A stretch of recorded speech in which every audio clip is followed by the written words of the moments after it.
Alas, Babylon, written by Pat Frank, read by Katy's Reading Room. Please like and subscribe to support this channel. Foreword. I have an acquaintance, a retired manufacturer, a practical man, who has recently become worried about international tensions, intercontinental missiles, H-bombs, and such. One day, knowing that I had done some writing on military subjects, he asked, "What do you think would happen if the Ruskies hit us when we weren't looking? You know, like Pearl Harbor." The subject was on my mind. I had recently returned from a magazine assignment at Offutt Field, headquarters of the Strategic Air Command, several SAC operational bases, and the Missile Test Center on Cape Canaveral. More to the point, I had been discussing just such a possibility with several astute British staff officers. The British have lived under the shadow of nuclear-armed rockets longer than we. Also, they have a vivid memory of cities devastated from the skies, as have the Germans and the Japanese. A man who has been shaken by a 2-ton blockbuster has a frame of reference. He can equate the impact of an H-bomb with his own experience, even though the H-bomb's blast is 1,000,000 times more powerful than the shock he endured. To someone who has never felt a bomb is only a word. An H-bomb's fireball is something that you see on television. It's not something that incinerates you to a cinder in the 1,000th part of a second. So the H-bomb is beyond the imagination of all but a few Americans, while the British, Germans, and Japanese can comprehend it, if vaguely. And only the Japanese have personal understanding of atomic heat and radiation. It was a big question. I gave him a horseback opinion, which proved conservative compared with some of the official forecasts published later. I said, I think they'd kill 50 or 60 million Americans, but I think we'd win the war. He thought this over and said, "Wow, 50 or 60 million dead? What a depression that would make." I doubt if he realized the nature and extent of the depression, which is why I am writing this book. Chapter 1. In Fort Repose, a river town in central Florida, it was said that sending a message by Western Union was the same as broadcasting it over the combined networks. This was not entirely true. It was true that Florence Wetchek, the manager, gossiped, yet she judiciously classified the personal intelligence that flowed under her plump fingers and maintained a prudent censorship over her tongue. The scandalous and the embarrassing she excised from her conversation. Sprightly, trivial, and harmless items she passed on to friends, thus enhancing her status and relieving the tedium of spinsterhood. If your sister was in trouble and wired for money, the secret was safe with Florence Wetchek. But if your sister bore a legitimate baby, its sex and weight would soon be known all over town. Florence awoke at 6:30 as always on a Friday in early December. Heavy, stiff, and graceless, she pushed herself out of bed and padded through the living room into the kitchen. She stumbled onto the back porch, opened the screen door a crack, and fumbled for the milk carton on the stoop. Not until she straightened did her china blue eyes begin to discern movement in the hushed gray world around her. A jerky-tailed squirrel darted out on the longest limb of her grapefruit tree. Sir Percy, her enormous yellow cat, rose from his burlap couch behind the hot water heater, arched his back, stretched, and rubbed his shoulders on her flannel robe.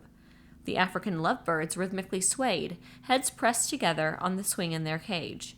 She addressed the lovebirds. "Good morning, Anthony. Good morning, Cleo." Their eyes, spectacularly ringed and white, as if embedded in mint lifesavers, blinked at her. Anthony shook his green and yellow plumage and rasped a greeting. Cleo said nothing. Anthony was adventurous, Cleo timid. On occasion, Anthony grew raucous and irascible, and Florence released him into the limitless freedom outside. But always at dusk, Anthony waited in the Turk's cap or atop the frangipani, eager to fly home.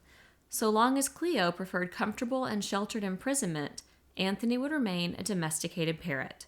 That's what they told her when she bought the birds in Miami a month before, and apparently it was true. Florence carried their cage into the kitchen and shook fresh sunflower seeds into the feeder.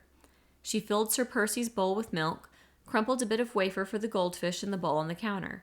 She returned to the living room and fed the angelfish, mollies, guppies, and vivid neons in the aquarium. She noted that the 2 miniature catfish, useful scavengers, were active. She was checking the tank's temperature and its electric filter and heater when the percolator chuckled its call to breakfast. At 7 exactly, Florence switched on the television, turned the knob to Channel 8, Tampa, and sat down to her orange juice and eggs. Her morning routine was unvaried and efficient. The only bad parts of it were cooking for one and eating alone. Yet breakfast was not her loneliest meal, not with Anthony ogling and gabbing, the 6 fat goldfish dancing a dreamy oriental ballet on diaphanous fins, Sir Percy rubbing against her legs under the table, and her cheery friends on the morning show, hired at great expense to inform and entertain her. As soon as she saw Dave's face, Florence could sense whether the news was going to be good or bad. On this morning, Dave looked troubled, and sure enough, when he began to give the news, it was bad. The Russians had sent up another Sputnik, number 23, and something sinister was going on in the Middle East. Sputnik number 23 was the largest yet, according to the Smithsonian Institution, and was radioing continuous and elaborate coded signals. There is reason to believe, Frank said, that Sputniks of this size are equipped to observe the terrain of the Earth below. Florence gathered her pink flannel robe closer to her neck. She glanced up apprehensively through the kitchen window. All she saw were hibiscus leaves dripping in the pre-dawn ground fog, and blank gray sky beyond. They had no right to put those Sputniks up there to spy on people. As if it were on his mind also, Frank continued. Senator Haller of the Armed Services Committee yesterday joined others of a Midwest bloc in demanding that the Air Force shoot down Sputniks capable of military espionage if they violate U.S. airspace. The Kremlin has already had something to say about this. Any such action, the Kremlin says, will be regarded the same as an attack on a Soviet vessel or aircraft. The Kremlin pointed out that the United States has traditionally championed the doctrine of freedom of the seas. The same freedom, says the Soviet statement, applies to outer space. The newsman paused, looked up, and half smiled in wry amusement at this complexity. He turned a page on his clipboard. There is a new crisis in the Middle East. A report from Beirut via Cairo says that Syrian tanks of the most Russian design have crossed the Jordanian frontier. This is undoubtedly a threat to Israel. At the same time, Damascus charges that Turkish troops are mobilizing. Florence flipped to Channel 6, Orlando, and country music. She did not understand and could not become interested in the politics of the Middle East. Sputniks seemed a closer and more personal menace.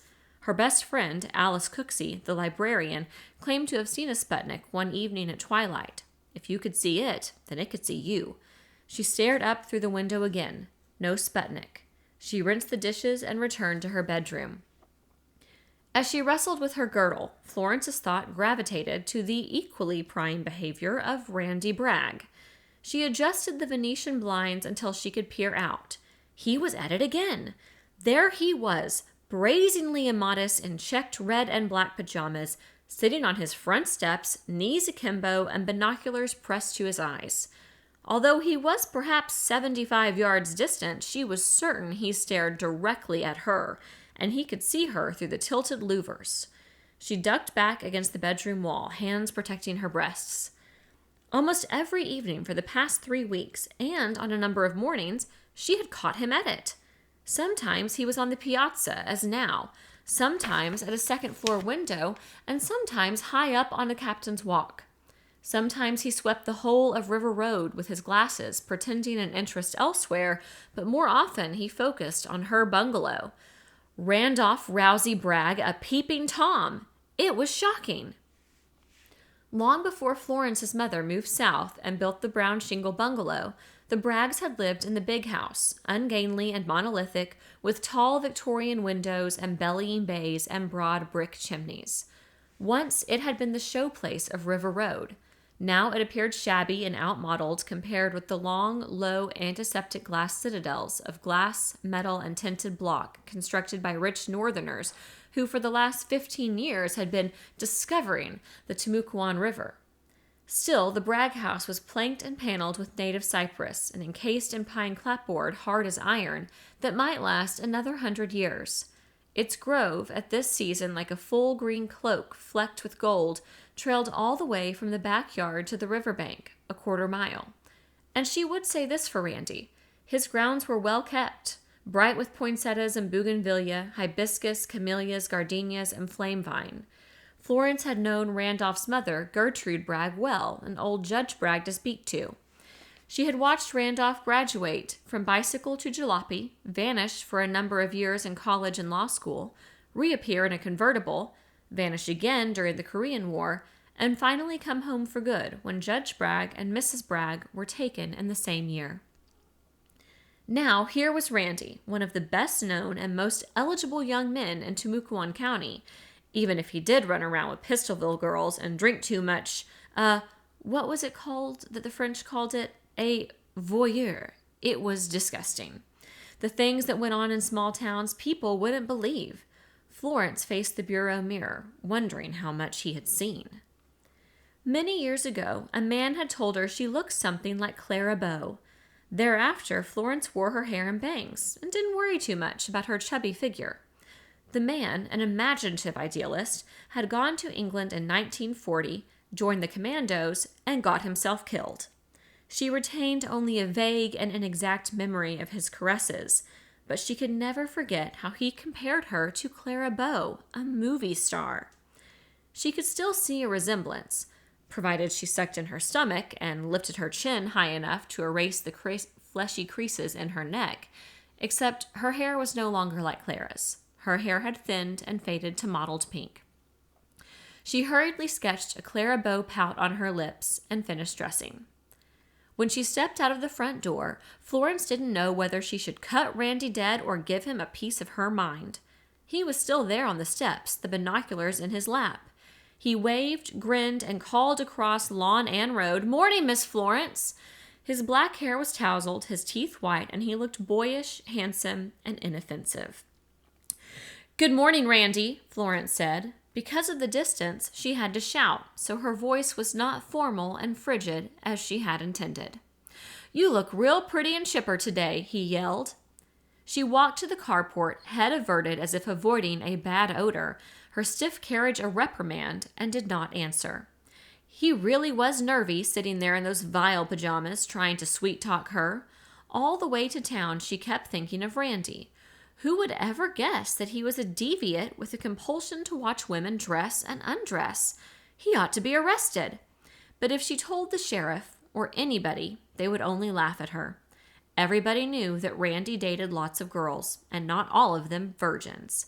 She herself had seen him take Rita Hernandez, that little Minorcan tart from Pistolville, into his house, and no doubt up to his bedroom, since the lights had gone on upstairs and off downstairs.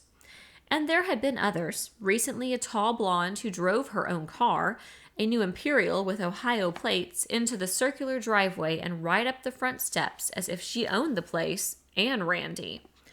Nobody would believe that he had found it necessary to absorb his sex at long range through optic nerves and binoculars. Yet it was strange that he had not married. It was strange that he lived alone in that wooden mausoleum. He had even had his office in there, instead of in the professional building like the other lawyers. He was a hermit and a snob and a lover and no better than a pervert. God knows what he did with those girls upstairs. Maybe all he did was make them take off their clothes and put them on again while he watched. She had heard of such things. And yet, she couldn't really make herself believe there was anything basically wrong with Randy. She had voted for him in the primaries and stood up for him at the meetings of the Frangipani Circle when those garden club biddies were pecking him to bits. After all, he was a Bragg and a neighbor, and besides, he obviously needed help and guidance. Randy's age, she knew, was 32. Florence was 47. Between people in their 30s and 40s, there wasn't too wide a gap. Perhaps all he needed, she decided, was a little understanding and tenderness from a mature woman. Randy watched Florence's 10-year-old Chevy diminish and disappear down the tunnel of live oaks that arched River Road. He liked Florence. She might be a gossipy old maid, but she was probably one of the few people on River Road who had voted for him. Now she was acting as if he were a stranger trying to cash a money order without credentials. He wondered why. Maybe she disapproved of Lib McGovern, who had been in and out of the house a good deal in the last few weeks. What Florence needed, he guessed, was the one thing she was unlikely to get: a man. He rose, stretched, and glanced up at the bronze weathercock on the garage steeple. Its beak pointed resolutely northeast. He checked the large, reliable marine barometer and its twin thermometer alongside the front door. Pressure 30.17, up 20 points in 12 hours. Temperature 62. It would be clear and warm, and the bass might start hitting off the dock. He whistled and shouted, "Graff! Hey, Graff!" Leaves rustled under the azalea bed, and a long nose came out, followed by an interminable length of dachshund. Graff, his red coat glistening and tail whipping, bounded up the steps, supple as a seal. "Come on, my short-legged friend," Randy said, and went inside, binoculars swinging from his neck, for his second cup of coffee. The cup with the bourbon in it. Except for the library, lined with his father's law books, and the game room, Randy rarely used the first floor. He had converted one wing of the second floor into an apartment suitable in size to a bachelor and to his own taste. His taste meant living with as little exertion and strain as possible. His wing contained an office, a living room, and a combination bar and kitchen alcove, and a bedroom with a bath. The decor was haphazard, designed for his ease, not a guest's eye.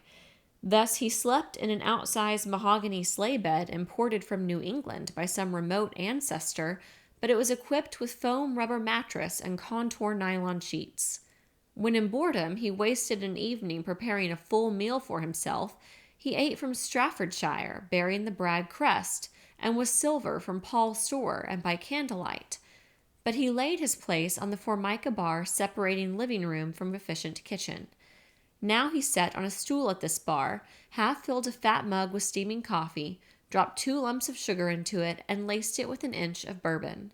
He sipped his mixture greedily. It warmed him all the way down. Randy didn't remember exactly when he had started taking a drink or two before breakfast. Dan Gunn, his best friend and probably the best medic north of Miami, said it was an unhealthy practice and the hallmark of an alcoholic. Not that Dan had reprimanded him. Dan had just advised him to be careful and not let it become a habit. Randy knew he wasn't an alcoholic because an alcoholic craved liquor. He never craved it. He just drank for pleasure, and the most pleasurable of all drinks was the first one on a crisp winter morning. Besides, when you took it with coffee, that made it a part of breakfast, and therefore not so depraved. He guessed he had started it during the campaign, when he had been forced to load his stomach with fried mullet, hush puppies, barbecued ribs dripping fat, chitlins, roasted oysters gritty with sand, and to wash it all down with warm beer and raw rocket. After such nights, only mellow bourbon could clear his head and launch him on another day. Bourbon had buoyed him during his campaign, and now bourbon mercifully clouded its memory. He could have beaten Porky Logan, certainly, except for one small tactical error. Randy had been making his first speech at Pasco Creek, a cow town in the north end of the county, when someone shouted, "Hey, Randy, where'd you stand on the Supreme Court?" He had known this question must come, but he had not framed the right kind of answer. The moderate, southern, quasi-liberal, semi-segregationalist double talk that would have satisfied everybody except the palmetto scrub wool hats and the loudmouth Kluxers and courthouse whittlers who would vote for Porky anyway, and the Georgia and Alabama riffraff crowding the Minorcans for living space in the shanties and 3-room bungalows of Pistolville. The truth was that Randolph Bragg himself was torn by the question, recognizing its dangers and complexities. He had certain convictions. He had served in Korea and Japan, and he knew that the battle for Asia was being lost in counties like Timucuan. He also knew that Pasco Creek had no interest in Asia. He believed integration should start in Florida, but it must begin in the nursery schools and kindergartens and would take a generation. This was all difficult to explain, but he did voice his final conviction, inescapable because of his legal heritage and training, and the oaths he had taken as a voter and a soldier. He said, "I believe in the Constitution of the United States. All of it." There had been snickers and snorts from the rim of the crowd, and his listeners, except for the reporters from Tampa, Orlando, and the County Weekly, had drifted away. In later speeches elsewhere, he attempted to explain his position, but it was hopeless. Behind his back, he was called a fool and a traitor to his state and race. Randolph Rousey Bragg, whose great-grandfather had been a United States Senator, whose grandfather had been chosen by President Wilson to represent his country as Minister Plenipotentiary and Envoy Extraordinary in the time of war, whose father had been elected, without opposition, to half a dozen offices. Randolph was beaten 5-1 in the Democratic primaries for nomination to the state legislature. It was worse than defeat. It was humiliation, and Randy knew he could never run for public office again. He refilled his mug, this time with more bourbon than coffee, and Missouri, his maid, shuffled in the hallway and knocked. He called, "Come in, Mizzou." Missouri opened the door, pushing a vacuum cleaner and carrying a pail filled with cans, bottles, and rags. Missouri was the wife of Two-Tone Henry, neighbor as well as maid. She was 6 inches shorter than Two-Tone, who was just Randy's height, 5'11", but Two-Tone claimed she outweighed him by 100 pounds. If this was true, Missouri weighed around 240. But on this morning, it seemed to Randy that she had dwindled a bit. "You dieting, Mizzou?" he said. "No, sir, I'm not dieting. I got nerves." Nerves? Missouri had always seemed nerveless, solid and placid as a broad, deeply rooted tree. "Two-Tone been giving you a bad time again?" "No, Two-Tone been behaving. He down on the dock fishing right now." "To tell you the truth, Mr. Randy, it's Mrs. McGovern. She followed me around with white gloves." Missouri worked 2 hours each morning for Randy, and the rest of the day for the McGoverns, who lived half a mile closer to town. The McGoverns were the W. Foxworth McGoverns, the Central Tool and Plate McGoverns, formerly of Cleveland, and the parents of Lib McGovern, whose proper name was Elizabeth.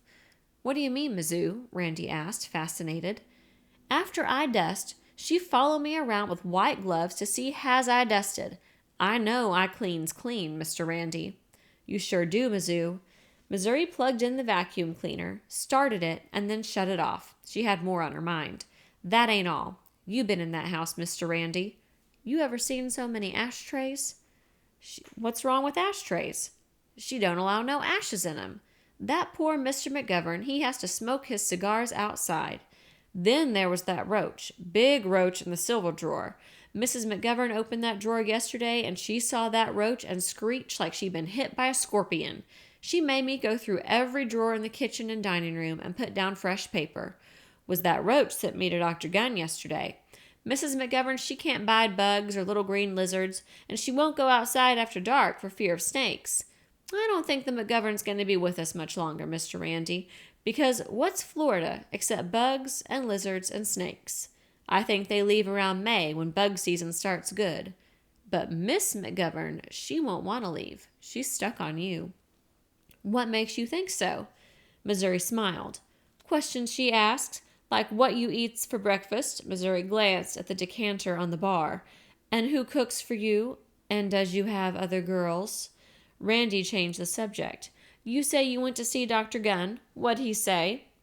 "Doctor says I'm a complicated case. Says I got high blood on account of I'm heavy. He says it's good I'm losing weight because that lowers the high blood. But fretting about Mrs. McGovern white gloving me is the wrong way to do it.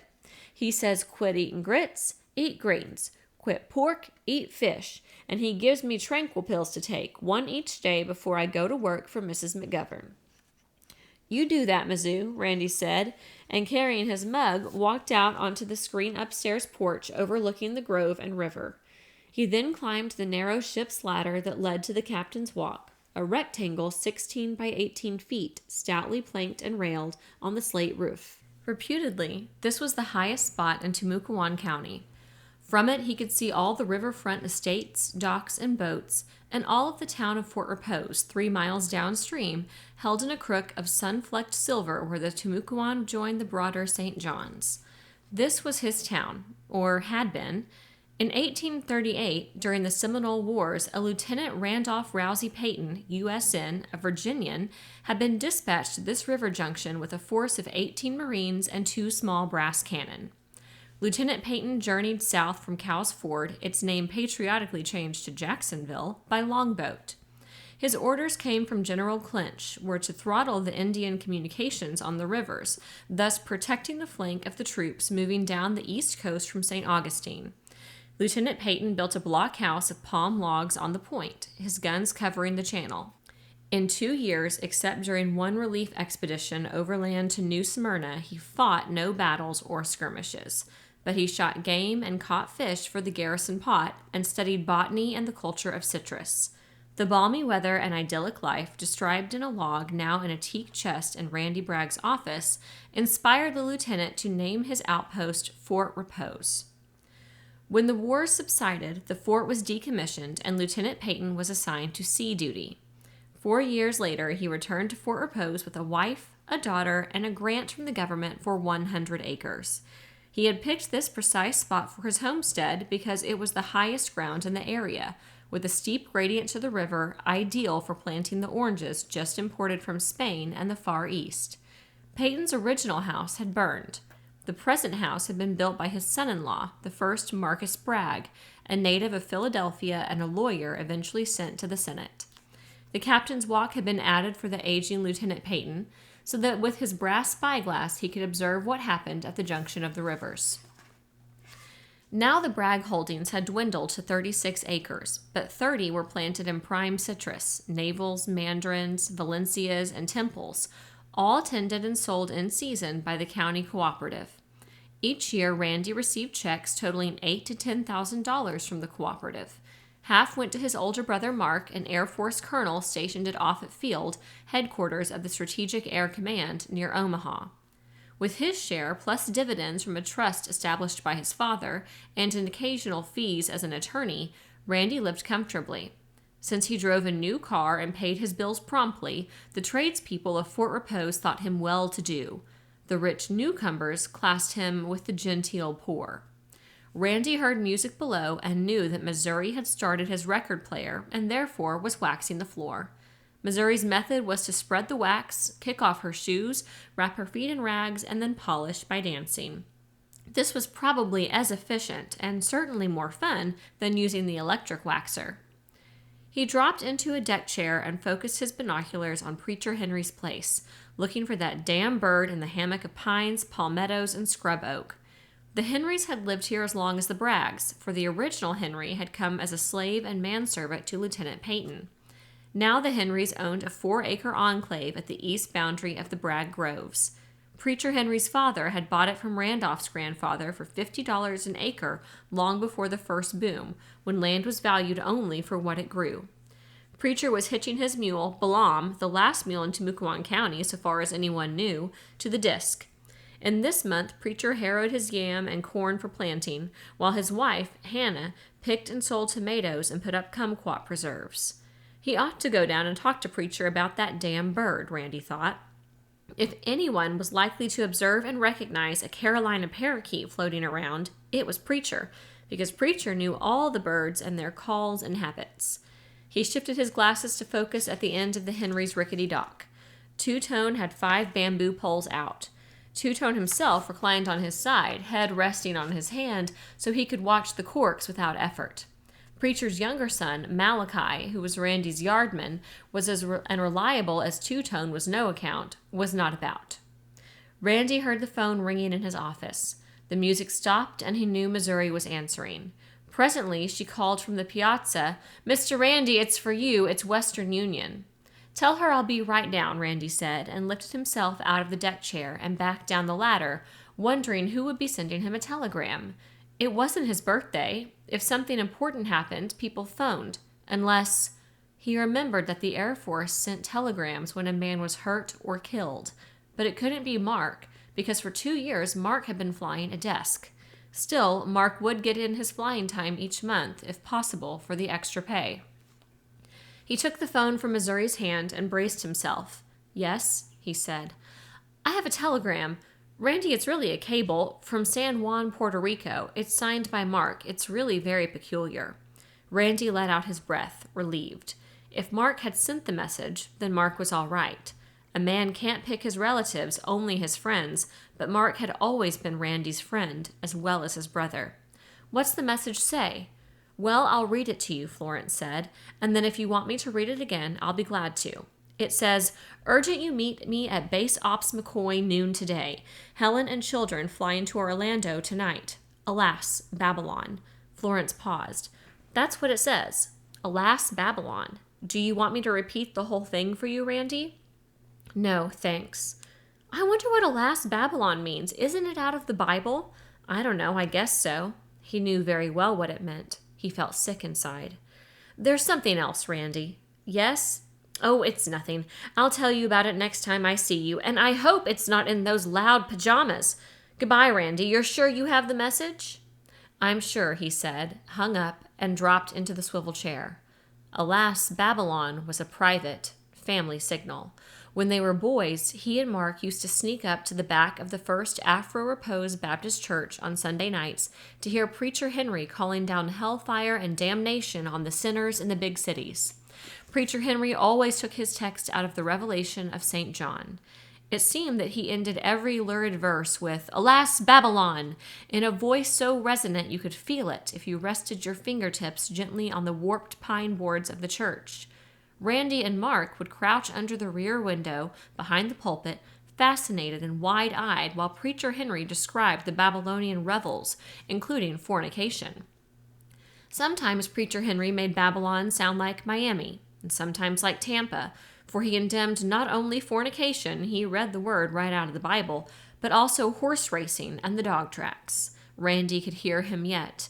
And I'm telling you right now, all wife swappers, whiskey drinkers, and crap shooters are going to get it. And all them who come out of those sin palaces on the beach, whether they be called hotels or motels, wearing minks and jewels and not much else, they is going to get it. And them fast steppers and Cadillacs and yaller roadsters, they is going to get it. And just like it says here in the good book, that great city that was clothed in fine linen and purple and scarlet and decked with gold and precious stones and pearls, that great city was burned off the face of the earth in an hour, just 1 hour, alas, Babylon. Either Preacher Henry was too old, or the Afro-Repose congregation had tired of his scolding and awful prophecies, for he no longer preached except on those Sundays when Afro-Repose's new minister, a light-skinned college graduate, was out of town. Randy and Mark never forgot Preacher Henry's thundering, and from it they borrowed their private synonym for disaster, real or comic, past or future.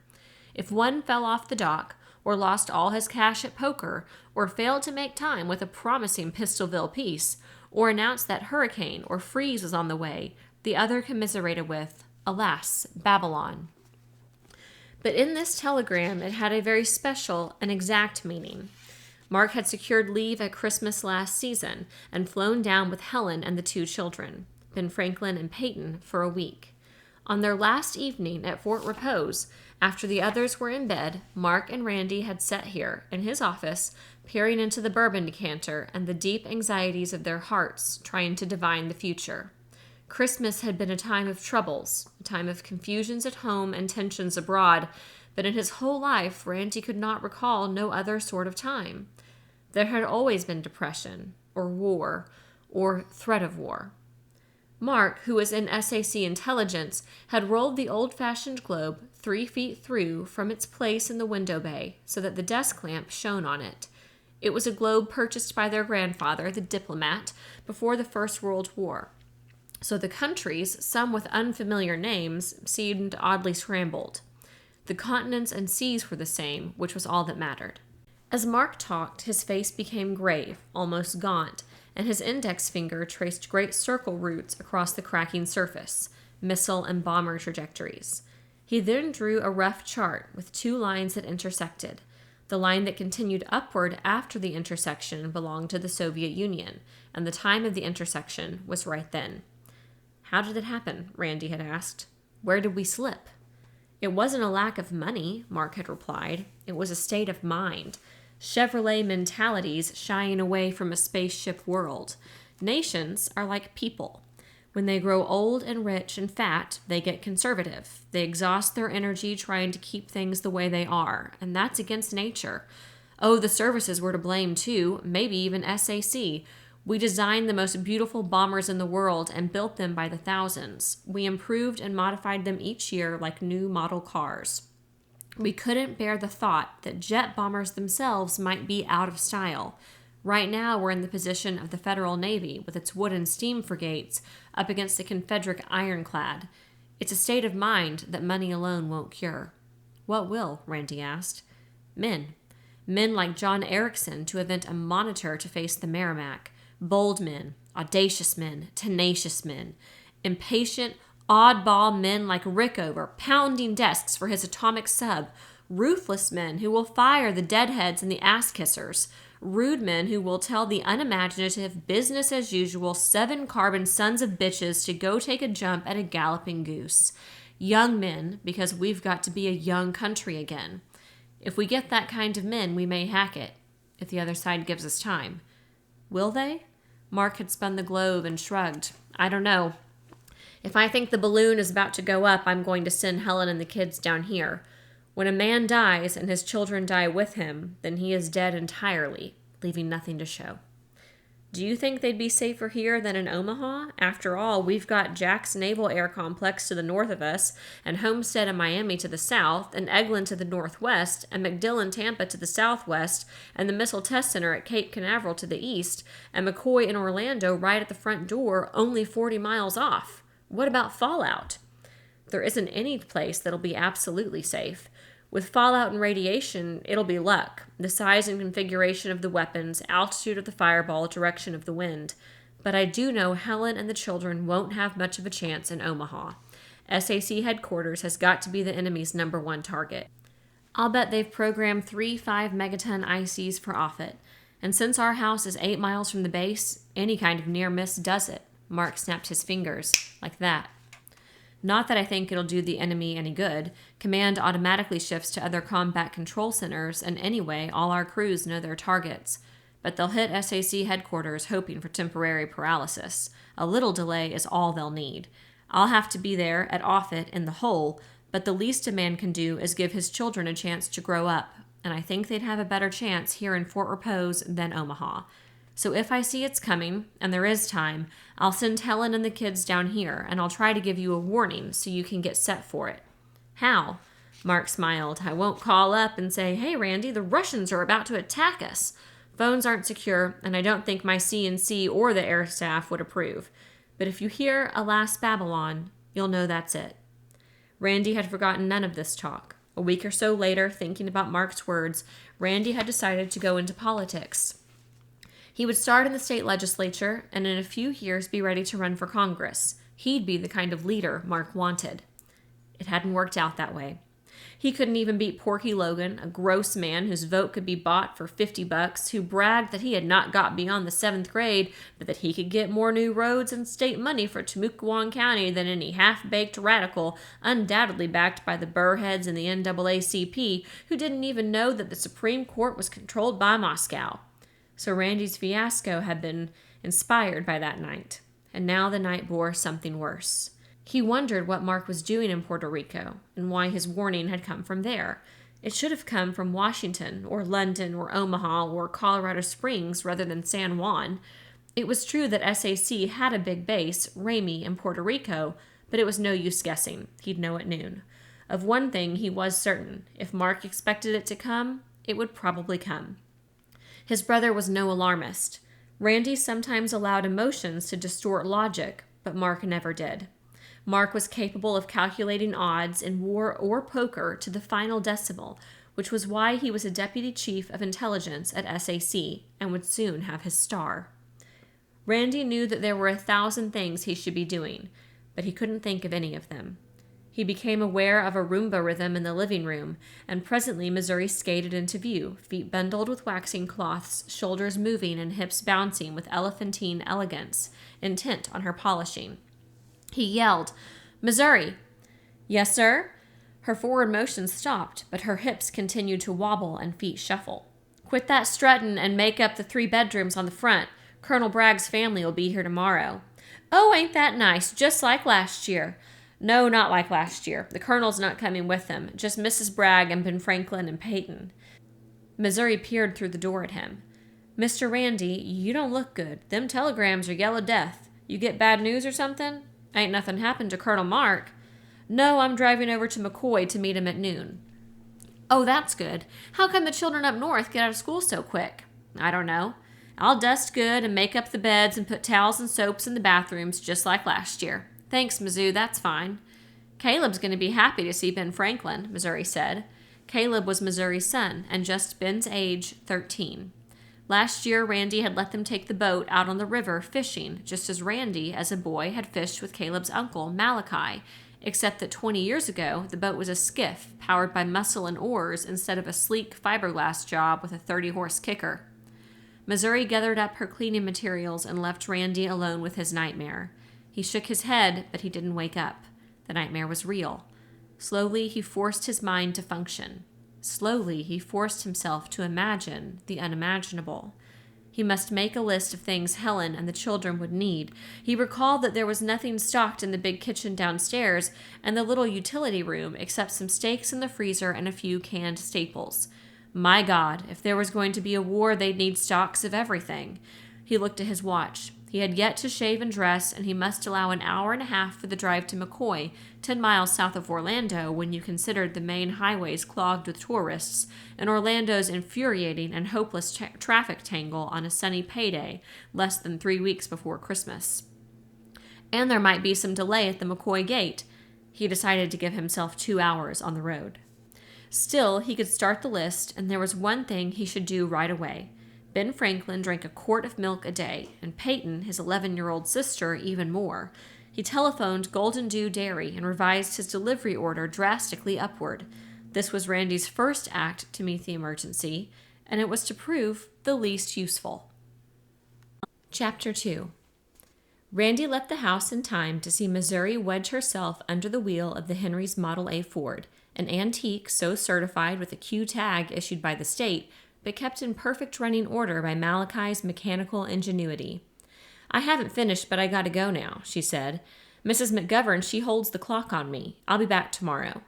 The Model A, listing to port with Missouri's weight, bounced down the pebbled driveway.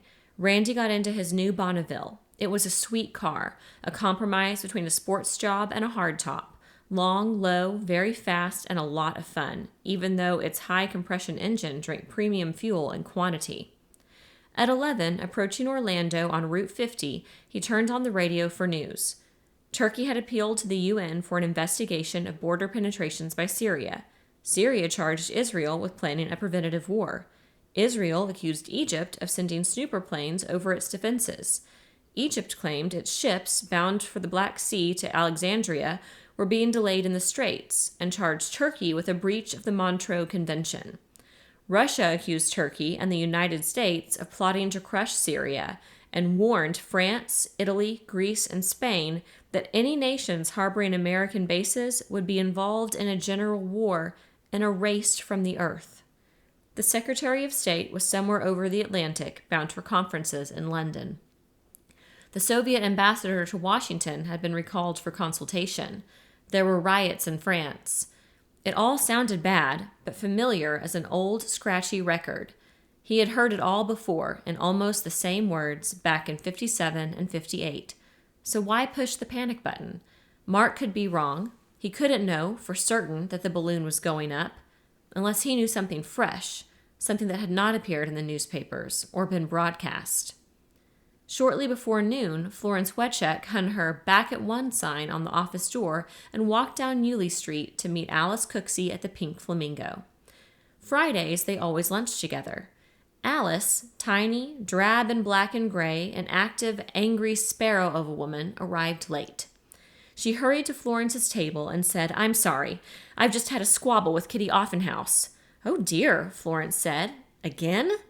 Kitty was secretary of the PTA, past president of the Frangipani Circle, treasurer of the Women's Club, and a member of the library board.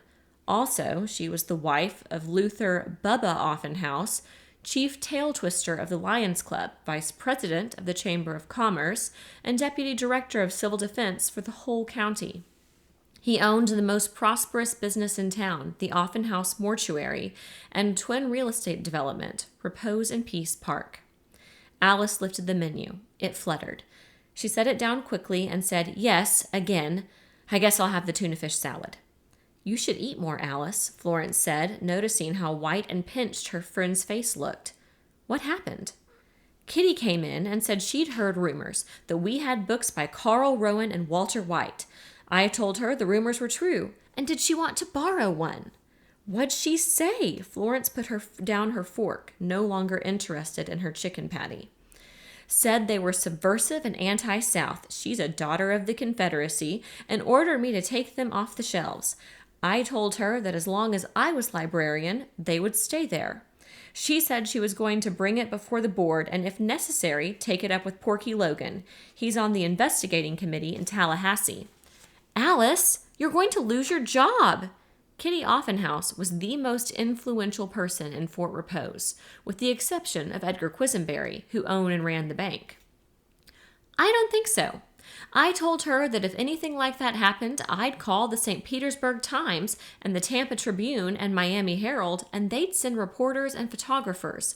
I said, 'Kitty, can't you see your picture on the front page and the headline, Undertaker's Wife Cremates Books?'" This was the most fascinating news Florence had heard in weeks. What happened then? Nothing at all. If I may borrow an expression from one of my younger readers, she left in an 8-cylinder huff. "You wouldn't really call the papers, would you?" Alice spoke carefully, understanding fully that everything would soon be repeated. "I certainly would, but I don't think I'll have to. You see, publicity would hurt Bubba's business.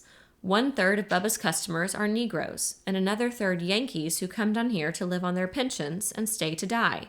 She lifted her bright, fiercely blue eyes and added, as if repeating one of the commandments, "Censorship and thought control can exist only in secrecy and darkness." And that was all? That was all. Florence tried her salad. "What have you been doing, Florence?" Florence could think of no adventure or any news culled from the wire that could compete with telling off Kitty Offenhouse, except her experience with Randy Bragg. She had pledged herself not to say anything about Randy to anyone, but she could trust Alice, who was worldly wise in spite of her appearance, and who might even, when younger, have encountered a peeping Tom herself. So Florence told about Randy and his binoculars and how he had stared at her that morning. "It's almost unbelievable, isn't it?" she concluded. "It is unbelievable," Alice said flatly. "But I saw him at it." "I don't care. I know the Bragg boys. Even before you came here, Florence, I knew them. I knew Judge Bragg well, very well." Florence remembered vague reports many years back of Alice Cooksey having gone with Judge Bragg before the judge married Gertrude. But that made no difference to what went on in the Bragg house now. "You have to admit that those Bragg boys are a little peculiar," Florence said. "You should have seen the cable that Randy got from Mark this morning. Urgent they meet at McCoy today. Helen and the children flying to Orlando tonight. You know those children can't be out of school yet. And the last 2 words didn't make any sense at all. Alas, Babylon. Isn't that crazy?" "Those boys aren't crazy," Alice said. "They've always been bright boys. Full of hell, yes, but at least they could read, which is more than I can say for children nowadays. Do you know that Randy read every history in the library before he was 16? "I don't think that has anything to do with his sex habits," Florence said. She leaned across the table and touched Alice's arm. "Alice, come out to my house tonight for the weekend. I want you to see for yourself." "I can't. I keep the library open Saturdays. That's my only chance to get the young ones. Evenings and Sundays, they're paralyzed by TV. I'm open on Saturday mornings, too, so we can drive in together. I'll pick you up when you're through tomorrow evening. It'll be a change for you, out in the country, away from that stuffy room." Alice hesitated. It would be nice to visit with Florence, but she hated to accept favors she couldn't repay. She said, "Well, we'll see." When Alice returned to the library, 3 old-timers, too old for shuffleboard or the lawn bowlers club, were bent over the periodical table. Like mummies, she thought, partially unwrapped. One of the mummies leaned slowly over until his nose fell into the fold of Cosmopolitan. Alice walked over to the table and made certain he still breathed. She let him nap on, smiled at the other 2, and darted into the reference room, with its towering, top-heavy stacks. From the first stack, Religious and Spiritual Works in Steady Demand, she brought down the King James Bible. She believed she would find the words in Revelation, and she did.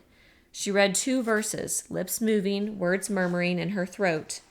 And the kings of the earth who have committed fornication and lived deliciously with her shall bewail her and lament for her when they see the smoke of her burning, standing afar off for the fear of her torment, saying, Alas, alas, that great city Babylon, that mighty city, for in 1 hour is thy judgment come. Alice put the Bible back on its shelf and walked, head down, to her cracked oak desk, like a schoolmarm's desk on a dais in the main hallway. She sat there, staring at the green blotter, at the antiquated pen and the glass inkwell, at the wooden file filled with readers' cards, at the stack of publishers' spring lists. Alone of all the people in Fort Repose, Alice Cooksey knew Mark Bragg well enough and had absorbed sufficient knowledge of the world's illnesses through the printed word to understand that the books she had ordered from those spring lists might never be delivered. She had small fear of death, and of man none at all, but the formlessness of what was to come overwhelmed her.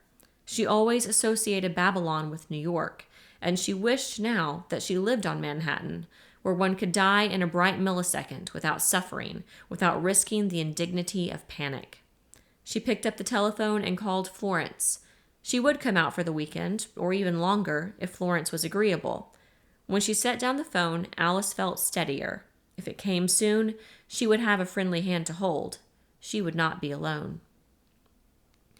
The air police sergeant at McCoy's main gate questioned Randy and then allowed him to call Lieutenant Colonel Paul Hart, a squadron commander and friend of Mark's. Hart had been to Fort Repose to fish for bass, first as Mark's guest and later, on several occasions, as a friend of Randy's, so he was something more than an acquaintance. Randy said he had a wire from Mark to meet him at noon, and Hart said, he whistled through here yesterday. Didn't expect him back so soon. Anyway, drive to base ops. We'll go out on the line and meet him together. Let me talk to the air police. I'll clear you through. Driving through the base, Randy sensed a change since his last visit the year before. Physically, McCoy looked the same. It felt different. The air police questioning had been sharper and more serious. That wasn't the difference. He realized something was missing, and then he had it. Where were all the people? McCoy seemed almost deserted, with less activity and fewer men and fewer cars than a year ago. He saw no other civilians. He saw no women, not even around the clubs and the BX. The most congested area on the base was the steps and lawn in front of the Alert Barracks opposite Wing Headquarters, where standby crewmen, rigid and stiff in their pressure suits, talked and smoked. Trucks, tailgates down, were back to the curb. Drivers slouched over their wheels as if they had been there a long time. He drove onto base operations and parked close to the flight line fence. Last year, he had seen B-47s, tankers, and fat transports stretching their wings tip to tip the length of the lines, miles. Now their numbers had dwindled. He counted fewer than 20 B-47s and guessed that the wing was in Africa or Spain or England on 90-day foreign duty.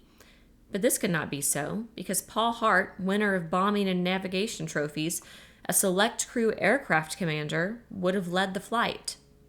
Hart, a stocky, bandy-legged man with a punched-in nose and a fighter's chin, had an easy grin, met him just at the door of operations.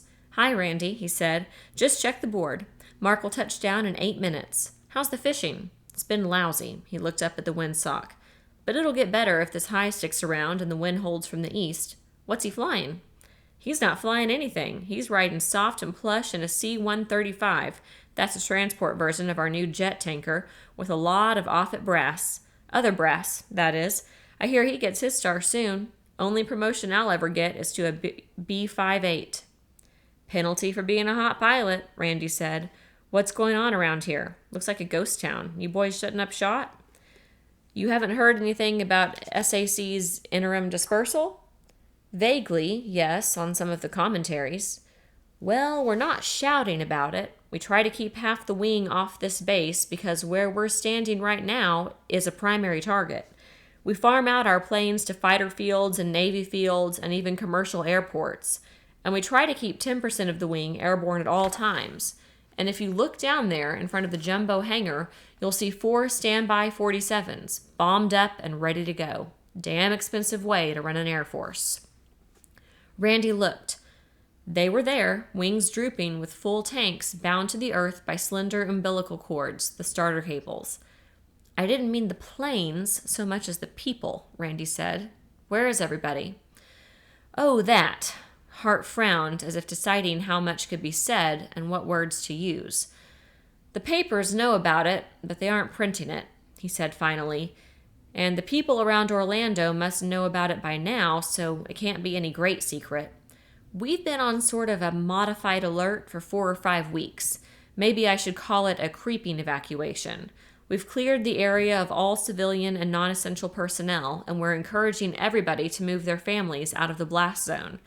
You see, Randy, we can't expect 3 to 6 hours warning anymore. If we're lucky, we might get 15 minutes. Randy nodded. He noticed long red missiles slung under the wings of the standby B-47s. He recognized them from the newspaper photographs as the Rascal, an air-to-ground H-bomb carrier. Is that red baby much help? He asked. That red baby, Hart said, is what we call the crew saver. The Ruskies are no dopes. They'll try to stop us with missiles air-to-air and ground-to-air, beam riders, heat seekers, sound finders, and, for all I know, smellers. It'll be no milk run, but with the Rascal, and some other gadgets, we don't have to ride ourselves off as a kamikaze corps. We won't have to penetrate their inner defense zones. We can lay off target and let that red baby fly. It knows where to go. You know what? What? Paul Hart's smile had vanished, and he looked older, and when he spoke, it was gravely. When the whistle blows, I'll have a better chance if I'm in my aircraft, headed for target, than if I'm sitting at home with my feet propped up, drinking a scotch, and Martha rubbing the kinks out of my neck. And our little place on the lake is 5 miles from here. So I'm a man of peace. I wish Martha and the kids lived in Fort Repose. Randy heard the low whine of jet engines at fractional power and saw a cigar-shaped C-135 line up with the runway in its swoop downward. Presently it wheeled to a taxi strip and banked in front of operations. A flag, 3 white stars on a blue field, popped out of the cockpit, indicating that a lieutenant general was on board, and alerting McCoy to provide the courtesies due such rank. The 3-star general was first down the ramp, his pink-cheeked aide scurrying about his heels like an anxious puppy. Mark was last off. Randy waved and caught his eye, and Mark waved back, but did not smile. Coming down the ramp and across the concrete, knees bare in tropical uniform, Mark looked like a slightly larger edition of Randy, an inch taller, a shade broader. At 30 feet, they looked like twins, with the same jet hair, white teeth behind mobile lips, quizzical eyes, and set deep, the rakish walk and swing of shoulders, cleft in chin, and emphatic nose with a bony bump on the bridge. At 3 feet, fine, deep lines showed around Mark's eyes and mouth. Gray appeared in his black thicket, his jaw thrust out an extra half-inch, and his face was leaner. At 3 feet, they were entirely different, and it was apparent Mark was the older, harder, and probably wiser man. Mark put one hand on Hart's shoulder and the other on Randy's and walked them toward the building. Paul, he told Hart, you better get with General Haycock. He's hungry, and when he gets hungry, he gets fierce. How about helping his aide dig up some transport and get him over to the O Club?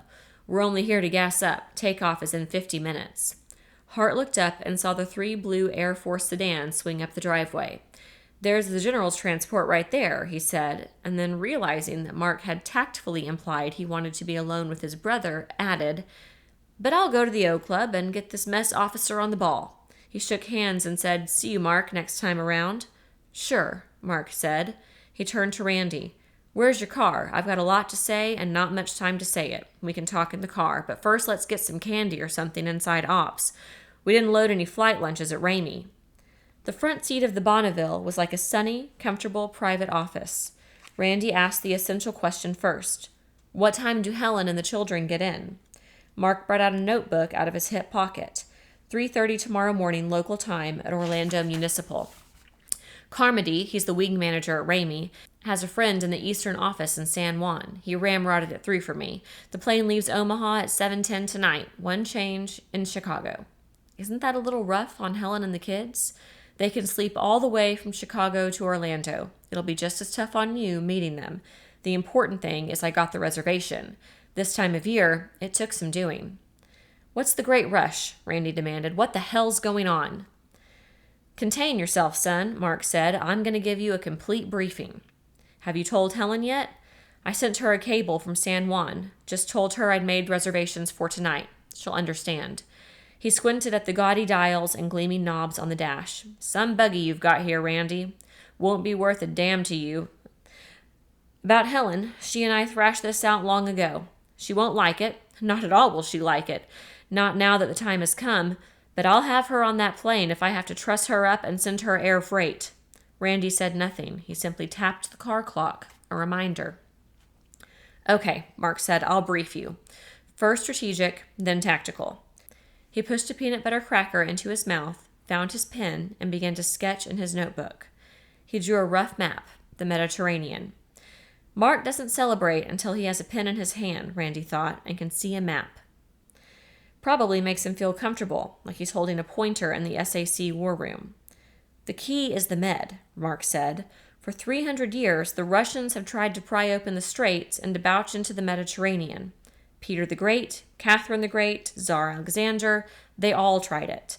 Now, more than ever, control of the Med means control of the world." Randy nodded. Conquerors knew or sensed this. Caesar had done it. Xerxes, Napoleon, and Hitler failed. If Xerxes had won at Salome, he said, we'd all be speaking Persian. But that was a long time pre-Sputnik and pre-ICBM. I thought the fight now was for control of space. Who controls space controls the world. Mark smiled. It can also happen the other way around. We, by we I mean the NATO coalition, aren't going to be allowed time to catch up with them in operational ICs, much less control space. Now don't argue with me. We have their war plan. Randy took a deep breath and sat up straight. For the first time, Russia has bridgeheads in the Mediterranean. Here, here, and here. Mark drew ovals on the map. They have a fleet in the Med as powerful as ours when you match their submarine strength against our carriers. They have Turkey ringed on 3 sides, and if they could upset the Turkish government and force capitulation of the Bosporus and the Dardanelles, they would have won the war without fighting. The Med would be theirs, Africa cut off from Europe, NATO outflanked on the south, and one by one, all our allies, except England, would fall into their laps or declare themselves neutral. SAC's bases in Africa and Spain would be untenable and melt away. NATO would fold up, and the IR sites we're planning would never be finished. That was their gambit in 57, wasn't it? Randy asked. You have a good memory, Randy, and that's a good simile. The Russians are great chess players. They rarely make the same mistake twice. Now, today, they're making moves. It's the same gambit, but with a tremendous difference. In 57, when it looked like they were going to make another Korea out of Turkey, we warned the Kremlin that there'd be no sanctuary inside Russia. They took a look at the board and resigned the game. Then in 58, after the Iraq king was assassinated, we grabbed the initiative and landed Marines in Lebanon. We got there the fastest. They saw that we were ready and could not be surprised. They were caught off balance and didn't dare move. This time, it's different. They're ready to go through with it because the odds have changed. How can you know this? Remember reading about the Russian general who came over in Berlin, an air general, shrewd character, human being. He brought us their war plan in his head. This time, they're not resigning the game. They'd still like to win the war without a war, but if we make any military countermove, we're going to receive it. For a moment, they were both silent. On the other side of the flight line fence, 3 ground crewmen were throwing a baseball. 2 were pitching, an older sergeant, built like Yogi Berra, catching. The plate was a yellow parachute pack. The ball whirred and plopped sharply into mitt. That tall boy has a lot of stuff, Randy said. Again, he felt he moved in the miasma of a dream. Something was wrong. Either Mark shouldn't be talking like this, or those airmen shouldn't be throwing a baseball out there in the warm sunlight. When he lit a cigarette, his fingers were trembling again. Have a bad night, Randy? Not particularly. I'm having a bad day. I'm afraid it's going to get worse. Here's the tactical part. They know that the only way they can do it is to knock off our nuclear capability in one blow. or at least cripple us so badly that they can accept what retaliatory power we have left. They don't mind losing 10 or 20 million people so long as they sweep the board, because people, per se, are only pawns, expendable. So their plan, it was no surprise to us, calls for a TOT on a worldwide scale. You get it? Sure, time on target. You don't fire everything at the same instant. You shoot it so it all arrives on target at the same instant. Mark glanced at his watch and then looked up at the big jet transport, still loading fuel through 4 hoses from the underground tanks. That's right. It won't be 0 hour. It'll be 0 minute. They'll use no planes in the first wave, only missiles. They plan to kill every base and missile site in Europe and Africa and the UK with their T2 and T3 IRs. They plan to kill every base on this continent and in the Pacific with their ICs, plus missiles launched from subs. Then they use the SUSAC, that's what we call their strategic air force, to mop up. Can they get away with it? 3 years ago they couldn't. 3 years hence, when we have our own ICBM batteries in place, and a big fleet of missile-toting subs and Nike Zeus and some other stuff perfected, they couldn't. But right now we're in what we call the gap. Theoretically, they figure they can do it. I'm pretty sure they can't. We may have some surprises for them, but that's not the point.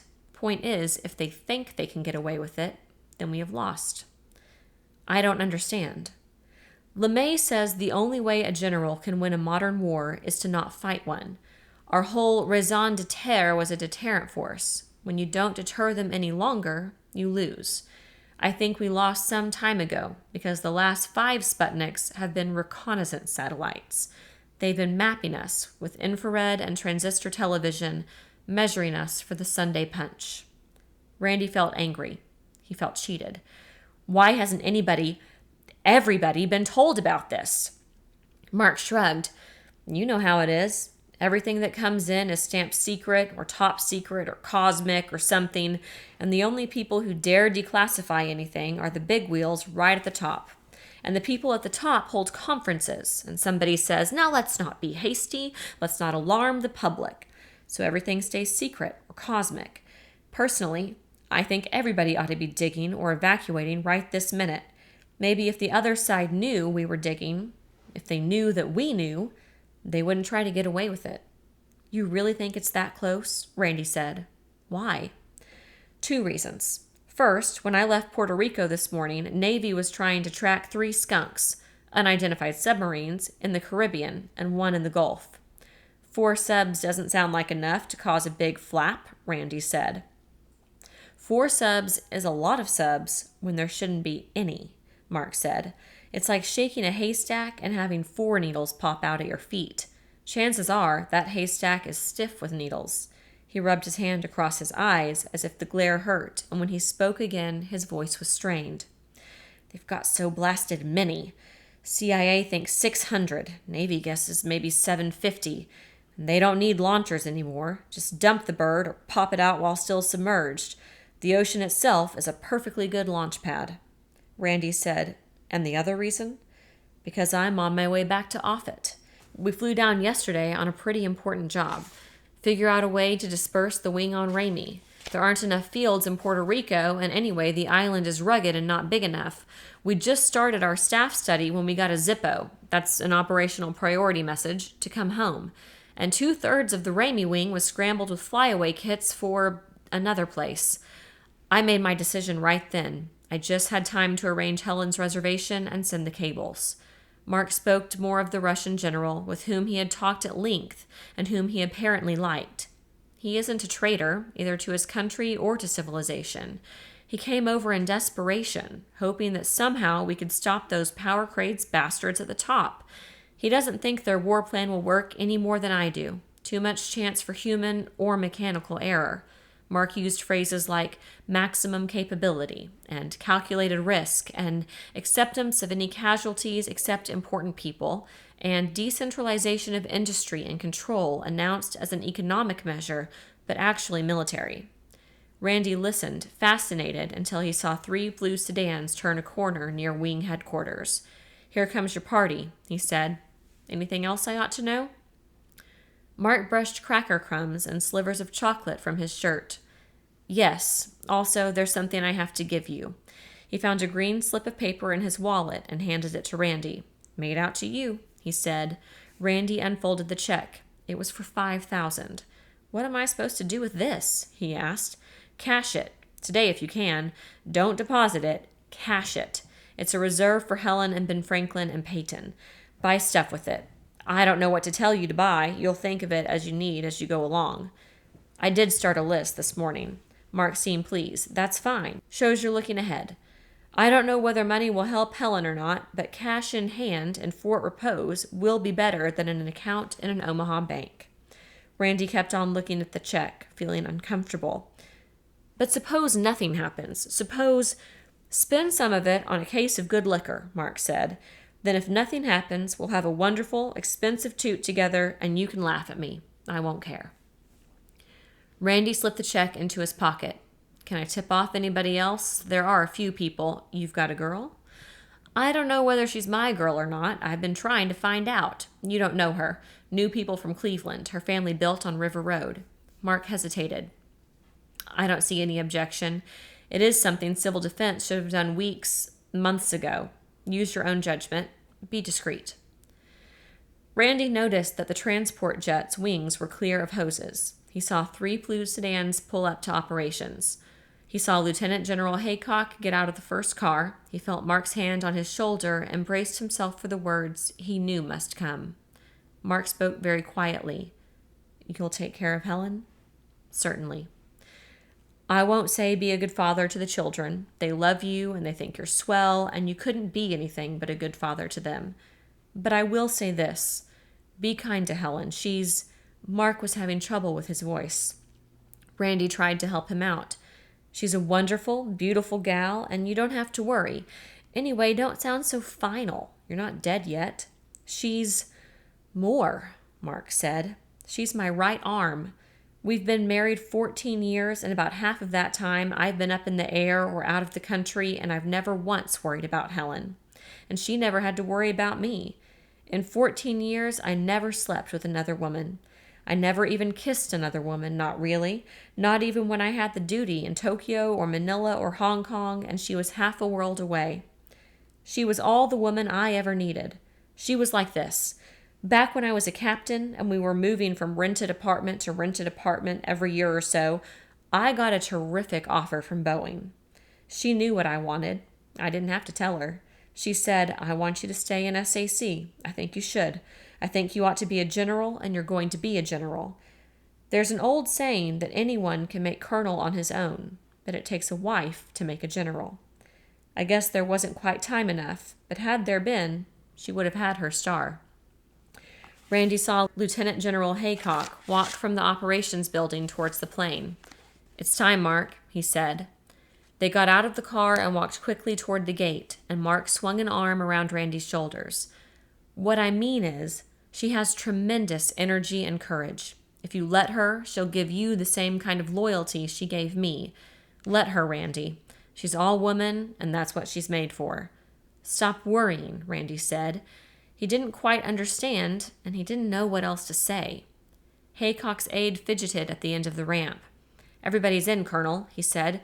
The general was looking for you at lunch. The general wondered what happened to you. He was most anxious. I'll see the general as soon as we're airborne, Mark said sharply. The aide retreated 2 steps up the ramp, then waited stubbornly. They shook hands. Mark said, better try to catch a nap this evening. I will. When I get home, shall I call Helen and tell her you're on the way? No, not much use. This aircraft cruises at 5:50. By the time you get back to Fort Repose, we'll be west of the Mississippi. He glanced down at his bare knees. Looks like I'll have to change into a real uniform on the aircraft. I'd looked awfully funny in Omaha. So long, Mark. Without raising his head, Mark said, Goodbye, Randy, turned away, and climbed up the ramp. Randy walked away from the transport, got into his car, and drove slowly through the base. At the main gate, he surrendered his visitor's pass.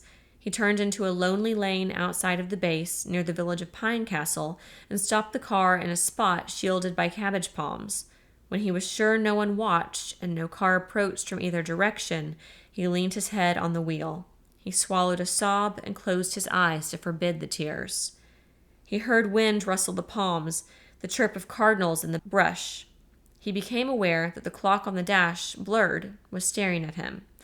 The clock said he had just time to make the bank before closing, if he pushed hard and he had luck getting back through the Orlando traffic. He started the engine, backed out of the lane onto the highway, and let the car run. He knew that he should not have spared time for tears, and he would not, ever again. Chapter 3. Edgar Quisenberry, president of the bank, never lost sight of his position and responsibilities as sole representative of the national financial community in Fort Repose. A monolithic structure of Indiana limestone built by his father in 1920, the bank stood like a gray fortress at the corner of Yulee and St. John's. First National had weathered the collapse of the 1926 land boom and had been unshaken by the market crash of '29 and the depression that followed.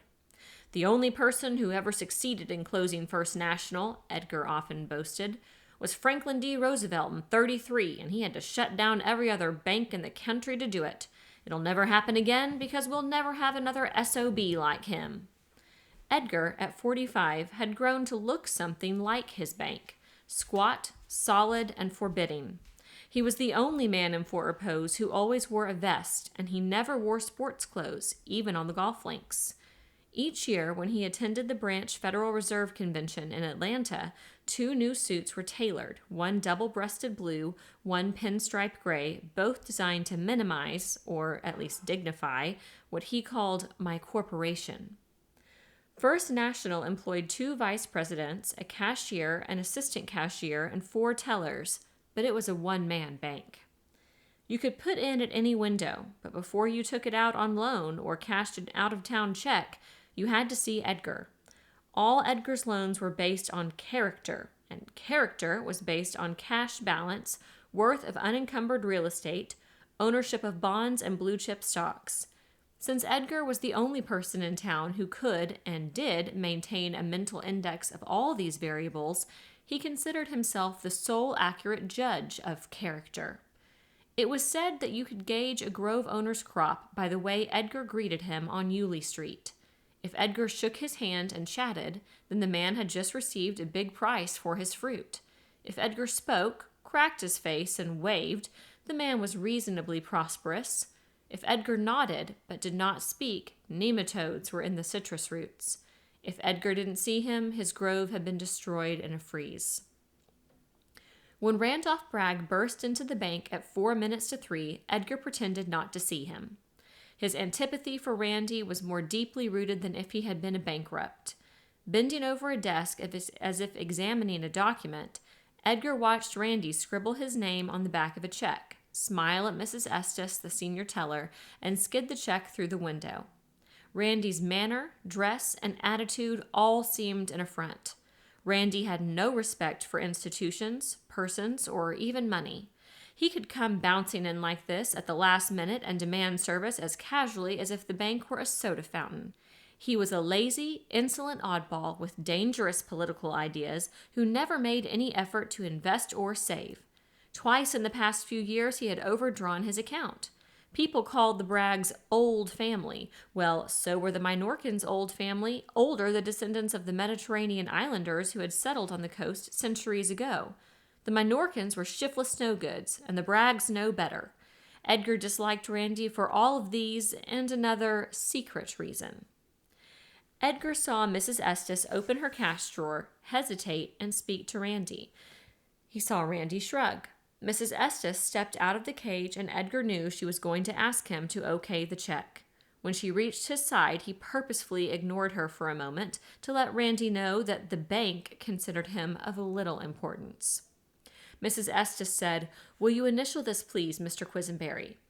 Edgar held the check in both hands at a distance, examining it through the bottom lens of his bifocals as if it smelled of forgery. 5,000, signed by Mark Bragg. If Randy irritated Edgar, Mark infuriated him. Mark Bragg invariably and openly called him by his school nickname, Fisheye. He was glad that Mark was in the Air Force and rarely in town. "Ask that young man to come here," he told Mrs. Estes. Perhaps now he would have the opportunity to repay Judge Bragg for the humiliation of the poker game. 5 years before, Edgar had been invited to sit in on the regular Saturday night pot limit game at the St. John's Country Club in San Marco, county seat and largest town of the Timucuan. He sat opposite Judge Bragg, a spare, straight, older man.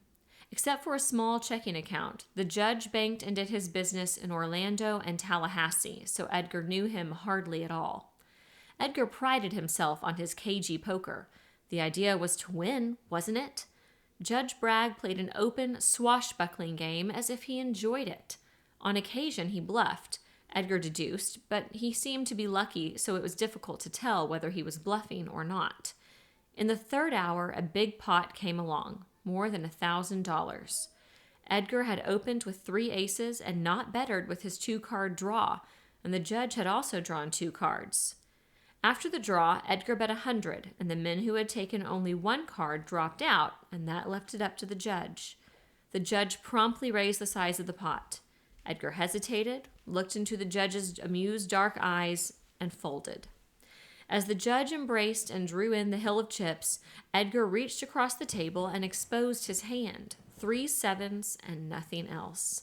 Judge Bragg had said, very quietly, "Don't ever touch my cards again, you son of a bitch. If you do, I'll break a chair over your head." The 5 others in the game had waited for Edgar to do or say something, but Edgar only tried to laugh it off. At midnight, the judge cashed in his chips and said, "See you all next Saturday night, if this tub of rancid lard isn't here. He's a bore, and he forgets to ante." That was the first and the last time Edgar played at the St. John's Club. He had never forgotten it.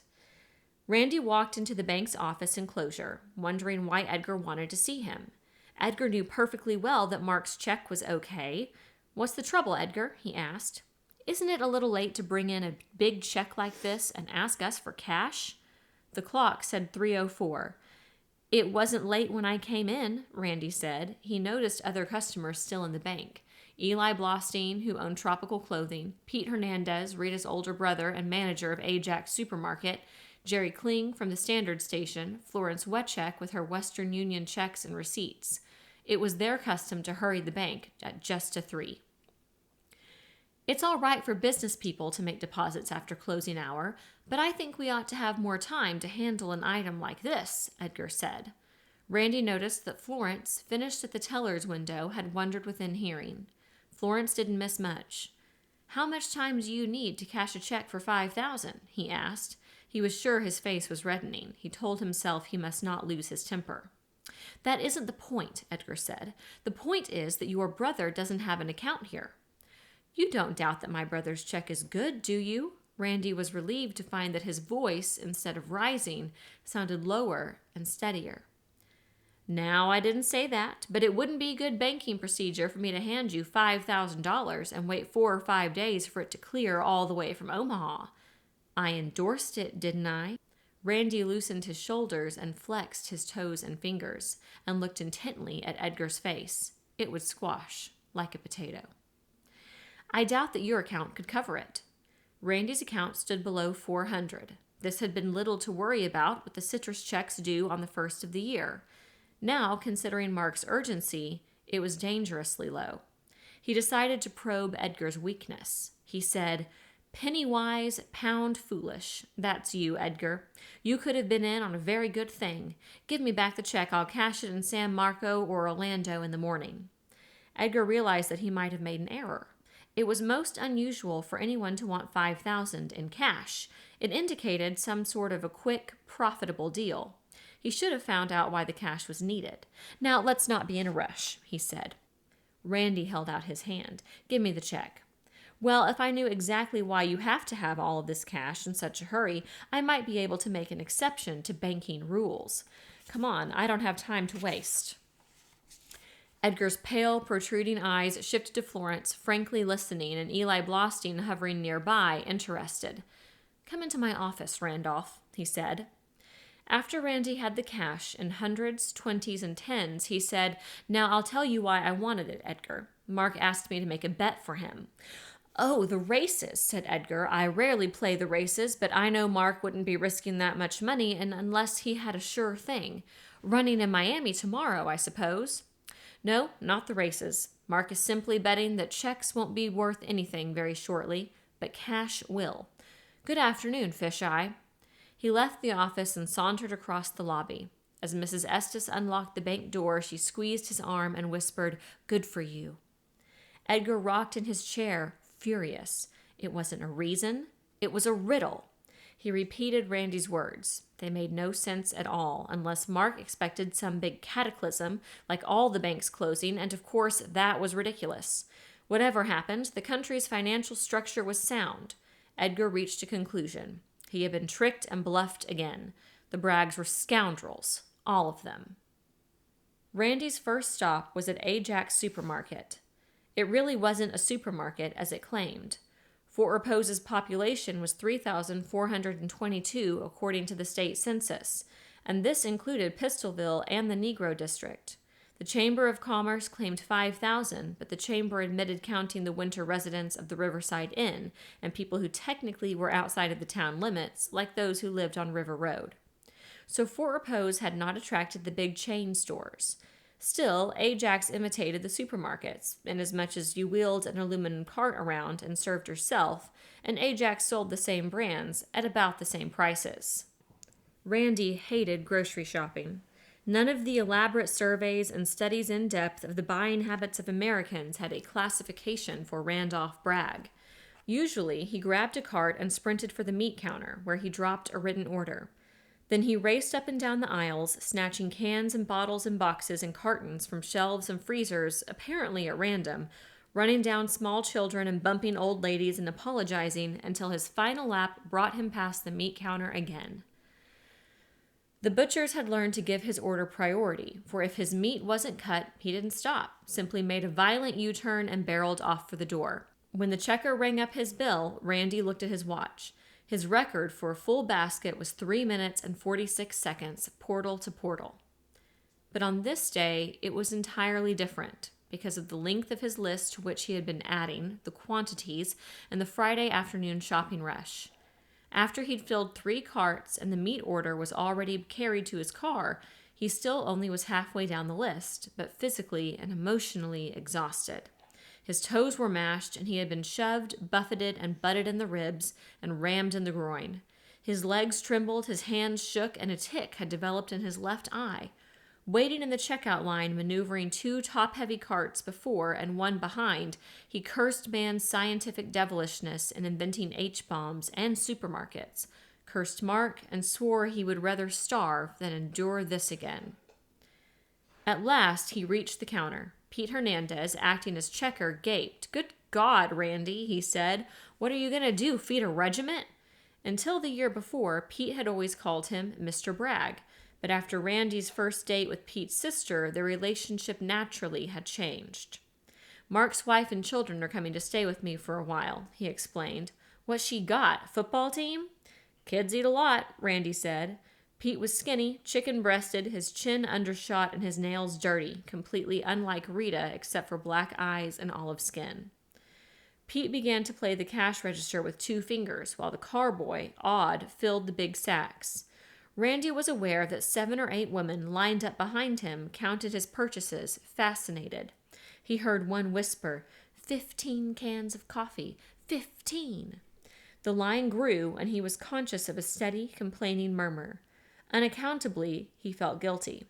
He felt he ought to face these women and shout, all of you, buy everything you can." It wouldn't do any good. They would be certain he was mad. Pete pulled down the total and announced it loudly. $314.80. Randy, geez, that's our record. From habit, Randy looked at his watch. 1 hour and 6 minutes. That, too, was a record. He paid in cash, grabbed an armful of bags, nodded for Pete's carboy to follow, and fled. He stopped at Bill Cullen's bar, short-order grill, package store, and fish camp just outside the town limits. There was space for 2 cases in the front seat, so he'd lay in his whiskey supply. Bill and his wife, a straw-haired woman usually groggy and thick-tongued with spike wine, operated all this business in a 2-room shack joined to a covered wharf, its pilings leaning and roof askew in a cove on the Timucuan. The odors of fried eggs, dead minnows, gasoline and kerosene fumes, decaying gar and catfish heads, stale beer and spilt wine oozed across land and water. Ordinarily, Randy bought his bourbon 2 or 3 bottles at a time. On this day, he bought a case and a half, cleaning out Bill's supply of his brand. He recalled that Helen, when she drank at all, preferred scotch. He bought 6/5 of scotch. Bill, inquisitive, said, "Planning a big barbecue or party or something, Randy? You figure you'll try politics again?" Randy found it almost impossible to lie. His father had beaten him only once in his life, when he was 10, but had truly been a terrible beating. He had lied, and when the judge had gone upstairs and returned with his heaviest razor strop, he grabbed Randy by the neck and bent him across the billiard table and implanted the virtue of truth through the seat of his pants and on bare hide until he screamed in terror and pain. Then Randy was ordered to his room, supperless and in disgrace. Hours later, the judge knocked and came in and gently turned him over in the bed. The judge spoke quietly. Lying was the worst crime, the indispensable accomplice of all others, and would always bring the worst punishment. "I can forgive anything except a lie." Randy believed him, and while he could no longer remember the lie that he had told, he never forgot the punishment. Unconsciously, his right hand rubbed his buttocks as he brought up an answer for Bill Cullen. "I'm having visitors," Randy said, "and Christmas is coming." This was the truth, if not the whole truth. He couldn't risk saying more to Bill. Bill's nickname was Big Mouth, and lying was not limited to the size of yesterday's catch. Big Mouth Bill could spark a panic. When he turned into the driveway, Randy saw Malachi Henry using a scuffle hoe and the camellia bed screening the garage. "Malachi," he called, "how about helping me get this stuff into the house?" Malachi hurried over. His eyes, widening, took in the cartons, bags, and cases filling the trunk and piled on the seats. "All this going up to your apartment, sir?" "No, it goes into the kitchen and utility room. Mrs. Bragg and the children are flying from Omaha tomorrow." As they unloaded, Randy considered the Henrys. They were a special problem. They were black and they were poor, but in many ways closer to him than any family in Fort Repose. They owned their own land and ran their own lives, but in a sense they were his wards. They could not be abandoned or the truth withheld from them. He couldn't explain Mark's warning to Missouri. She wouldn't understand. If he told Preacher, all Preacher would do was to lift up his face, raise an arms, and intone, "Hallelujah, the Lord's will be done." If he told Two-Tone, Two-Tone would consider it an excuse to get drunk and stay that way. But he could, with confidence, tell Malachi.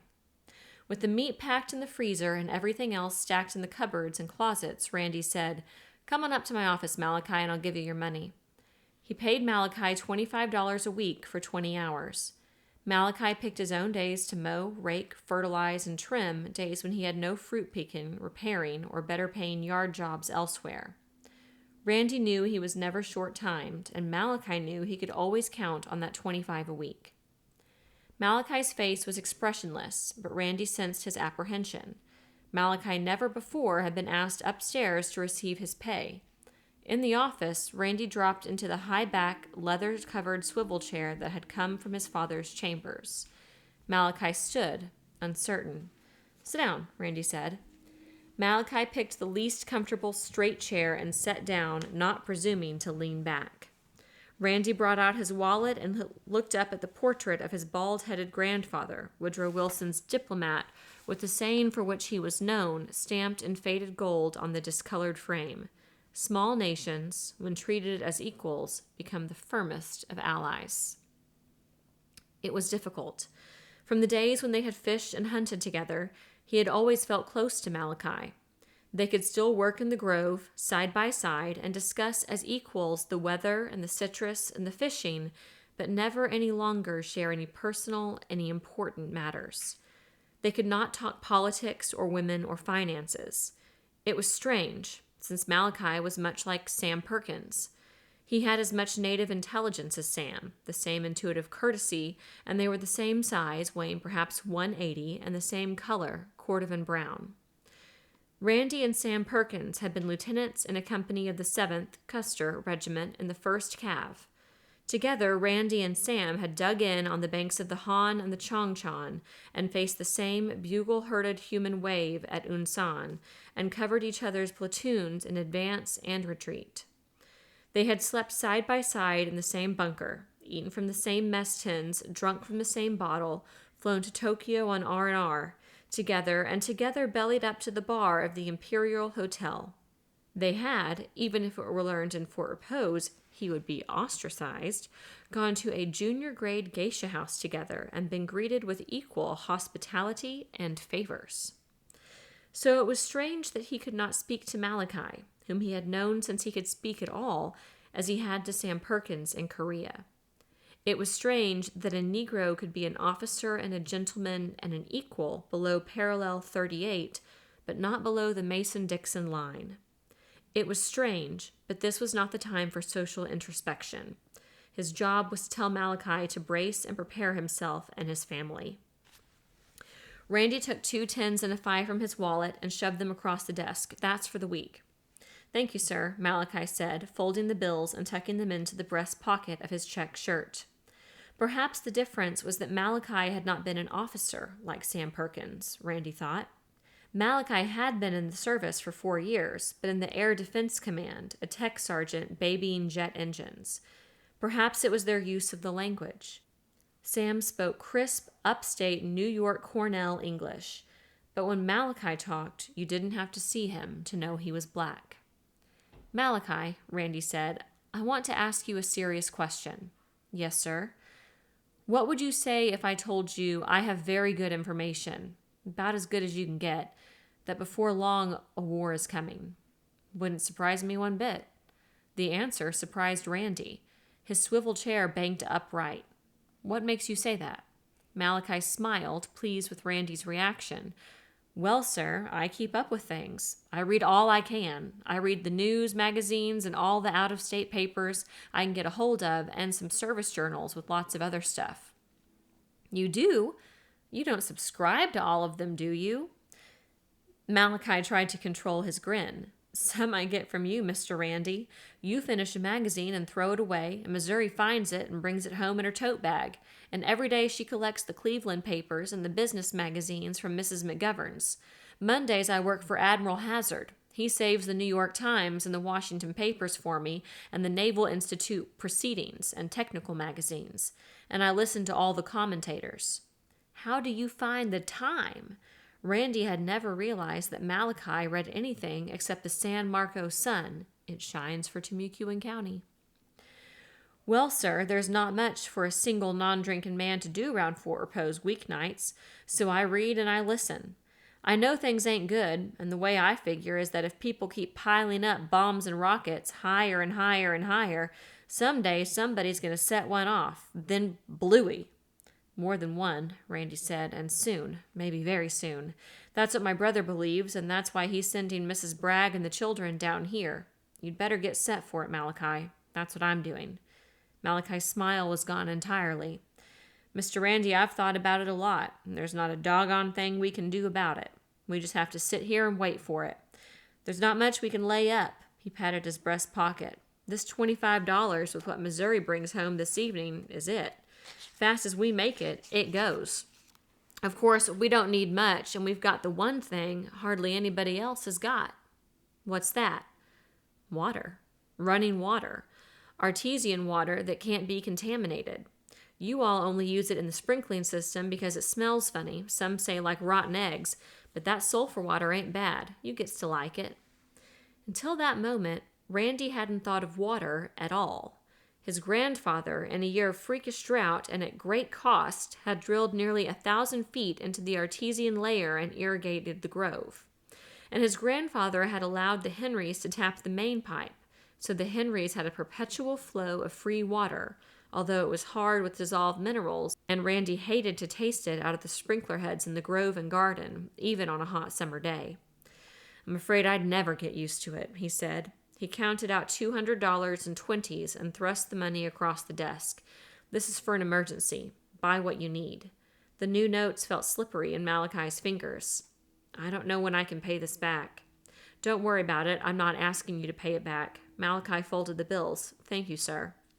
See you next week, Malachi. Malachi left and Randy mixed a drink. You turned on a tap, and lo, water came forth, sweet, soft water without odor, pumped from some subsurface pool by a quiet, faithful servant, a small electric motor.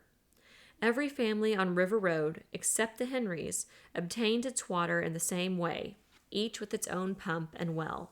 More important than anything he had listed was water, free of dangerous bacilli, unpolluted by poisonous humans, chemical or radioactive. Pure water was essential to his civilization, accepted like pure air. In the big cities, where even a near miss would rupture reservoirs, demolish aqueducts, and smash mains, it would be hell without water. Big cities would become traps deadly as deserts or jungles. Randy began to consider how little he really knew of the fundamentals of survival. Helen, he guessed, would know a good deal more. It was a required subject in the education of Air Force wives. He decided to talk to Bubba Offenhouse, who ran civil defense in Fort Repose. Bubba must have pamphlets or something that he could study. Downstairs, Graff began to bark, an insistent, belligerent alarm announcing a strange car in the driveway. Randy went to the head of the stairs, shouted, "Shut up, Graff!" and waited to see who would knock. Nobody knocked, but the door opened, and Randy saw Elizabeth McGovern in the front hall, bending over Graff, her face curtained by shoulder-length blonde hair. She stroked Graff's hackles until his tail wig-wagged a friendly signal. Then she looked up and called, "You decent, Randy?" One day she would barge in like this, and he would be indecent. She bewildered him. She was brash, unpredictable, and sometimes uncomfortably outspoken. "Come on up, Lib," he said. Like the Henrys, she was a special problem. All through the summer and early fall, Randy had watched the McGovern's house and dock go up, while landscapers spotted palms in orderly rows, laid down the turf, and planted flower pots and shrubbery. On a sultry afternoon, trolling for bass in the channel, he had seen a pair of faultlessly curved and tapered legs incongruously stretched toward the sky from the McGovern dock. Since she was lying on the canvas-colored planking, heels propped up on a post, the legs were all that could be seen from the water. He turned the prow toward the shore to discover whose body was attached to those remarkable and unfamiliar legs. When his boat was almost under the dock, he'd spoken. "Hello, legs." "You may call me Lib," she'd said. "You're Randy Bragg, aren't you? I've sort of been expecting you'd call." When they'd become something more than friends, although less than lovers, he'd accused her of luring him with their lovely legs. Lib had laughed and said, "I didn't know then that you were a leg man, but I'm glad you are. Most American males have a fixation about the mammary gland, a symptom of momism, I think. Legs are for men's pleasure, breasts for babies. Oh, that's really sour grapes. I only say it because I know my legs are my only real asset. I'm flat, and I'm not pretty." Technically, she was accurate. She was no classic beauty when you considered each feature individually. She was only beautiful in complete design, in the way she moved and the way she was put together. She came up the stairs and curled a bare arm around his neck and kissed him, a brief kiss, a greeting. "I've been trying to get you on the phone all day," she said. "I've been thinking and I've reached an important conclusion." "Where have you been?" "My brother stopped at McCoy flying back to Omaha. I had to meet him." He led her into the living room. "Drink? Ginger ale if you have it." She sat on a stool at the bar, one knee raised and clasped between her hands. She wore a sleeveless, turquoise linen blouse, doeskin shorts, and moccasins. He tumbled ice into a glass and poured ginger ale and said, "What's this important conclusion?" "You'll get mad. It's about you." "Okay, I'll get mad." "I think you ought to go to New York or Chicago or San Francisco or any city with character and vitality. You should go to work. This place is no good for you, Randy. The air is like soup and the people are like noodles. You're vegetating. I don't want a vegetable. I want a man." He was instantly angry, and then he told himself that for a number of reasons, including the fact that her diagnosis was probably the truth, it was silly to be angry. He said, "If I went away and left you here, wouldn't you turn into a noodle? I've thought it all out. As soon as you get a job, I'll follow you. If you want, we can live together for a while. If it's good, we can get married." He examined her face. Her mouth, usually agile and humorous, was drawn into a taut, colorless line. Her eyes, which reflected her moods as the river reflected the sky, were gray and opaque. Under the soft tan painted by winter's sun, her skin was pale. She was serious. She meant it. "Too late," he said. "What do you mean, too late?" Yesterday there might have been sense and logic to her estimate, and he might have accepted this challenge, invitation, and proposal. But since morning, they had lived in diverging worlds. It was necessary that he lead her down into his world, yet not too abruptly, lest sight and apprehension of the future imperil her capacity to think clearly and act intelligently. "My sister-in-law and her 2 children are coming to stay with me," he began. "They get in tonight, in the morning, really, 3:30. "Fine," she said. "Meet them, turn the house over to them, and then pick yourself a city, a nice, big, live city. They can have this place all to themselves, and while they're here, you won't have to worry about the house. How long are they staying?" "I don't know," Randy said. "Maybe forever," he almost added, but didn't. "It won't matter really, will it? When they leave, you can rent the house. If they leave soon, you ought to get a good price for it for the rest of the season. What's your sister-in-law like?" "I haven't told you the reason they're coming." He reached out and covered her hands. Her fingers, long, round, strong, matched her throat. Her nails were tinted copper and carefully groomed. He tried to frame the right words. "My brother believes—" Graff, lying near Randy's stool, rolled to his feet, hair bristling like a razorback pig, tail and ears at attention, and then raced into the hallway and down the stairs, barking wildly. "That's the loudest dog I've ever met," Lib said. "What's eating him now? He's got radar ears. Nothing can get close to the house without him knowing." Randy went downstairs. It was Dan Gunn at the door. An angular, towering man, sad-faced and saturnine, wearing heavy-framed glasses, awkward in movement and sparing of speech, he stepped into the hallway, not bothering to glance at Graff. Dan said, "You got a woman upstairs, Randy? I know you have, because her car is in the driveway." He removed his pipe from his mouth and almost smiled. "I'd like to talk to her, about her mother, her father, too." "Go on up to the apartment, Dan," Randy said. "I'll just wander around in the yard." He guessed that Dan had just come from a professional visit to the McGoverns. Lib's mother had diabetes. He didn't know what her father had, but if Dan was going to discuss family illnesses with Lib, he would politely vanish. "I don't think Elizabeth will mind if you sit in on this," Dan said. "Practically one of the family by now, aren't you?" Going upstairs, Randy decided that Dan, too, should know of Mark's warning. If anybody ought to know, it was a doctor. At the same time, Randy realized that he had not included drugs in his list, and the medicine cabinet held little except aspirin, nasal sprays, and mouthwash. With 2 children coming, he should have planned better than that. Anyway, Dan was the man to tell him what to get and write the prescriptions. Randy mixed Dan a drink and said, "Our medic is here to see you, Lib, not me. When he's finished talking, I've got something to say to both of you." Dan looked at him oddly. "Sounds like you're about to make a pronouncement." "I am, but you go first."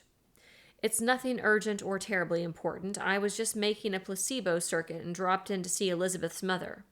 "The what?" Lib asked. Randy had heard Dan use the phrase before. "Placebo, or psychosomatic circuit. The middle-aged retirees and geriatrics who have nothing to do but get lonely and worry about their health. The only person they can call who can't avoid visiting them is their doctor. So they call me, and I let them bend my ear with symptoms. I give them sugar pills or tranquilizers. One seems about as good as the other. I tell them they're going to live. This makes them happy.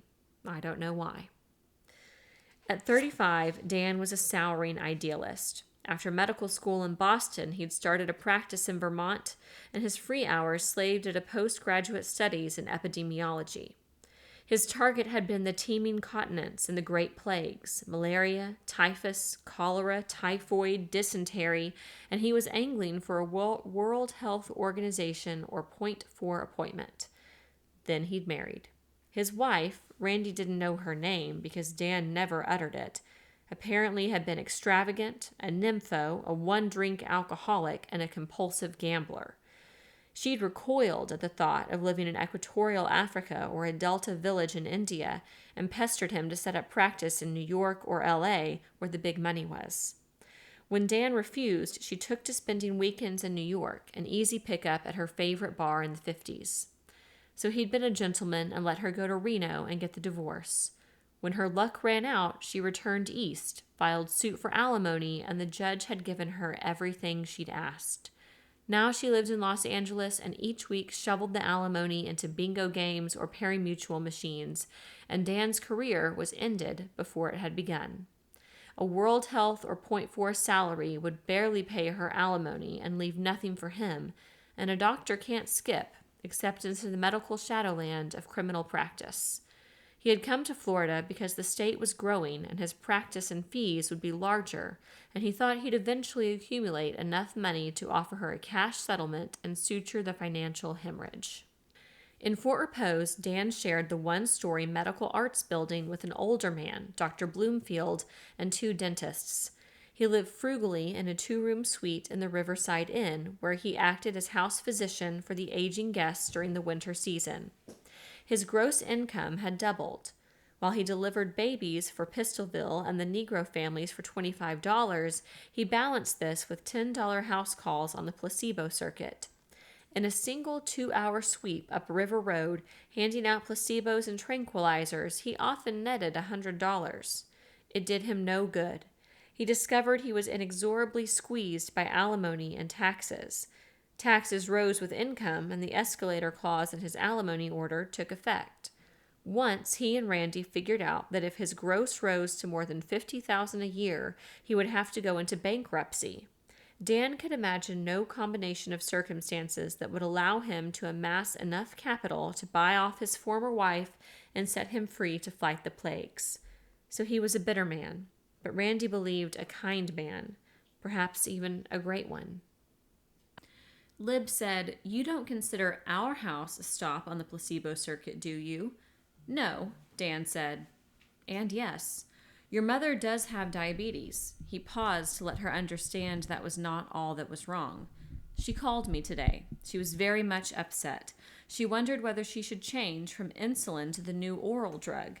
You've been giving her her insulin shot every morning, haven't you?"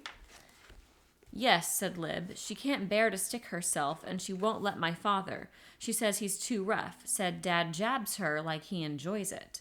This was something Randy hadn't known before. Dan said, "She wants me to get her or a niece because she says you're talking about leaving her." Lib said, "Yes, I do intend to leave. I'm going to leave when Randy leaves." Randy started to speak, but checked himself. He could wait a moment. Dan wiped his glasses. His face drooped unhappily. "I don't know about experimenting," he said. "Your mother is balanced at 70 units of insulin a day. A pretty solid shot. I don't want to take her off insulin. She'll have to learn to use the hypodermic herself. Now, let's move on to your father." "My father? Nothing's wrong with Dad, is there?" "Maybe nothing. Maybe everything. He's turning into a zombie, Elizabeth. Doesn't he have any hobbies? Can't he start a new business? He's only 61, and except for a little hypertension, in good shape physically. But he is dying faster than he should. The better a man is at business, the worse in retirement. One day he's running a big corporation, and the next day he isn't allowed to run anything, even his own home. He wishes himself dead, and he dies." Lib had been listening intently. She said, "It's even harder on Dad. You see, he didn't retire by choice. He was fired. Oh, we call it retirement, and he gets his pension, but the board eased him out. He lost a quiet little proxy fight, and now he doesn't think he is of any use to anyone at all." "I felt," Dan said, "it was something like that." He was silent a moment. "I'd like to help him. I think he's worth saving." Randy knew it was time to speak. "When you came in, Dan, I was about to tell Lib what Mark told me today out at McCoy. He is afraid, he is sure, that we are on the verge of war. That's why Helen and the children are being sent down here. Mark thinks the Russians are already staged for it. Randy watched them. Comprehension seemed to come first to Elizabeth. She said softly, "Oh, God." Her fingers locked in her lap and grew white.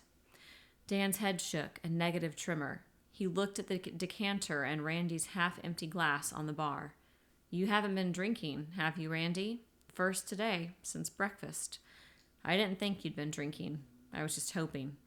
Dan's massive head, with the coarse, wiry, reddish hair at the temples, bent forward as if his neck could no longer support it. "I guess that makes everything hypothetical," he said. "How soon?" "Mark doesn't know, and I can't even guess. Today, tomorrow, next week, next month, you name it." Lib looked at her watch. "News at 6, she said.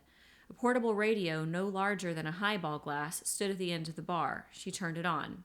Randy kept the portable tuned to WSMF, wonderful San Marco, Florida, the biggest station in the county.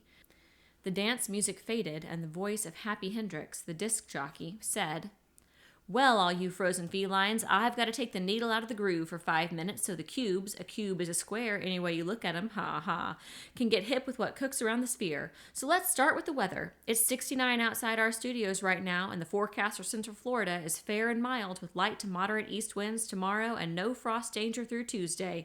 That's good fishing weather, folks, and to prove it, here's a story from Tavares over in Lake County. Jonas Corkle of Hyannis, Nebraska today caught a 13-pound, 4-ounce bigmouth in Lake Dora to take the lead in Lake County's winter bass tournament. He used black eel bait. A UP item from Washington says that the Navy has ordered preventative action against unidentified jet planes which have been shadowing the 6th Fleet in the eastern Mediterranean. At Tropical Park today, Bald Eagle won the Coral Handicap by 3 lengths, paying $11.60. Careless Lady was second and Rumpus third. Now, turning to the news of Wall Street, stocks closed mixed with missiles up and railroads off in moderate training. The Dow Jones averages... Lib turned off Happy Hendricks. She said, "What's it mean?" Randy shrugged. "That business in the Mediterranean? It's happened before. I guess that's one of the dangerous things about it. We get shock-proof.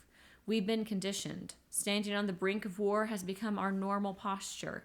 He turned to Dan. "I think we should lay in some drugs, an emergency kit. What about prescribing for war, doctor?" Dan fumbled in his jacket pocket and brought out a pad. He moved slowly and seemed very tired.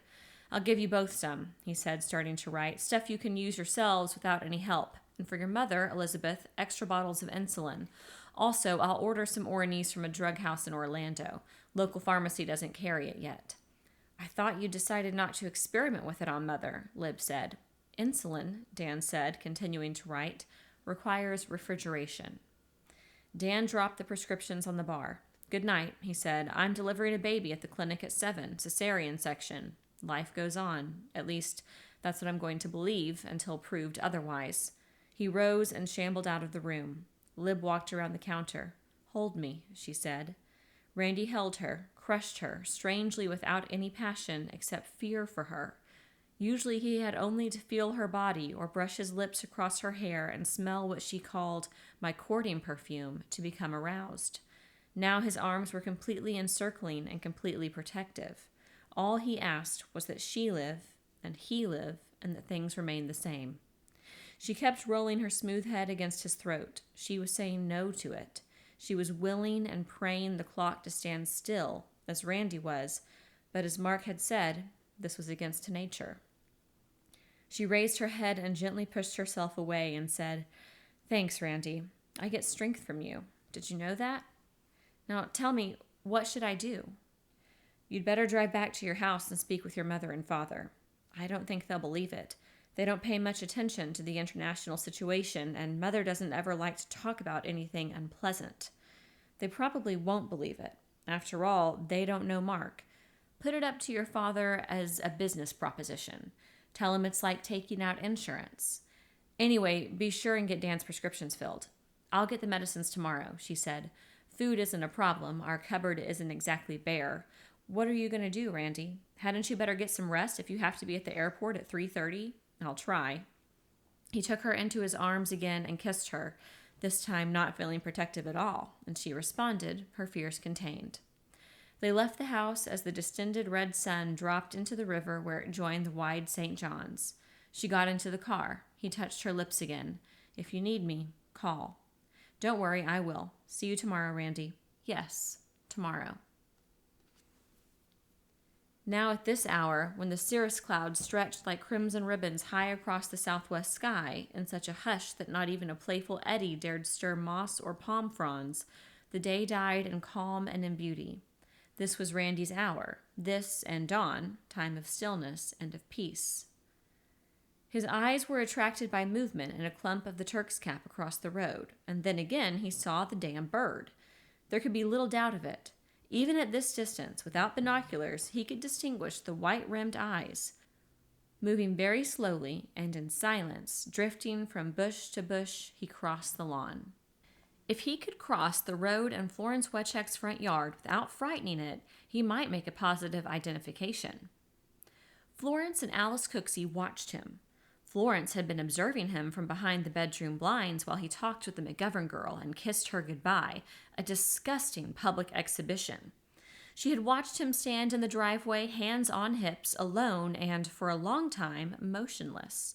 Then, incredulously, she had seen him bend over and stealthily move toward her, and she had called Alice. "There he is," she said triumphantly. "I told you so. Come and see for yourself. He's a peeping Tom, all right." Alice, peering through the louvers, said, "I think he's stalking something." "Yes, me." They watched while he crossed the road, placing his feet carefully as a heron feeding on minnows in the shallows. "The sneak," Florence said. He reached Florence's lawn and for a moment hid behind a clump of boxwood. "He's going around the other side of the house," Florence said. "I think we can watch better from the dining room." She ran into the dining room, Alice following. Bent almost double, he advanced from the boxwood toward the Turk's Cap. Suddenly he straightened, threw an imaginary hat to the ground, and Florence heard him say distinctly, "Oh, goddamn!" At the same time, she heard Anthony shaking the cage on the back porch. Anthony had come home for the night. Then she heard Randy on the back porch. Anthony squawked. Randy swore and shouted, "Hey, Florence!" She opened the kitchen door and said, "Now look here, Randolph Bragg, I'm not having any more of your prowling around the house and staring at me while I'm dressing. You ought to be ashamed." Randy, mouth open, astonished, stared at the two birds. Anthony on the outside of the cage, Cleo fluttering within. He said, "Is that your bird?" He pointed at Anthony. "Certainly it's my bird." "What kind of bird is it?" "Why, he's an African lovebird, of course." Randy shook his head. "I'm a dope. I thought he was a Carolina parakeet. You know, the Carolina parakeet is, or was, our only native parrot. A specimen hasn't been identified since 1925. They're supposed to be extinct. If that isn't one, I'm willing to admit they are." "Is that why you've been spying on me? I saw you at it this morning with glasses." "I haven't been spying on you, Florence. I've been spying on that fake Carolina parakeet." He noticed Alice Cooksey standing behind Florence, smiling. Alice was one of his favorite people. He really ought to tell Alice about Mark and what Mark predicted. Ought to tell Florence as well, but Florence still looked upset and angry. He said, "Now, Florence, cool off. I've got something important to tell you." "Bird watcher!" Florence shrieked. She slammed the kitchen door in his face and fled into the house. Randy put his hands in his pockets and strolled home. The world was real crazy. He'd talk to Florence and Alice in the morning after Florence settled down. In his kitchen, Randy made himself a cannibal sandwich. Lib considered his habit of eating raw ground round, smeared with horseradish and mustard and pressed between slices of rye bread, barbarous. He'd explained it was simply a bachelor's meal, quick and lazy, and anyway, he liked it. He trotted downstairs and examined the purchases lined on shelves and stacked in closets. Some of it was pretty exotic stuff for an emergency. Perhaps he should make up a small kit of delicacies. If the worst happened, this would be their iron rations for a desperate time. If nothing happened, it would all keep.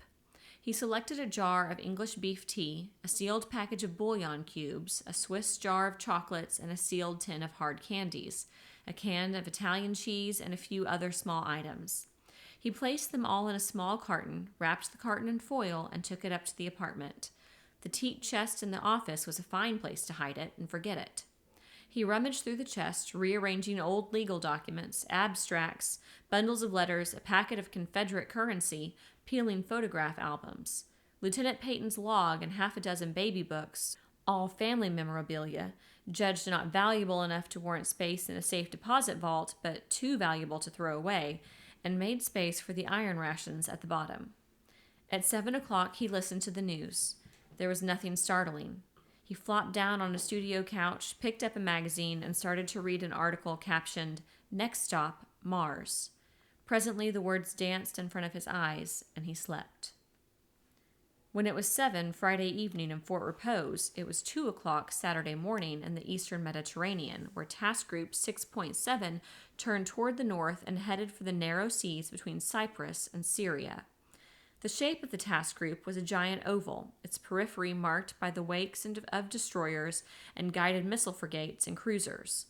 The center of Task Group 6.7, and the reason for its existence, was the USS Saratoga, a mobile nuclear striking base. In Saratoga's Combat Information Center, 2 officers watched a bright blip on the big radar repeater. It winked on and off, like a tiny green eye opening and closing. Interrogated by a friend or foe radar impulse, it had not replied. It was hostile. For 36 hours, ever since passing Malta, Saratoga had been shadowed. This blip was the latest shadower. One of the officers said, "No use sending up a night fighter. That bogey's too fast. But an F-11F could catch him. So we'll let him hang around, let him close in. Maybe he'll come close enough for a missile shot from Canberra. If not, we'll launch F-11Fs at first light." The other officer, an older man, a senior captain, frowned. He disliked risking his ship in an area of restricted maneuver while under enemy observation. He always thought of the Mediterranean as a sack, anyway, and they were approaching the bottom of it. He said, "All right, but be damn sure we chase him out of radar range before we enter the Gulf of Iskenderun." Chapter 4. Helen Bragg's battle was over, and she had lost. The tickets were in her handbag. Their luggage, Mark had made them pack almost all the clothes they owned and paid an outrageous sum for the extra weight, was piled on the baggage cart already wheeled outside onto the concrete, fine snow settling on it. She had lost, and yet 15 minutes before plane time she still protested, not in the hope that Mark would change his mind. It was simply that she felt miserable and guilty.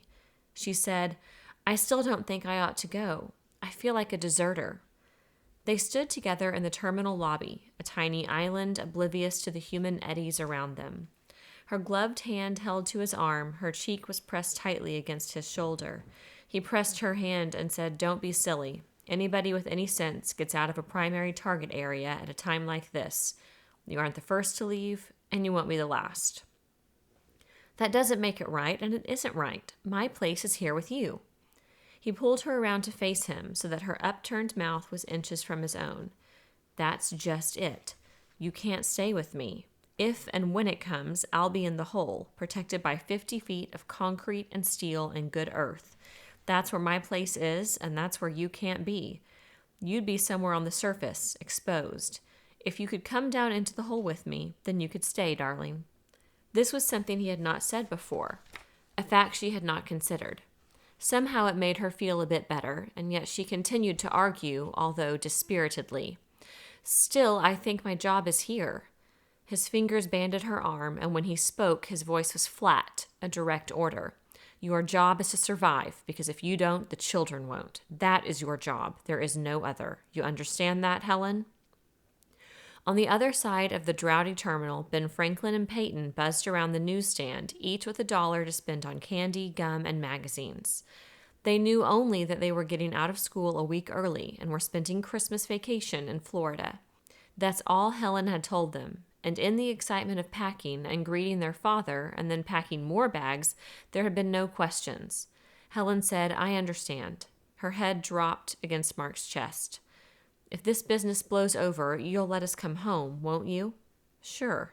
"You promise?" "Certainly, I promise." "Maybe we could be home before the next school term." "Don't count on it, darling, but I'll call you every day, and as soon as I think it's safe, I'll give you the word." The loudspeaker announced Flight 714 for Chicago, connecting with flights east and south. The children ran over to them. Peyton carried a quiver and a bow slung over her shoulder, Ben Franklin a cased spinning rod, his Christmas present from Randy the year before. Mark shepherded them outside and toward Gate 3. He lifted Peyton off the ground and held her a moment and kissed her, disarranging her red knitted cap. "My hair," she said, laughing, and he put her down. He noticed other passengers filtering through the gate. He drew Ben Franklin aside. He said, "Behave yourself, son." Ben looked up at him, his brown eyes troubled. When he spoke, his voice was intentionally low. "This is an evacuation, isn't it, Dad?" "Yes." It was Mark's policy never to utter an untruth when replying to a question from the children. "I knew it was as soon as I got home from school. Usually Mother gets all excited and happy about traveling. Not today. She hated to pack, so I knew it. I hate to send you away, but it's necessary." Looking at Ben Franklin was like looking at a snapshot of himself in an old album. "You'll have to be the man of the family for a while. Don't worry about us. We'll be okay in Fort Repose. I'm worried about you." The boy's eyes were filling. Ben Franklin was a child of the atomic age and knowledgeable. "I'll be all right in the hole. Not if... Anyway, Dad, you don't have to worry about us," he repeated. Then it was time. Mark walked them to the gate, Peyton's glove in his left hand, Ben Franklin's in his right. Helen turned and he kissed her once and said, "Goodbye, darling. I'll phone you tomorrow afternoon. I've got the duty tonight, and I'll probably sleep all morning, but I'll call as soon as I get up." She managed to say, "Tomorrow." He watched them walk to the plane, a small procession, and out of his life. At 9 o'clock, Randy awoke, aware of half a dozen problems accumulated in his subconscious. The problem of transportation he had neglected entirely. He certainly ought to have a reserve of gas and oil. Half his grocery list remained to be purchased. He had not filled Dan Gunn's prescriptions. He had yet to visit Bubba Offenhouse and collect civil defense pamphlets. He went into his bathroom, turned on the lights, and washed the sleep out of his eyes. Lights! What would happen if the lights went out? Several boxes of candles, 2 old-fashioned kerosene lamps, and 3 flashlights were cached in the sideboard downstairs, a provision against hurricane season. He had a flashlight in his bedroom and another in the car.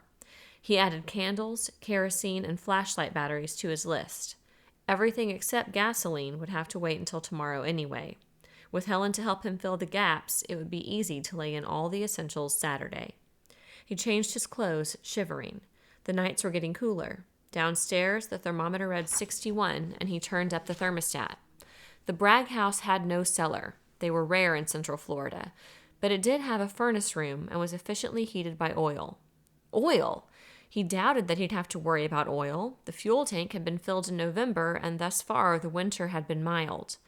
In the garage, Randy found 2 empty 5-gallon gasoline cans. He put them in the car trunk and drove to town. Jerry Kling's station was still open, but Jerry had already turned off his neon sign and was checking the cash register. Jerry filled the tank and 2 extra cans, and as an afterthought, Randy asked for a gallon of kerosene and 5 extra quarts of oil. Driving back on River Road, Randy slowed when he reached the McGoverns. All the lights were on in the McGoverns' house. He turned into the driveway. It was 10:30. It was not necessary that he leave for the Orlando airport until 2 a.m. It was near dawn in the eastern Mediterranean when Saratoga, working up speed in the narrowing waters between Cyprus and Lebanon, catapulted 4 F-11F Tigers, the fastest fighters in its complement. By then, the reconnaissance jet that had shadowed Task Group 6.7 through the darkness hours had vanished from the radar screens. The Admiral's staff was convinced another would take its place, as on the previous morning, but this day the snooper would receive a surprise. Task Group 6.7's primary mission was to take station in the Iskenderun Gulf and give heart to the Turks, who were under heavy political and propaganda pressure. The force's security would be endangered if its perilously tight formation in this confined area was observed. Quite often, the flood of history is undammed or diverted by the character and actions of one man. In this case, the man was not an official in Washington, or the admiral commanding Task Group 6.7, or even the captain or air group commander of the Saratoga. This man was Ensign James Cobb, nicknamed Pee-wee, the youngest and smallest pilot in Fighter Squadron 44. Ensign Cobb was assigned combat air patrol duty on this Saturday morning simply because it was his turn. He was scarcely 5 feet 6 inches tall, weighed 124, and looked younger than his 23 years. Under a flat-top haircut, his red head appeared knobby and outsized. His face was pinched and mottled with freckles. In the presence of girls, he was shy to the point of panic. In the wonderful ports of Naples, Nice, and Istanbul, he distinguished himself as the only pilot in the Fighting 44 who never found reason to request a night's liberty ashore. When he climbed into the cockpit of his aircraft, Pee-wee Cobb's whole character changed. The instant his hands and feet were on the controls, he became as large and as fast as his supersonic fighter and as powerful as its armament. As compensation for outer physical deficiencies, he was gifted with superb reactions and eyesight.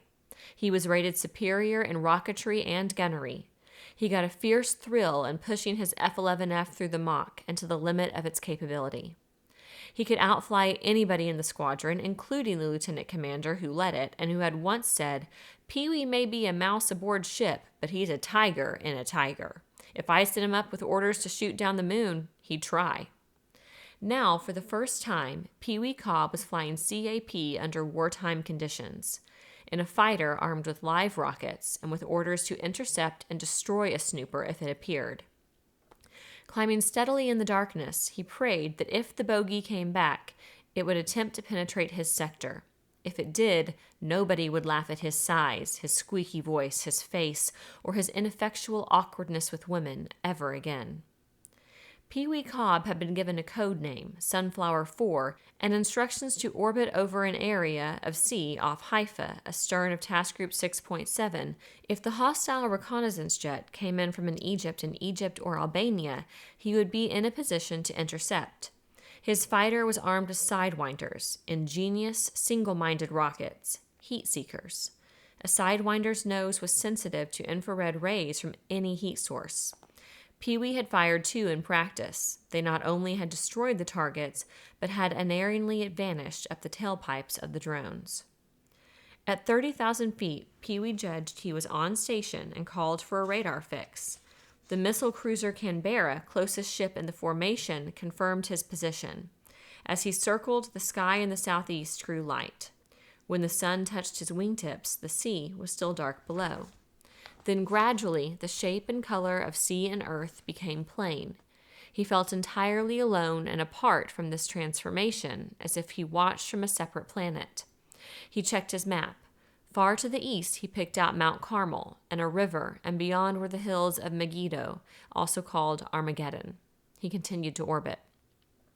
His earphones crackled, and he acknowledged Saratoga. The fighter controller's voice said, "Sunflower 4, we have a bogey. He is at Angels 25 and his speed 500 knots. Your intercept course is 30 degrees. Go get him." So the snooper was already north of him and racing up the coast, hoping to hang on to the flank of the task group and observe it by radar from a position close to friendly Syrian territory.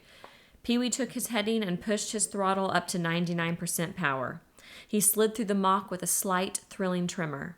Every 15 or 20 seconds, he made minute alterations in course in response to directions from Saratoga, which was holding both planes on its screens. Then he saw it, flicker of sun on metal, diving at great speed. He pushed the Tiger's nose over and followed, reporting, "I am closing target." He touched the switch that armed his rockets and another calling for manual fire, singly. The chase had carried him down to 9,000 feet, and the bogey was still losing altitude. It was a 2-engine jet, an IL-33, Pee-wee believed, and remarkably fast at this low level. There was no doubt that the bogey knew he was on its tail, for a reconnaissance aircraft would be well equipped with radar. His speed held steady at Mach 1.5, but his rate of closure slowed. Far ahead, Pee-wee saw the Syrian port of Latakia, reputedly built into an important red submarine base. Within a few seconds, he would be within Syrian territorial waters, and a few more would carry him over the port itself. At this point, Pee-wee should have dropped the chase, for they had already been strictly warned in the briefing against violating anyone's borders. He hung on. In another 5 seconds, the bogey jinked violently to the right, heading for the port and its anti-aircraft and rocket batteries, and perhaps the sanctuary of an airfield in the brown hills and dunes beyond. Pee-wee turned the F-11F inside him, instantly shortening the range. He pushed the firing button. The Sidewinder, leaving a thin pencil mark of smoke, rushed out ahead. For an instant, the Sidewinder seemed to be following the flight of the bogey beautifully, and Pee-wee waited for it to merge into the tailpipe of one of the jet engines. Then the Sidewinder seemed to waver in its course. Pee-wee believed, although he could not be certain, that the bogey had cut its engines and was in a steep glide. Following the Sidewinder, Pee-wee lost sight of the bogey. The Sidewinder darted downward toward the dock area of Latakia. It seemed to be chasing a train. That crazy rocket, Pee-wee thought. There was an orange flash and an enormous ball of brown smoke and black bits of debris rushing up to meet him. Pee-wee kicked his rudder hard and climbed away from it, compressed within his G-suit and momentarily losing his vision. Then the shock wave kicked him in the rear, and he was out over the Mediterranean again. He was asking for a vector back to his ship when another flash reflected on his instrument panel. He banked to look back and saw a black cloud, red flames at its base, rising from Latakia. 15 minutes after Ensign Cobb, freckles standing out on his white face like painted splotches, was standing in Admiral's country of Saratoga, trying to explain what had happened. Randy Bragg pulled up in the rear driveway of the McGovern house, wondering whether he should go in.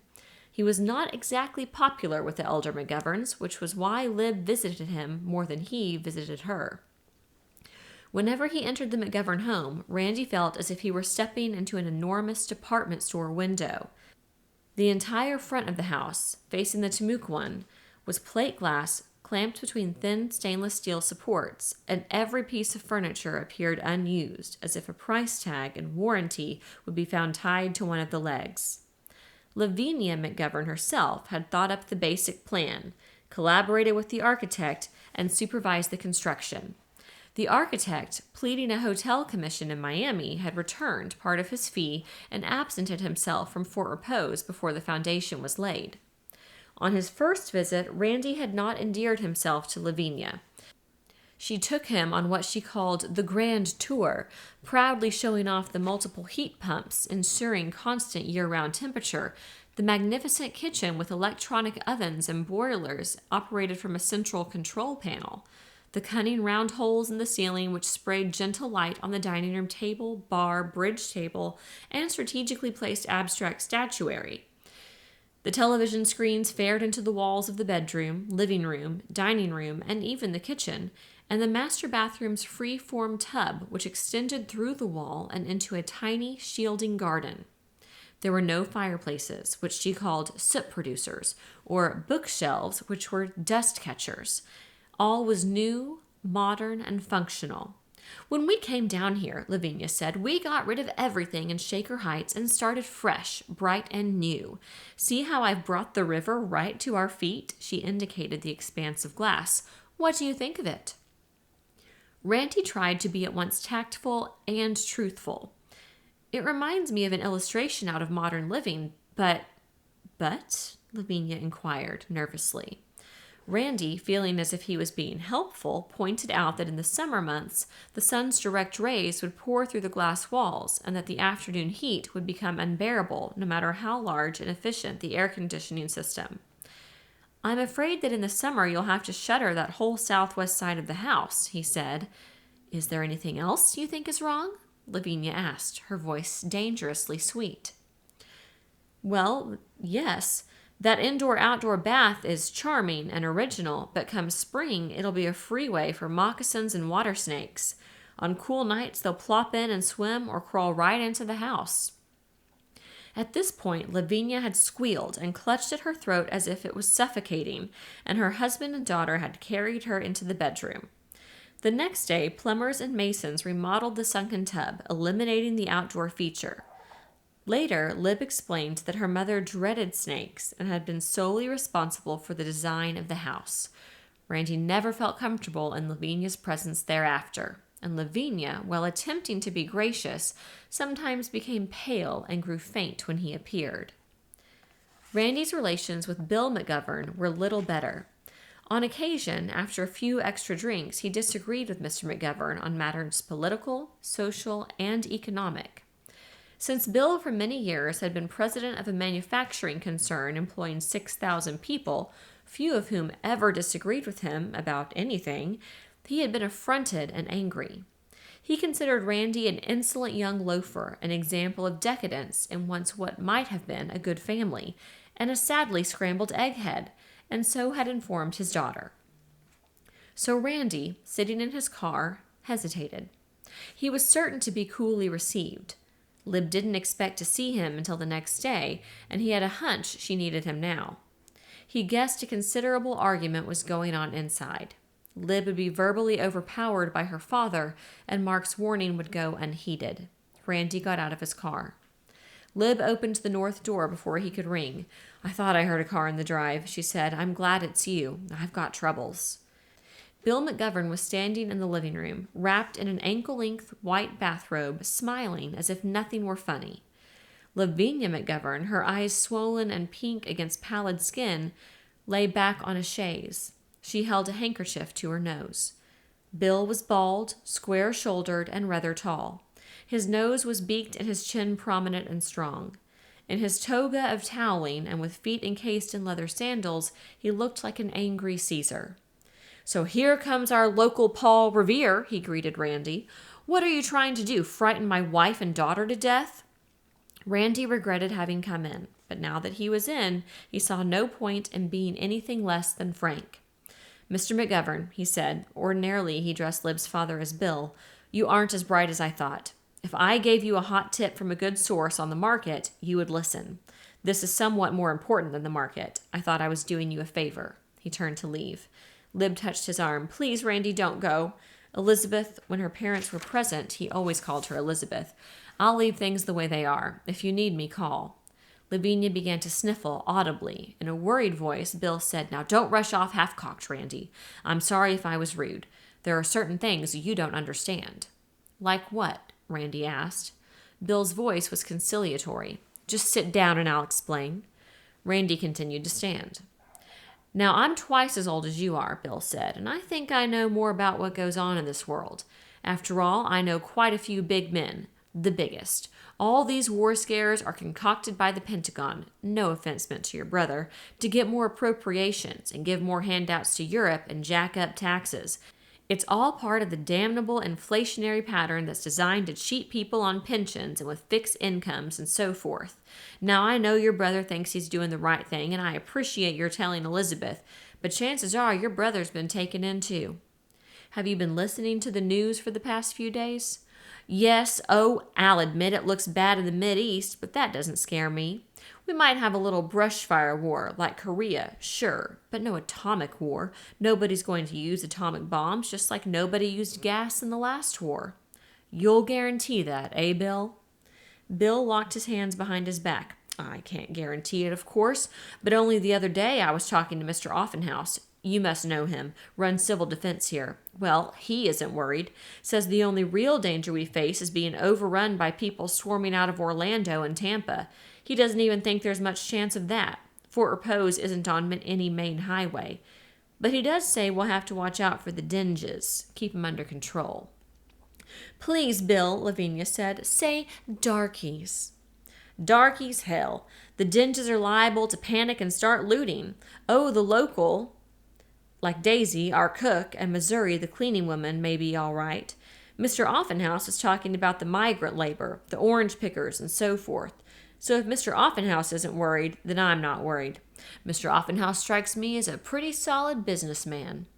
Randy knew that Bubba Offenhouse had been picked to head civil defense because he owned the only 2 ambulances with which the addition of black scroll work doubled as hearses in Fort Repose. "Did you talk to him about fallout?" he asked. "Well, no, I didn't," Bill said.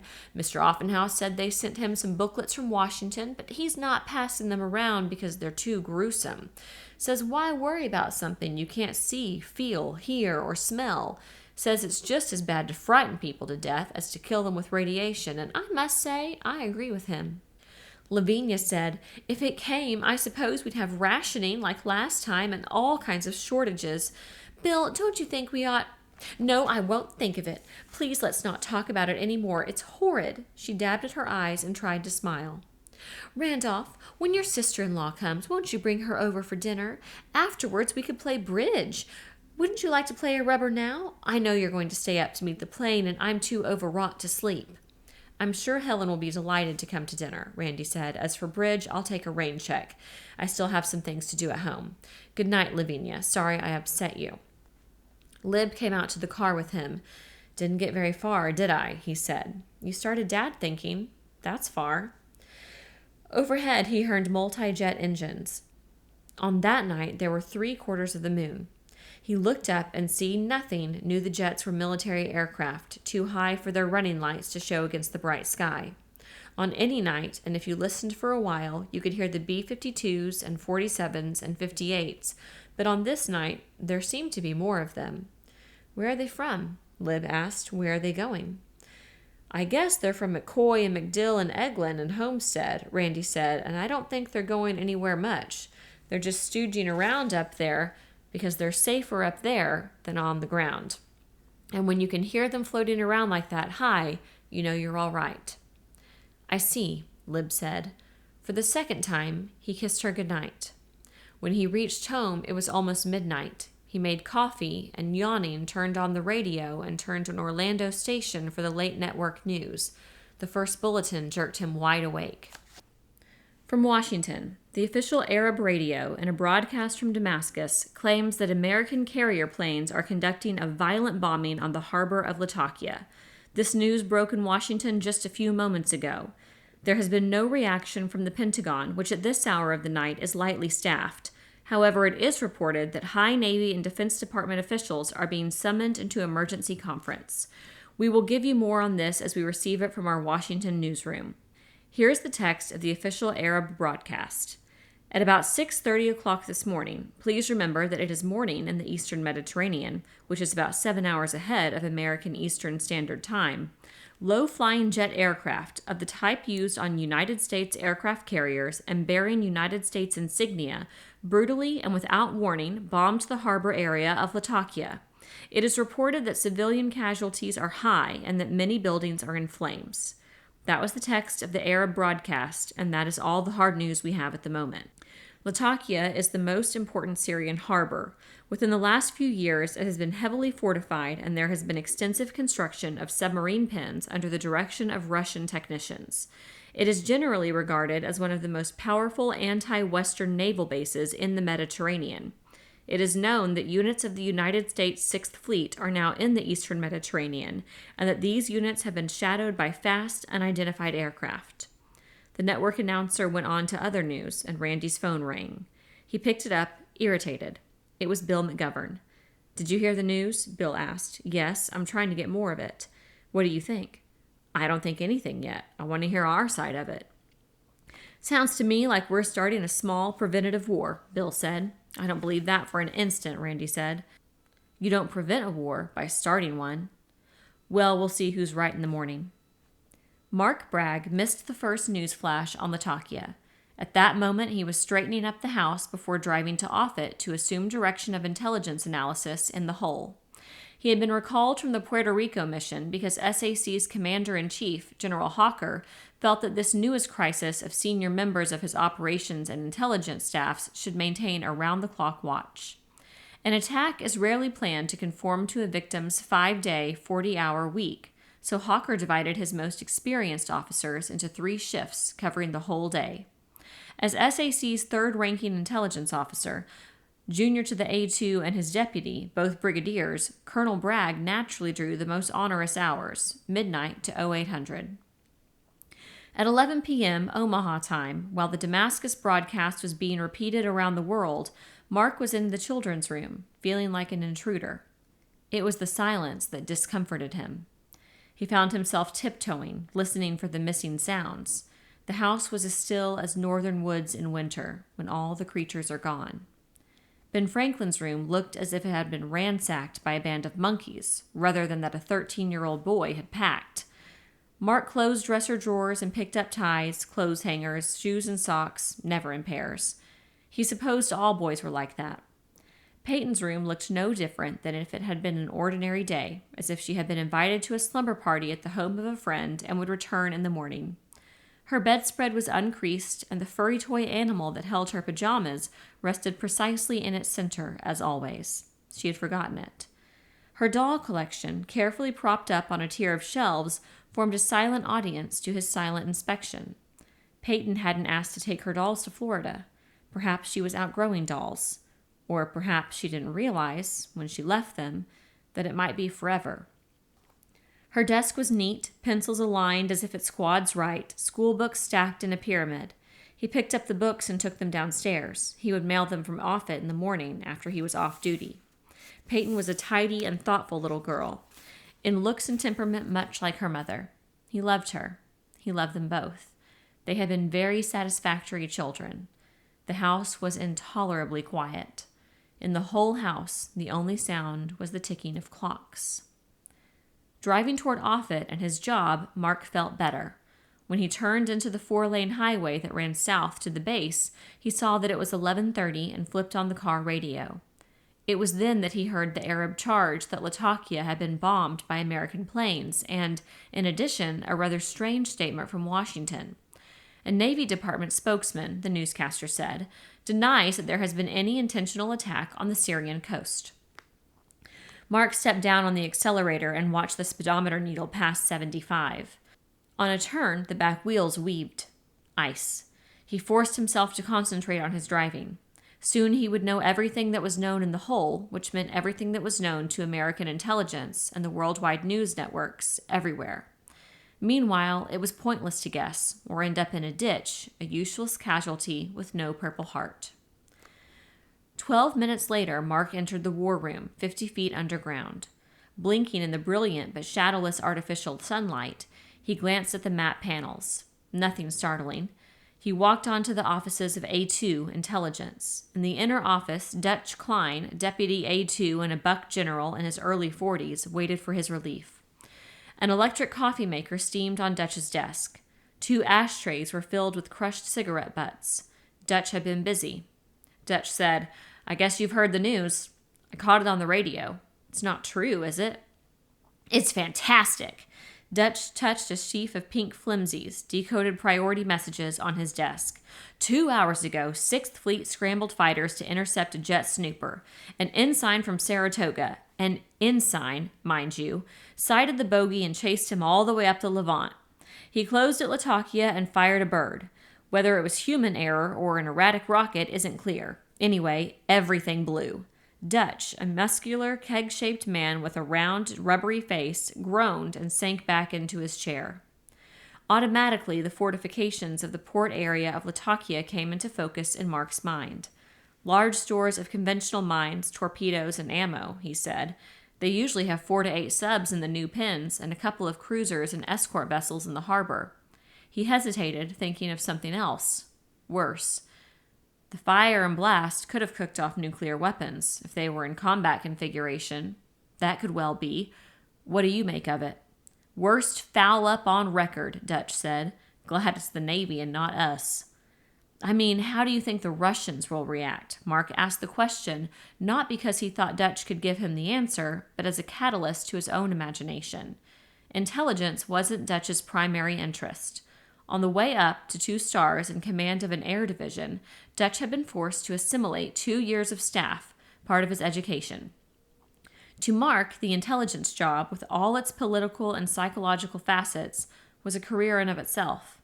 He had a feel for it, the capacity to stir a head full of unrelated facts until they congealed into a pattern arrowing the future. Dutch said, "Maybe it'll throw them off balance." "It might upset their timetable," Mark agreed. "But I'm afraid they're all set. It might have just given the Kremlin a casus belli, an excuse." Dutch lifted himself out of the chair. "I leave it with you. The CNC was in here until a few minutes ago. He said he had to get some sleep because it might be even hairier tomorrow. If there are any important political developments, you're to call him. Operations will handle the alert status as usual." For 30 minutes, Mark concentrated on a pile of flimsies, the latest intelligence from NATO, Smyrna, Naples, the Philippines, Eastern Sea Frontier, and the summaries from Air Defense Command and the CIA. When he was abreast of the situation, he crossed the war room to Operations Control. The senior controller on duty was Ace Atkins, a former fighter pilot, like Mark, an Eagle colonel.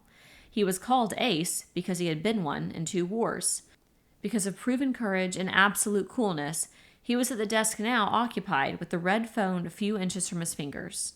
One code word into Ace's red phone would cock SAC's 2,000 bombers and start the countdown at the missile sites. It would take another word, spoken by either General Hawker or with his authority, to launch the force. Ace, slight, wiry, looked up and said, "Welcome to Bedlam." The control room, separated from the war room by heavy glass, was utterly quiet. Mark said, "I'm worried. I wish Washington would come forth with a complete statement. As things stand now, most of the world will believe we attacked Latakia deliberately. Why don't the Navy information people give out? They want to. They've got a release ready. But they're low echelon, and you know Washington. Not very well." "I know it well," Mark said, "and I think I can pretty well guess what's happening. Everybody wants to put his chop on it because it's so important, but for the same reason, nobody wants to take responsibility. The Navy PIO probably called an assistant secretary, and the assistant secretary called the secretary, and the secretary probably called the Secretary of Defense. By that time, the Information Agency and State Department were involved. By now, more and more people are getting up, and they are calling more and more people." Mark looked at the clocks above the war room maps, telling the time in all zones from Osk to Guam. "It's 2 a.m. in Washington now. As each man gives his okay to release, it turns out that somebody else has to be consulted. Eventually, they'll have the Secretary of State out of bed and then the White House press secretary. Maybe he'll wake up the president. Until that happens, I don't think that there will be any full statement." Ace said, "My God, that sounds awful." "It is, but what worries me most is Moscow." "What's Moscow saying?" "Not a word, not a whisper. Usually Radio Moscow would be screaming bloody murder. That's what worries me. As long as people keep talking, they're not fighting. When Moscow quits talking, I'm afraid they're acting." Mark borrowed a cigarette and lit it. "I think the chances are about 60-40, he said, that they've started their countdown. Ace's fingers stroked the red phone. "Well," he said, "we're as ready as we'll ever be. 14% of the force is airborne now, and another 17% on standby. I'm prepared to hold that ratio until we're relieved at 0800. How's that sound to you, Mark?" As always, the responsibility to act lay with A3. Mark Bragg, as A2, could only advise. He said, "That's a pretty big effort. You can't keep the whole force in the air and on standby all the time. I know that, and yet," he stretched, "I'll trot back to my cave and see what else comes in. I'll check in with you in an hour." On his desk, Mark found copies of 3 more urgent dispatches. One from the air attaché in Anarka reported Russian aerial reconnaissance over the Azerbaijan frontier.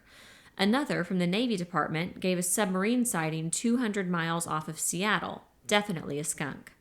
The third, received by the State Department from London in the highest secret classification, said Downing Street had authorized the RAF to arm intermediate-range missiles, including the Thor, with nuclear warheads. In an hour, Helen's plane would touch down in Orlando. In 2 hours, if the plane was on time, Helen and the children would be in an area of relative safety. Mark prayed that for the next 2 hours, at least, nothing more would happen. He held fast to the thought, so long as there was no war, there was always a chance for peace. As the minutes and hours eroded by and no word came from Moscow, he became more and more certain that a massive strike had been ordered. He diagnosed this negative intelligence as more ominous than almost anything that could have happened, and determined to awaken General Hawker if it persisted. At 3:30 in the morning, Randolph Bragg waited in Orlando's air terminal for Helen's flight. With only a few night coaches scheduled from New York, plus the nonstop from Chicago, the building was almost empty except for sweepers and scrubwomen. When he saw a plane's landing lights, Randy walked outside to the gate. On the other side of the field, near the military hangars used by Air Sea Rescue Command, he saw silhouettes of B-47s, part of the wing from McCoy, he deduced, using this field in accordance with a dispersal plan. The military hangars and operations building were bright with light, which at this hour was not usual. The big transport came in for its landing, approached on the taxi strip, pivoted to a halt before him, and cut its engines. He saw that only a few people were getting off. Most people would be going on to Miami. He saw Peyton and Ben Franklin come down the steps, Ben incongruously wearing an overcoat, Peyton carrying a bow of quiver of arrows over her shoulder. Then he saw Helen, and she waved and ran out to meet them. Randy rumpled Ben Franklin's hair. The children were both owl-eyed and tired. He leaned over, kissed Peyton, and relieved her of the bow slung over her shoulder. Helen said she's been watching Red Robin Hood. She thinks she's made Marian. Helen was wearing a long cashmere coat and carrying a fur cape over her arm. She appeared fresh, as if starting rather than completing a journey. She was slight. Mark sometimes referred to her as my pocket Venus, yet Randy was never aware of that except when he saw her completely relaxed. At all times, her body seemed to obey the physical law that kinetic energy increases mass. Her abundant vitality she somehow communicated to others, so that when Helen was present, everyone's blood flowed a little faster, as Randy's did now. She tiptoed to kiss him and said, "I feel like 10 kinds of a fool, Randy." He said, "Don't be silly." They walked down toward the terminal. She presented him with a sheaf of baggage checks. "Mark made me take everything. We're going to be an awful nuisance. Also, I feel like a coward. You won't when you hear what's just happened in the med." Ben Franklin turned, suddenly awake, and said, "What's happened in the med, Randy?" Randy looked at Helen inquiringly. She said, "It's all right. Both of them knew about it. I didn't realize it until we were on the plane. Children are precocious these days, aren't they? They learn the facts of life before you have a chance to explain anything." While they waited for the luggage, Randy spoke of the news. They listened gravely. Ben Franklin alone commented, "Sounds like the kickoff. I guess Dad knew what he was doing." Nothing more was said about it for a time. Randy felt relieved when the suburbs of Orlando were behind them, and with the traffic thin at this hour, he was holding to a steady 70. He thought his apprehension illogical. Why should he be upset by the remark of a 13-year-old boy? When he was sure the children slept in the back seat, he said, "They take it calmly, almost as a matter of fact, don't they?" "Yes," Helen said. "You see, all their lives, ever since they've known anything, they've lived under the shadow of war. Atomic war. For them, the abnormal has become normal. All their lives, they've heard nothing else, and they expect it. They're conditioned," Randy said. "A child of the 19th century would quickly go mad with fear, I think, in the world of today. It must have been pretty wonderful to have lived in the years, say, between 1870 and 1914, when peace was the normal condition, and people really were appalled at the idea of war and believed there'd never be a big one. A big one was impossible, they used to say. It would cost too much. It would disrupt world trade and bankrupt everybody. Even after the First World War, people didn't accept war as normal. They had to call it the war to end war, or we wouldn't have fought it. Helen, what has become of us?" Helen, busy tuning the car radio, trying to bring in fresh news, said, "You're a bit of an idealist, aren't you, Randy?" "I suppose so. It's been an expensive luxury. Maybe one day I'll get conditioned. I'll accept things like the children." Helen said, "Listen." She had brought in a Miami station, and the announcer was saying that the station was remaining on the air through the night to give news of the new crisis. "Now we have a bulletin from Washington," he said. "The Navy Department has finally released a full statement on the Latakia incident. Earlier today, a Navy carrier-based fighter fired a single air-to-air rocket at an unidentified jet plane, which had been shadowing units of the 6th Fleet. This rocket exploded in the harbor area of Latakia. The Navy calls it a regrettable mechanical error. It is possible that this rocket struck an ammunition train and it started a chain explosion," the statement admits. "The Navy categorically denies any deliberate bombardment. We will bring you further bulletins as they are received." The Miami station began to broadcast a medley of Second World War patriotic songs, which Randy remembered from boyhood. One was "Praise the Lord and Pass the Ammunition." It sounded tinny and in poor taste, but Miami's entertainment usually was in poor taste. Randy said, "Do you believe it? Is it possible?" Helen didn't answer. She was staring straight ahead, as if hypnotized by the headlight's beam, and her lips were moving. He realized that her mind was far away. She had not heard him. Randy had them all in their rooms and asleep by 5:30. He had carried all their luggage, 11 bags, upstairs. He went to his own apartment and collapsed on the studio couch in the living room. Graff jumped up and snuggled under his arm. Almost at once, without bothering to loosen his belt or remove his shoes, Randy slept.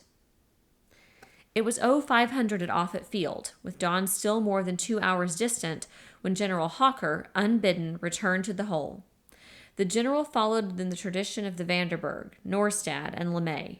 He received his 4th star while still in his 40s, and now at 50 considered it part of his job that he remained slim and in excellent physical condition. Once warfare, except among the untutored savages, had been fought during the daylight hours. This had changed during the 20th century, until now rockets and aircraft recognized neither darkness nor bad weather, and were handicapped neither by oceans nor mountains nor distance. Now the critical factor in warfare was time, measured in minutes or seconds. Hawker adjusted his life to this condition. In the past week, he had not slept more than 4 hours at a stretch. He had trained himself to catnap in his office for 10 or 20-minute periods, after which he felt remarkably refreshed. The engineers who designed the hole had arranged that the commander-in-chief's command post be on a glass-enclosed balcony from which he could see the war room maps and all the activity on the floor below, and be surrounded by his staff. In this moment, it wasn't operating like that at all. Hawker had his feet up on the desk in the control room. He was drinking black coffee from a green dine store mug and rapidly reading through a stack of the most important operational and intelligence dispatches. Occasionally, the general fired a question at one or the other of his 2 colonels, Atkins and Bragg. An A2 staff sergeant came into the room with 2 pink flimsies and handed them to Mark Bragg. The general looked up inquiringly. Mark said, "From the eastern sea frontier. Patrol planes on the Argentina-Bermuda axis report 3 unidentified contacts.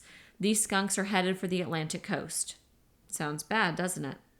"I think this one sounds worse," Mark said. "All news service and diplomatic communications between Moscow and the United States have been inoperative for the last hour.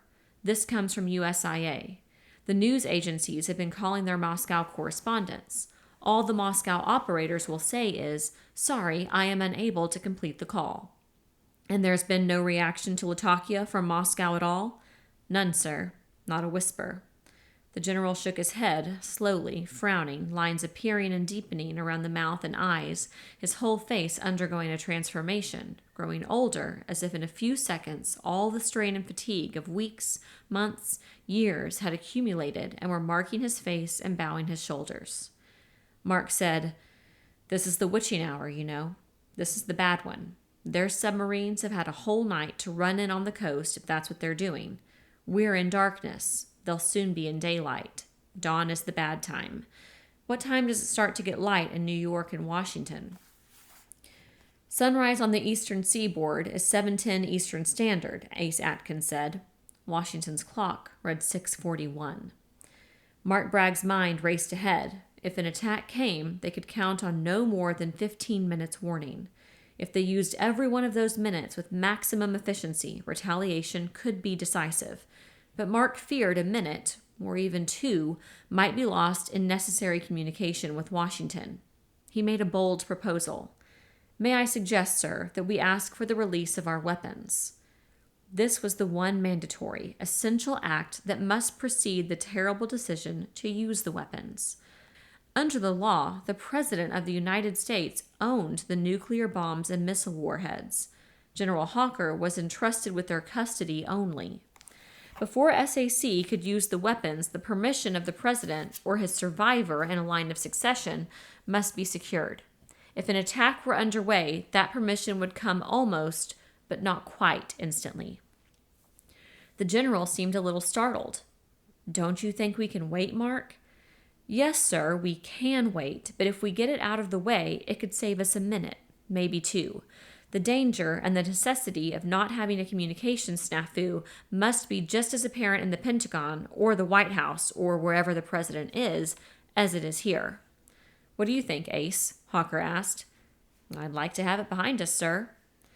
The general picked up one of the 4 phones on Atkins' desk, the phone connecting directly to the Pentagon command post. In this CP, day and night, was a general officer of the Air Force. This duty officer was never out of communication with the President, the Secretary of Defense, and the Chairman of the Joint Chiefs of Staff.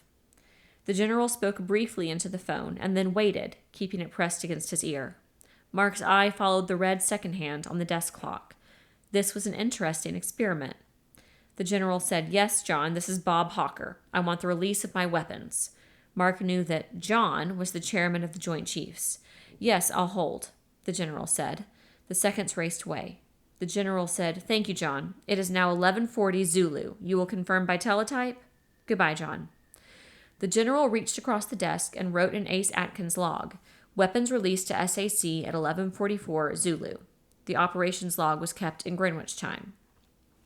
Mark said, "I timed it. 1 minute and 35 seconds. "I hope we don't need it," Hawker said, "but I'm glad to have it." The worry lines became less conspicuous around his mouth and eyes. His back and shoulders straightened. Now that the responsibility was his, with communications and entanglements minimized, he accepted it with confidence. His manner said that if it came, he would fight it from here, and by God win it, as much as it could be won. The general poured himself another cup of coffee. Ace Atkins told the general, "With your permission, I'm going to scramble 50% of our tankers at Bluey West 1, Thule, Limestone, and Castle. They'll be sitting ducks for missiles from subs. They're right under the gun. They wouldn't get 15 minutes. The general nodded. Ace flipped 2 keys on the intercom and dictated an order.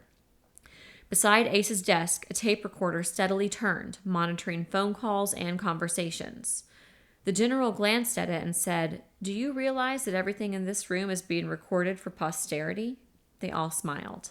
On all the clocks, another minute flipped. The direct line from NORAD, North American Air Defense, in Colorado Springs, buzzed. Ace picked it up, said, "Atkins, SAC Operations." Listened, said, "Roger. I repeat. Object may be missile fired from Soviet base Anandar Peninsular." The emergency priority teletype machine from NORAD began to clatter. It's only one, Mark thought. It could be a meteor. It could be a Sputnik. It could be anything. The NORAD line buzzed again. Ace answered and repeated the flash, as before, for the general and the tape recorder.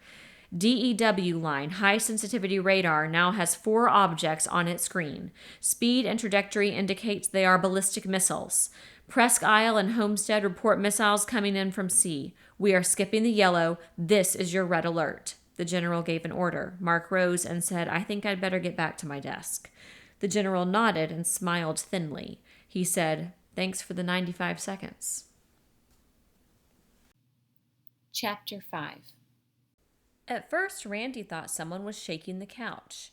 Graff, nestled under his arm, whined and slipped to the floor. Randy opened his eyes and elevated himself on his elbows. He felt stiff and grimy from sleeping in his clothes. Except for the dachshund, tails and ears and attention, the room was empty. Again, the couch shook. The world outside still slept, but he discerned movement in the room. His fishing rods, hanging by their tips from a length of pegboard, inexplicably swayed in rhythm. He heard such phenomena accompanied earthquakes, but there had never been an earthquake in Florida. Graff lifted his nose and howled.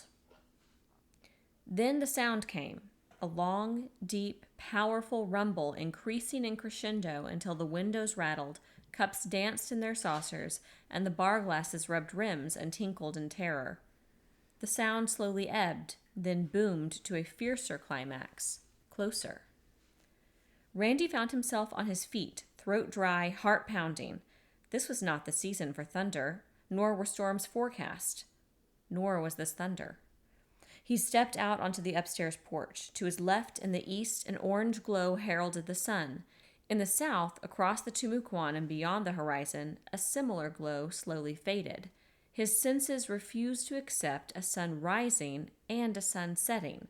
For perhaps a minute, the spectacle numbed reaction.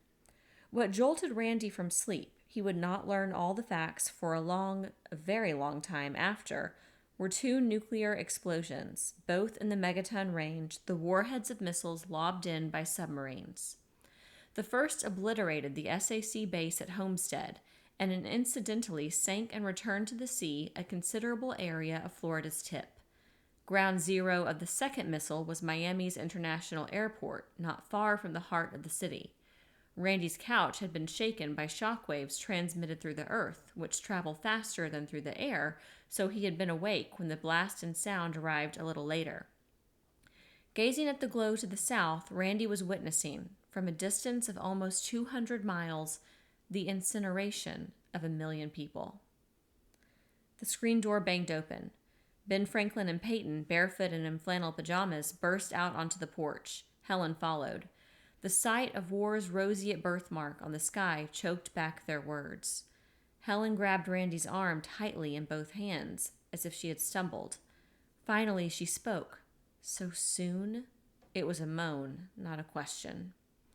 I'm afraid it's here, Randy said, his mind churning among all the possibilities, including their own dangers, seeking a clue as to what to do first. Helen was wearing a flowered kimono and straw slippers, booty from one of Mark's inspection trips to the Far East.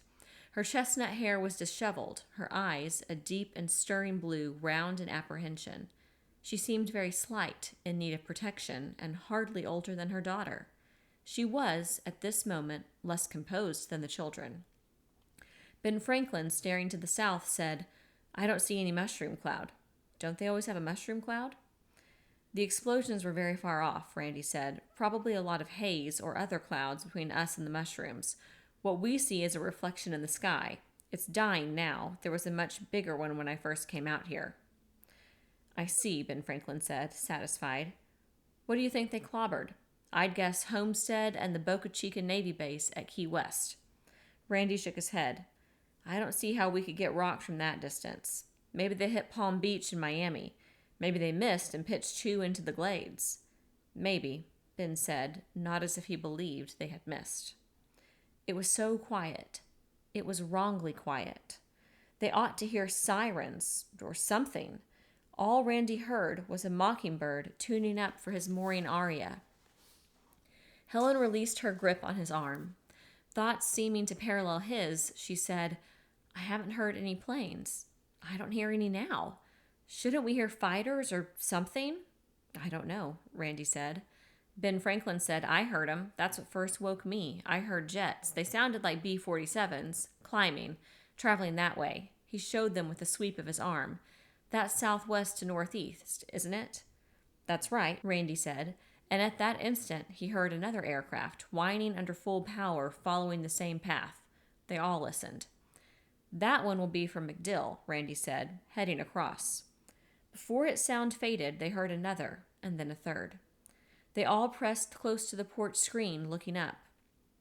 High up there, where it was already sunlight, they saw silver arrows speeding and 3 white contrails boldly slashed across the morning's washed blue sky. Ben Franklin whispered, Go, baby, go. Terror departed Helen's eyes. Could we go up on the captain's walk? She asked. I want to watch them. They're mine, you know. Ben and Peyton sprinted for the ladder. No, Randy said. Wait. Ben stopped instantly. Peyton ran on. Her mother said, Peyton, that was an order. Peyton, her hand on the ladder, went no further. She said, Shucks. You might as well start learning to obey your Uncle Randy just as you obey your father, right now. Peyton said, Why can't we go up on the roof? Randy had spoken instinctively. He found it difficult to put his objection into words. I think it's too exposed, he said. I think we all ought to be underground right now, but there aren't any cellars, and it's too late to start digging. Ben Franklin said, You're right, Randy. If they laid an egg close, we could get flash burns. Then there's radiation. The boy looked at the weathercock on the garage steeple. Wind's from the east, so we won't get any fallout, anyway not now, but suppose they hit Patrick. We're almost exactly west of Patrick, aren't we? Patrick could cook us. Where did you learn all that stuff about fallout? Randy asked.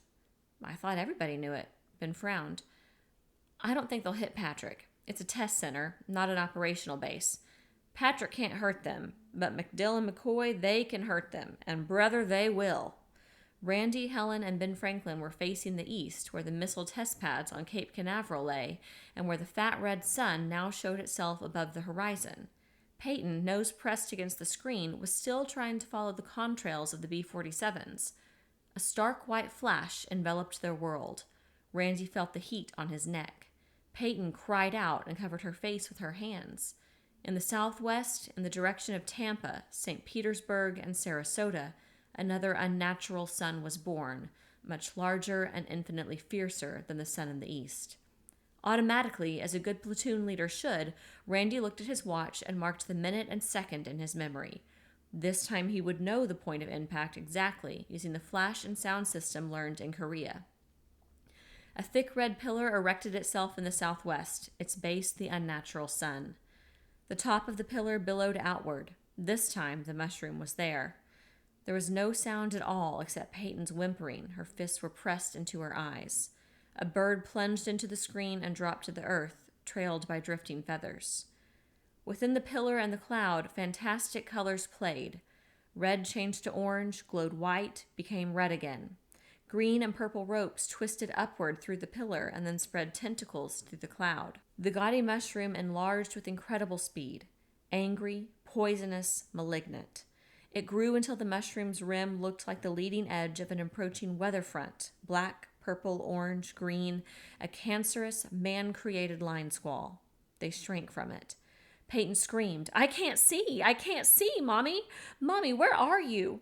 Her eyes were wide, her face tear-strained and mottled. Arms outstretched, she was moving across the porch with tiny, stiff, uncertain steps. Randy scooped her into his arms. She seemed weightless. Helen opened the door and he rushed into the living room, talking to her, saying, Easy, Peyton, honey, easy. Stop rubbing your eyes. Keep your eyes closed. He stretched the child out on the couch. Helen was at his side, a wet towel in her hands. She laid the towel over her daughter's eyes. This will make you feel better, baby. Mommy? Yes. This was the first time since she was 6 that Peyton had used mommy instead of mother. All I can see is a big white ball. I can see it with my eyes closed. It hurts me, Mommy, right through my head. Sure, just like a big flashlight bulb. Lie still, Peyton. You're going to be all right. Now, with fear for her child's sight supplanting all other fears, Helen steadied. Again, she was composed, able, efficient, and she knew the moment of panic would not return. She told Randy calmly, Hadn't you better call Dan Gunn? Of course, Randy hurried into his office. Dan had 2 phones in his suite at the Riverside Inn. Randy dialed the private number. It was busy. He dialed Riverside Inn. Again, he heard the impersonal, busy beep. The inn had a switchboard. All its lines shouldn't be busy. He tried the clinic building, although he knew it was most unlikely that Dan, or anybody, would be there at this hour. It was busy. He dialed operator. The same beep sounded in his ear. Once again, Randy tried Dan's private number. The infuriating beep persisted. He gave up and announced, I'll have to drive into town and bring Dan out here. At that moment, the ground-conducted shockwave rocked the house. Peyton cried out in her sightless terror. Helen pressed her down on the couch, murmuring reassuring mother sounds. Randy noticed that Ben Franklin was missing from the room. The blast and sound wave covered them, submerging all other sound and feeling. Again, the kitchenware and glasses and china danced. A delicate vase of Viennese crystal crumbled into powder and shards on the mantel. The glass protecting a meticulous and vivid still life, a watercolor by Lee Adams, shattered in its frame with a loud report. Randy looked at his watch, marked the time, and did the flash and sound arithmetic in his head. Helen, watching him while soothing Peyton's tense body with her fingers, watching and understanding, said, What was it? That was MacDill, Randy said. 6 minutes and 15 seconds. That means 75 miles, just right for MacDill. MacDill means Tampa, Helen said, and St. Petersburg. You'll be all right until I get back? We'll be all right. Randy banged into Ben Franklin on the stairs. Where have you been? Opening up the windows and doors downstairs. Just made it. Not a window broke. Smart boy. Now you go on up and help your mother take care of Peyton. I'm going over for the doctor. Randy. Yes? I'm going to fill up all the pails and sinks and tubs with water. That's what you're supposed to do, you know. I didn't know. Randy put his hand on Ben's shoulder. But if that's what you're supposed to do, go ahead and do it. Randy ran outside in time to see the Golden Dew dairy truck careen past on River Road, headed for Fort Repose. The milkman was always a little late with his Saturday deliveries, since orders were heavier than on weekdays.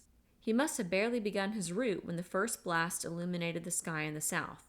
Now he was racing home to his wife and children. As Randy reached his car, he heard the undulating tocsin of the siren atop Fort Repose's firehouse. A little redundant, he thought. Still, there was no sound quite like a siren wailing its air raid alarm to spur people to constructive action or paralyze them in fear. Randy caught and passed the milk truck before the turn in the road. A minute later, he saw a big, new sedan overturned in the ditch, wheels still spinning. He slowed and saw that the sedan's front end was telescoped, its windshield shredded, and that it bore New York plates. On the shoulder of the road lay a woman, arms outstretched, one bare leg grotesquely twisted under her back. Pallid flesh showed under her blue and yellow check shorts. Her upturned face was a red smear, and he judged she was dead. In this second, Randy made an important decision. Yesterday, he would have stopped instantly. There would have been no question about it. When there was an accident and someone was hurt, a man stopped. But yesterday was a past period in history, with laws and rules archaic as ancient Rome's. Today the rules had changed, just as Roman law gave way to atavistic barbarism as the empire fell to the Hun and Goth. Today a man saved himself and his family, and to hell with everyone else. Already millions must be dead and other millions maimed or doomed by radiation.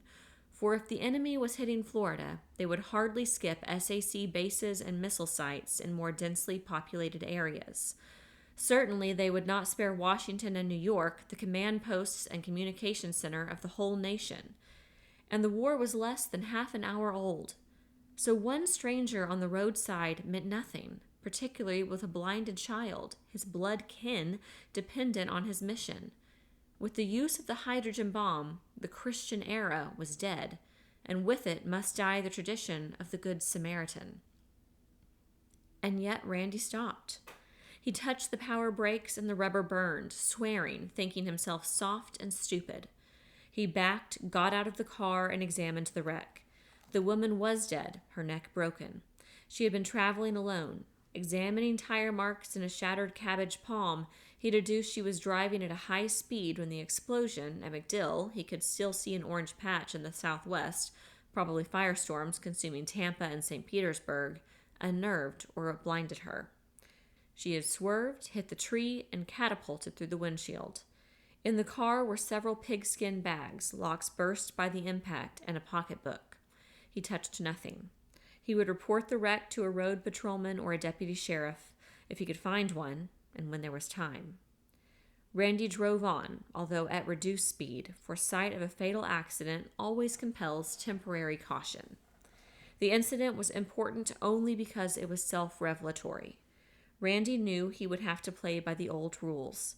He could not shuck his code or sneak out of his era.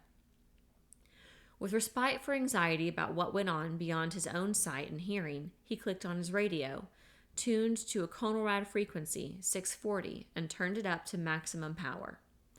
All he heard was a distant and incoherent babble. He tried the other frequency, 1240. He heard a steady hum and then the familiar voice of Happy Hendricks, the disc jockey on WSMF in San Marco. This is a civil defense broadcast. Listen carefully because we are only allowed to broadcast for 30 seconds, after which there will be 2 minutes of silence. An AP dispatch from Jacksonville says that a red alert was declared about 30 minutes ago. Another dispatch from Jacksonville says it is believed the country is under attack. Since that time, there has been disruption of communications between Jacksonville and the north. Happy's voice, usually so glib, was shaky and halting, and he seemed to have difficulty reading. Obey the orders of your local civil defense director. Do not use the telephone except for emergencies. You will receive further instructions later. This station will return to the air in 2 minutes. Randy turned into 640 again. Again, he heard many voices, far away and indistinguishable. He knew that under the Conrad system, all stations were required to operate at low power. He surmised that he was hearing a broadcast from Orlando or Ocala, but the interference from stations in other nearby cities, perhaps Daytona or Leesburg and Eustis, not far off in Lake County. With every station confined to 2 frequencies and limited to low-power operation, the confusion was understandable. A year before, Mark had warned him that the Conrad system was tricky and might not work at all. Mark had said further that the enemy was not dependent on radio homing devices to find targets. Conrad, Mark had said, is as obsolete as the B-29. Neither missiles nor jets equipped with modern radar and inertial guidance would think of homing on a radio beam. In the first phase, Conrad is going to be next to useless, I'm afraid, except for local instructions. The news you get will only be as fresh and accurate as the news that comes in on teletypes in your local stations. That news flows from the national news agencies. When their teletype circuits go out of business, which will happen immediately when the big cities blow, everything will be screwed up. You're not likely to find out anything until Phase 2. That's the mopping up phase when the first attack is over. In Phase 2, the government will use clear channel stations to tell you what's happening. Mark apparently had been right about the inadequacy of Conrad, as about all else. He wondered whether Mark was also right in his prediction that Offutt and the Hole would be one of the primary targets. Randy wondered whether Mark still lived, and how long it would be before he found out. On the edge of town, he began to encounter traffic, heavier than usual and extraordinarily erratic. People were tensed over their wheels like racing drivers, even while moving at normal speeds, mouth set, eyes fixed, each intent on a personal crisis. Some obeyed the stop signs. Other cars progressed as if no hands were at the wheel. A dozen cars were lined up at Jerry Kling's service station, blocking the sidewalk. Jerry was standing beside one of his pumps, filling a tank, and at the same time listening to three men, all gesticulating, all obviously demanding priority service. One of the men had a billfold in his hand and was waving money before Jerry's eyes. Randy skirted Marines Park, a green triangular area, its walks lined with tall palms, its apex lapped by the waters of both the Timucuan and the St. John's. Here at the junction of the rivers, Lieutenant Randolph Rousey Peyton had erected the original fort repose. The fort's palm logs long ago had disintegrated, but relics remained, 2 small brass cannon. They were now mounted in concrete and flanked the bandstand. Usually, on a bright Saturday morning, the tennis courts were occupied and the pre-breakfast lawn bowlers and shuffleboarders active. But today the park was deserted, except for 2 youths slumped on a bench. He turned north on Yulee Street and 3 blocks further into the driveway of the Riverside Inn, which, with its grounds, occupied a block facing the St. John's. The Riverside Inn catered to a vanishing race of hotel dwellers. Widows, widowers, and elderly couples supported by trusts, annuities, and dividends, spending their summers in New England or the Poconos, and each November migrating to Florida with the coots and the mallards. Randy parked and went into the inn.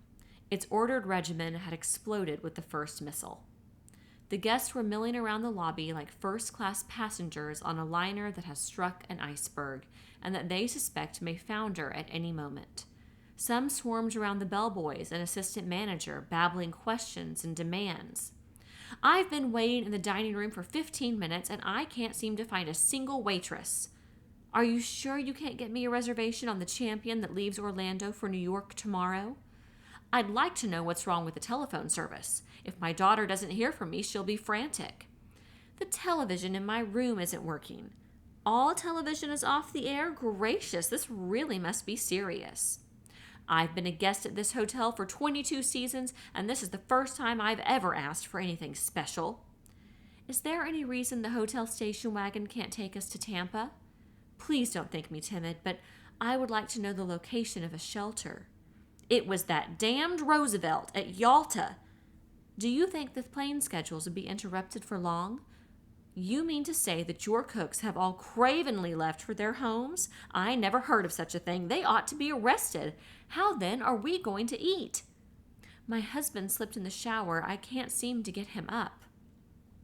A retired major general in full dress uniform and displaying all his ribbons burst out of the elevator. "Attention," he cried. "Attention, everybody. Let's have order here. You will all please be quiet. There is no cause for alarm." Nobody heeded him. A bow-legged man in Bermuda shorts and a bright red cap, a golf bag slung over one shoulder and carrying 2 suitcases, bowled his way towards the entrance. He was followed by a woman wearing a fur coat over pajamas. She was also weighted with a golf bag and held a jewel box under one arm and a makeup kit under the other. These 2 had a sanctuary and a means of getting there, or so they believed. For most of the others, there was no place to go. They were rootless people. If the Riverside Inn sank, they must go down with the ship. Dan Gunn's suite was on the second floor.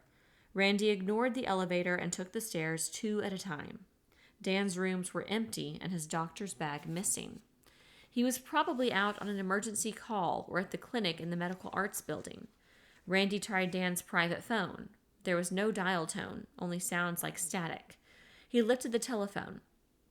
The hotel switchboard failed to answer. Randy heard voices in the hall, high-pitched and angry. He threw open the door. Feet apart and braced, a thin, sallow woman, very pregnant, kneeled against the wall. Her bony arms supported her abdomen, and she was sniffling. In the center of the hallway, 2 men argued. The taller man was Jennings, manager of the Riverside Inn. The other man was John Garcia, a Minorcan fishing guide. Randy recognized the woman as Garcia's wife. Jennings was saying, "She can't have her baby in the hotel. There's too much confusion already. You people will have to get out."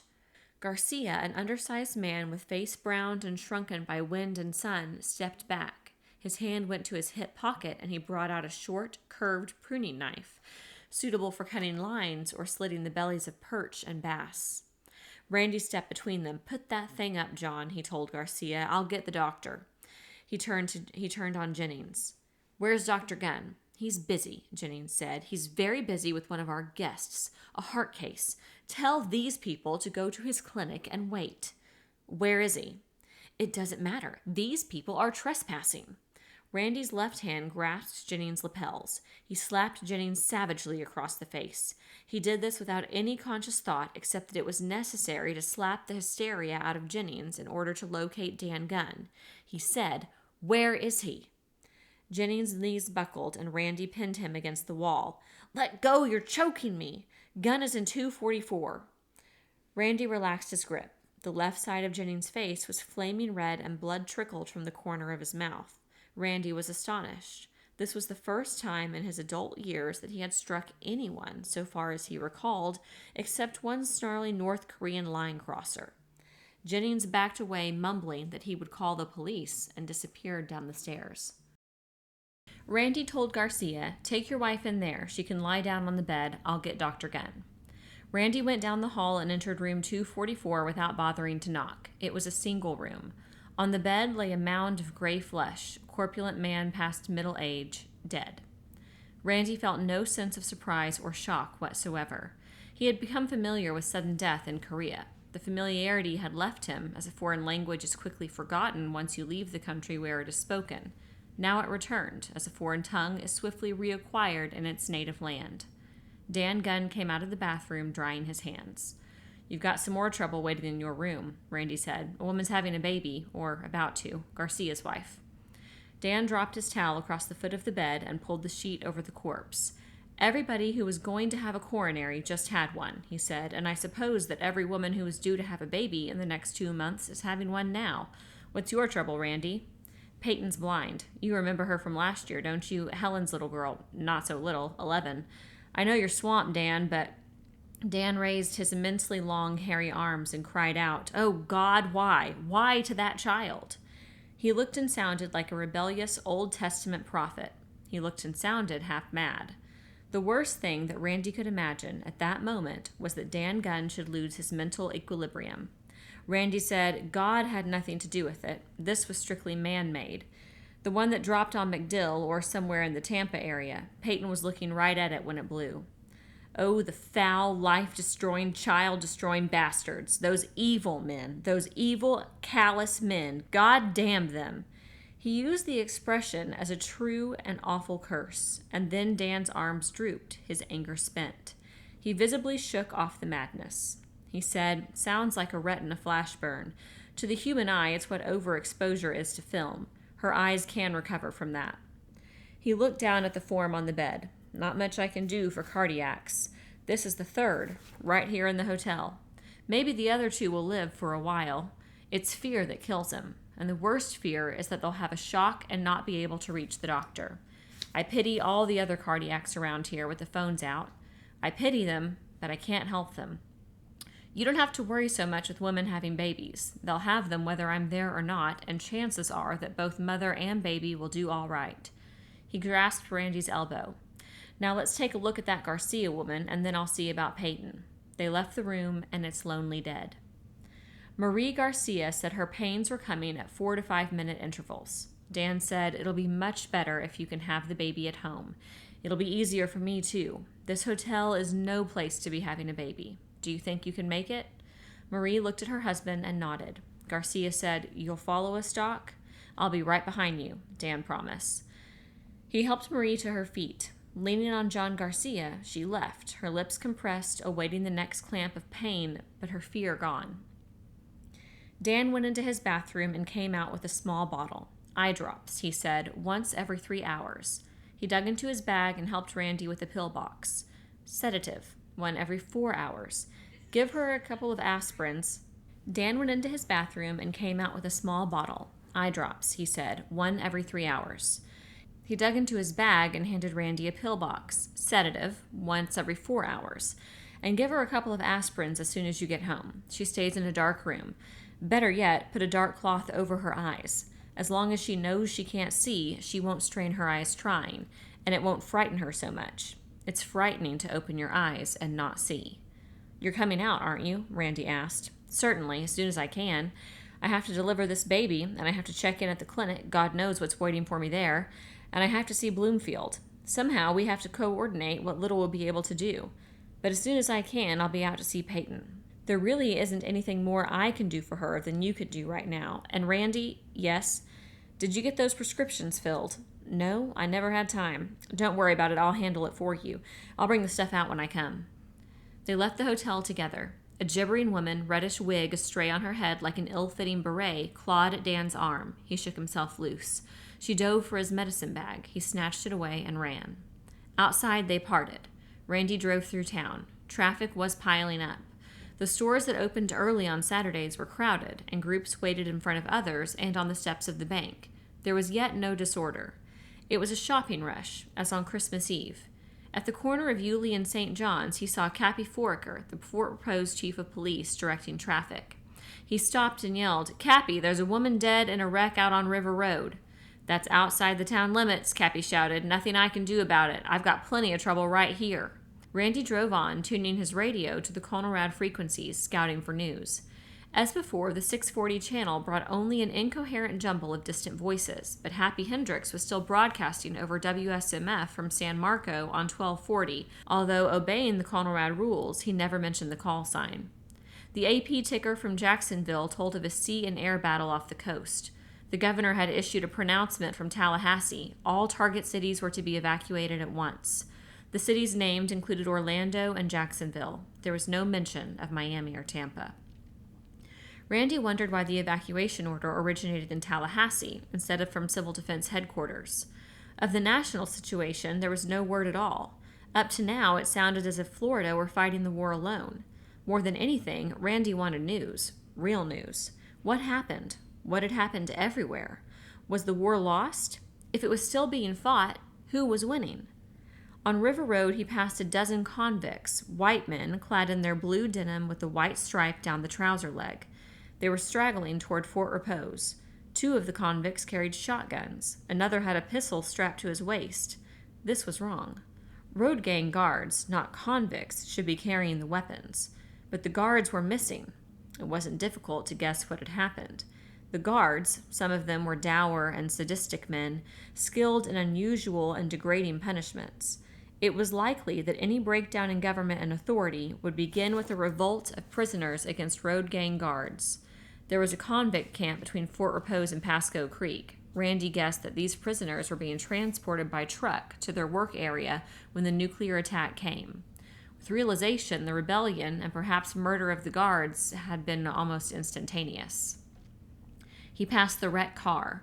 The woman's body still lay on the roadside. The luggage had been looted. Dresses, shoes, and lingerie littered the grassy shoulder. A pink silk pajama top fluttered from a palmetto, a forlorn flag to mark the end of a vacation. As Randy reached his home, Florence Wedcheck's Chevy bounced out of her driveway. He yelled, "Hey, Florence!" Florence stopped. Alice Cooksey was in the car with her. "Where are you going?" Randy asked. "To work," Florence said. "I'm late." "Don't you know what's happened?" "Certainly I know. That's why it's very important that I open up the office.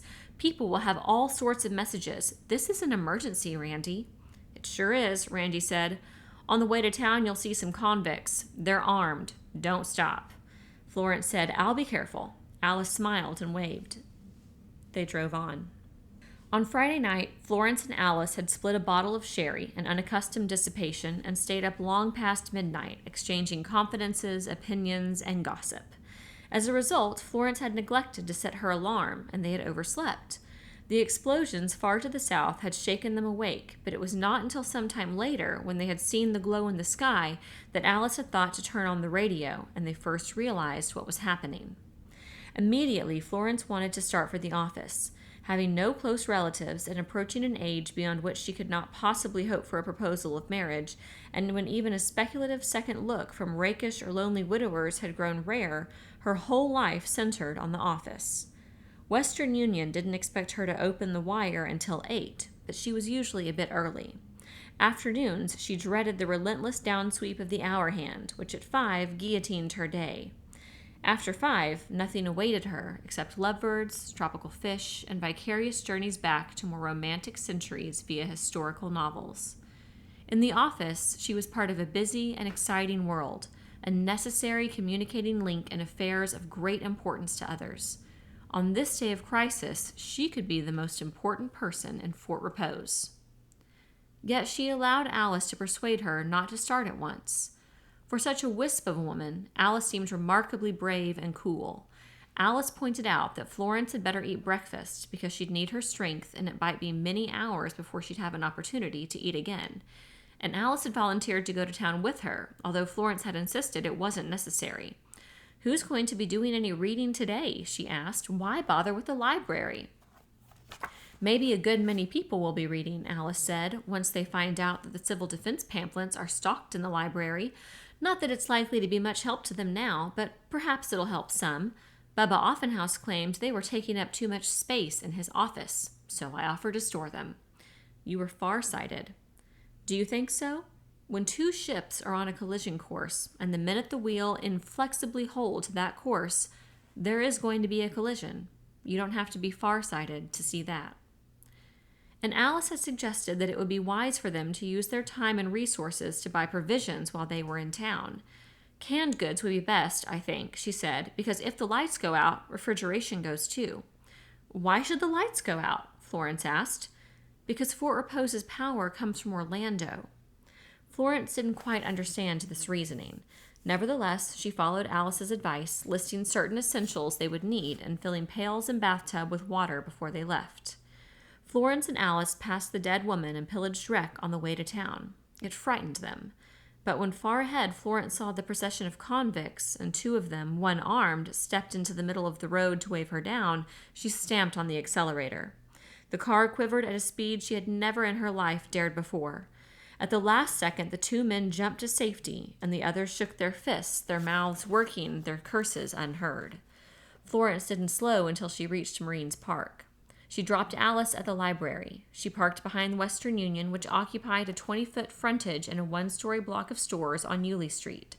Her fingers were trembling and her legs felt numb.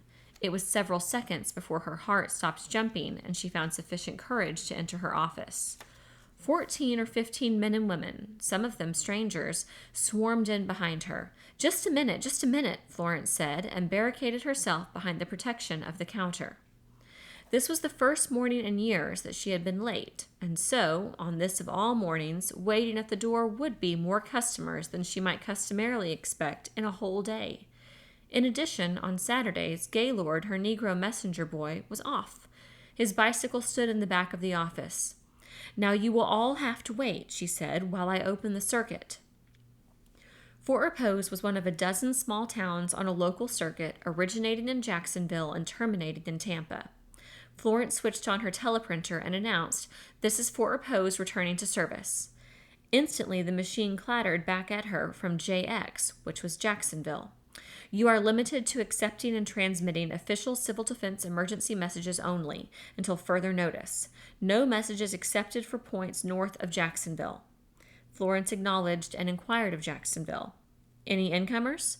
JX said curtly, "No, FYI, Tampa is out. JX evacuation ordered, but we sticking until civil defense folds up here." Florence turned to her customers behind the counter, started to speak, and was battered by demands. "I was expecting a money order from Chattanooga this morning. Where is it? I want you to get this off for New York right away. Can I send a cable from here? My husband is in London and thinks I'm in Miami, but I'm not in Miami at all. What is the name of this place? This is a very important message. I tried to phone my broker, but all the lines are tied up. It's a sell order, and I want you to get it right out. I'll make it worth your while." "I can't even telephone Mount Dora. Can I send a telegram to Mount Dora from here?" "If I wire Chicago for money, how soon do you think before I'll get an answer?" Florence raised her hands. "Please be quiet." "That's better. I'm sorry, but I can't take anything except official defense emergency messages. Anyway, nothing is going through north of Jacksonville." She watched the transformation on their faces. They had been grim, determined, irritated. Suddenly, they were only frightened. The woman whose husband was in London murmured, "Nothing north of Jacksonville? Why, that's awful. Do you think—" "I've just told you all I know," Florence said. "I'm sorry. I can't take any messages, and nothing has come in, nothing for anybody." She pitied them. "Come back in a few hours. Maybe things will be better." At 8:45, Edgar Quisenberry, the president of the bank, stepped into the Western Union office. His face was pink and shaven. He was dressed in a new blue suit, white handkerchief peeping from the breast pocket, and he wore a correct blue tie. His manner was brisk, confident, and businesslike, which was the way a banker should behave in a time of crisis.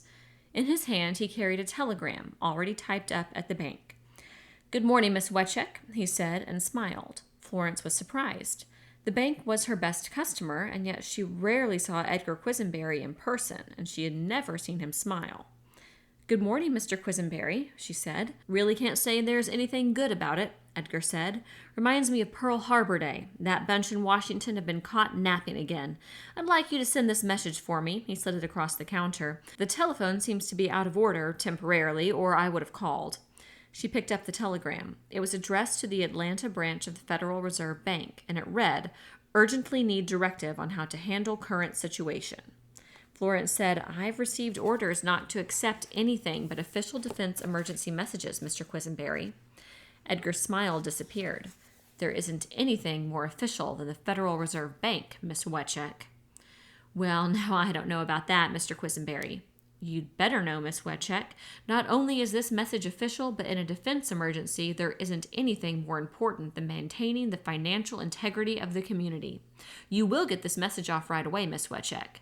He looked up at the clock. "It is now 8:13. I'm going to ask for a report on exactly how quickly this is delivered." Florence was flustered. She knew Edgar Quisenberry could make a great deal of trouble for her. However, Atlanta was far north of Jacksonville. She said, "We don't have any communication with any points north of Jacksonville, Mr. Quisenberry." "That's ridiculous." "I'm very sorry, Mr. Quisenberry." "Very well." Edgar snatched the telegraph blank from the counter and revised the address. "There, send it to the Jacksonville sub-branch."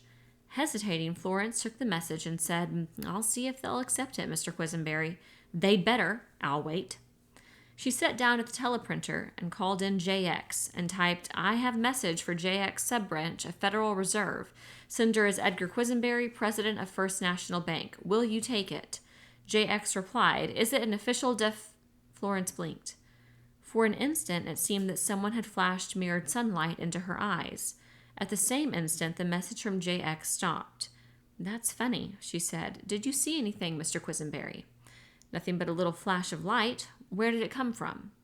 The teleprinter chattered again. "PK to circuit. Big explosion in direction of JX. We can see mushroom cloud." PK meant Palatka, a small town on the St. Johns south of Jacksonville.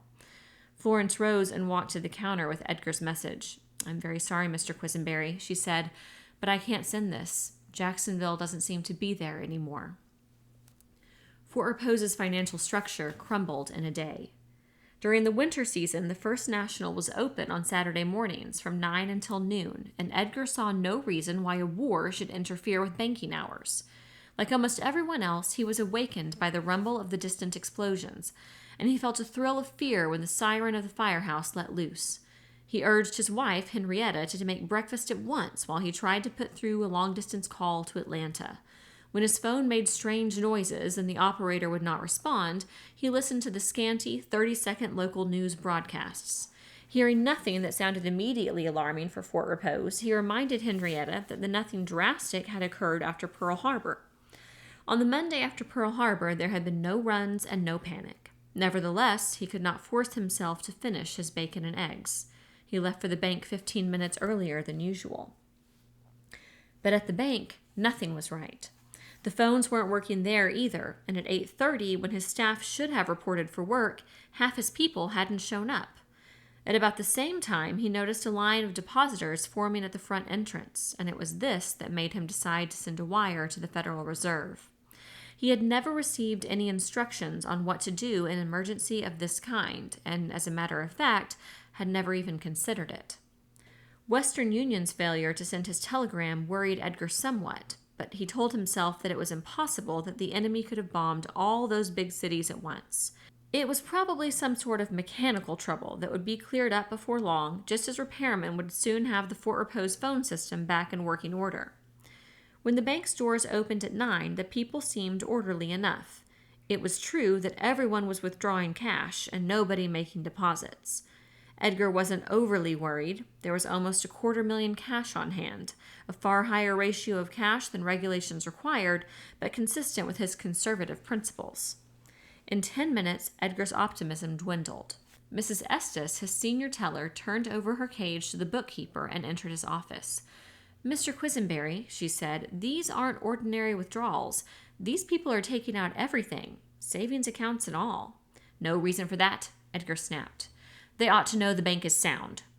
"May I suggest that we limit withdrawals? Let them take out enough so that each family can buy what's necessary in the emergency. In that way, we can stay open until noon, and there won't be any panic. It'll protect our merchants, too." Edgar was incensed by her effrontery, practically mounting to insubordination. "When you are president of this bank," he said, "then it will be up to you to make such decisions. But let me tell you something, Mrs. Estes. The only way to stop a run on the bank is to shovel out the cash. As soon as you do that, people will regain confidence and the run stops." "It's entirely different today, Mr. Quisenberry. Don't you see that? You have to assume some sort of leadership, or there's going to be panic." "Mrs. Estes, you will please return to your cage. I'll run the bank." This was Edgar's first, and perhaps his vital, error. Corrigan, the mailman, had come in and dropped a packet of letters on the secretarial desk. Edgar was heartened to see Corrigan. The good old U.S. government still functioned. "Neither rain nor snow nor dark of night," Edgar said, smiling. "This is my last delivery," Corrigan said. "Planes and trains aren't running, and the truck didn't come in from Orlando this morning. This batch is from last night. We can accept outgoing mail, but we don't guarantee when it will go out, if ever." Corrigan left and wedged himself into a queue before one of the teller windows. Paralysis of the United States mail was more of a shock to Edgar Quisenberry than anything that had occurred thus far. At last, he confessed to himself the impossible reality of the day. Realization did not come all at once. It could not, for his mind refused to assimilate it. He attempted to accept the probability that the Treasury in Washington, Wall Street, and Federal Reserve banks everywhere all were now radioactive ash. No longer any clearinghouses or correspondent banks. He was sickened by the realization that the great part of his own assets, that is, the assets in his bank, were no longer assets at all. Of what use were treasury bonds and notes when there was no treasury?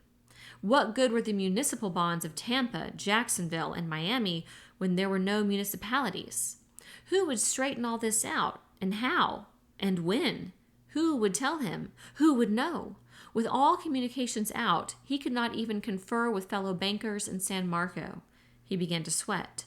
He took out his fountain pen and began jotting down figures on a scratch pad. If he could just get everything down in figures, they ought to balance. They always had.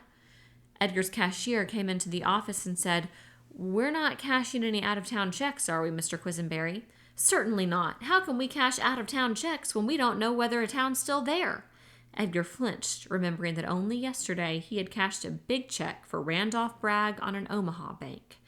Certainly Omaha, right in the center of the country, ought to be safe. Edgar had never given much thought to all the talk about rockets and missiles and such. He always prided himself on keeping his feet firmly on the ground and examining the facts in a hard-headed, practical manner. And the facts, as he had publicly stated, or that Russia intended to defeat the United States by scaring us into an inflationary, socialistic depression and not by tossing missiles at us. The country was basically sound, and the Russians would never attack a basically sound country. And yet they had attacked. And if they could hit Florida, they could hit Omaha, or anywhere. His cashier, Mr. Pennington, a thin man with a veined nose and nervous stomach, a man given to fretting over detail, clasped his hands together tightly as if to prevent his fingers from flying off into space. He asked another question, haltingly. Mr. Quisenberry, what about traveler's checks? Do we cash those? No, sir. Traveler's checks are usually redeemed in New York, and between me and you, I don't think there'll be much left of New York. And what about government savings bonds, sir? There are some people in line who want to cash in their bonds. Edgar hesitated. To refuse to cash government savings bonds was fiduciary sacrilege so awful that the possibility never before had entered his head. Yet here he was, faced with it. No, he decided.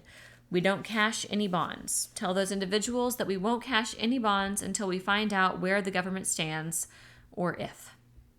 The news that First National was refusing to honor travelers' checks and government bonds spread through Fort Repose's tiny business section in a few minutes. The merchants, grocers, druggists, and proprietors of specialty shops and filling stations deduced that as travelers' checks and government bonds were worthless, then all checks would soon be worthless. Since opening their doors that morning, all sales records had been smashed. Everybody was buying everything, which to most shopkeepers was exhilarating as well as frightening.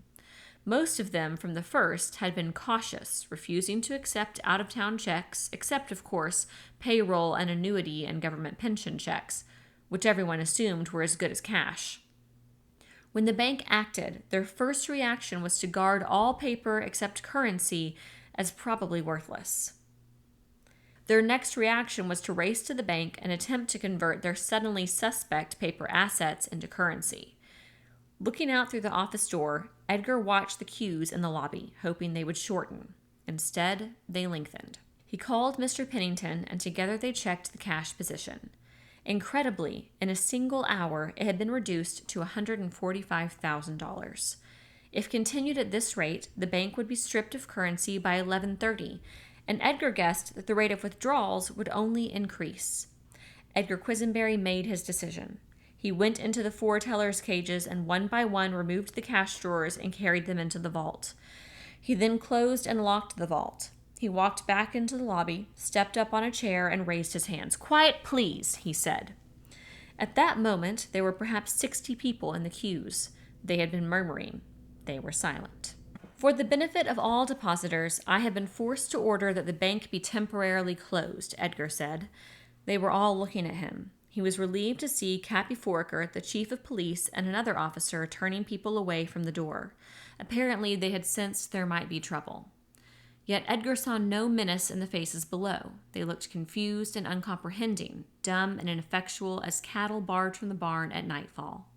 He said, "This temporary closing has been ordered by the government as an emergency measure." It was only a white lie. He was quite sure that had he been able to get in touch with Federal Reserve, this is the course that would have been advised.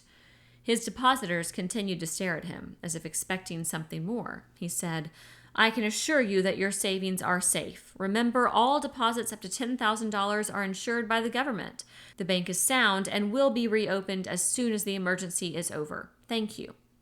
He stepped down and returned to his office, careful to maintain a businesslike and dignified attitude. The people trickled out. He kept his staff busy until past noon balancing books and accounts.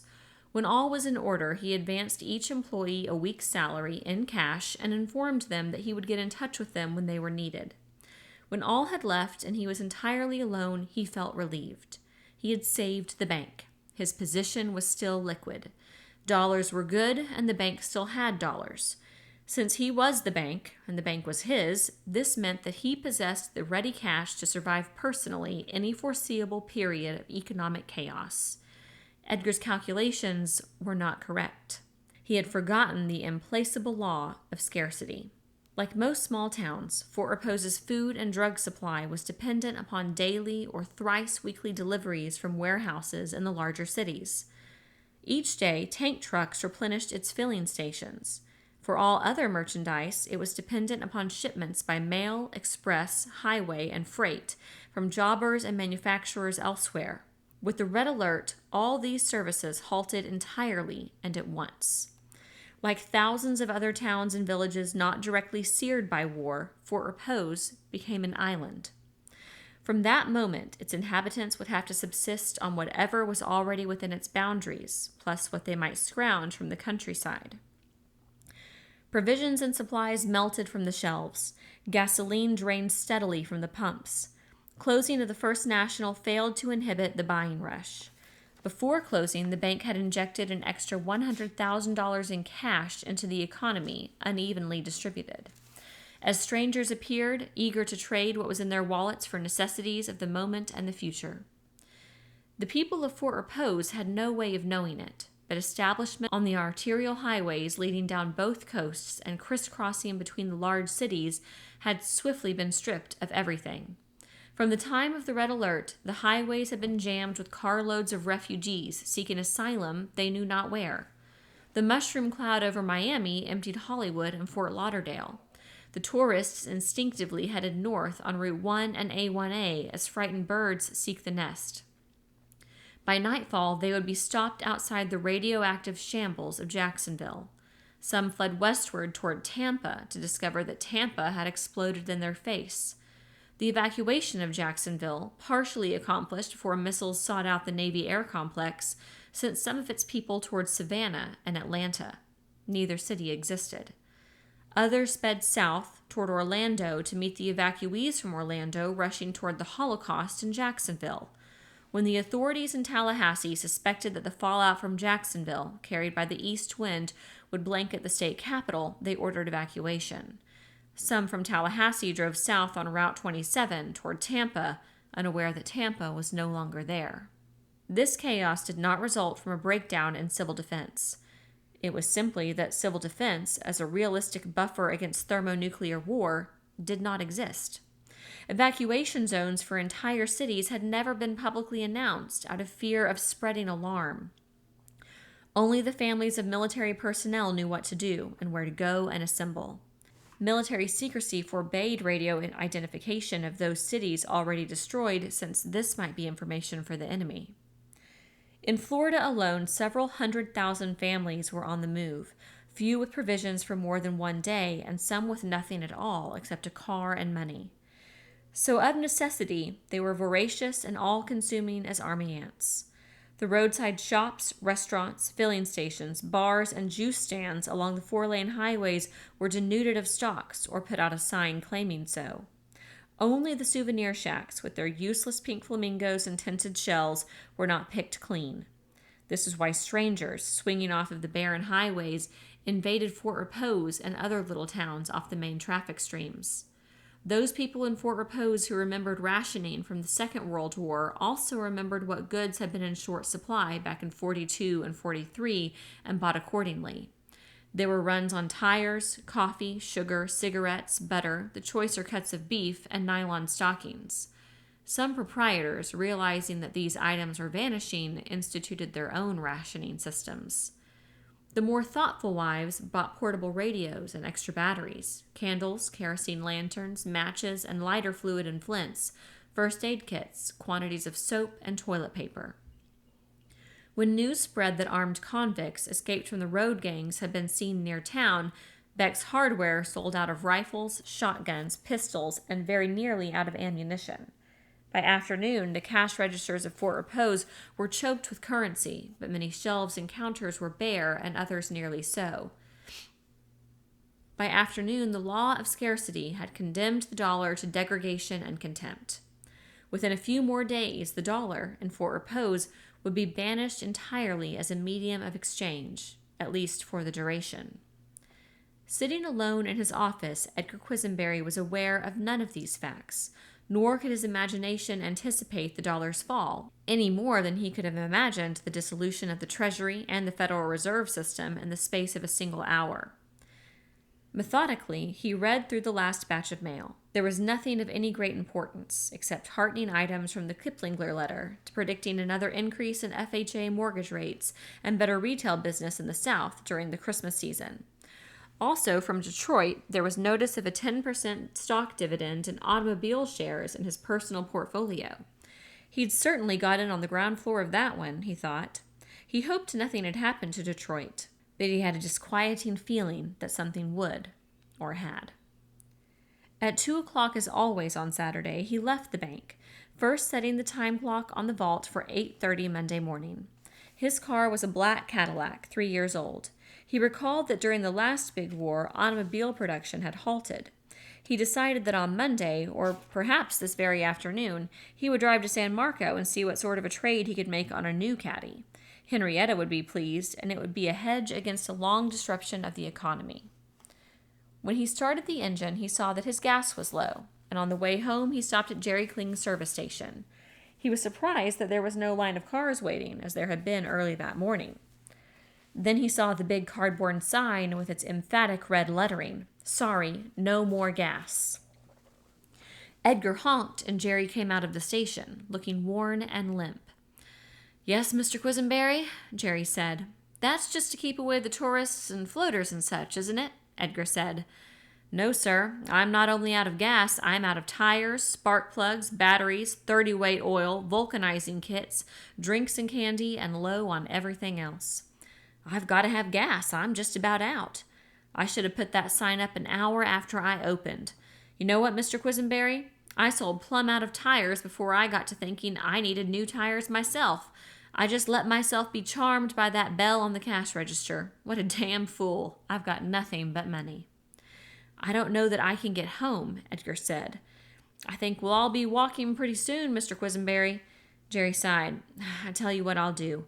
You're an old customer. I've got a drum stashed away in the stockroom. I'll let you have 3 gallons. Back that thing up by the ramp so nobody'll see." When he had his 3 gallons, Edgar brought out his wallet and said, "How much?" Jerry laughed and raised his hands in a gesture of repugnance. "Keep it. I don't want money. What the hell's money good for? You can't drive it, and you can't eat it, and it won't even fix a flat." Edgar drove on slowly, hunched over the wheel. He knew, vaguely, that in the Second World War the Greek drachma and Hungarian pengo had become utterly worthless. And in the War of the Revolution, the shilling of the Continental Congress hadn't been worth, in the British phrase, a continental damn. But nothing like this had ever happened to the dollar. If the dollar was worthless, everything was worthless. There was a phrase he had heard a number of times, the end of civilization as we know it. Now he knew what that phrase meant. It meant the end of money. When Edgar reached home, Henrietta's car was gone. He found a note in the salver on the hall table. It read, 1:30. "Edgar, tried to get you all morning, but the phone is still out of order. The radio doesn't say much, but I am frightened. Nevertheless, I am off to do the grocery shopping. I hope the stores aren't crowded. I do think that henceforth I will shop on Tuesdays or Wednesdays instead of Saturdays. Hadn't we better have both cars filled with gas? There may be a shortage. You remember how it was last time with those silly A and B ration cards. You didn't leave any money when you rushed off this morning, but I can always cash checks. It may be hard for a while, but life goes on. Henrietta." Edgar went upstairs to the master bedroom and sat on the edge of the bed. What a fool she was. Life goes on, she said. How could life go on with no Federal Reserve, no Treasury, no Wall Street, no bonds, no banks? Henrietta didn't understand it at all. How could life go on if dollars were worthless? How could anybody live without dollars or credit or both? She didn't understand that the bank had become only a heap of stone filled with worthless paper, so his credit would be no better than anybody's credit.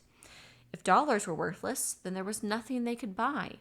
You couldn't even buy a ticket, say, to South America. And even if you could, how would you get to an airport?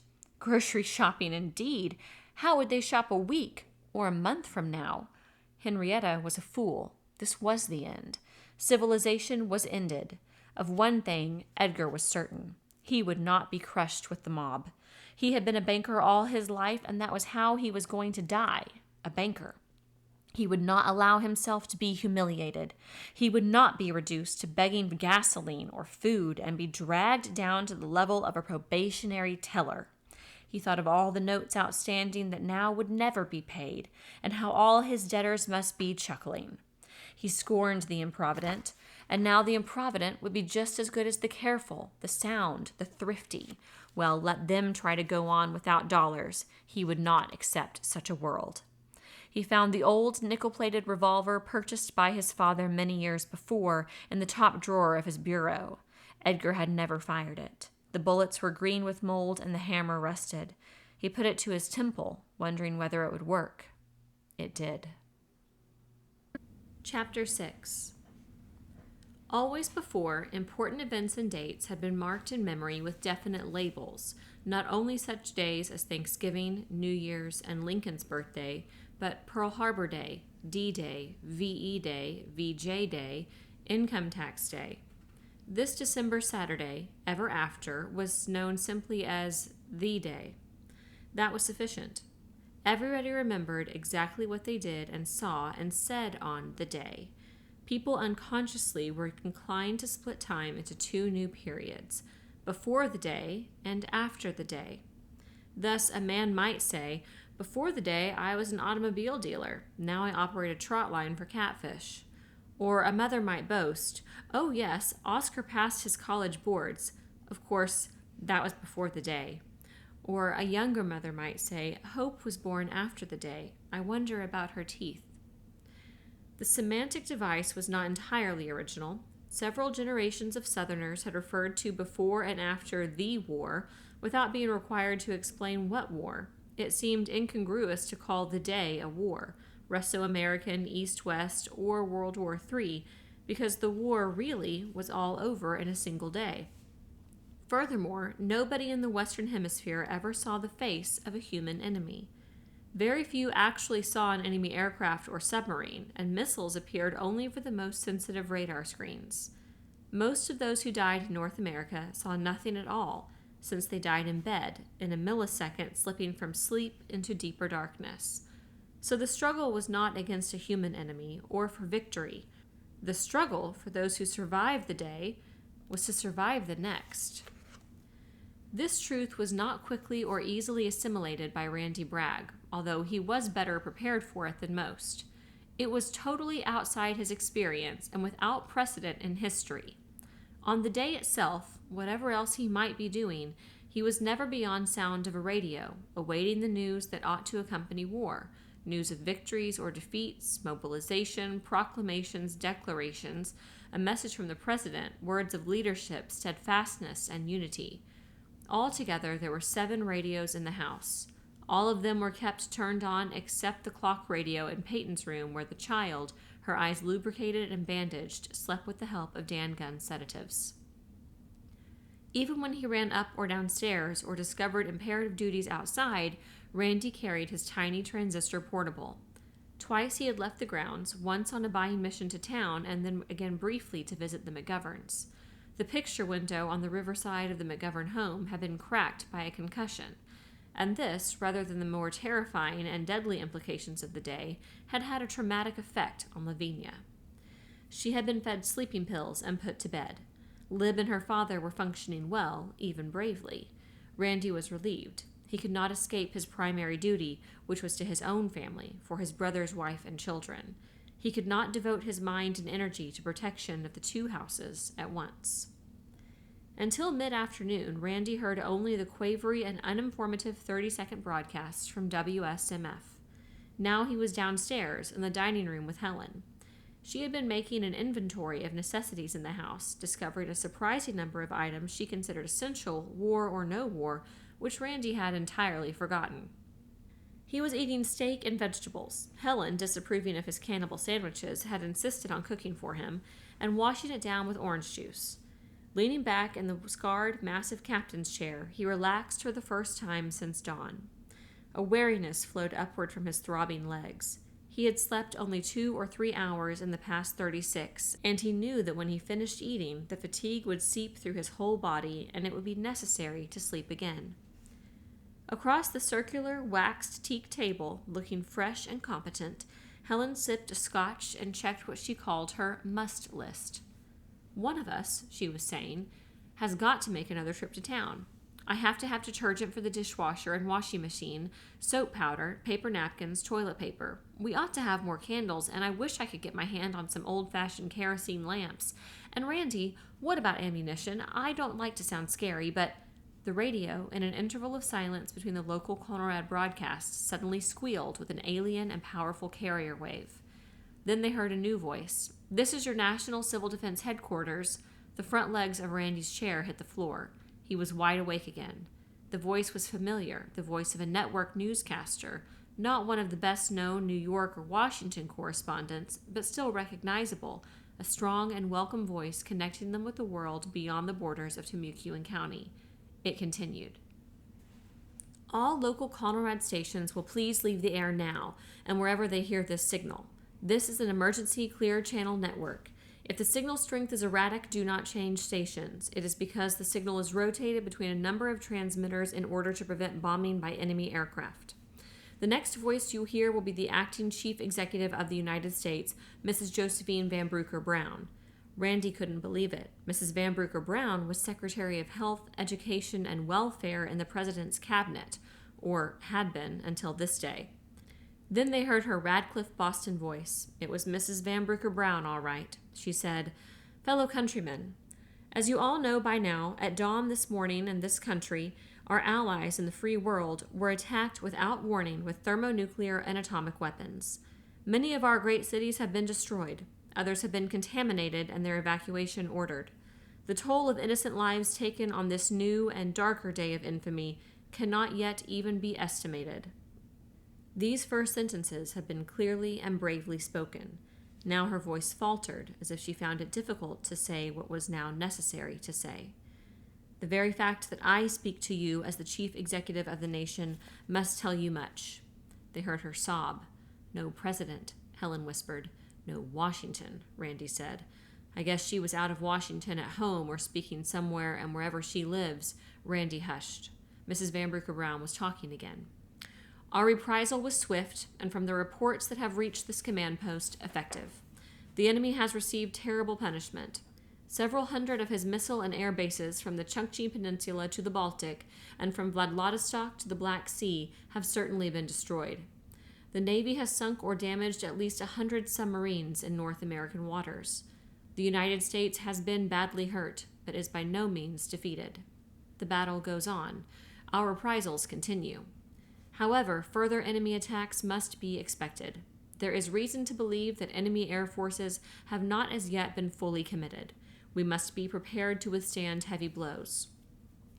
As Chief Executive of the United States and Commander-in-Chief of the Armed Forces, I hereby declare a state of unlimited national emergency until such time as new elections are held and Congress reconvenes. In the devastated areas and in those other areas where normal functions of government cannot be carried out, I hereby declare martial law to be administered by the Army. I appoint Lieutenant General George Honecker, Army Chief of Staff, and Director of Martial Law in the Zone of the Interior, which means within the 49 states. There have been grave dislocations of communications, of industrial, economic, and financial functions. I declare effective at this moment a moratorium on the payment of all debts, rents, taxes, interest, mortgages, insurance claims and premiums, and all and any other financial obligations for the duration of the emergency. From time to time, God willing, I will use these facilities to bring you further information as it is received, and to further issue decrees as they become necessary. I call upon you to obey the orders of your local civil defense directors, state and municipal authorities, and of the military. Do not panic. Some of you may have guessed how it happens that I, the head of the most junior of government departments and a woman, have been forced to assume the duties and responsibilities of chief executive on this, the most terrible day in our history. One of the first targets of the enemy was Washington.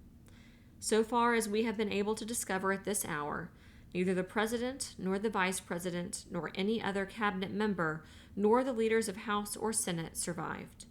It appears certain that only a small percentage of the members of Congress escaped. I survive only by chance, because this morning I was in another city on an inspection tour. I am now in a military command post of relative safety. I have designated this command post Civil Defense Headquarters as well as temporary seat of government. Mrs. Van Brooker Brown coughed and choked, then recovered herself and continued. With a sick heart, but the resolution to lead the nation to victory and peace, I leave you for the time being. The radio hummed for a second. The carrier wave cut off, and then there was silence. Randy said, "It's about what I expected, but it's awful to hear it." "Still," Helen said, "there is a government. I guess that's some comfort. I wonder what's left. I mean, what cities are left." Helen looked up at Randy. She looked at him and through him and far away. Her hands came together on the table and her fingers intertwined. When she spoke, it was in a soft, almost inaudible voice, as if her thoughts were so fragile that they would be shattered by more than a whisper. "Do you think, is it possible that the military command post she spoke of could be Offutt Field? Do you think she might be down in what we call the hole at SAC headquarters? If she is at SAC, you know what that means, don't you? It could mean that Mark is okay, but Helen, yes?" Randy didn't think it was likely that Mrs. Van Brooker Brown was speaking from Omaha. The odds were against it. There were many headquarters, and the first one the enemy would try to destroy after Washington itself was SAC. Mark had feared this, and so did he. He said, "I don't think we should count on it." "I'm not counting on it. I'm just praying. If Mark is alive, how long do you think it'll be before we hear from him?" "I can't even guess. But I do know who can make an educated guess, Admiral Hazard. He lives on the other side of the Henry's place. He listens to the short waves and keeps up with everything that goes on. He served a tour in ONI and later was on the intelligence staff of the Joint Chiefs. I think that was his last duty before they retired him. So if anybody around here should know what's happening, then old Sam Hazard should know." "Can we see him?" "Of course we can see him, anytime we want. It's only a quarter mile. But we can't leave Peyton alone, and I don't have any idea what time Dan Gunn will get here." His arms felt wooden and detached, and his head too heavy for his neck.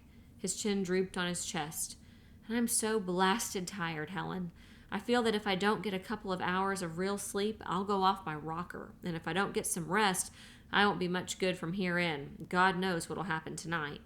Helen said, "I'm sorry, Randy. Of course you're groggy. Go on upstairs and get some sleep. I'm going to drive into town. There's so much stuff we've just got to have. Suppose Peyton calls. I'll never wake up. Ben Franklin will be here. I'll tell him to wake you up if anything serious happens. Okay, be careful. Don't stop for anybody on the way to town." Randy went upstairs, each step an effort. It was true, he thought, that women had more stamina than men. Randy decided not actually to take off his clothes and get into bed, because once he got under the covers, he would never get up. Instead, he took off his shoes and dropped down on the couch in the living room. He stared at the gun rack on the opposite wall. Until very recent years, guns had been an important part of living on the Timucuan. Randy guessed that they might become important again. He had quite an arsenal.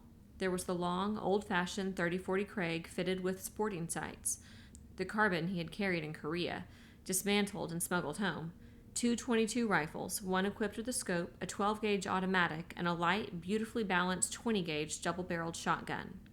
In the drawer of his bedside table was a .45 automatic and a .22 target pistol hung in a holster in his closet. Ammo. He had more than he would ever need for the big rifle, the carbine, and the shotguns, but they had only a couple boxes of .22s, and he guessed that the .22s might be the most useful weapons he owned if economic chaos lasted for a long time, a meat shortage developed, and it became necessary to hunt small game. He rose and went into the hallway and shouted down the stairwell, "Helen!" "Yes?" She was at the front door. "If you get a chance, drop in at Beck's Hardware and buy some .22 caliber long rifle hollow points." "Just a second, I'll write that down on my list. 22 long rifle hollow points. How many?" 10 boxes if they have them. Helen said, "I'll try. Now Randy, get some sleep." Back on the couch, he closed his eyes, thinking of guns and hunting. In his father's youth, this section of Florida had been a hunter's paradise, with quail, duck, dove, and deer in plenty, and even black bear and a rare panther. Now the quail were scattered and often scarce. 3 coveys roamed the grove and the hammock behind the Henry's place. Randy had not shot quail for 12 years. When visitors noticed his gun rack and asked about quail shooting, he always laughed and said, "Those guns are to shoot people who try to shoot my quail." The quail were more than pets. They were friends, and wonderful to watch, parading across lawn and road in the early morning. Only the ducks were now truly plentiful in this area, and they were protected by federal law. Once in a while he shot at a rattlesnake in the grove or a moccasin near the dock, and that was all he shot. Still, there were rabbits and squirrels, and so the .22 ammo might come in handy. A long time ago, he could not have been more than 14 or 15, he remembered hunting deer with his father and shooting his first deer with buckshot from the double .20. His first and his last, for the deer had not died instantly, and had seemed small and piteous, twitching in the palmetto scrub until his father had dispatched it with the pistol. He could still see it, in the round, bright red spots on the green fronds. He shivered, and he slept. Randy awoke in darkness. Graf was barking, and he heard voices downstairs. He turned on a light. It was 9:30. He had slept for almost 4 hours. He felt refreshed and good for whatever might come through the night. He was putting on his shoes when the door opened and Helen came into his apartment, followed by Ben Franklin and Dan Gunn. "I was just going to wake you up," Helen said. "Dan is going to look in at Peyton." Dan's eyes were hollowed and his face carved with fissures of exhaustion. Randy said, "Have you eaten anything today, Dan?" "I don't know. I don't think so." Helen said, "You'll eat, Doctor, right after you've seen Peyton. Do you want me to go in with you?" "You and Randy can both come in with me, but don't say anything. Let me do the talking." They went into the child's room. Randy flicked on the overhead light. "Not that one," Dan said. "I want a dim light at first." He turned on a lamp on the dressing table. Peyton's hands crept out from under the sheet and touched the bandages over her eyes. "Hello?" she said, her voice small and frightened. "Hello, dear," Helen said. "Dr. Gunn is here to see you. You remember Dr. Gunn from last year, don't you?" "Oh, yes. Hello, Doctor." Dan said, "Peyton, I'm going to take the bandage off your eyes. Don't be surprised if you don't see anything. There isn't much light in the room." Randy found he was holding his breath. Dan removed the bandage, saying, "Now, don't rub your eyes." Peyton tried to open her eyes. She said, "They're stuck. They feel all gooey." "Sure," Dan said. He moistened cotton in a borax mixture and wiped Peyton's eyes gently. "That better?" Peyton blinked. "Hey, I can see. Well, sort of. Everything looks milky." Helen moved and Peyton said, "Isn't that you, Mother?" "Yes, that's me." "Your face looks like a balloon, but I could tell it was you." Dan smiled at Randy and nodded. She was going to be all right. He rummaged in his bag and brought out a small kit, a bottle and an applicator, a tube. He said, "Peyton, you can stop worrying now. You're not going to be blind. In perhaps a week you'll be able to see fine. But until then you've got to rest your eyes and we've got to treat them. This is going to sting a little."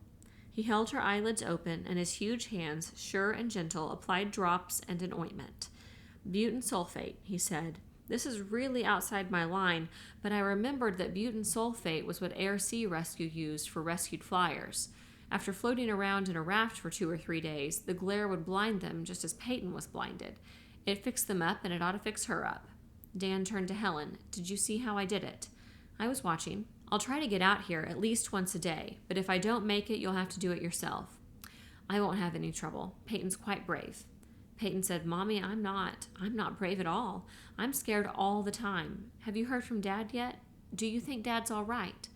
"I'm sure he's all right, dear," Helen said, "but we can't expect to hear right away. All the phones are out, and I suppose the telegraph too."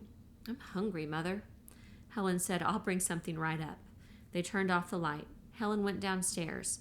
Dan Gunn came into Randy's rooms. He took off his wrinkled jacket and dropped it on a chair and said, "Now I can use a drink." Randy mixed a double bourbon. Dan drank half of it in a gulp and said, surprised, "Aren't you drinking, Randy?" "No, don't feel like I want one." "That's the first good news I've heard all day. I've already treated 2 fellows who've drunk themselves insensible since morning. You could have been the third." "Could I?" "Well, not quite. You react to crisis in the right way.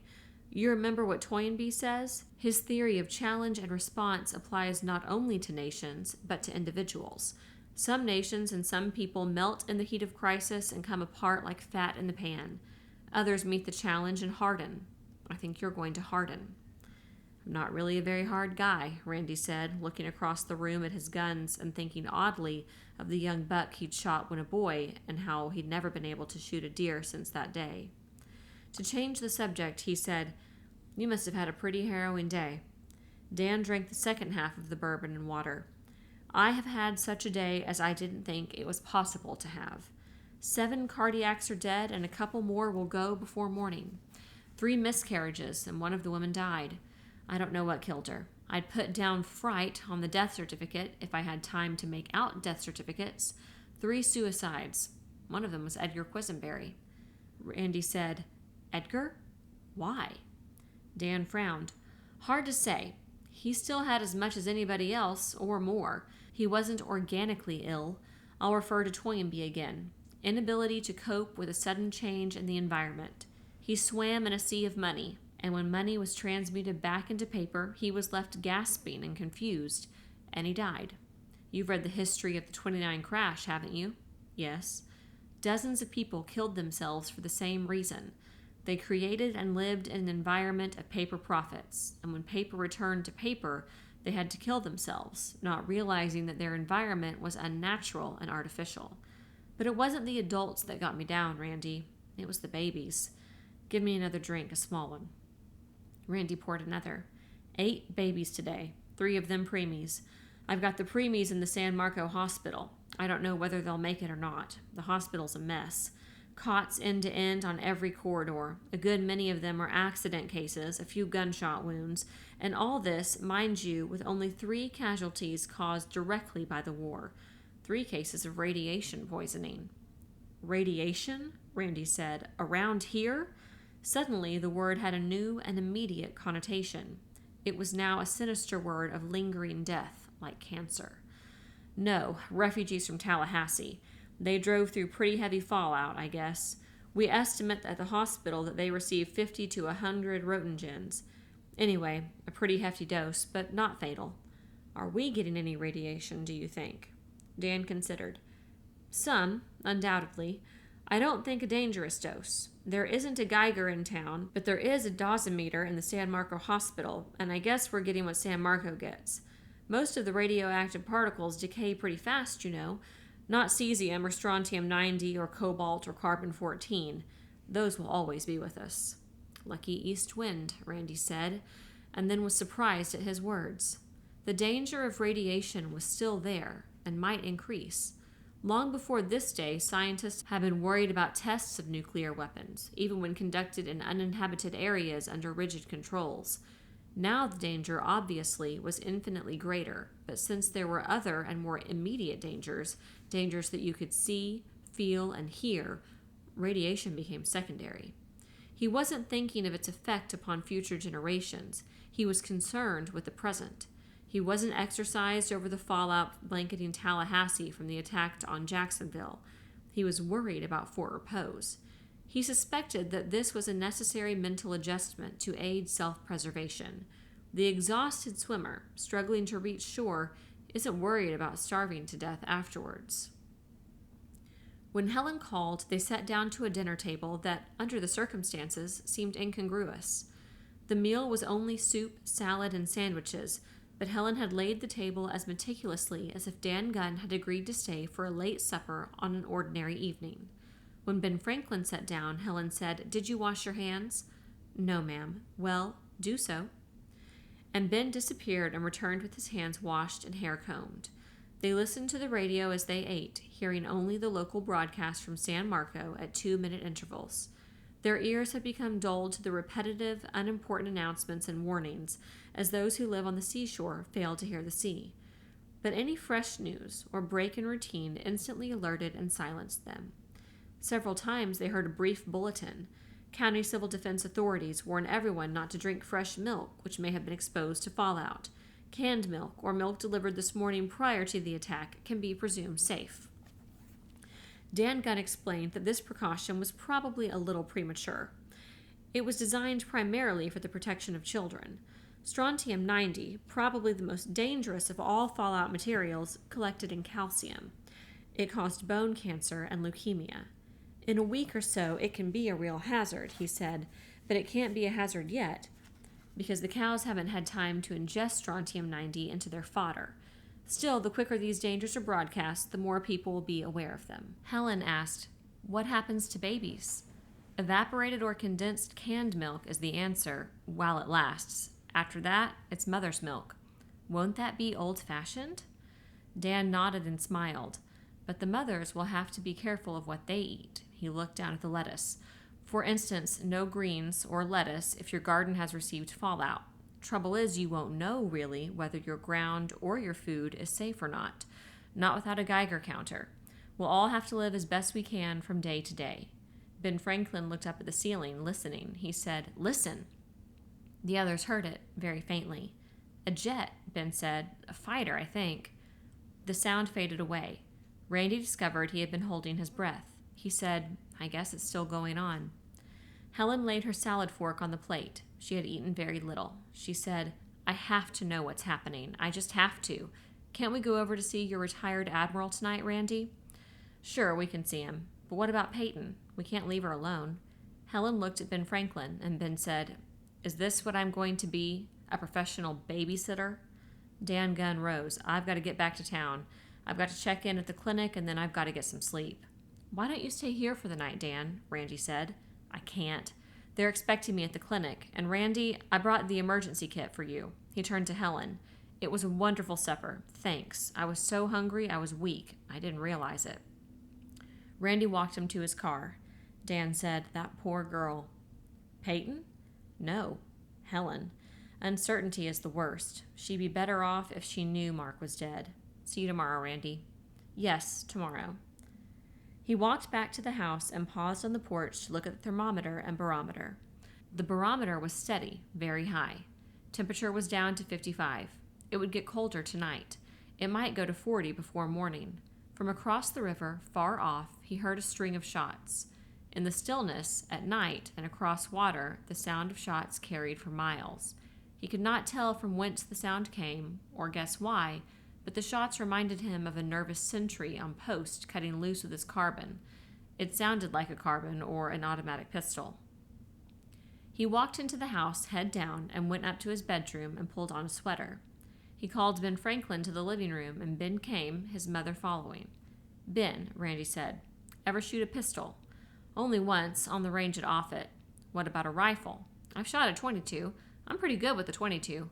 "Okay," Randy said. "I'm going to give you what you're good at."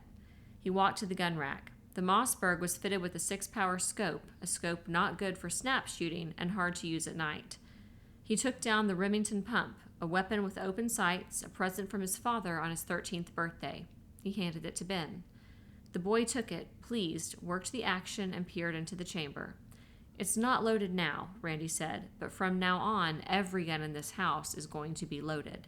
I hope we don't ever have to use them, but if we do, there probably won't be any time to load up." Helen said, "I forgot to tell you, Randy. I couldn't get 10 boxes of ammunition you wanted, but I did get 3. They're somewhere in the kitchen. I'll find them later." "Thanks," Randy said. He took a package of cartridges out of his ammunition case and handed it to Ben. "You load up your gun, Ben," he said. "It's yours now. Never point it at a man unless you intend to shoot him, and never shoot him unless you mean to kill. You understand that?" Ben's eyes were round and his face sober. "Yes, sir." "Okay, Ben, you can babysit now. We should be back in an hour." When Rear Admiral Hazard retired, he embarked upon what he liked to call "my second life." He and his wife had prepared carefully for retirement. They had wanted an orange grove to supplement his pension and a body of water upon which he could look and in which he could fish. While still a 4-striper, he had located this spot in the Timucuan and bought it for a surprisingly reasonable sum. The real estate agent had carefully explained that the low price included "for neighbors," meaning the Henrys. At the same time, the agent had grumbled at the Braggs, who had allowed the Henrys to buy waterfront property in the first place, thereby lowering values along the entire river, or so he said. The Hazards first planted a grove. A few years later, they built a comfortable 6-room rambler and started landscaping the grounds. Thereafter, they lived in the house 1 month each year when Sam took his annual leave, trying it and wearing it until it fitted perfectly. On his 62nd birthday, Sam Hazard retired, to the relief of a number of his fellow admirals. There were rivalries within, as well as between, the armed services. In the Navy, the rivalry had once been between the battleship and carrier admirals. When it became a rivalry between atomic subs and supercarriers, Hazard had outspokenly favored the submarines. Since he had once commanded a carrier task force, he never had been a submariner. The carrier admirals regarded his stand as just short of treason. Worse, for years he had claimed that Russia's most dangerous threat was the terrible combination of submarines equipped with missiles armed with nuclear warheads. Such a theory, if unchallenged, would force the Navy to spend a greater part of its energy on money and anti-submarine warfare. Since this, per se, was defense, and the Navy's whole tradition was to take the offensive, Hazard spent his final years of duty conning a desk. 2 days after his retirement, his wife died, so she never really lived in the house on the Timucuan, and she never physically shared his second life. Yet often she seemed close, when he trimmed a shrub she had planted, or when in the evening she sat alone on the patio and reached to touch the arm of the chair at his side. The Admiral discovered there was not enough hours in the day to do all the things that were necessary and that he wanted to do. There was the citrus, the grounds, experiments with exotic varieties of bananas and papaya, discrete essays to be written for the United States Naval Institute Proceedings, and not so discreet articles for magazines of general circulation. Sam Hazard found that the Henrys were extraordinarily convenient neighbors. Malachi tended to the grounds and helped design and build the dock. Two-Tone, when in the mood, broke and sober, worked in the grove. The Henry women cleaned and did his laundry. Preacher Henry was the Admiral's private fishing guide, which meant that the Admiral consistently caught more and bigger bass than anyone on the Timucuan, and possibly in all of Central Florida. But Sam Hazard's principal hobby was listening to shortwave radio. He was not a ham operator. He had no transmitter. He listened. He did not chatter. He monitored the military frequencies and the foreign broadcasts, and, with his enormous background of military and political knowledge, he kept pace with the world outside Fort Repose. Sometimes, perhaps, he was a bit ahead of everyone. It was 10 to 11 when Randy knocked on Admiral Hazard's door. It opened immediately. The Admiral was a taut, neatly made man who had weighed 133 when he boxed for the Academy and who weighed 133 now. He was dressed in a white turtleneck sweater, flannels, and boat shoes. A halo of cottony hair encircled his sunburned bald spot. Otherwise, he was not saintly. His nose had been flattened in some long-forgotten brawl in Port Said or Marseille. His gray eyes, canopied by heavy white brows, were red-rimmed and angry. For the Admiral, this had been a day of frustration, helplessness, and hatred. Hatred for the unimaginative, pure-blind, selfish fools who had not believed him, and frustration because on this day of supreme danger and need, his lifetime of training and experience was not and could not be put to use. The Admiral said, "I saw your headlights coming down the road. Come in." He squinted at Helen. "My sister-in-law, Helen Bragg," Randy said. "An evil day to receive a beautiful woman," the Admiral said, his voice surprisingly mild in manner to issue from such a pugnacious face. "Come on into my combat plot and listen to the war, if such massacre can be called war." He led them to his den. A heavily planked workbench ran along the wall under the windows overlooking the river. On this bench was a large, black, professional-looking shortwave receiver, a steaming coffee maker, notebooks, and pencils. The radio screeched with power, static, interference, and occasional words in the most unintelligible language of conflict. On 2 other walls, cork-covered, were pinned with maps. The polar projection of the Eurasian landmass on one wall, a military map of the United States on the other. A hoarse voice broke through the static. "This is Adelaide 651. I am sitting on a skunk at Alpha Romeo Papa 4. Skunk at Alpha Romeo Papa 4. A different voice replied immediately. "Adelaide 651, this is Adelaide. Hold 1. There was a silent moment, and then the second voice continued. "Adelaide 651, Adelaide. Have relayed your message to Hector. He is busy, but will be free in 10 to 15 minutes. Squat on that skunk and wait for Hector. Adelaide from Adelaide 651, Charlie." Helen sat down. For the first time that day, she was showing fatigue. The Admiral said, "Coffee?" "I'd love a cup," she said. Randy said, "Sam, what was that on the radio? Part of the war?" The Admiral poured coffee before he replied. "A big part of it, for us. Right now I'm tuned to a Navy and Air Force ASW frequency in the 5 megacycle band. ASW? Anti-submarine warfare. I'll interpret. A Navy superconnie with a saucer radome has located the Skunk, an enemy submarine, at coordinates Alfa Romeo Papa 4. I happen to know that's about 300 miles off of Norfolk. The radar picket has called home base, Adelaide, and Adelaide is sending Hector to knock off the Skunk. Hector is one of our killer subs, but Hector is presently engaged. When he is free, he will communicate directly with Adelaide 651. The plane will give Hector a course, and when he is in range, Hector will cut loose a homing torpedo, and that will be the end of the Skunk. We hope. Who's winning? Randy asked, aware that it was a ridiculous question. Who's winning? Nobody's winning. Cities are dying and ships are sinking and aircraft going in, but nobody's winning. Helen asked the question she had come to ask. Did you hear Mrs. Van Brooker Brown on the radio a while ago? Yes. Where do you think she was speaking from?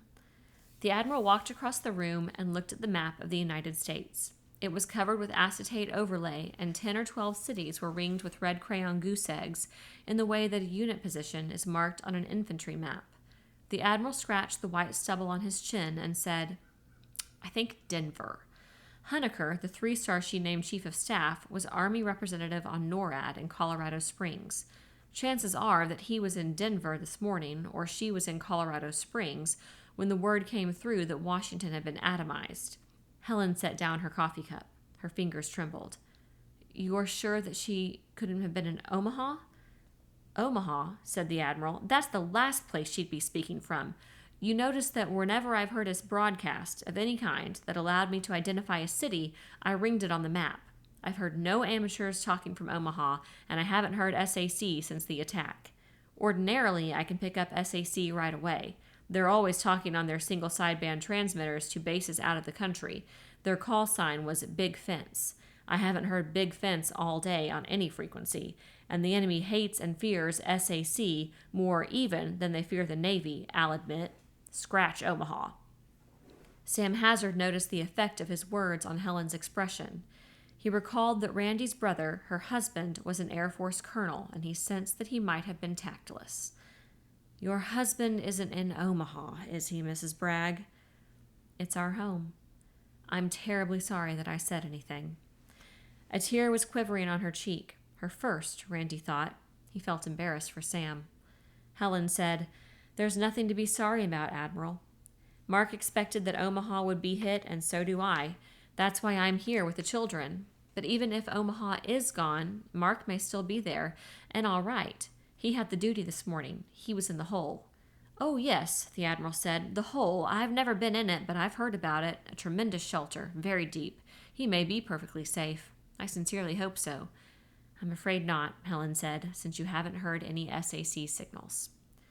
They may have shifted communications or changed code names. The Admiral looked at his maps.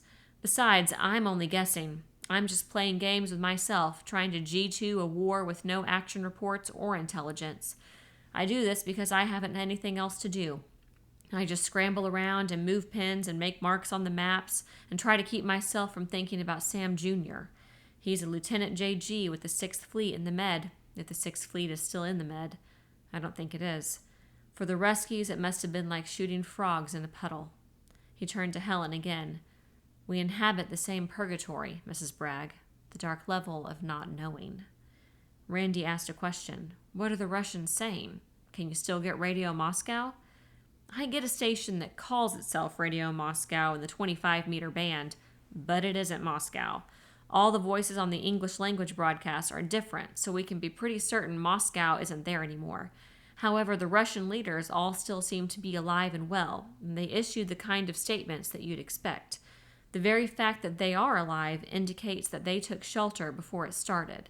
They probably aren't anywhere close to a target area. Couldn't the president have escaped? He probably had 15 minutes warning.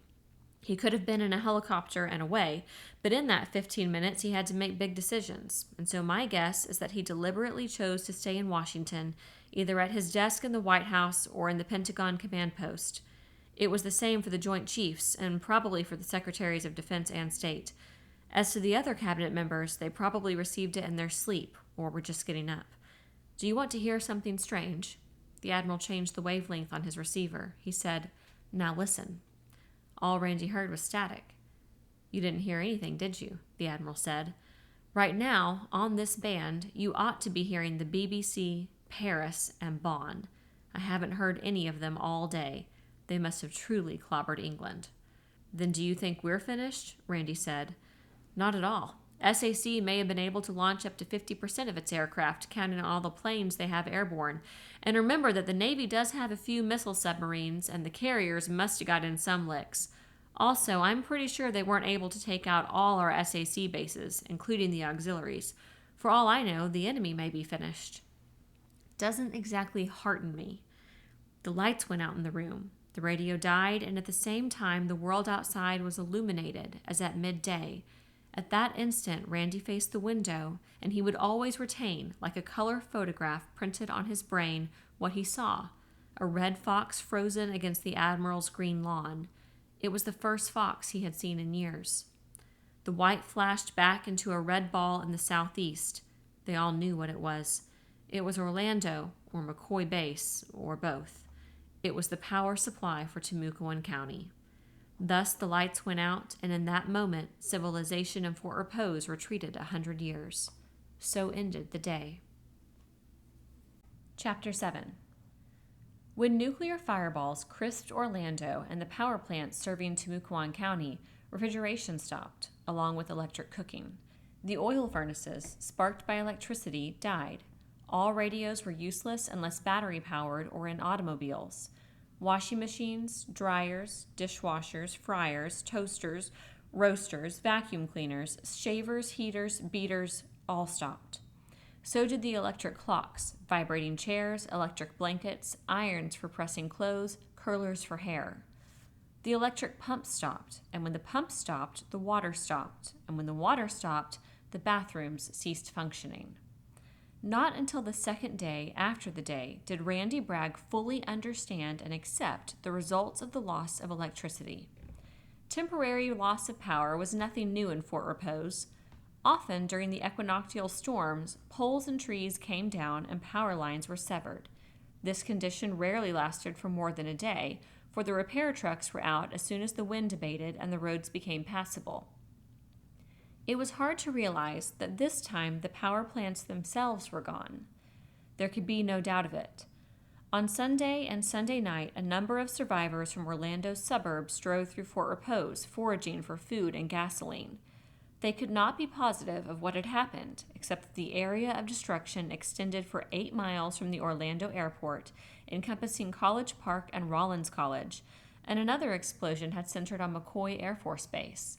The Orlando Conelrad stations had warned of an air raid just before the explosions, so it was presumed that this attack had not come from submarine-based missiles or ICBMs, but from bombers. Randy did not hear Mrs. Van Brooker Brown again, or any further hard news or instructions on the Clear Channel stations on Sunday or Monday. He did hear WSMF announcing that it would be on the air at only 2 minutes each hour thereafter, since it was operating on auxiliary power. He knew that the hospital in San Marco possessed an auxiliary diesel generator. He concluded that this source of power was being tapped, each hour on the hour, to operate the radio station.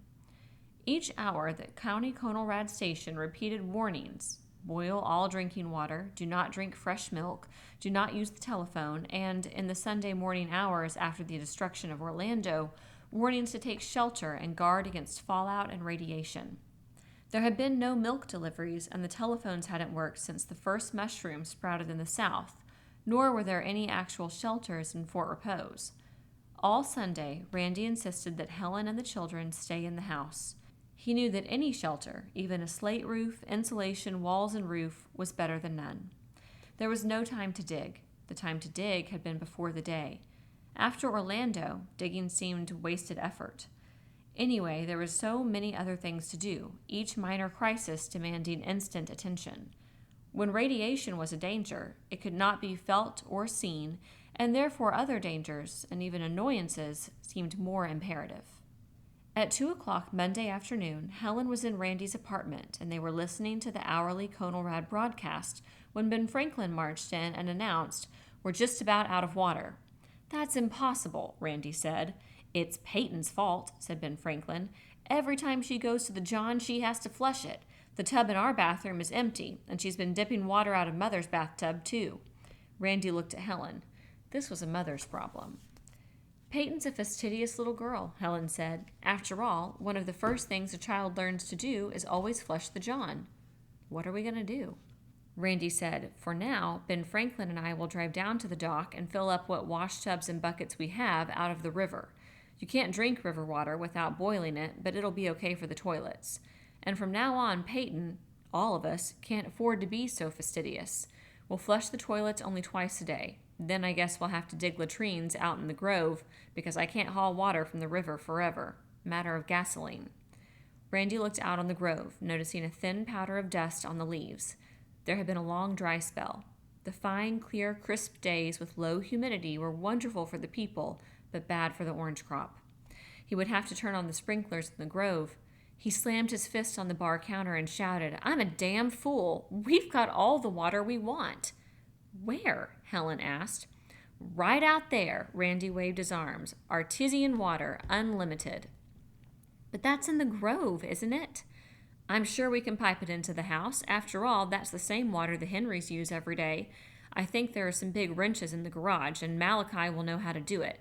Come on, Ben, let's go over to the Henrys." Randy and the boy walked down the old gravel and clay road that led from the garage through the grove and to the river.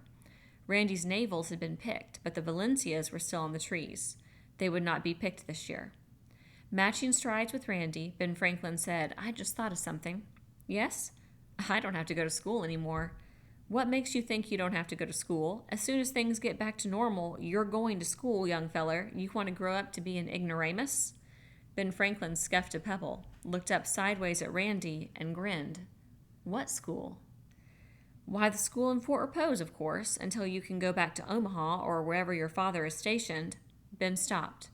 "Just a minute, Randy. I'm not fooling myself. Nobody's going back to Omaha, maybe ever. And I don't think I'll ever see Dad again. The hole wasn't safe, you know. Maybe you think so. I know Mother does. But I'm not fooling myself, Randy. And don't you try to fool me." Randy put his hands on the boy's shoulders and looked into his face, measuring the depth of courage behind the brown eyes, finding it at least as deep as his own. "Okay, son," he said, "I'll level with you. I'll level with you, and don't you ever do anything less with me. I think Marcus had it. I think you're the man of the family from now on." "That's what Dad said." "Did he? Well, you're a man who still has to go to school. I don't know where or when or how, but as soon as the school reopens in Fort Repose or anywhere around, you go. You may have to walk." "Golly, Randy, walk? It's 3 miles to town." "Your grandfather used to walk to the school in Fort Repose. When he was your age, there weren't any school buses. When he couldn't hitch a ride in a buggy or on one of the early automobiles, he walked." Randy put his arm around the boy's shoulders. "Let's get going. I guess we'll both have to learn to walk again." They walked down to the dock and then followed a trail that led to the dense hammock to the Henrys' cleared land. The Henrys' house was divided into 4 sections, representing 4 distinct periods in their fortunes and history. The oldest section had originally been a 1-room log cabin. It was the only surviving structure of what had once been the slave quarters, and Randy recalled that his grandfather had always referred to the Henrys' place as the quarters. In recent years, the cabin had been jacked up on a concrete foundation laid under the stout cypress logs. The logs, originally clinked with their red clay, were bound together with whitewashed mortar. It was now the Henrys' living room. Late in the 19th century, a 2-room pine shack had been added to the cabin. In the 20s, another room and a bath, and more soundly constructed, had been tacked on. In the 40s, after Two Tone's marriage to Missouri, the house had been enlarged by a bedroom and a new kitchen, built with concrete block. It was a comfortable hodgepodge, and its ugliness concealed under a patina of flame vine, bougainvillea, and hibiscus. A neat green bib of St. Augustine grass fell from the screened porch to the riverbank and dock. In the backyard there was a chicken coop and wired runs, a pig pen, an ancient barn of unpainted cypress leaning warily against a scabrous chinaberry tree. The barn housed Balaam, the mule, the Model A, and a hutch of white rabbits. 50 yards up the slope, Preacher Henry and Balaam solemnly disked the land, moving silently and evenly as if they perfectly understood each other. Caleb lay flat on his belly on the end of the dock, peering into the shadowed waters behind a piling, jigging a worm for bream. Two-Tone sat on the screened porch, rocking languidly and lifting a can of beer to his lips. From the kitchen came a woman's deep, rich voice singing a spiritual. That would be Missouri, washing the dishes. Hot, black smoke from a burning pine knot issued from both brick chimneys. It seemed a peaceful home, in a time of peace. Ben Franklin yelled, "Hey, Caleb!" Caleb's face bobbed up. "Hi, Ben," he called. "Come on out." "What are you catching?" "Ain't catching, just jigging." Randy said, "You can go on out to the dock if you want, Ben, but I'll probably need your help in a while." Ben looked up, surprised. "Me? You'll need my help?" "Yep," Randy said. "A man of the house has to do a man's work." Preacher Henry dropped his reins, yelled, "Ho!" and Balaam stopped. Preacher walked across the dusty field to be planted in corn in February to meet Randy. Malachi came out of the barn. He had been under the Model A. Two-Tone stopped rocking, put down his can of beer, and left the porch. Inside, Missouri stopped singing. Randy walked toward the back door, and the Henrys converged on him, their faces apprehensive. Malachi said, "Hello, Mr. Randy. Hope everything's all right." "About as right as they can be, considering." "Everything okay here?" "Just like always." "How's the little girl? Missouri told me she was about blinded." "Peyton's better. She can now see, and in a few days she'll be allowed outside again. No permanent injury." "The Lord be merciful," said Preacher Henry. "The Lord has spared us from the now. I knew it was a-comin', for it was all set down. Alas, Babylon!" Preacher's eyes rolled upward. Preacher was big-framed, like Malachi, but now the muscles had shrunk around his bones, and age and troubles deeply wrinkled and darkened his face. Randy addressed his words to Preacher, because Preacher was the father and the head of the household. "We don't have water in our house. I want to take up some pipe out of the grove and hook it to the artesian system." "Yes, sir, Mr. Randy. I'll drop my diskin right now and help." "No, you stick with the disking, Preacher. I thought maybe Malachi and Two-Tone could help." Two-Tone, who was called Two-Tone because the right side of his face was 2 shades lighter than the left, looked stricken. "You mean now?" Two-Tone said. Malachi grinned. "You heard the man, Two-Tone. He means now." The 3 men, with Ben Franklin and Caleb helping, required 2 hours to lift the pipes and connect the artesian water line to the water system in the pump house. It was the hardest work Randy remembered since climbing and digging in Korea. The palm of his right hand was blistered from the pipe wrench, and a swatch of skin flapped loose. He was exhausted and wet with sweat despite the chill of the evening. He was grateful when Malachi offered to carry the tools back to the garage. He said, "Thanks, Malachi. You know that $200 I loaned you?" "Yes, sir. Just consider the debt canceled." They both grinned. Randy and Ben Franklin went back into the house. Randy turned on the tap in the kitchen sink. It gurgled, coughed, sputtered, and then spurted water. "Isn't it beautiful?" Helen said. Randy washed the grime from his hands, the water stinging the broken blisters. He filled a glass. The artesian water still smelled like rotten eggs. He gulped it. It tasted wonderful. Just after dawn, on the 3rd day after the day, a helicopter floated over Fort Repose and then turned toward the upper reaches of the Timucuan. Randy and Helen, hearing it, ran up to the captain's walk on the roof. It passed close overhead, and they distinguished the Air Force insignia. This was also the day of disastrous overabundance. That morning, when Helen apprehensively opened the freezer, she found several hundred pounds of choice and carefully wrapped meat floating in a noxious sea of melted ice cream and liquefied butter. As any housewife would do under the circumstances, she wept. This disaster was perfectly predictable, Randy realized. He had been a fool. Instead of buying fresh meat, he should have bought canned meats by the case. If there was one thing he certainly should have foreseen, it was the loss of electricity. Even had Orlando escaped, the electricity would have died within a few weeks or months. Electricity was created by burning fuel oil in the Orlando plants. When the oil ran out, it could not be replenished during the chaos of war. There was no longer a rail system or rail centers, nor were tankers plying the coast on missions of civilian supply. It was Sam Hazard's guess that few major seaports had escaped. After the first wave of missiles from the submarines, they could still be taken out by atomic torpedoes, atomic mines, or bombs or missiles from aircraft. It was Sam Hazard's guess that what had been the great ports were now water-filled craters. Even those sections of the country which had escaped destruction entirely would not long have lights. Their power would only last as long as fuel stocks on hand. They stared into the freezer, Helen sniffing. Randy numb, Ben Franklin fascinated. Ben dipped his finger into a pool of liquid chocolate and licked it. "Still tastes good, but it isn't even cool," he said. "All that ice cream. I could have been eating ice cream all yesterday. Peyton, too." Helen stopped sniffling. "The meat won't spoil for another 24 hours. I'm going to salvage what I can." "How?" Randy asked. "Boil it, salt it, preserve it, pickle it. I've got a dozen mason jars in the closet. There may be some more around somewhere. Perhaps you can get some downtown, Randy." "Town and back means half a gallon of gas," Randy said. "It's worth it if you can find just a few, and we'll need more salt." "Okay, I'll give it a try. Maybe I can find jars at the hardware store if Beck is still keeping it open." Helen reached into the freezer and lifted out 2 steaks, 6-pounders, 2 inches thick.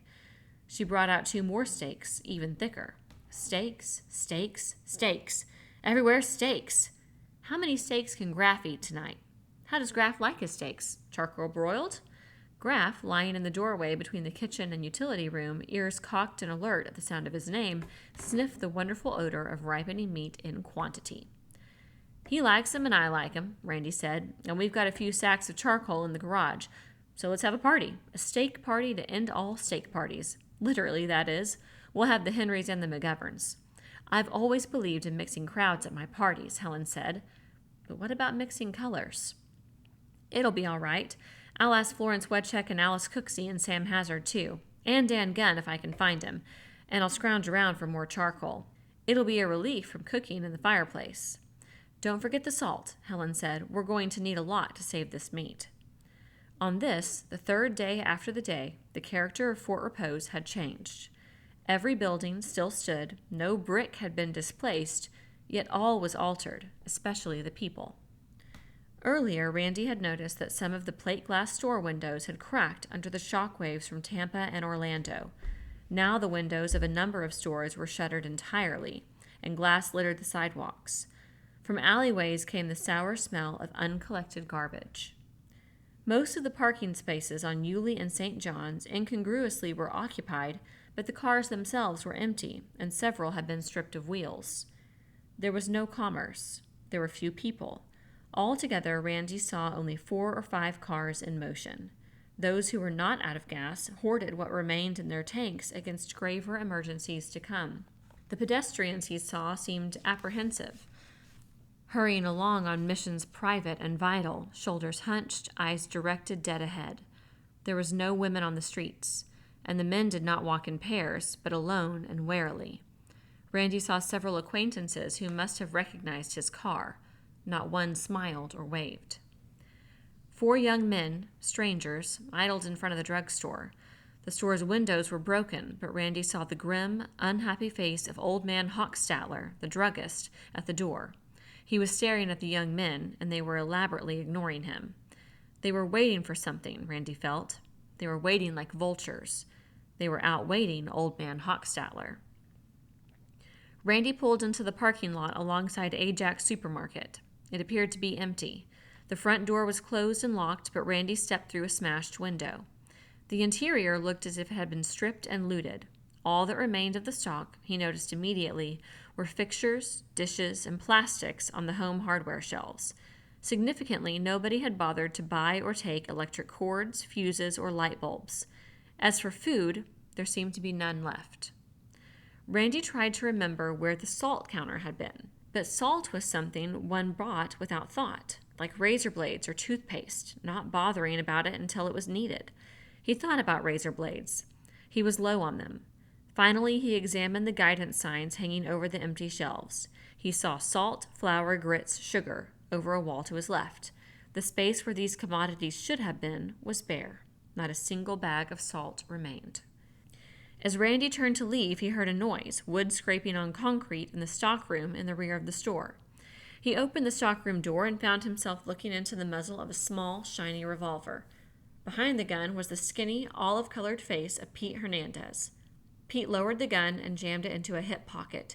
"Geez, Randy," he said, "I thought it was some goddamn goon come back to clean out the rest of the joint." All I wanted was some salt.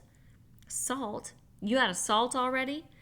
No, we want to salt down some meat. We thought we could save part of the meat in the freezer.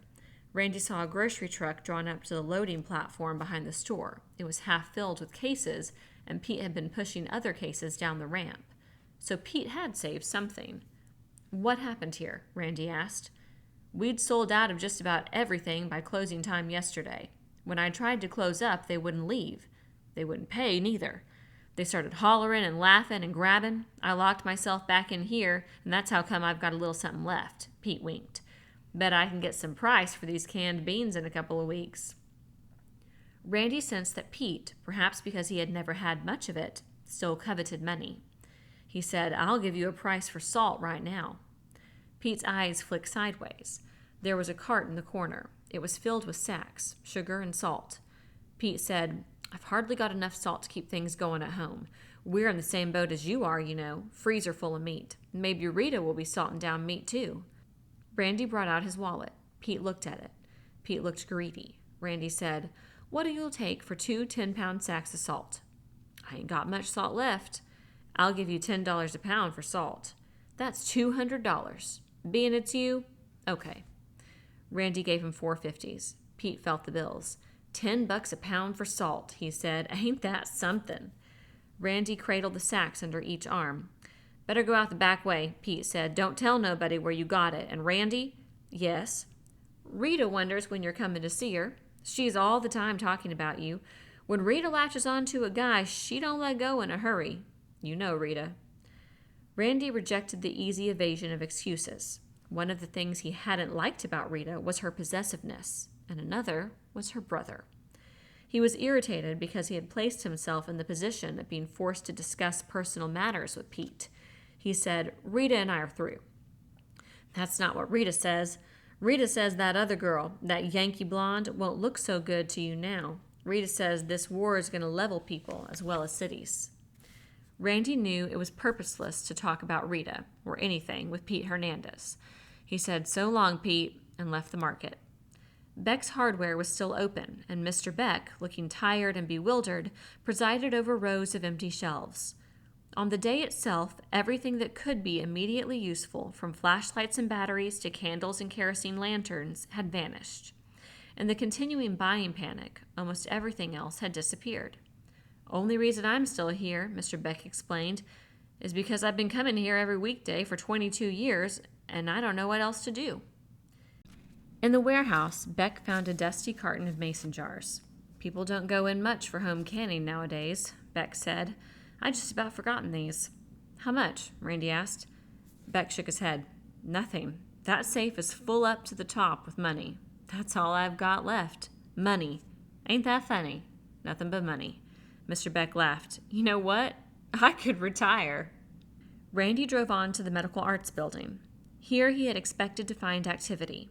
He found none, but he did see Dan Gunn's car in the parking lot. There were reddish-brown stains on the sidewalk and the concrete steps. The glass in the front door was shattered, and the door itself swung open. The waiting room was ominously empty. There was no one at the reception desk. Randy possessed a country dweller's keen sense of smell. Now he had smelled many alarming odors. Disinfectant, ether, spilled drugs, spilled blood, stale urine. He called, Dan! Hey, Dan! I'm back here. Who's that? Dan's voice emerged muffled after echoing through a corridor. It's me, Randy. Come on back. I'm in my office. In the corridor's gloom, Randy stumbled over a pair of feet, and he stepped back, shivering. A body lay athwart in the doorway of the examination room, legs in the corridor, torso in the room, face up, arms outstretched. The face was half blown away, but when he put together with the uniform, it was recognizable as Cappy Foraker, Forapose's chief of police. Randy hurried on. A fireproof door hung crazily from hinge. It had been axed open. Behind the door was the laboratory and drug storage. The smell of chemicals that came from the laboratory was choking and overpowering.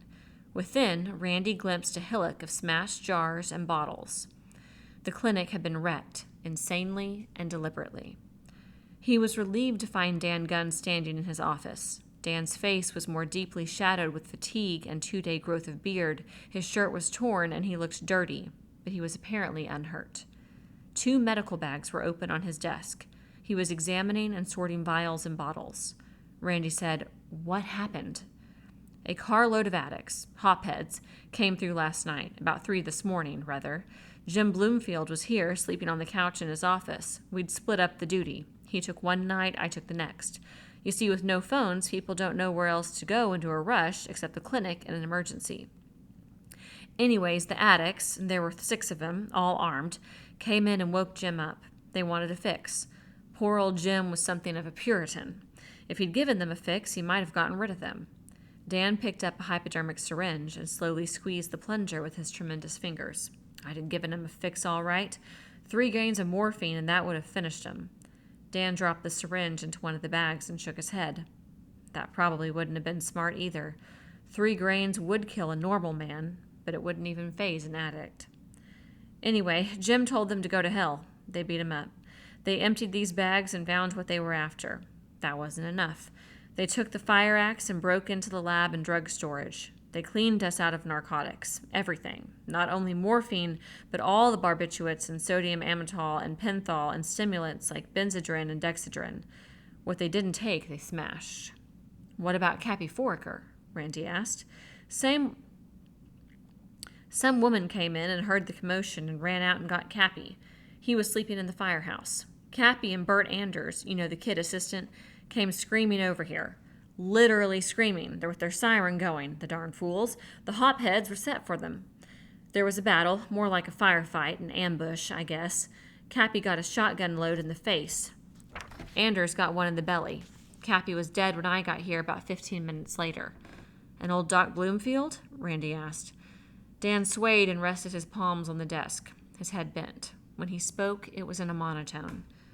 "I drove Anders with Bloomfield to the hospital in San Marco. I couldn't operate here, you see, no anesthesia.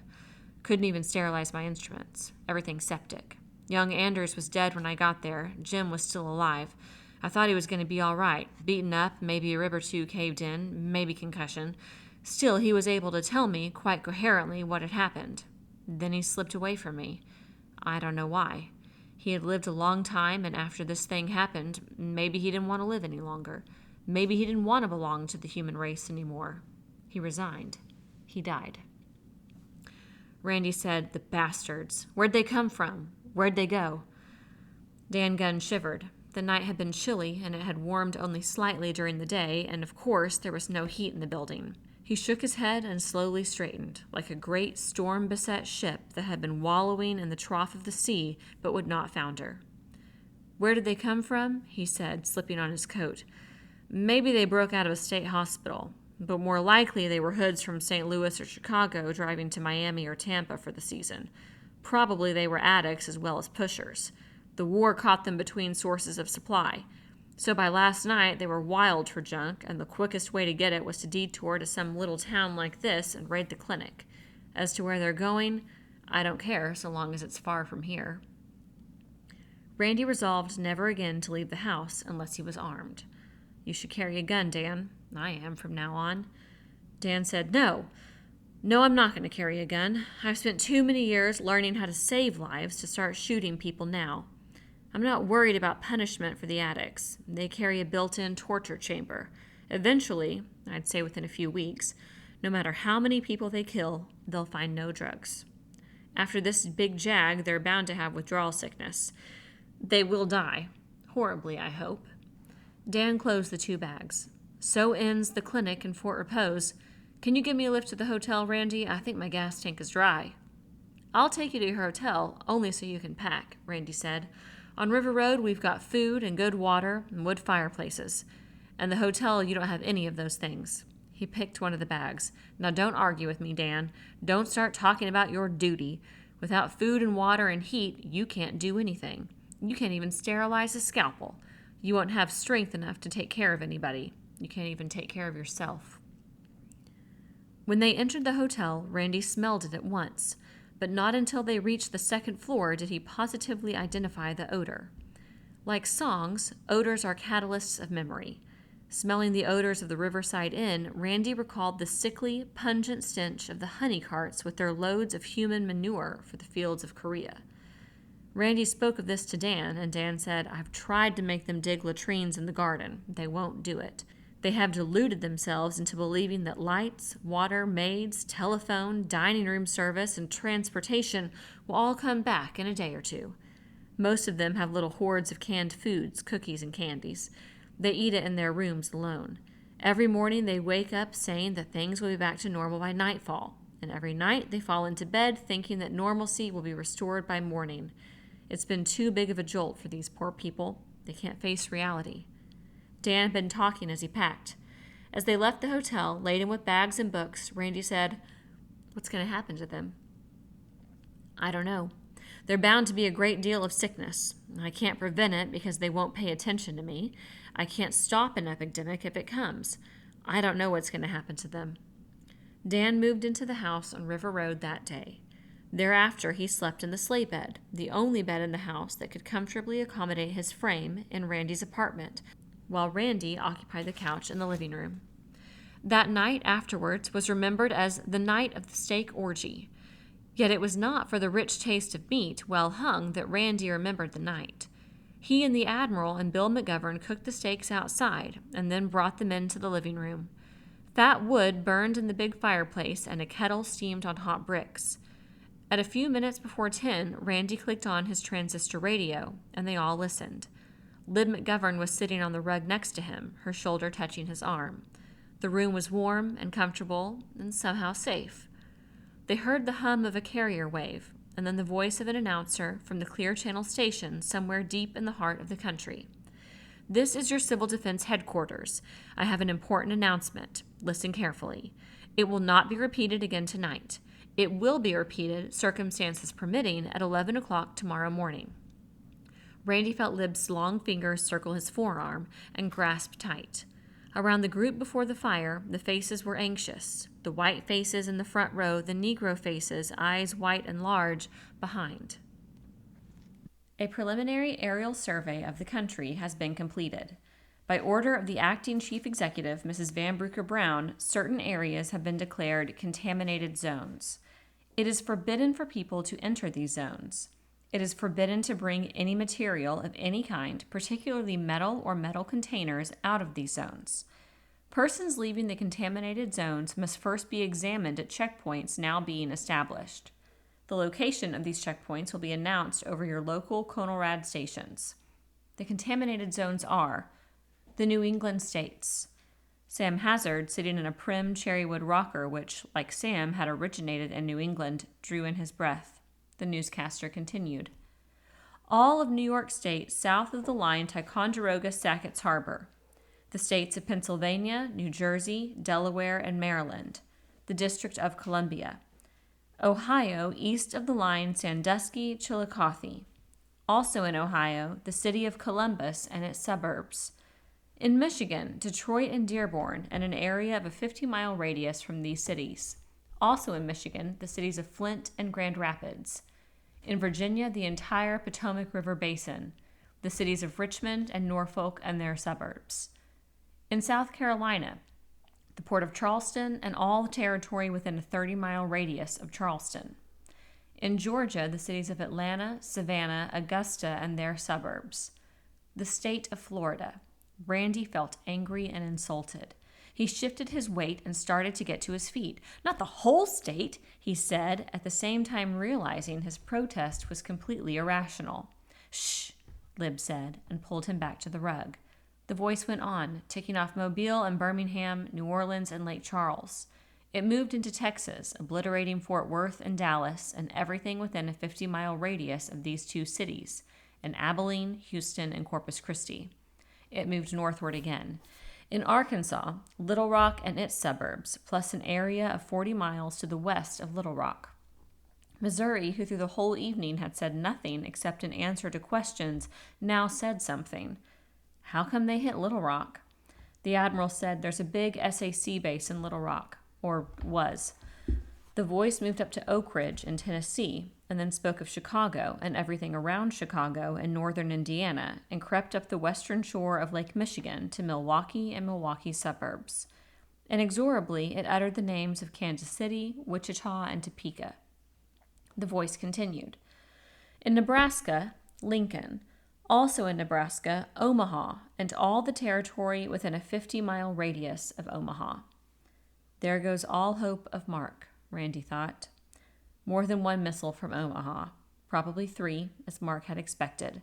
From the moment of the double dawn on the day, he had known it was probable. Now he must accept it as almost certain. He looked across the circle at 3 faces in the firelight. Peyton's face was half hidden against her mother's breast. Helen's face bent down, and her arms were around Peyton's shoulders. Ben Franklin stared into the fire, his chin straight. Randy could see the tear path down Helen's face and the unshed tears in Ben's eyes. The announcement went on, the voice calling out portions of states and cities. Seattle, Hanford, San Francisco, all the Southern California coast, Helena, Cheyenne. But Randy only half heard them. All he could hear distinctly were the sharp sobs out of Peyton's throat. Randy's heart went out to them, but he said nothing. What was there to say? How do you say to a little girl that you are sorry she no longer has a father? Close to his side, Lib stirred and spoke, 2 words only, to Helen. I'm sorry. Randy had noticed that evening a tenseness between Helen and Lib. Nothing was said, and yet there was a watchfulness, a hostility between them. So he was glad that Lib had spoken. He wanted them to like each other. He was puzzled that they didn't. Then it was over. The radio stilled. More than ever, Randy felt cut off and isolated. Florida was a prohibited zone, and Fort Repose a tiny, isolated sector within that zone. He could appreciate why the whole state had been designated a contaminated area. There were so many bases, so many targets which had been hit, with resulting contamination. They had been extraordinarily fortunate in Fort Repose. The wind had favored them. They had only received a residue of fallout from Tampa and Orlando, and none at all from Miami and Jacksonville. Only a reasonably clean weapon on Patrick could have brained radioactive particles on Fort Repose, but the enemy had not bothered to hit Patrick. Standing on the other side of the room, Preacher Henry had been listening, but he did not fully understand the designation of contaminated zones or comprehend the implications. He did feel and understand the shock and the grief the broadcast brought to the Braggs, and he sensed it was time for him to leave. He nudged Malachi, touched Two-Tone's rump with his toe, caught the attention of Hannah and Missouri, and he said with dignity, "We be going now. I thank you, Mr. Randy, for a real fine steak dinner. I hopes we can sometime repay it." Randy rose to his feet and said, "Good night, preacher. It was good to have you all." On the 4th day after the day, Randy, Malachi, and Two-Tone extended the artesian water system to the houses of Admiral Hazard and Florence Wetcheck. Stretching pipe across the grove to the Admiral's house was simple, but to provide water for Florence Wetcheck and Alex Cooksey, it was necessary to dig through the macadam of River Road with picks. On the night of the 6th day, the Riverside Inn burned. With no water in the hydrants and the hotel's sprinkler system inoperative, the fire department was all but helpless. Only a few reserve firemen showed up, and only one pumper was got into action using river water. It was a puny effort, and far too late. The old resinous wooden structure was burning brightly before the first stream touched the walls. Soon the heat drove the firemen away. A few minutes thereafter, the last scream was heard from the 3rd floor. Dan had been summoned an hour later, and Randy had driven him into town. By then, there was nothing to do except care for the survivors. They were few. Some of these died of smoke poisoning or fear, it was hard to diagnose, within a few hours. The burned were taken to San Marco and Bubba Offenhouse's hearse ambulances. The uninjured were lodged in the Fort Repose school. There was no heat in the school, or food, or water. It was simply shelter, less comfortable than the hotel, and within a few days, more squalid. Dan Gunn suspected that the fire had started in a room where the guests were using canned heat in an attempt to boil water. Or perhaps someone had built a makeshift wood stove. It was, Dan said, inevitable. On the 9th day after the day, Lavinia McGovern died. This, too, had been inevitable ever since the lights went out and refrigeration ceased. Since Lavinia McGovern suffered from diabetes, insulin had kept her alive. Without refrigeration, insulin deteriorated rapidly. Not only Lavinia, but all diabetics in Fort Repose dependent on insulin died at about the same time period as the drug lost its potency. Randy and Dan had done their best to save her. They had driven to San Marco hoping to find refrigerated insulin or the new oral drug at the hospital. It was 18 miles to San Marco. Even driving at the most economical speed in his heavily horse-powered car, Randy estimated that the trip would consume 3 gallons of gasoline. He estimated he only had 5 gallons remaining in his tank, and plus a 5-gallon can in reserve. Randy made a difficult decision. By then, the Bragg home was linked to the houses of Admiral Hazard, Florence Wedchek, and the Henrys not only by an arterial system of pipes fed by nature's pressure, but also by other common needs. The Henrys' Model A was neither beautiful nor comfortable, but its engine was twice as thrifty as Randy's rakish sports hardtop. Sam Hazard's car gulped gasoline as fast as Randy's. Dan's was empty. The Model A was an even more economical than Florence's old Chevy. Randy decided that henceforth the Model A would furnish community transportation, so it was in the Model A that Randy and Dan made the trip to San Marco. The trip was a failure. The hospital no longer possessed insulin or substitutes for insulin. Like the pharmacies, the hospital had purchased its supplies in small quantities and was dependent on weekly or bi-weekly deliveries from jobbers in the large cities. Its insulin had already gone to meet the demand in its own community. Further, the hospital's auxiliary generator was operated only during the evening hours for emergency operations and for a few minutes at each hour on the hour to supply power for WSMF. It was necessary to conserve fuel, and unless the generator ran continuously, it was inadequate for refrigeration. Bouncing back to Fort Repose in the Model A, Dan grumbled. The place we should have built up stockpiles was out in the country, like Temecula County. Stockpiles weren't going to be much of use in the cities because after the day, there weren't going to be any cities left. But where were the stockpiles? In the cities, of course. It was easier. So Lavinia McGovern, after 48 hours in a coma, died. Alice Cooksey was at her bedside after midnight on the 9th day when Lavinia died. Lavinia's husband and daughter, both exhausted from the effort to keep the house in some sort of order, slept. Alice did not awaken them, or anybody, until morning. She kept vigil alone, dozing on a chaise. Nothing could help Lavinia, but everybody needed sleep. Alice brought the news to the Bragg house in the morning. A fire blazed in the dining room, which smelled pleasantly of bacon and coffee. Randy, Helen, the children, and Dan Gunn were at breakfast. A breakfast exactly like one they would have eaten 10 days before, with one important exception. There was orange juice, freshly squeezed, fresh eggs from the Henrys' yard, bacon, coffee. There was no toast because there was no bread. Randy already was beginning to miss bread, and he wondered why he had not thought to buy flour. By the time Helen had put flour on their list, the shelves were bare of it. He suspected that the older housewives of Fort Repose, remembering a time when people baked their own bread instead of buying it packaged, sliced, with vitamins re-injected, had cleaned the stores out of flour on the day.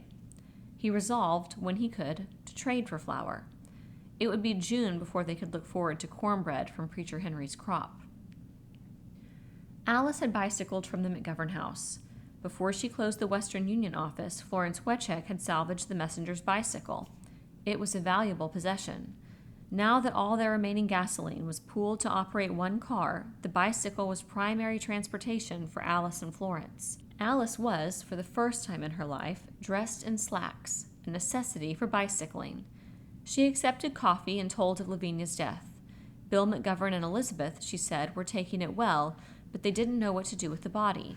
They needed help with the burial. "I'll go see Bubba Offenhouse right away," Dan said, "and try to arrange her burial. I've got to talk to Bubba anyways. I can't seem to impress upon him the importance of burying the dead as quickly as possible. He suddenly seems to hate his profession." "That's not like Bubba," Alice Cooksey said. "Bubba always bragged that he was the most efficient undertaker in Florida. He used to say, when the retired started coming to Fort Repose, they found a mortuary with all modern conveniences." That's the trouble, Dan said. Bubba abhors unorthodox funerals. He almost wept when I insisted that the poor devils who died in the fire be buried at once in a single grave. We had to use a bulldozer, you know. Bubba claims Repose in Peace Park is ruined for good. Randy had been silent since Alice brought the news. Now he spoke as if he had been holding silent debate with himself, and he finally had reached a conclusion. They'll have to live here. Helen set down her coffee cup. Who will have to live here? We'll have to ask Lib and Bill McGovern to stay with us. But we don't have room. And how will we feed them? Randy was puzzled and disturbed. He had never thought of Helen as a selfish woman, and yet obviously she didn't want the McGoverns. We really have plenty of room, he said. There's still an empty bedroom upstairs. Bill can have it, and Lib can sleep with you. With me? He could see that Helen was angry. Well, you have twin beds in your room, Helen, but if you seriously object, Bill can sleep in my apartment, there's an extra couch, and Lib can have the room. After all, it's your house, Helen said. As a matter of fact, Helen, the house is half Mark's, which makes it half yours, so the decision is yours as well as mine. Lib and Bill have no water and no heat and not much food left because almost all their food reserve was in their freezer. They don't even have a fireplace.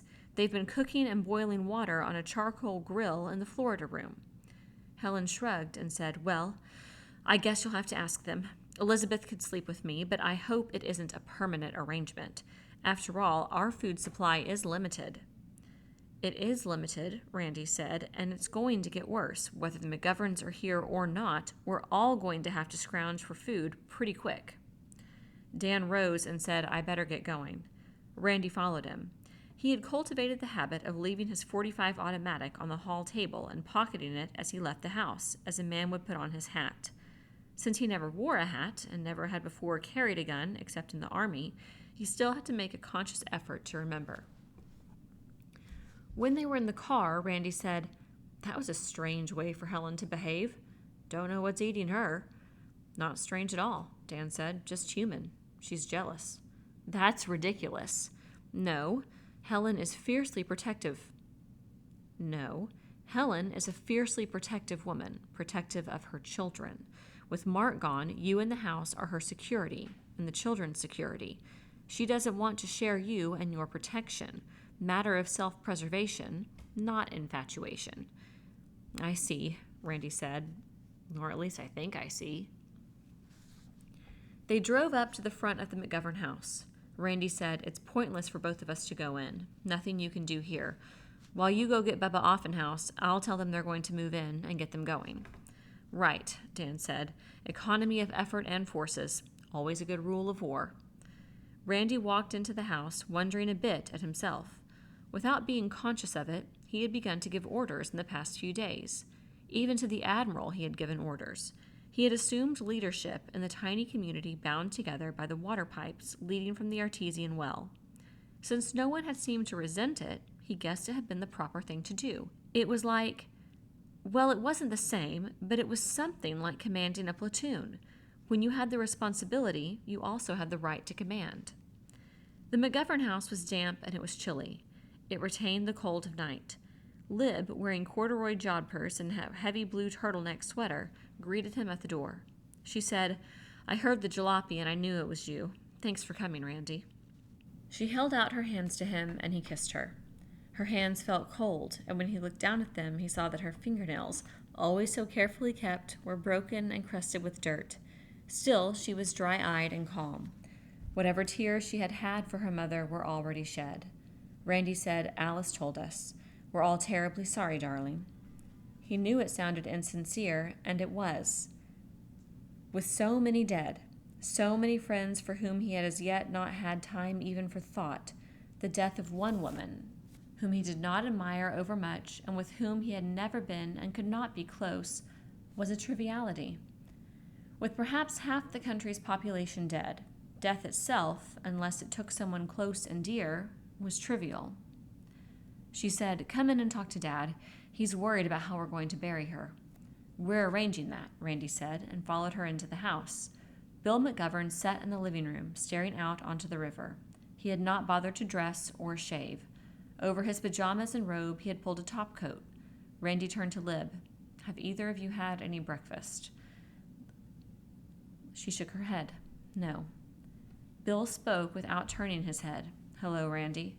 I'm not much of a success, am I, in a time of crisis? I can't feed my daughter, or myself, or even bury my wife. I wish I had enough guts to swim out into the channel and sink. That can't help Lavinia, and it wouldn't help Elizabeth or anybody. You and Lib are going to live with me. Things will be better." "Randy, I'm not going to impose myself on you. I might as well face it. I'm finished. You know, I'm over 60. And do you know what the worst thing is? Central Tool and Plate. I spent my whole life building it up. What is it now? Chances are just a mess of twisted and burned metal. Junk. So there goes my life, and what good am I? I can't start over. Central Tool and Plate is junk, and I'm junk." Randy stepped over and stood between Bill and the cracked window so as to look into his face. "You might as well stop feeling sorry for yourself," he said. "You're going to have to start over. Either that or die. You have to face it." Lib touched her father's shoulder. "Come on, Dad." Bill didn't move or reply. Randy felt anger inside him. "You want to know what good you are? That means what good you are to somebody else, not to yourself, doesn't it? If you're no good to anybody else, I'd guess you'd better go take that long swim. You know something about machinery, don't you?" McGovern pushed himself in his chair. "I know about as much about machine tools as any man in America." "I didn't say machine tools, I said machinery. Batteries, gasoline engines, simple stuff like that. I didn't start at Central Tool and Plate as president or board chairman. I started in the shop, working with my hands. Sure, I know about machinery." "That's fine. You can help Malachi and Admiral Hazard. We've taken the batteries out of my car and the Admiral's car and hooked them onto the Admiral's shortwave set so we can find out what cooks around the world. Only it doesn't work right. Something's wrong with the circuit and the batteries are fading, and I don't know how we can charge them." "Very simple," Bill said. "Power takeoff from the Model A. It'll work so long as you have gas." "Fine," Randy said. "That's your first job, Bill, helping Malachi." "Malachi? Isn't he the brother of our cleaning woman, Missouri, your yard man?" "That's him. First-class mechanic." Bill McGovern smiled. "So I'll be mechanic second class?" "That's right." Bill rose. "All right. It's a deal. I'll dress and then—" He stopped. "Oh, Lord, I forgot. Poor Lavinia. Randy, what am I going to do about her—" He hesitated as if the word were crude, but he could find no other. "Body." "We're attending to that," Randy said. "Dan Gunn has gone up to get Bubba Offenhouse. I hope Bubba will handle the burial. Meanwhile, I think you and Lib better start packing. We may have to make 3 or 4 trips, I guess. How much gas have you got in your car?" Lib said a couple of gallons, I think. "That'll be enough to make the move, and you won't need the car after that. We can use the battery for Sam Hazard's shortwave set." While they packed, Randy prowled the house searching for useful items. In a kitchen cupboard, he discovered an old, pitted iron pot of tremendous capacity and, forgetting the presence of death in the house, whooped with delight.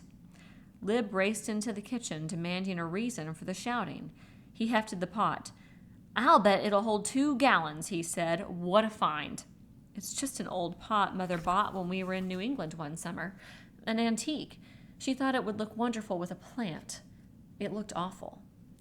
"It'll look beautiful hanging in the dining room fireplace," Randy said, "filled with stew." The old pot was the most useful object. Indeed, it was one of the few useful objects he found in the McGovern house. 20 minutes later, Dan Gunn returned, alone and worried. "Bubba Offenhouse," he said, "can't help us. Bubba would like to bury himself. He's got dysentery, running at both ends. He and Kitty were certain it was radiation poisoning. Symptoms are pretty much alike, you know. Both of them were in a panic. He'll get over it in a few days, but that's not helping us now." Randy said, "So what do we do?" Dan looked at Bill McGovern, fully dressed now but still unwashed and unshaven, for there was no water in the house except a jug for drinking that Randy had brought to them. Dan looked at Bill McGovern, fully dressed now, but still unwashed and unshaven, for there was no water in the house except for a jug for drinking that Randy had brought to them the day before.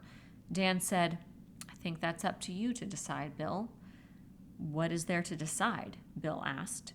"Whether to bury your wife here or in the cemetery.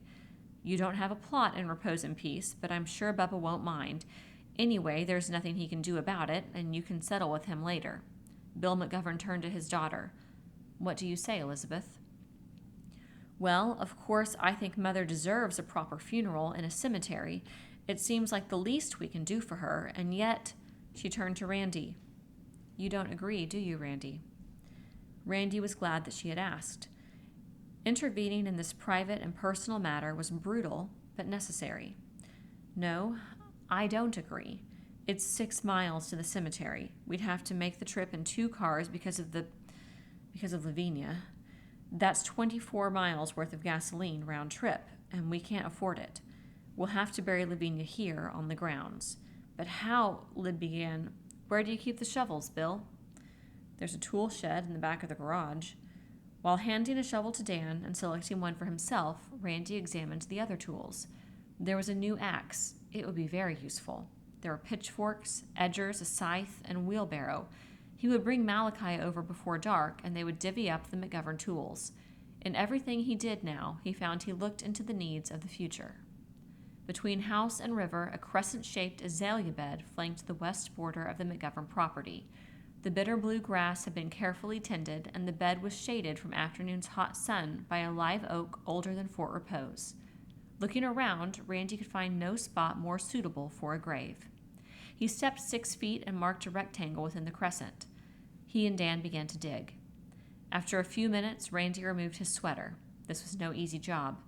Dan stopped and inspected his palms. He said, "I'm getting ditch digger's hands. Very bad for a surgeon." They continued to dig steadily until it was awkward working from the surface. Randy stepped into the deepening grave. They had made a discovery. A grave designed to accommodate one person must be dug by one person alone. When Randy paused, winded, Bill McGovern stepped down and took the shovel, saying, "I'll spell you." From above, Lib watched. Presently, she said, "That's enough for you, Dad. Remember the blood pressure. I don't want to lose you, too." She stepped into the hole and relieved him of the shovel. After he climbed out, panting and white-faced, she thrust the shovel savagely into the sand. As she dug, her stature increased in Randy's eyes. She was like a fine sword, slender and flexible, but steel, a woman of courage. It was not gentlemanly, but Randy allowed her to dig, recognizing the physical effort was an outlet for her emotions. When her pace slowed and he dropped into the hole and took the shovel. "That's enough. Dan and I will finish. You and your father had better go back to the house and get on with your packing." "You don't want us to help you carry her out, do you?" "I think it would be better if you didn't." Dan reached down and lifted her out of the hole. When the grave was finished, they wrapped Lavinia's emaciated body in her bed sheets. Her coffin was an electric blanket and her hearse a wheelbarrow. They lowered her into the 5-foot hole and packed in the sand and loam afterwards, leaving an insignificant mound. Randy knew that when spring came, the mound would flatten with the rains, the grass would swiftly cover it, and by June, it would have disappeared entirely. Randy called the McGoverns. There was no service, no spoken word. They all stood silent for a moment, and then Bill McGovern said, "We don't even have a wooden marker for her, or a sliver of stone, do we?" "We could take something out of the house," Randy suggested, "a statue or a vase or something." "It isn't necessary," Lib said. "The house is my mother's monument." This was, of course, true. They turned from the grave and back to their work. That evening, Bill McGovern, with some eagerness, walked to the Henrys' house and talked to Malachi. Together, they went along the riverbank to Sam Hazard's house and conferred with him on a plan for supplying power for the Admiral's shortwave receiver. Dan Gunn drove to Fort Repose to visit the homeless, some of them sick or burned, lodged in the school. Randy and Lib McGovern sat alone on the front porch steps, Lib's elbows on her knees, her chin supported by her hands, Randy's arms encircling her shoulders. She was speaking of her mother. "I'm sure she never really comprehended what happened on the day, or ever could. Perhaps I am only rationalizing, but I think her death was an act of mercy." Randy heard someone running up the driveway, and then he saw the figure and recognized Ben Franklin. "Ben," he called, "what's the matter?" Ben stopped, out of breath, and said, "Something's happened at Miss Wedgeheck's." Randy rose, ready to get his pistol. What happened? I don't know. I was just walking by her house and I heard somebody scream. I think Miss Wetcheck. Then I heard her crying. Randy said, We'd better go take a look, Lib. You stay here, Ben. Yellow candlelight shone from Florence's kitchen. They went to the back door. Florence was wailing and Randy entered without bothering to knock. As he opened the screen door, green and yellow feathers fluttered around his feet. Florence's head rested on her arms on the kitchen table. She was dressed in a quilted, rose-hued robe. Alice Cooksey was with her, coaxing water to boil on a sterno kit. Randy said, What seems to be the trouble? Florence raised her head. Her untidy pink hair was moist and stringy. Her eyes were swollen. Sir Percy ate Anthony, she said. She began to sob. She's had a terrible day, said Alice Cooksey. I'm trying to make tea. She'll feel better after she's had tea. What all happened? Randy asked. It really began yesterday, Alice said. When we woke up yesterday morning, the angelfish were dead. You know how cold it was the night before last, and of course, without electricity, there's no heat for the aquarium. And this morning, all the mollies and neons were dead. As a matter of fact, nothing's alive in the tank except the miniature catfish and a few guppies. And then this evening, Sir Percy, Florence interrupted, a murderer. Hush, dear, Alice said. The water will be boiling in a moment. She turned to Randy. Florence really shouldn't blame Sir Percy. After all, there's been no milk for him, and very little if anything else. As a matter of fact, we haven't seen Sir Percy in 3 or 4 days. I suppose he was out hunting for himself. But a few minutes ago, when Anthony flew home, Sir Percy was on the porch. Ambushed poor Anthony, Florence said. Actually ambushed him. Killed him and ate him right there on the porch. Poor Cleo. Where's Sir Percy now? Randy asked. He's gone again, Alice said, and he better not come back. Randy was thoughtful. Hunting cats would be a problem. And what would happen to dogs? He still had a few cans of dog food for Graff, but he could foresee a time when humans might look upon dog food as a delicacy. He said aloud, but speaking to himself rather than the others, Survival of the fittest. What do you mean? Lib said. The strong survive. The frail die. The exotic fish die because the aquarium isn't heated. The common guppy lives, so does the tough catfish. The house cat turns hunter and eats the pet bird. If he didn't, he'd starve. That's the way it is, and that's the way it's going to be. Florence had stopped crying. You mean with humans? You mean we humans are going to have to turn savage? Like Sir Percy? Well, I can't do it. I don't want to live in that kind of a world, Randy. You'll live, Florence, Randy said. Walking back to his own house, Randy said, Florence is a guppy, a nice, drab little guppy. That's why she'll survive. What about you and me? Lib said. We're going to have to be tough. We're going to have to be catfish. Chapter 8.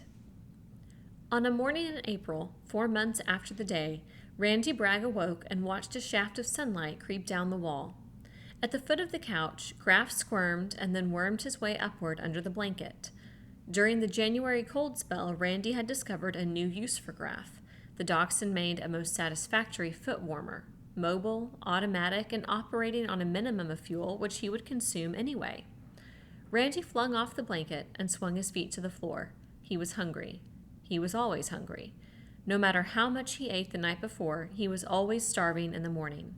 He never had enough fats or sweets or starches, and the greater part of each day was usually spent in physical effort of one kind or another. Downstairs, Helen and Lib would be preparing breakfast. Before Randy ate, he would shower and shave. These were painful luxuries, almost his only remnant of routine from before the day. Randy walked to the bar counter and began to sharpen his razor. The razor was a 6-inch hunting knife. He honed its edges vigorously on a whetstone and then stropped it on a belt nailed to the wall. A clean, smooth, painless shave was one of the things he missed, but not what he missed most. He missed music. It had been a long time since he had heard music. The record player and his collection of LPs, of course, were useless without electricity. Music was no longer broadcast anywhere. Anyway, his second and last set of batteries for the transistor radio was losing strength. Very soon, they would have neither flashlights nor any means of receiving radio except through the Admiral's shortwave. WSMF in San Marco was no longer operating. Something had happened to the diesel supplying the hospital and the radio station, and it was impossible to find spare parts. This was the word that had come from San Marco, 18 miles away. It had required 2 days for the word to reach Fort Repose. He missed cigarettes, but not so much. Dan Gunn still had a few pounds of tobacco, and he lent him a pipe. Randy found more pleasure in a pipe after each meal and one before bedtime than he had ever found in a whole carton of cigarettes. With tobacco so limited, each pipe was a luxury, relaxing and wonderful. He missed whiskey not at all. Since the day he had drunk hardly anything, nor found need for it. He no longer regarded whiskey as a drink. Whiskey was Dan Gunn's emergency anesthetic. Whiskey, and what was left of his supply, was for medicinal use and for trading. He missed his morning coffee the most. It had been, he calculated, 6 or 7 weeks since he had tasted coffee. Coffee was more precious than gasoline or even whiskey. Tobacco could be grown, and doubtless was being grown in a strip all the way from the northwest Florida to Kentucky, Maryland and Virginia and the rural areas still habitable. Whiskey you could make, given the proper equipment and ingredients, but coffee came from South America. Randy tested his knife on a bit of paper. It was as sharp as he could ever make it. He went into the bathroom and showered. The cold water no longer chilled him as it had through January and February. He was inured to it. Soap he used sparingly. The house reserve was down to 3 cakes. He dried and stepped on the scales. 152. This was exactly what he had weighed at 18 as a freshman at the university. Even after 3 months on the line in Korea, he had dropped only to 156. He had lost an average of a pound a week for the past 16 weeks, but now, he noted, his weight loss had slowed. He had held to 152 for the past 3 days. He was leaner and harder and, truthfully, felt better than before the day. There was a knock on the living room door. That would be Peyton. He slipped on his shorts and said, "Come in."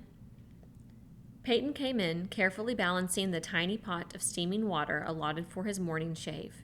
She set the pot before him on the counter as if it were a crystal bowl filled with flowers. "There," she said. "Can I watch you shave this morning, Randy?" The sight of Peyton enriched Randy's mornings. She was brash and buoyant, bobbing like a brightly colored cork in the maelstrom, unsinkable and unafraid. "Why do you like to watch me shave?" he asked. "Because you make such funny faces in the mirror. You should see yourself." "I do." "No, you don't really see yourself. All you watch is the knife, as if you're afraid of cutting your throat." Dan Gunn came out of the bedroom, dressed in Levi's and a blue check sports shirt. Until the day, Dan had used an electric razor. Now, rather than learn to shave with a knife or whatever was available, he did not shave at all. His beard had bloomed thick and flaming red. He looked like a Klondike sourdough or Paul Bunyan transplanted to the tropics. On the rare days when his beard was freshly trimmed and he dressed formally in white shirt and a tie, he looked like a physician, outsized 1890 model. "You can't watch today," Randy told the child. "I want to talk to Dr. Gunn." He poured his hot water into the basin and returned the pot to Peyton. Peyton smiled at Dan and left. Randy soaped and soaked his face. "Did you know that Einstein never used shaving soap?" he said. "Einstein just used plain soap like this. Einstein was a smart man, and what was good enough for Einstein is good enough for me." He scraped at his beard, winced, and said, "Einstein must have had an awfully sharp razor. Einstein must have used a fresh blade every morning. I'll bet Einstein never shaved with a hunting knife." Dan said, "I had an awful dream last night. Dreamed I'd forgotten to pay my income tax and was behind in my alimony, and the Treasury agents and a couple of deputy sheriffs were chasing me around the courthouse with shotguns. They finally cornered me. They were arguing about whether to send me to the federal pen or state prison. I tried to sneak out. I think they shot me. Anyway, I woke up shaking. All I could think of was that I really hadn't paid my income tax or alimony either." "What day is it anyway?" "I don't know what day it is, but I know the date. April 14th. Dan smiled through the red beard. "My subconscious must be a watchdog. Income tax day tomorrow. And we don't have to file a return, Randy. No tax, no alimony. Let us count our blessings. Never thought I'd see the day. No coffee, Randy said. I would gladly pay my tax tomorrow for a pound of coffee. Dan, if you drive to town today, I want to go with you. I want to trade for coffee. Dan had evolved a barter system for his services. He charged a gallon of gas, if the patient had it, for house calls. Most families had somehow managed to obtain and conserve a few gallons of gasoline. It was their link with a mobile past, insurance of mobility, and some emergency of the future.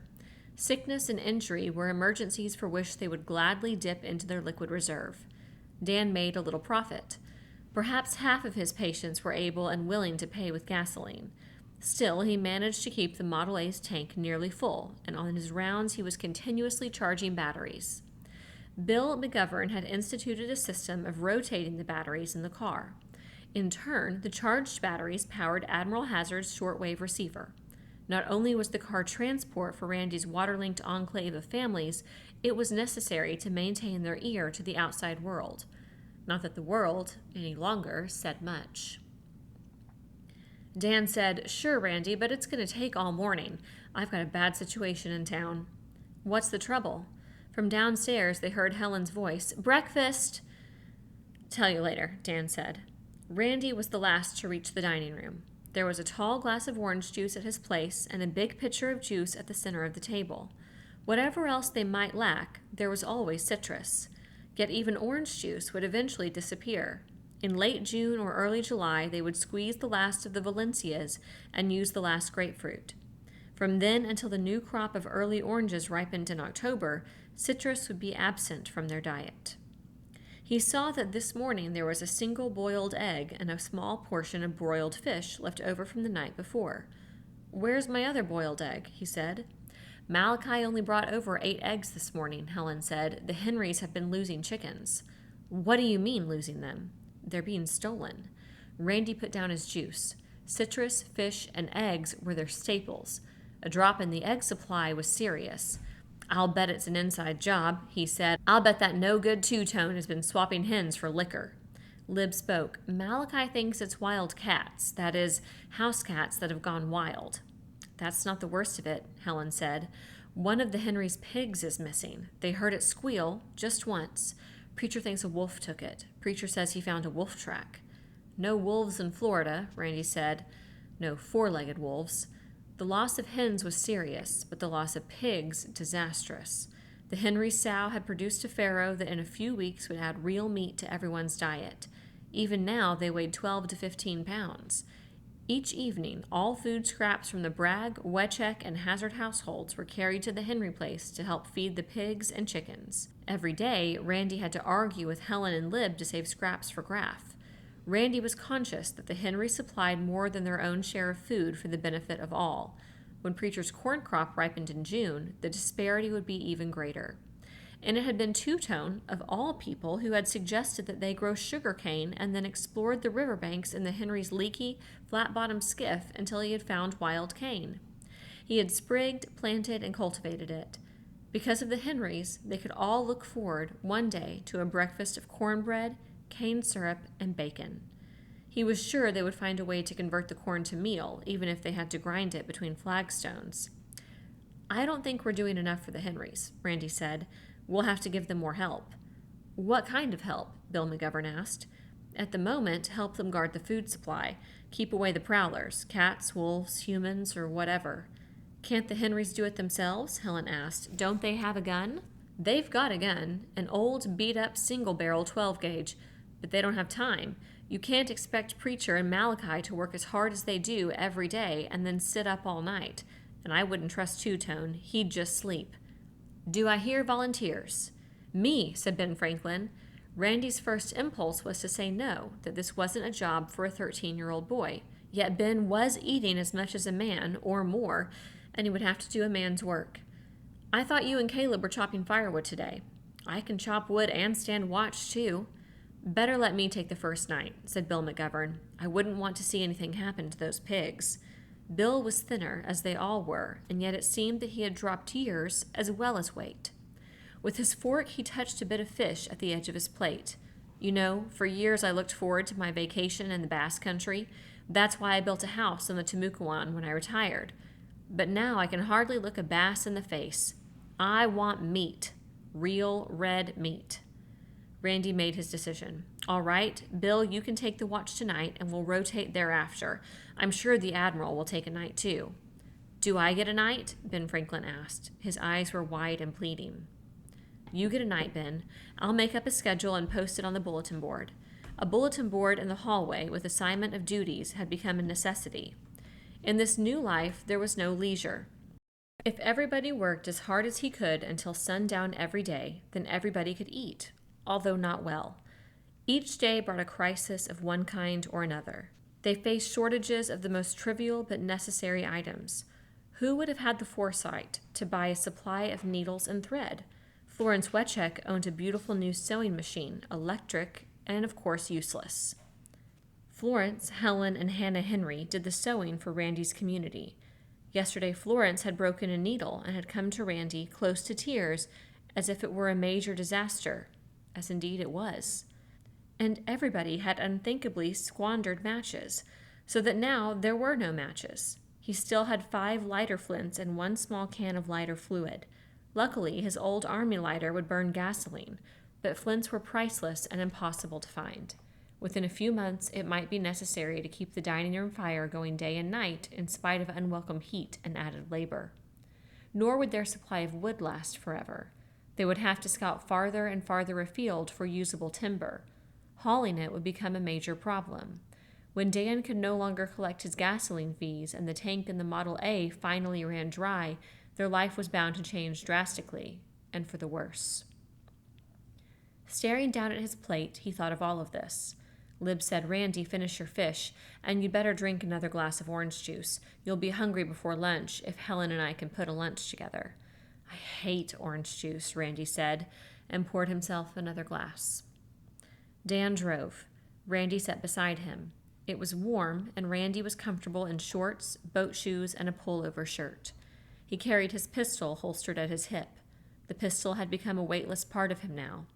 He had dry-fired it 1,000 times until it felt good in his hand, and even used it to kill a rattlesnake in the grove and 2 moccasins on the dock. Shooting snakes was a waste of ammunition, but he was now confident of the pistol's accuracy and the steadiness of his hand.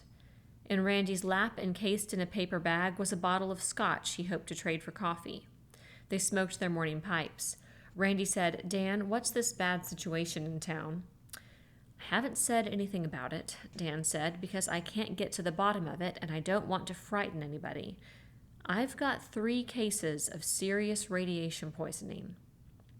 Oh, God, Randy said, not as an exclamation, but a prayer. This was the sword that had been hanging over all of them. If a man kept busy enough, if his troubles and problems were immediate and numerous, if he was always hungry, then he could for a time wall off this thing, forget for a time that he lived in what had officially been designated a contaminated zone. He could forget the insidious, the invisible, the implacable enemy, but not forever. This is very strange, Dan said. I can't believe it's caused by delayed fallout. If it were, I'd have 300 cases, not 3. This is more like radium or X-ray burn. All of them have burned hands in addition to the usual symptoms: nausea, headache, diarrhea, hair falling out. When did it start? Randy asked. Porky Logan was the first man hit. His sister caught me at the school 3 weeks ago and begged me to look at him. Wasn't Porky somewhere in the southern part of the state on the day? Couldn't he have picked up radiation then? Porky was perfectly all right when he got back here, and since then he hasn't received any more exposure than the rest of us. And the other 2 have not left Fort Repose. Porky's a mess. Every time I see him, he's drunk. But the radiation is killing him faster than the liquor. Who else? Big Mouth Bill Cullen will stop at his fish camp on the way to town. And Pete Hernandez. It couldn't be a sort of an epidemic, could it? Randy asked. No, it couldn't. Radiation's not a germ or a virus. You can eat it or drink radioactive matter, like strontium-90 in milk. It can fall on you in rain. It can sift down on you in dust or in particles you can't see on a day that seems perfectly clear. You can track it into the house on your shoes or pick it up by handling any metal or inorganic matter that has been exposed, but you can't catch it by kissing a girl, unless, of course, she has gold teeth. At the bend of River Road, they caught up with Alice Cooksey riding Florence's Western Union bicycle. Alone of all the people in Fort Repose, Alice continued with her regular work. Every morning she left the Wedgeheck house at 7, often ignoring the unpredictable dangers of the road. She didn't return until dark. Since the day, the demand for her services had multiplied. They slowed when they overtook her and shouted a greeting and waved. She waved back and pedaled on, a small, brave, and busy figure. Watching the car chuff past, Alice reminded herself that this evening she must bring back new books for Ben Franklin and Peyton. It was a surprise and a delight to see children devour books. Without ever knowing it, they were receiving an education. Alice would never admit it aloud, but for the first time in her 30 years as librarian of Fort Repose, she felt fulfilled, even important. It had not been easy or remunerative to persist as librarian in Fort Repose. She recalled how every year for 8 years the town council had turned down her annual request for air conditioning. An expensive frill, they'd said, but without air conditioning, how could a library compete? Drugstores, bars, restaurants, movies, the St. John's Country Club in San Marco, the lobby of the Riverside Inn, theaters, and most homes were air-conditioned. You couldn't expect people to sit in a hot library during the humid Florida summer, which began in April and didn't end until October, when they could be sitting in an air-conditioned living room, coolly and painlessly absorbing visual pablum on the television. Alice had installed a Coke machine and begged old electric fans, but it had been a losing battle. In 30 years, her book budget had been raised 10%, but the cost of books had doubled. Her magazine budget was unchanged, but the cost of magazines had tripled. So while Fort Repose grew in population, book borrowings dwindled. There had been so many new distractions: drive-in theaters, dashing off to springs and beaches over the weekends, the mass hypnosis of the young every evening, and finally the craze for boating and water skiing. Now all this was ended. All entertainment, all amusements, all escapes, all information again centered in the library. The fact that the library had no air conditioning made no difference now. There were not enough chairs to accommodate her readers. They sat on the front steps, in the windows, on the floor with backs against walls or stacks. They read everything, even the classics. And the children came to her when they were free of their chores, and she guided them. And there was useful research to do. Randy and Dr. Gunn didn't know it, but as a result of her research, they might eat better thereafter. It was strange, she thought, pedaling steadily, that it should require a holocaust to make her own life worth living. At the town limits, Dan Gunn turned into Bill Cullen's fish camp, cafe, and bar. The grounds were more dilapidated and filthier than ever. The liquor shelves were bare. The counters in the boathouse tackle shop were empty. Not a plug, fly, or hook remained. Big Mouth Bill had been cleaned out months before. His wife, straw-haired and barrel-shaped, stepped out of the living quarters. Randy sniffed. She didn't smell of spiked wine this day. She simply smelled sour. Alone, of all the people he had seen, she had gained weight since the day. Randy guessed that she had cached sacks of grits and had been living on grits and fried fish. She said, "He's in there, Doc." Dan didn't go in immediately. "Does he seem any better?" he asked. "He's worse. His hands is leaking pus." "How do you feel? You haven't had any of his symptoms, have you?" "Me? I don't feel no different. I felt worse." She giggled, showing her rotting teeth. "You ever had a hangover, Doc? That's when I felt worse. Right now, I wish I felt worse so I could take a drink and feel better. You get it, Doc?" She came closer to Dan and lowered her voice. "He ain't gonna die, is he?" "I don't know."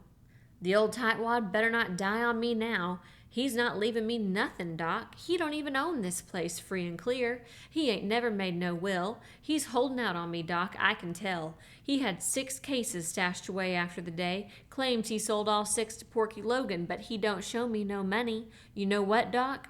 I think he's got that 6 cases hid." Dan brushed past her, and they entered the shack. Bill Cullen lay on a sagging iron bed, a stained sheet pulled up to his bare waist. In the bad light filtering through the Venetian shade over the single window, He was at first unrecognizable to Randy. He was wasted, his eyes sunken, his eyeballs yellow. Tufts of hair were gone from one side of his head, exposing a reddish scalp. His hands, resting across his stomach, were swollen, blackened, and cracked. He croaked, "Hello, Doc." When he saw Randy, he said, "I'll be damned. Randy." The stench was too much for Randy. He gagged, said, "Hello, Bill," and backed out. He leaned over the dock railing, coughing and choking until he could breathe deeply of the sweet wind from the river. When Dan came out, they walked silently to the car together. All Dan said was, "She was right. He's worse. I'll swear he's had a fresh dose of radiation since I saw him last." They drove on to Marines Park. The park had become the barter center of Fort Repose.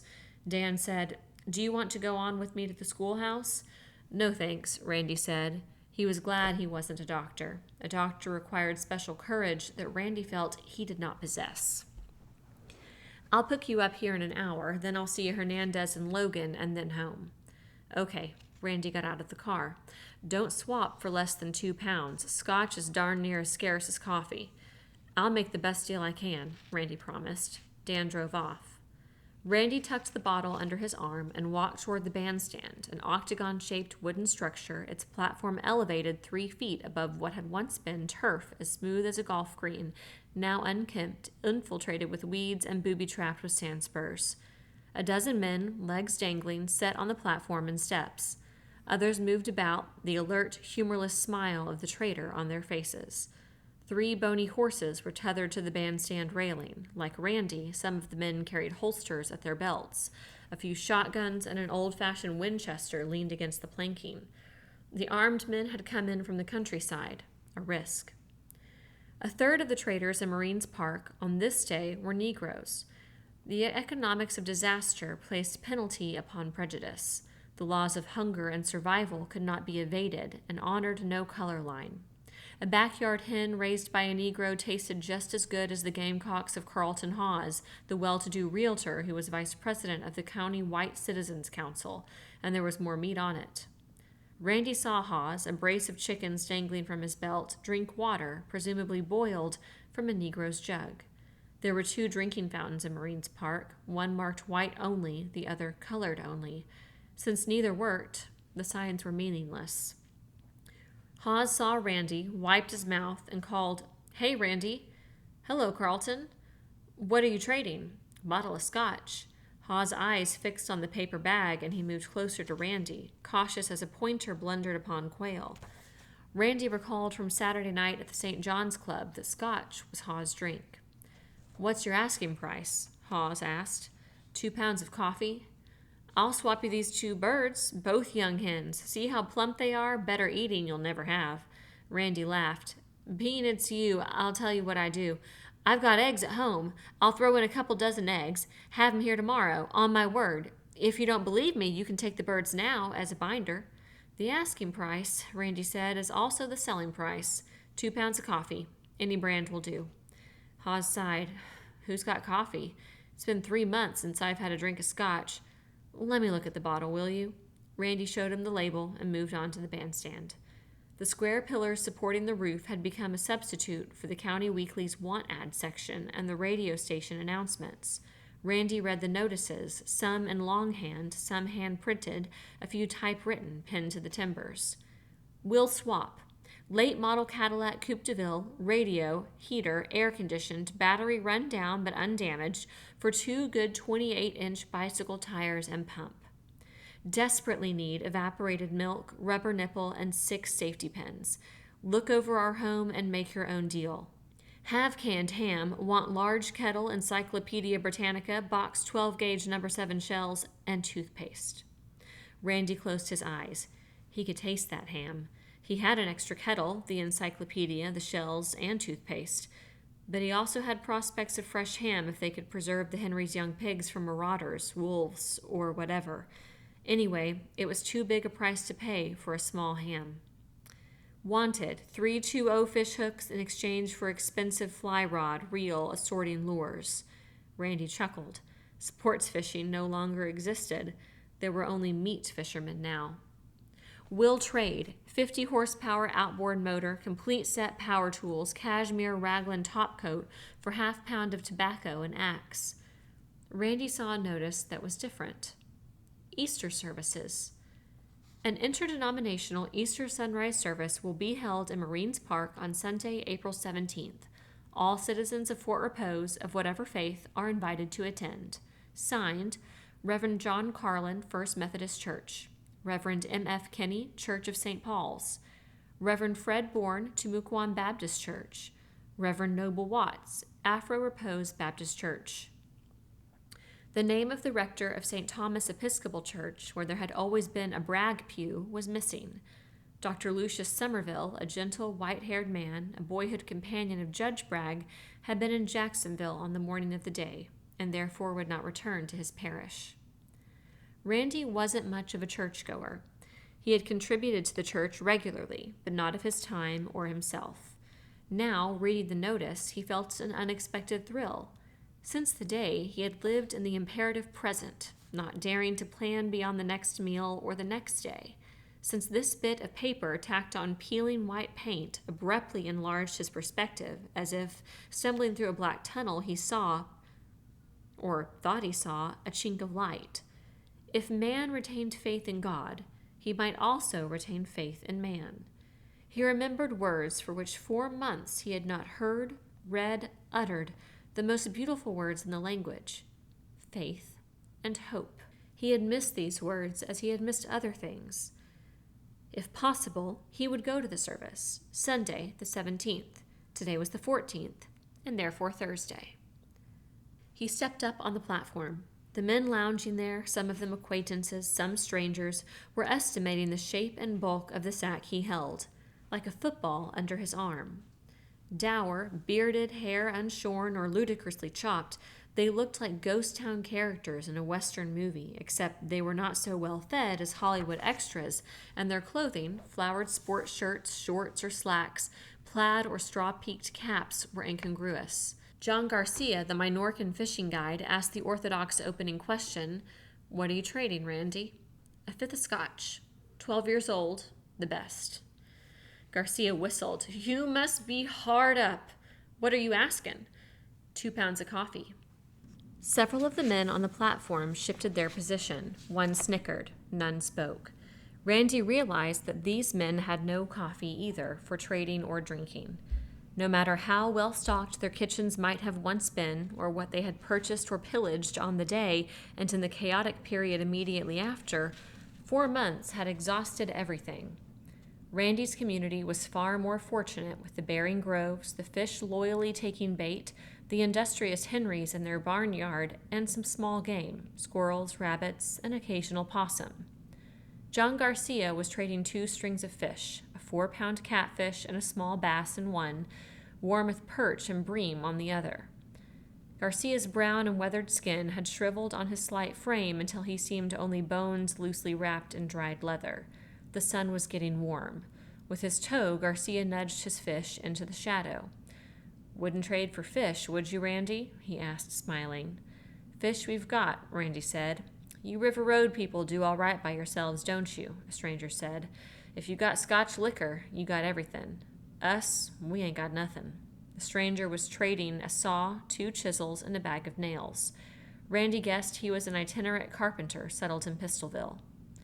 Randy ignored him and asked him the Marines Park inevitable second question, "What do you hear?" Old man Hochstatler, who was trading small tins of aspirins and tranquilizers, salvaged from his looted pharmacy, said, "I hear the Russians are asking that we surrender." No, you got that all wrong," said Eli Blostein. "Mrs. Van Brooker-Brown demanded that the Russians surrender. They said no, and then said that we should be the ones to surrender." "Where did you hear that?" Randy asked. "My wife got it from a woman whose husband's battery set still works," Blostein said. Blostein was trading work pants and a pair of white Oxfords, and he was asking canned corned beef or cheese. Randy knew that as the sun got higher, John Garcia's asking price for fish would drop lower. At the same time, Blostein's hunger would grow, or he would be thinking of his protein-starved family. Before the fish were tainted, there would be a meeting of minds. John Garcia would have a new pair of work pants, and Blostein would have food. "What I would like to know," said Old Man Hawkstaller, "is who won the war. Nobody ever tells you. This war I don't understand at all. It isn't like World Wars I or II or any other wars I have ever heard of. Sometimes I think the Russians must have won, otherwise things would be getting back to normal. Then I think, no, we won. If we hadn't won, the Russians would still be bombing us, or they would invade. But since the day, I've never seen any planes at all." "I have," said Garcia. "I've seen 'em way up while I was fishing." "I've seen 'em while I was fishing for cats at night." "No, that ain't exactly right. I've heard 'em. I heard one 2 nights ago." "Whose?" Blostein asked. John Garcia shrugged. "Beats me." This discussion, Randy knew, would continue through the day. The question of who won the war, or if the war still continued, who was winning, had replaced the weather as an inexhaustible subject for speculation. Each day you could hear new rumors, usually baseless and always garbled. You could hear that the Russian landing craft were lined up on Daytona Beach, or that Martian saucers were unloading relief supplies in Pensacola. Randy believed nothing except what he himself heard or saw, or those sparse, hard grains of facts sifted from the airwaves by Sam Hazard. Randy had been leaning on the bandstand railing. He straightened, stretched, and said, "Guess I'll circulate around and look for somebody who's holding coffee." John Garcia said, "You coming to the Easter service, Randy?" "Hope so. Hope to come and bring the family." As he stepped from the bandstand, he looked again at the 2 useless drinking fountains. There was something important about them that he could not recall. This was irritating, as when the name of an old friend capriciously vanishes from memory. The drinking fountains made his mind itch. He saw Jim Hickey, the beekeeper, and a picnic basket under his long, outstretched legs, relaxed on a bench. Before the day, Jim had rented his hives to grove owners pollinating young trees. Before the day, Jim's honey was a secondary source of income. Gravy, he called it. Now, honey was liquid gold, and beeswax, which candles could be dipped, another valuable item of barter. Jim Hickey, who was Mark's age, had learned beekeeping at the College of Agriculture in Gainesville. It would never make him rich, he had been warned, and until the day, it hadn't. Now he was regarded as a fortunate man, rich in highly desirable commodities endlessly produced by tens of thousands of happy and willing slaves. "What are you trading?" he greeted Randy. "A bottle of scotch. Are you holding coffee?" "No, I've been trying to trade for coffee myself. Can't find any. All I've got is honey." He lifted the lid of the picnic basket. "Lovely stuff, isn't it?" It was lovely. Randy thought of Ben Franklin and Peyton, whose need and desire for sweets could not be wholly supplied by the sugar content of citrus. It would be weeks before Two Tone's cane crop matured. Randy wondered whether he was being selfish, trading for coffee. It was true that he would share the coffee with the other adults on River Road, but the children didn't drink it. There were no calories or vitamins in coffee, and it was of no use to them. He forced himself to be judicial. When you examined the facts judiciously and asked yourself which would provide the greatest good for the greatest number, there could only be one answer. Coffee would furnish only temporary and personal gratification. He said, "Jim, maybe I could be persuaded to trade for honey." "I'm sorry, Randy, we're Adventists. We don't drink whiskey or trade in it." This contingency Randy had never imagined. Half aloud, he said, "Well, I tried." "I suppose you wanted the honey for Mark's children," Hickey said. "Yes, I did." Hickey reached into the basket and brought out 2 square, honey-packed combs. "I wouldn't like to see Mark's kids go without," he said. "Here, I'd give you more, except my supply is way down. There's something wrong with my bees this spring. Half my broods are foul, full of dead pupae and larvae. At first, I thought it was what we call sac brood, or queen failure. I've been to the library reading up on it, and now I wonder whether it couldn't be radiation. We must have had fallout on the day. After all, the whole state is a contaminated zone, and maybe it affected some of my queens and drones. I don't know what to do about it. It isn't something they taught us at the university."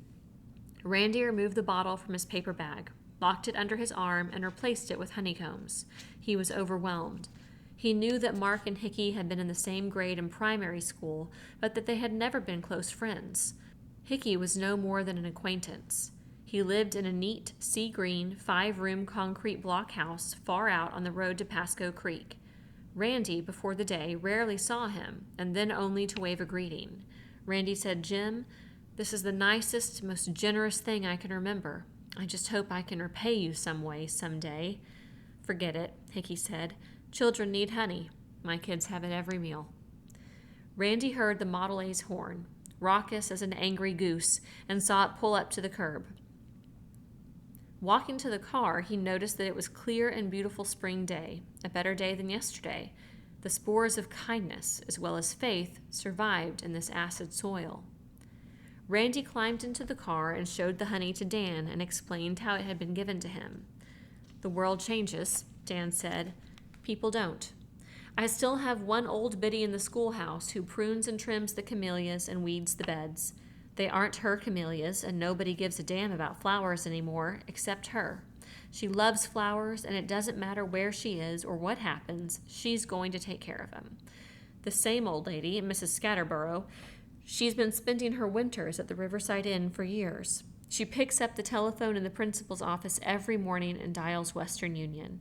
She thinks that one day the phone will be working just fine and that she'll get off a telegram to her daughter. She's certain of it. Her daughter lives in Indiana." "I don't understand how those old people stay alive," Randy said.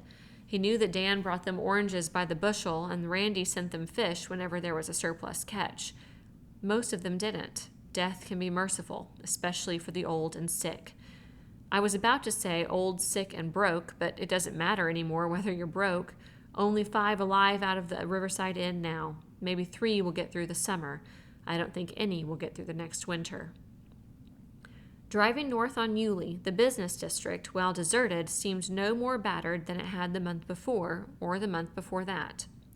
A few optimistic shopkeepers had prudently boarded windows, split by the blast on the day or broken by looters afterwards against water and wind. On the 2 principal business blocks, glass had been swept from the sidewalks. Abandoned cars, stripped of wheels, batteries, radios, and spark plugs, rusted in gutters like the unburied carcasses of giant beetles. They turned off Yulee into Augustine Road, with its broken macadam and respectable but decaying residences. They bounced along for a block, and then Randy smelled Pistolville. Another block, and they were in it. There had been no garbage collection since the day. In Pistolville, each hut or house squatted in a mound of its own excretion. Crushed crates and cartons, rusting tin cans, broken bottles, rotting piles of citrus rusks and pecan shells, the bones of fowl, fish, and small animals. A tallow-faced 6-year-old girl, clad in a man's cast-off, riddled t-shirt, crouched on the curb, emptying her bowels in the dust. She cried out shrilly and waved as the Model A bounced past. A bearded, long-haired man burst out of a doorway and jogged down the street on bandy legs, peeling and eating a banana, turning his head as if he expected to be followed. At the corner, a scrawny boy of 18 urinated against a lamppost, not bothering to raise his eyes at the sound of the car. Buzzards, grown arrogant, roosted in the oaks and foraged in the refuse. Of mongrel dogs, cats, party-hued pigs, chickens, and pigeons, all normal impediments to navigation on the streets of Pistolville, no trace remained. Once before in his life, in Suwan, immediately after its recapture and before the military government people had begun to clean up, Randy had seen degradation as this. But this was America. It was his town, settled by his forebears. He said, "We've got to do something about this." "Yes?" Dan said. "What?" "I don't know. Something." "Torches and gasoline," Dan said, "except there isn't enough gasoline. Anyway, these poor devils are as well off in their own houses as they would be in the woods or in caves. No better off, mind you, but they have shelter." "In 4 months," Randy said, "we've regressed 4,000 years. Maybe more. 4,000 years ago, the Egyptians and Chinese were more civilized than Pistolville is right now. Not only Pistolville, think what must be going on in those parts of the country where they don't even have fruit and pecans and catfish." As they approached the end of Augustine Road, the houses were newer and larger, constructed of concrete block or brick instead of pitch-sweating pine and clapboard. Between these houses, grass grew shin-high, fighting the exultant weeds for sunlight and root space. There was less filth, or at least it was concealed by greenery, and the smell was bearable. In this airier atmosphere lived the upper crust of Pistolville, including Pete and Rita Hernandez and Timucuan County's representative in the state legislature, Porky Logan. "How long has it been since you've seen Rita?" Dan asked. "Not since before the day, quite a while before." "Does Lib know about her?" "She knows all about it. She says Rita doesn't bother her because Rita is a part of the past, like Mayoshi's in Tokyo. You know who worries Lib? Helen. Imagine that." They were at the Hernandez house. Dan stopped the car. He said, "I can imagine it. Lib is an extremely sensitive, perceptive woman. About some things, she has more sense than you have, Randy. And all the rules are off now." Randy wasn't listening. Rita had stepped off the doorway. In Hawaii, Randy had seen girls of mixed Caucasian, Polynesian, and Chinese blood, hips moving as if to the pulse of island rhythm, even when only crossing the street, who reminded him of Rita. She was not like a girl of Fort Repose. She was a child of the Mediterranean and Caribbean, seeming alien and yet certainly American. Her ancestors included a Spanish soldier whose caravel beached in Matanzas Inlet before the Pilgrims found their rock, and Carib Indian women, and the Minorcans who spread inland from New Smyrna in the 18th century. She had not gone to college, but she was intelligent and quick. She had an annulled high school marriage and an abortion behind her. She no longer made such foolish errors. Her hobby was men. She sampled and enjoyed men as other women collected and enjoyed African violets, Limoges teacups, or sterling souvenir teaspoons. She was a professional in her avocation, never letting a man go without some profit, not necessarily material, and never trading one man for another unless she thought she was bettering her collection. Under any circumstances, Rita was an arresting woman. Her hair was cut in straight bangs to form an ebony frame for her features, carved like a Malayan mask in antique ivory. She could look and behave like an Egyptian queen of the 18th dynasty or a Creole whore out of New Orleans. On this morning, she wore aquamarine shorts and a halter. Cradled easily under her right arm was a light repeating shotgun. She was smoking a cigarette, and even from the road, Randy could see that it was a real, manufactured filter tip and not a stubby, homemade, hand-rolled with toilet paper. She called, "Hello, Dr. Gunn, come on in." Then she recognized the passenger and yelled, "Hey, Randy!" Dan put the car keys in his pocket and said, "Better bring the whiskey and honey, Randy. I never leave stuff in the car when I make a call in Pistolville." As he walked to the house, Randy noticed the Atlas grocery truck and a big new sedan in the Hernandez carport, and a Jaguar XK150 sports car in the driveway. A latrine had been dug behind the carport and partially shielded from the road by a crude board fence. Rita swung open the screen door. "You'll pardon the artillery," she said. "The goons down the street are envious. When I hear a car or anything, I grab my gun.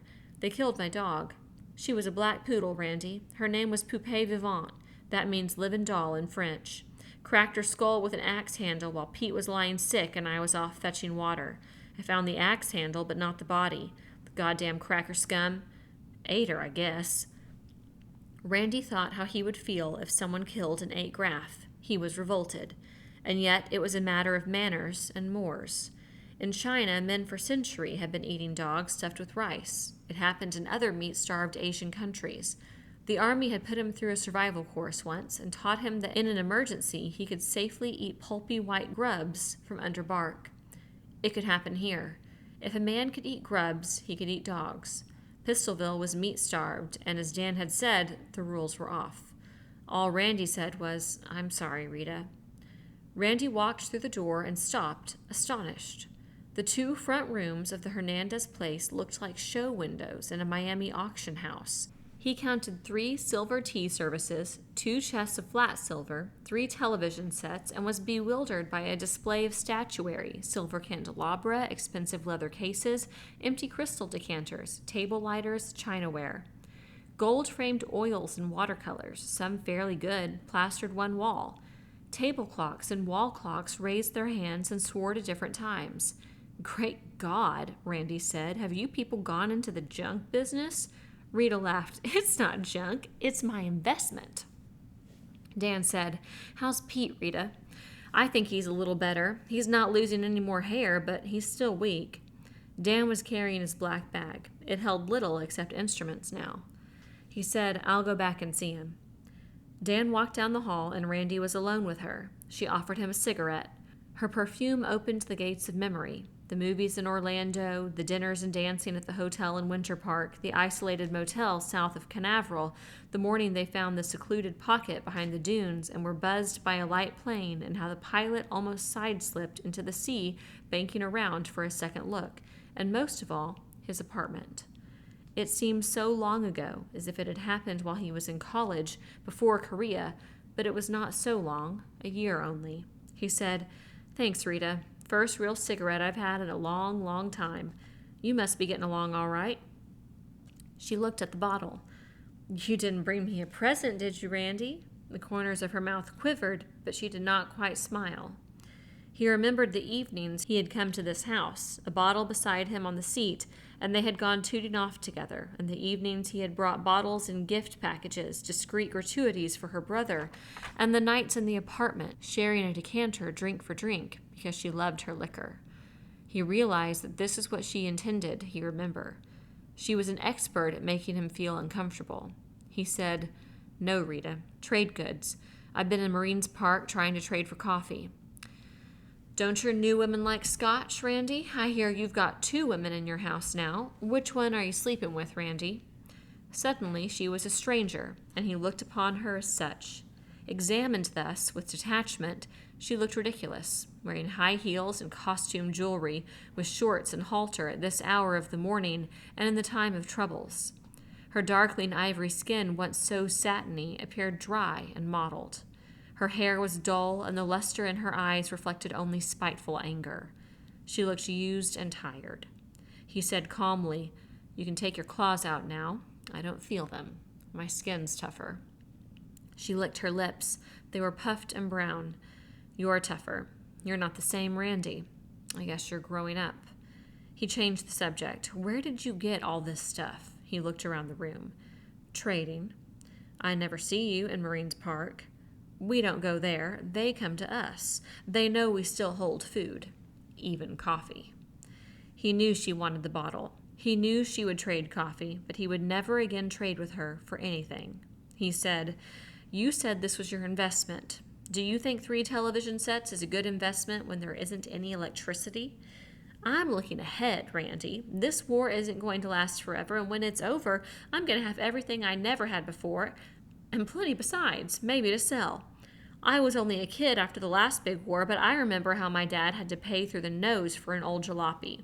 Do you know what that jag cost me?" She laughed. "A case of beans, 3 bottles of ketchup, and 6 cans of deviled ham. For a jag. Say, as soon as things get back to normal, those 3 TV sets will be worth their weight in gold." "Do you really think things are going to get back to normal?" "Sure, they always have, haven't they? It may be a year or even 2. I can wait. You look at those big new houses out on River Road. What built half of them? Wars. Profits out of wars. This time, I'm going to get mine." He saw that she believed it, and it was pointless to argue with her. Still, he was intrigued. "Don't you realize that this war is different?" She held out her left hand so that the sunlight glinted on the ring on her second finger. "It certainly is different. Look at this." He looked at the big stone and into it, and 1,000 blue and red lights attested to its worth and purity. It wasn't costume jewelry, as he had surmised. It wasn't glass surrounded by green paste. It was a diamond, set in emeralds. "Where did you get it?" he asked, awed, and then he looked at her crescent and her ear clips and saw that they, too, beyond a doubt, were diamonds. Rita held out the ring, turning her wrist. She did not answer at once. She was enjoying their reaction. 6 carats, she said. Perfect. She slipped it from her finger and handed it to Randy.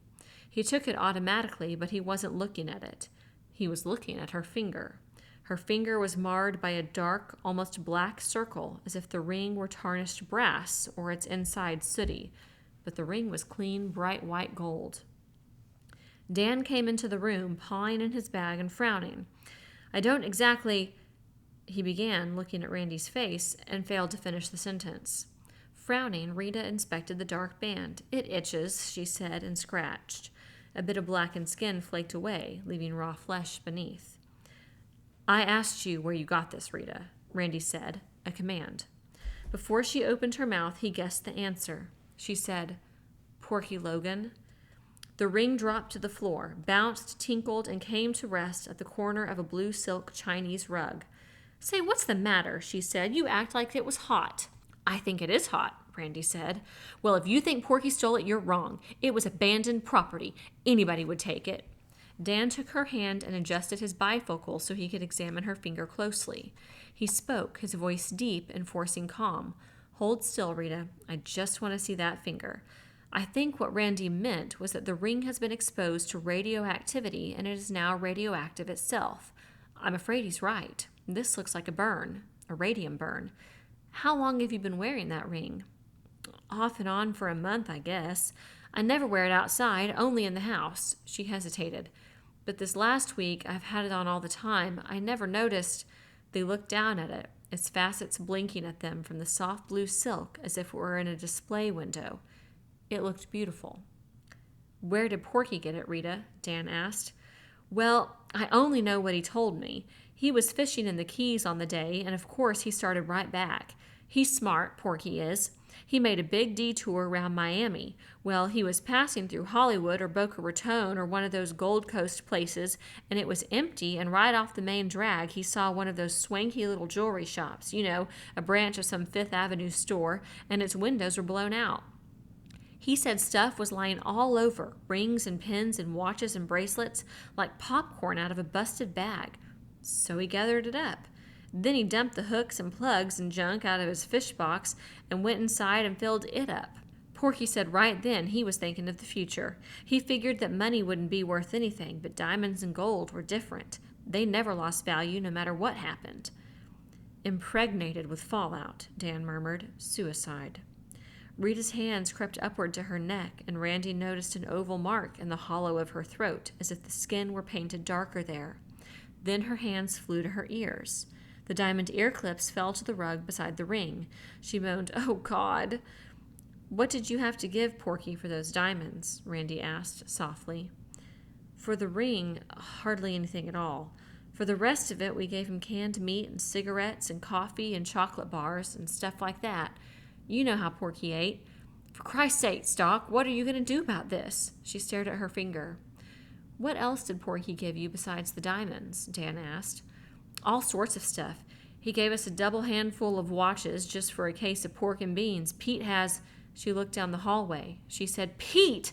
and led them into his room. Pete Hernandez didn't look as bad as Bill Cullen, but he looked bad enough. His scalp scabby as with mange, face erupting, his hands swollen.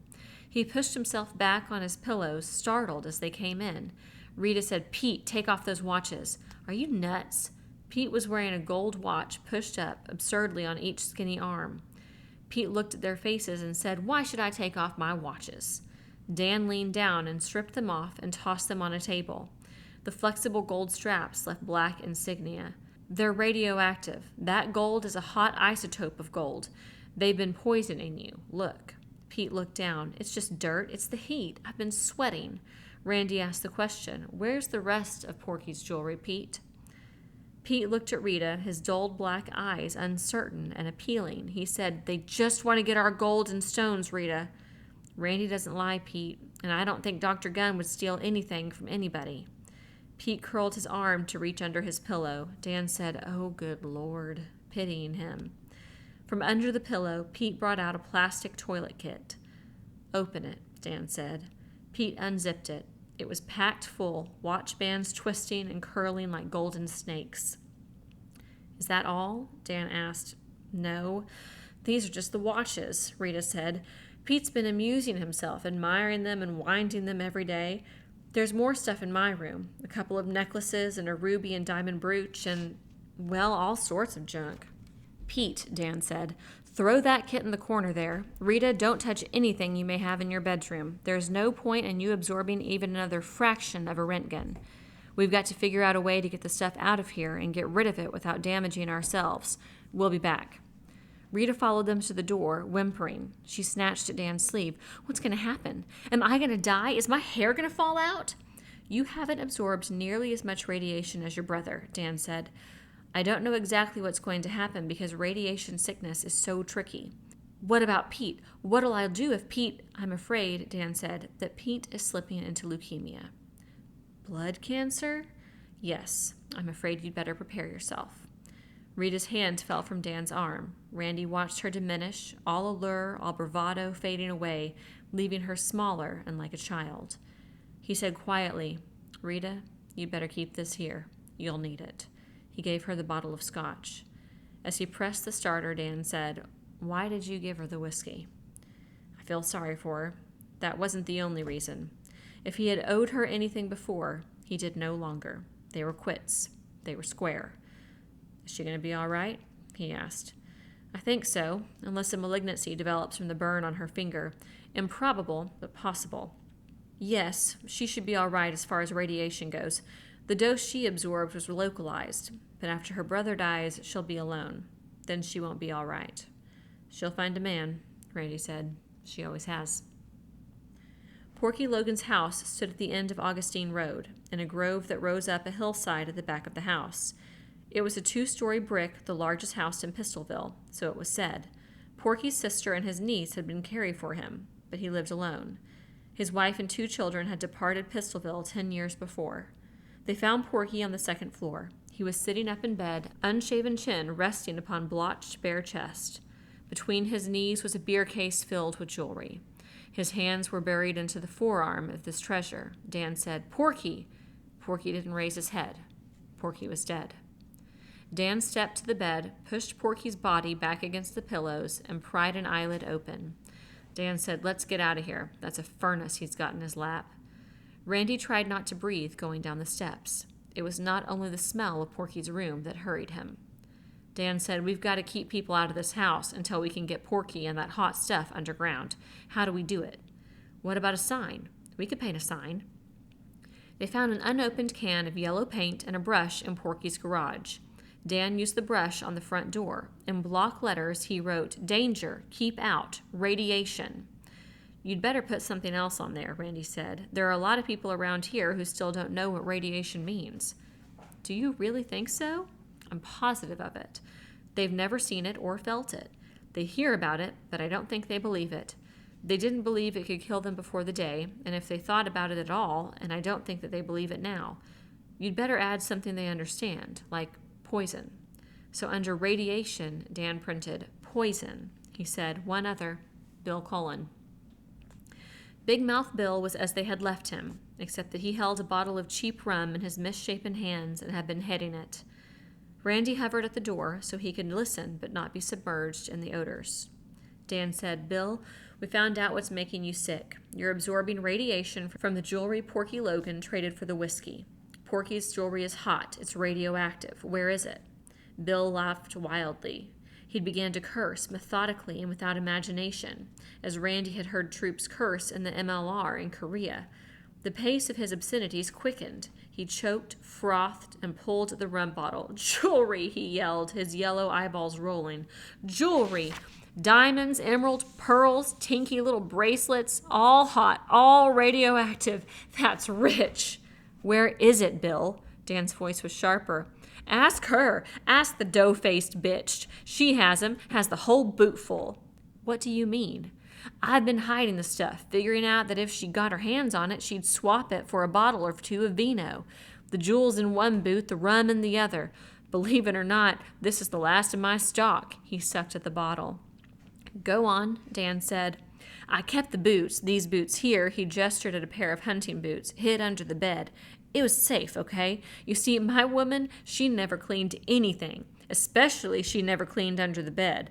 Well, when she went out for a while, I thought I'd take a look at the loot. You know, it was nice to hold it in your hands and dream about what you were going to do with it when things got back to normal. But she was watching through the window. She's been trying to catch me, and just a while ago she did. She walked in grinning. I thought she was going to tell me the war was over or something. She walked in and reached under the bed and snatched the boot. All she said as she went through the door was, I hope you croak, you sneaky bastard. I'm going back to Apalachicola. Fascinated, Randy asked, how does she expect to get to Apalachicola? I kept the Plymouth in the shed. It was nearly full with gas. What was in the drum, I had to service the outboards. I hope she wrecks. Dan picked up his bag. His huge shoulders sagged. His face was unhappy behind the red beard. "Do you still have that ointment I gave you?" "Yes." Bill turned his head toward the table.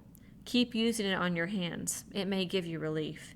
"It may, but this will." Dan tilted the rum bottle and drank until he gagged. Riding back on River Road, Randy said, "Will Colin live?" "I doubt it. I don't have the drugs or antibiotics or blood transfusions for him." He reached down and patted his bag. "Not much left in here, Randy. I have to make decisions now. I have drugs only for those worth saving." "What about the woman?" "I don't think she'll die of radiation sickness. I don't think she'll keep that hot gold and silver and platinum long enough. She'll either swap for booze or, being stupid, try one of the main highways." "I think the highwaymen will get her if she's headed for Apalachicola," Randy said. It was strange that the term highwaymen had revived in its true and literal sense. These were not the romantic and reputedly chivalrous highwaymen of Britain's post roads in the 16th and 17th centuries. These new highwaymen were ruthless and evil men who lately had been choking the thin trickle of communications and trade between towns and villages.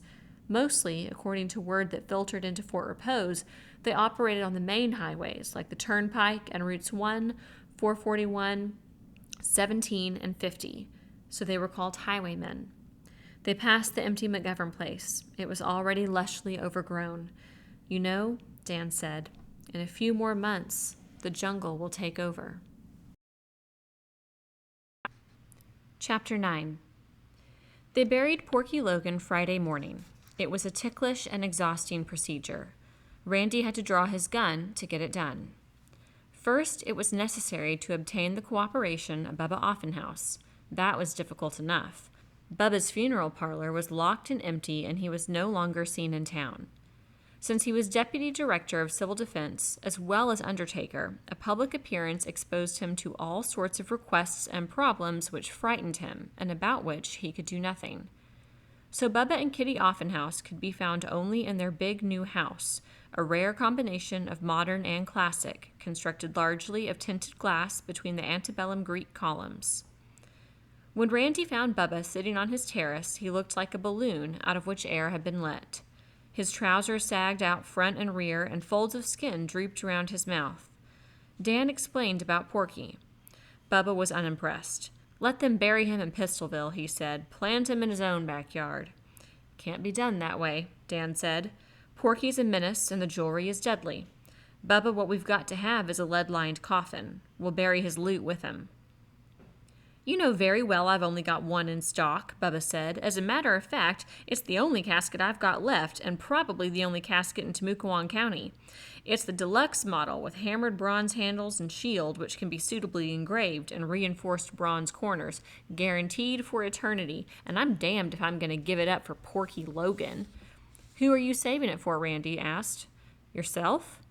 "I don't see any point in you becoming insulting, Randy. That casket cost me $845 FOB, and it retails for $1,500 plus tax. Who's going to pay for it? As a matter of fact, who's going to reimburse me for all the other caskets and everything else that I've contributed since the day?" "I'm sure the government will," Dan said. "One day." "Do you think the government's going to restore Repose in Peace Park?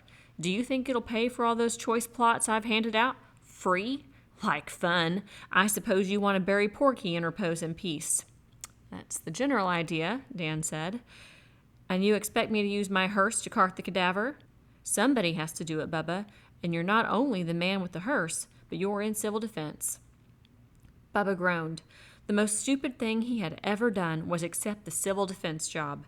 At the time, it had seemed quite an honor. His appointment was mentioned in the Orlando and Tampa papers, and he rated a whole page with picture in the Southeast Mortician. It was undoubtedly a bigger thing than holding office in the Lions or Chamber of Commerce. His status had increased even with his wife. Kitty was old Southern family, while he had been raised in South Chicago. She had never wholly forgiven him for this or for his profession. Secretly, he had considered civil defense a boondoggle, like handouts to foreign countries and spending millions on moon rockets and such. He had never imagined there would be a war. It was true that after the day he and Kitty had been able to get supplies in San Marco that he wouldn't have been able to get if he hadn't been in civil defense. For one thing, he had been able to get gasoline out of the county garage, but the tanks had long been dry and all other official supplies exhausted. He said, "I've only got one hearse that will run and only a couple of gallons of gas in it. I'm saving it for an emergency." "This is an emergency," Dan said. "You'll have to use it now." Bubba thought of another obstacle. "It'll take 8 men to tote that lead-lined casket with Porky in it, even if he's lost weight like I have." Randy spoke. "We'll get him there. Plenty of strong men hanging around Marines Park." In the park, they mounted the bandstand. Randy shouted, "Hey, everybody, come over here." The traders drifted over, wondering. Bubba made a little speech. Bubba was accustomed to speaking at service club luncheons and civic meetings, but this audience, although many of the faces were familiar, was not the same. It was neither attentive nor courteous. He spoke of community spirit and cooperation and togetherness. He reminded them that they had sent Porky Logan to the state legislature and that he knew Porky must have been a friend to many there. Now he asked for volunteers to help bury Porky. No hands went up. A few of the traders snickered. Bubba shrugged and looked at Dan Gunn. Dan said, "This is of your own interest. If we leave the dead unburied, we're inviting an epidemic. In addition, in this case, we must get rid of radioactive material that can be dangerous to anyone who finds it." Somebody yelled, "Bubba's the undertaker, ain't he? Well, let him undertake it." Some of the men laughed. Randy saw that they were bored and would soon turn away. It was necessary that he act. He stepped in front of Dan, lifted the flap of his holster, and drew out the .45. Holding it casually so that it was a menace to no one in particular, and yet to each of them separately, he pulled back the hammer. He left his forefinger jabbed at the faces of 5 big men. "You, Rusty, and you, Tom, and you there, you have just been volunteered as pallbearers." They looked at him amazed. For a long time, no one had ordered them to do anything. For a long time, there had not even been a boss on a job. Nobody moved. Some of the traders carried handguns in hip pockets or holsters. Others had leaned shotguns or rifles against benches or the bandstand railing. Randy watched for a movement. He was going to shoot the first man who reached for his weapon. This was the decision he had made. Regardless of the consequences, he was going to do it. Having made the decision, and being certain he would carry it out, he felt easy about it. He realized they must know this. He stepped down from the bandstand, his eyes holding his 5 volunteers. He said, "All right, let's get going." The 5 men followed him, and he holstered his pistol. So they buried Porky Logan. With him, they buried the contaminated loot in Porky's carton and out of the Hernandez house. Also into the coffin went the fire tongs with which Dan Gunn had handled the jewelry. When the grave was filled and mounded, somebody said, "Hadn't there ought to be a prayer for the poor bastard?" They all looked at Randy. Randy said, "God rest his soul." He added, knowing that it would be passed along, "And God help anybody who digs him up to get the stuff. It'll kill them like it killed Porky." He turned and walked away slowly, head down to the car, thinking. Authority had disintegrated in Fort Repose. The mayor, Alexander Getty, who was also chairman of the town council, was barricaded in his house, besieged by imaginary and irrational fears that the Russians had invaded and were intent on his capture, torture, and the rape of his wife and daughter. The chief of police was dead. The 2 other policemen had abandoned unpaid public duty to scramble for their families. The fire and sanitation departments, equipment immobilized, no longer existed. Bubba Offenhouse was frightened, bewildered, and incapable of either decision or action. So Randy had shoved his gun into this vacuum. He had assumed leadership, and he was not sure why. It was enough trouble to keep the colony on River Road alive and well. He felt a loneliness not unfamiliar.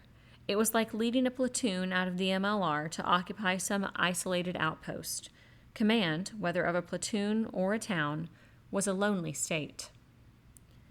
When they returned to River Road at noon, Randy's boat shoes were stiff with the caked clay of the graveyard. He was knocking them clear of clods on the front steps when he was attracted by a movement in the foliage behind Florence Wetcheck's house. Alice Cooksey and Florence were standing under a tall cabbage palm, steadying a ladder. At the top of this ladder, head and shoulders hidden by fronds, was Lib. He wondered why she must be up there. He wished she would stay on the ground. She took too many chances. She could get hurt. With medical supplies dwindling, Dan had already been forced to use most of their reserve. They all had to be careful. Everyone had chores, and if he was hurt, it meant added burdens, including nursing on the others. A simple fracture could be compound disaster. Bill McGovern, Malachi, and Two-Tone Henry came around the corner of the house. Bill was wearing gray flannels raggedly cut off above the knees, tennis shoes, and nothing else. His right hand grasped a bouquet of wrenches. Grease smeared his bald head and fine white beard.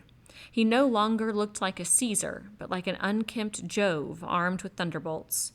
Before he could speak, Randy demanded, "Bill, what's your daughter doing up in that palm?" "She won't say," Bill said. "She and Alice and Florence are cooking up some sort of a surprise for us. Maybe she's found a bird's nest. I wouldn't know." Randy said, "What's the delegation?" Bill said, "It's Two-Tone's idea. Two-Tone, you talk." Two-Tone said, "Mr. Randy, you know my sugar cane will be tall and sweet, and Pop's corn will be up in June." "So? Corn and sugar cane means corn whiskey. I mean, we can make shine if you says it's okay. Pop and Mr. Bill here, they say it's up to you. I suggested it only on one account. We can trade shine." "Naturally, you wouldn't drink any, would you, Two-Tone?" "Oh, no, sir." Randy understood that they required something from him beyond his permission. Yet if they could manufacture corn whiskey, it would be like finding coffee beans. Whiskey was a negotiable money crop. In this humid climate, both corn and sugarcane would deteriorate rapidly. Corn whiskey was different. The longer you kept it, the more valuable it became. Furthermore, only a few bottles of bourbon and scotch remained, and the bourbon was strictly medicinal, Dan's anesthetic. Two-Tone, the no-good genius. Cannily, all Randy said was, "If you have preacher's permission, it's all right with me. It's preacher's corn." Bill said, "I've already contributed my imperial." "You've what?" "Contributed the guts of my imperial. You see, to make the still, we have to have a lot of copper tubing. We have to bend the condensing coils, and you have to have the tubing between the boiler and the condenser and so forth." "What you are getting at," Randy said slowly, "is that you want me to contribute the gas lines out of my Bonneville." "That's right. The lines out of my car won't give us enough length, and we have to have your lawn roller. You see, the first thing we've got to do is build a mill to crush the cane. We have to get the juice and boil it down to molasses before we can make whiskey, or for that matter use it as syrup. Balaam, the mule, will walk a circle, a lever harnessed to his back, to turn the roller on concrete slabs. That's the mill. That's the way they did it a couple 100 years ago. I've seen pictures." Randy knew it would work. He said sadly, "Okay, go into the garage, but I don't want to watch." It had been a beautiful car. He remembered Mark's casual prediction that it wouldn't be worth a damn to him. Mark had been wrong. Some of it was useful. Lunch was fish with half a lime, orange juice, all you could drink, a square of honeycomb. Dan and Helen were at the table. The others had already finished. Helen always waited for him, Randy noticed. She was so solicitous it was sometimes embarrassing. Dan looked at his plate and said, "A fine, thinning diet. If everybody in the country had been on this diet before the day, the cardiac death rate would have been cut in half." "So what good would it have done them?" Randy said. He speared his honey and munched it, rolling his eyes. "We've got to do more trading with Jim Hickey. We've got to find something Jim needs." Randy remembered what Jim had said about half his broods going foul since the day, and how Jim suspected radiation was responsible. He told Dan and Helen what Hickey had said. Dan stared at his plate, troubled. He cut into his honeycomb and tasted it. "Delicious," he said, but his mind was elsewhere. At last he looked up and spoke gravely. "We shouldn't be surprised. Who can tell how much cesium-137 showered down on us on the day? How much was carried into the upper atmosphere and has been filtering down since? The geneticists warned us of damage to future generations. Well, Hickey's bees are in a future generation." Helen looked scared. Randy realized that this was more of a serious matter to women than to men, although frightening enough to anybody. She said, "Does that mean, will it affect humans?" "Certainly some human genetic damage can be expected," Dan said. "What will happen to the birth rate is anybody's guess, and yet this is only nature's way of protecting the race. Nature is proving Darwin's law of natural selection. The defective bee, unable to cope with its environment, is rejected by nature before birth. I think this will be true of man. It is said that nature is cruel. I don't think so. Nature is just and even merciful. By natural selection, nature will attempt to undo what man has done. You make it sound comforting, Helen said. Only as an opinion based on almost no evidence. In 6 or 7 months, I'll know more, but to evaluate everything may take 1,000 years. So let's not worry about it. Right now, I've got other worries like tires. The tires on the Model A are smooth, Randy, and I've got to make a couple of calls out in the country. Got any suggestions? I've been thinking of tires, Randy said. The tires on Florence's old Chevy will fit the Model A. 2 of them are almost new. Let's go over and make the change.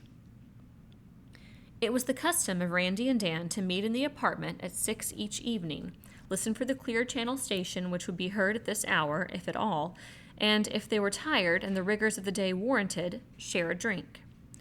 At 6 on that Friday evening, Dan had not returned from his calls, so Randy sat at his bar alone with the little transistor portable. Life was ebbing from its last set of batteries. He feared the day when it would no longer pick up even the strongest signal or give any sound whatsoever, and the day could not be far distant. So what strength was left in the batteries he carefully rationed. Sam Hazard's all-wave receiver, operating on recharged automobile batteries, was really their only reliable source of information. He clicked on the radio, was relieved to hear static, and tried the Conrad frequencies. Immediately he heard a familiar voice, thin and gravelly, although he turned the volume full, against smallpox. Randy knew he had missed the first item of news. Then he heard, there have been isolated reports of disorders and outlawry from several of the contaminated zones. As a result, Mrs. Van Brooker Brown, acting president in her capacity as Commander-in-Chief of the Armed Forces, has authorized all reserve officers and National Guard officers not in contact with their commanders or headquarters to take independent action to preserve public safety in those areas where civil defense has broken down or where organized military units do not exist. These officers will act in accordance with their best judgment under the proclamation of martial law. When possible, they will wear the uniform when exercising authority. I repeat, the signal hummed and faded. Randy clicked off the set. Even as he began to assimilate the significance of what he had heard, he was aware that Helen was standing on the other side of the counter. In her hands, she held a pair of scissors, comb, and a silver hand mirror. She was smiling. "Did you hear that?" she asked. "Yes, today's your haircut day, Randy. Today's Friday." Helen trimmed his hair and Bill McGovern's fringe each Friday and barbed Dan and Ben Franklin Saturdays. "You know I'm in the reserve," Randy said. "I'm legal." "What do you mean?" "I had to pull my gun this morning to get Porky Logan buried. I had no authority. Now I have authority. Legally." His thoughts on the proclamation at the moment went no further. "That's fine. Now get into the chair." He walked into his office. Because of the swivel chair, it was also the barber shop. Helen tied a towel around his neck and began snipping, deftly and rapidly. She was some woman, he thought. Under any conditions, she could keep a household running smoothly. In 10 minutes, it was done. Her hand ruffled and then smoothed his hair. He could feel her breasts, round and warm, pressing against his shoulder blades. "You're getting gray hairs, Randy," she said. The timbre of her voice was deeper than usual. "Who isn't?" She rubbed and smoothed his temples. Her fingers kneaded the back of his neck. "Do you like that?" she whispered. Mark loved it. When he came home, tense and worried, I always rubbed his temples and his neck like this. Randy said, "It feels fine." He wished she wouldn't talk like that. It made him nervous. He put his hands on the arms of the chair and started to rise. She pulled him back and whirled the chair so that he faced her. Her eyes were round. He could see the beads of perspiration at the corners of her nose and on her forehead. "You are Mark," she said. "Don't you believe me? Here, look." She lifted the mirror from the desk and thrust it before his face. He looked, wondering how he could gracefully escape, wondering what was wrong with her. It was true that his face, leaner and harder, looked like Mark's face now. "I do look something like him," he admitted. "But why shouldn't I? I'm his brother." Her arms pinning him with unexpected strength, she kissed him wildly, as if her mouth could subdue and mold and change him. His hands found her wrists, and he forced her back. The mirror fell and smashed. "Don't!" she cried. "Don't push me away! You're Mark! You can't deny it! You're Mark!" He struggled out of the chair, clamping her wrists, trying not to injure her. He knew that she was mad, and he fought to control the panic within himself. "Stop it," he heard himself shouting. "Stop it, Helen, stop it. I'm not Mark, I'm Randy." She screamed, "Mark!" The door was ajar. Through it came Lib's voice, loud and welcome. "Randy, are you shorn? If Helen's finished, come on out. I've got something to show you." He released Helen's wrists. She leaned against the desk, face averted, shoulders quivering, one hand stifling the sounds erupting from her mouth. He said gently, "Please, Helen." He touched her arm. She drew away from him. He fled into the living room. Lib stood at the porch door, her face somber, beckoning. She said quietly, "Up to the roof, where we can talk." Randy followed her, knowing that she must have heard and grateful for her interference. It was something he would have had to tell Lib anyway. He would have to tell Dan, too. This emotional earthquake could bring down their house. It was a problem for a physician. Up on the captain's walk, Randy lowered himself carefully into a deck chair. The canvas would rot before summer's end. His hands were shaking. "Did you hear it all?" he asked. "Yes, all. And saw some, too. Don't ever let her know." What's wrong with her? It was a protest rather than a question. Lib sat on the edge of his chair and put her hands in his hands and said, "Stop shaking, Randy. I know you're confused. It was inevitable. I knew it was coming. I'll diagnose it for you as best I can. It's a form of fantasy." Randy was silent, wondering at her detachment and coolness. "It is," she went on, "the sort of transference you see in dreams, the substitution in dreams of one person for another. Helen allowed herself to slip into a dream. I think she is a completely chaste person. She is, isn't she?" "I'm sure of it. Or I was." "Yet she is a person who requires love and is used to it. For many years, a man has been the greater part of her life. So she has this conflict, intense loyalty to her husband, and yet need of a man to receive her abundance of love and affection. She tried to resolve this conflict irrationally. You became Mark. It was an hallucination." "You are talking like a professional, Lib." "I'm not a professional. I just wanted to be one. I majored in psychology, remember?" It was something that she had told him, but he had forgotten because it seemed incongruous and not in the least important. Lib looked like a girl who had majored in ballet and water skiing at Miami rather than psychology at Sarah Lawrence. He knew that she worked for a year in a Cleveland clinic and had abandoned the job only because of her mother's illness. When she spoke of this year, which was seldom, it was with nostalgia, as some girls spoke of a year in Europe or on the stage. He suspected it must have been the most rewarding year of her life, and certainly there must have been a man or men in it. Randy said, "Lib, do you think she's crazy?" "Helen's not psychotic. She's under terrible strain. She let herself go, but only for a moment. She indulged a temporary fantasy. Now it's over. Now she will be ashamed of herself. The best thing you can do is pretend it didn't happen. One day she'll mention it to you, perhaps obliquely, and apologize. Eventually she'll understand why she did it, and the sense of guilt will leave her. One day, when we're better friends, I'll make her understand it. You know, there is a man in the house for Helen, a perfectly fine man. I'm going to make that my special project." Randy felt relieved. He looked over the river, contemplating his ignorance of women and the peace of the evening. On the end of the dock, Ben Franklin and Peyton were fishing. It was understood that anyone, child or adult, could go fishing before breakfast or after assigned chores were done. Fishing was not only recreation, but the necessary daily harvest of a crop providentially swimming at their feet. Presently, the brass ship's bell on the porch sang its sharp, clean sea note. The bell was a relic of Lieutenant Randolph Rousey Peyton's longboats. It was the same bell that Randy's mother had used to summon Mark and him from the river to wash for dinner. There was peace and continuity in the sound of the bell. The bell announced that there was food on the table and a woman in the kitchen. So it was not only a message to the children, but to Randy. Helen had pulled herself together. He watched Ben and Peyton, trailed by Graff, thread their way up through the grove. Graff still shared Randy's couch, but all day he shadowed the boy. This was right. A boy needed a dog. A boy also needed a father. When the children were close to the house, Randy yelled down, "What'd you get?"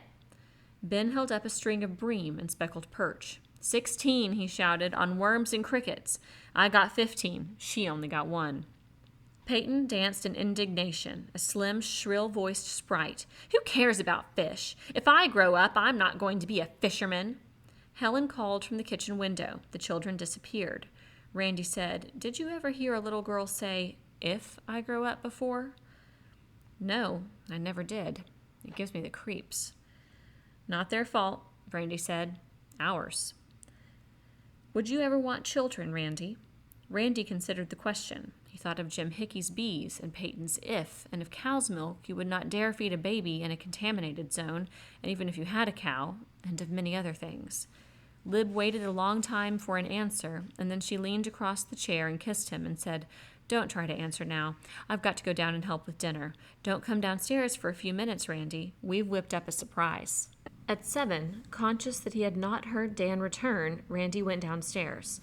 The table was set as if for a feast. A white cloth, 2 new candles, a salad bowl as well as plate at each place.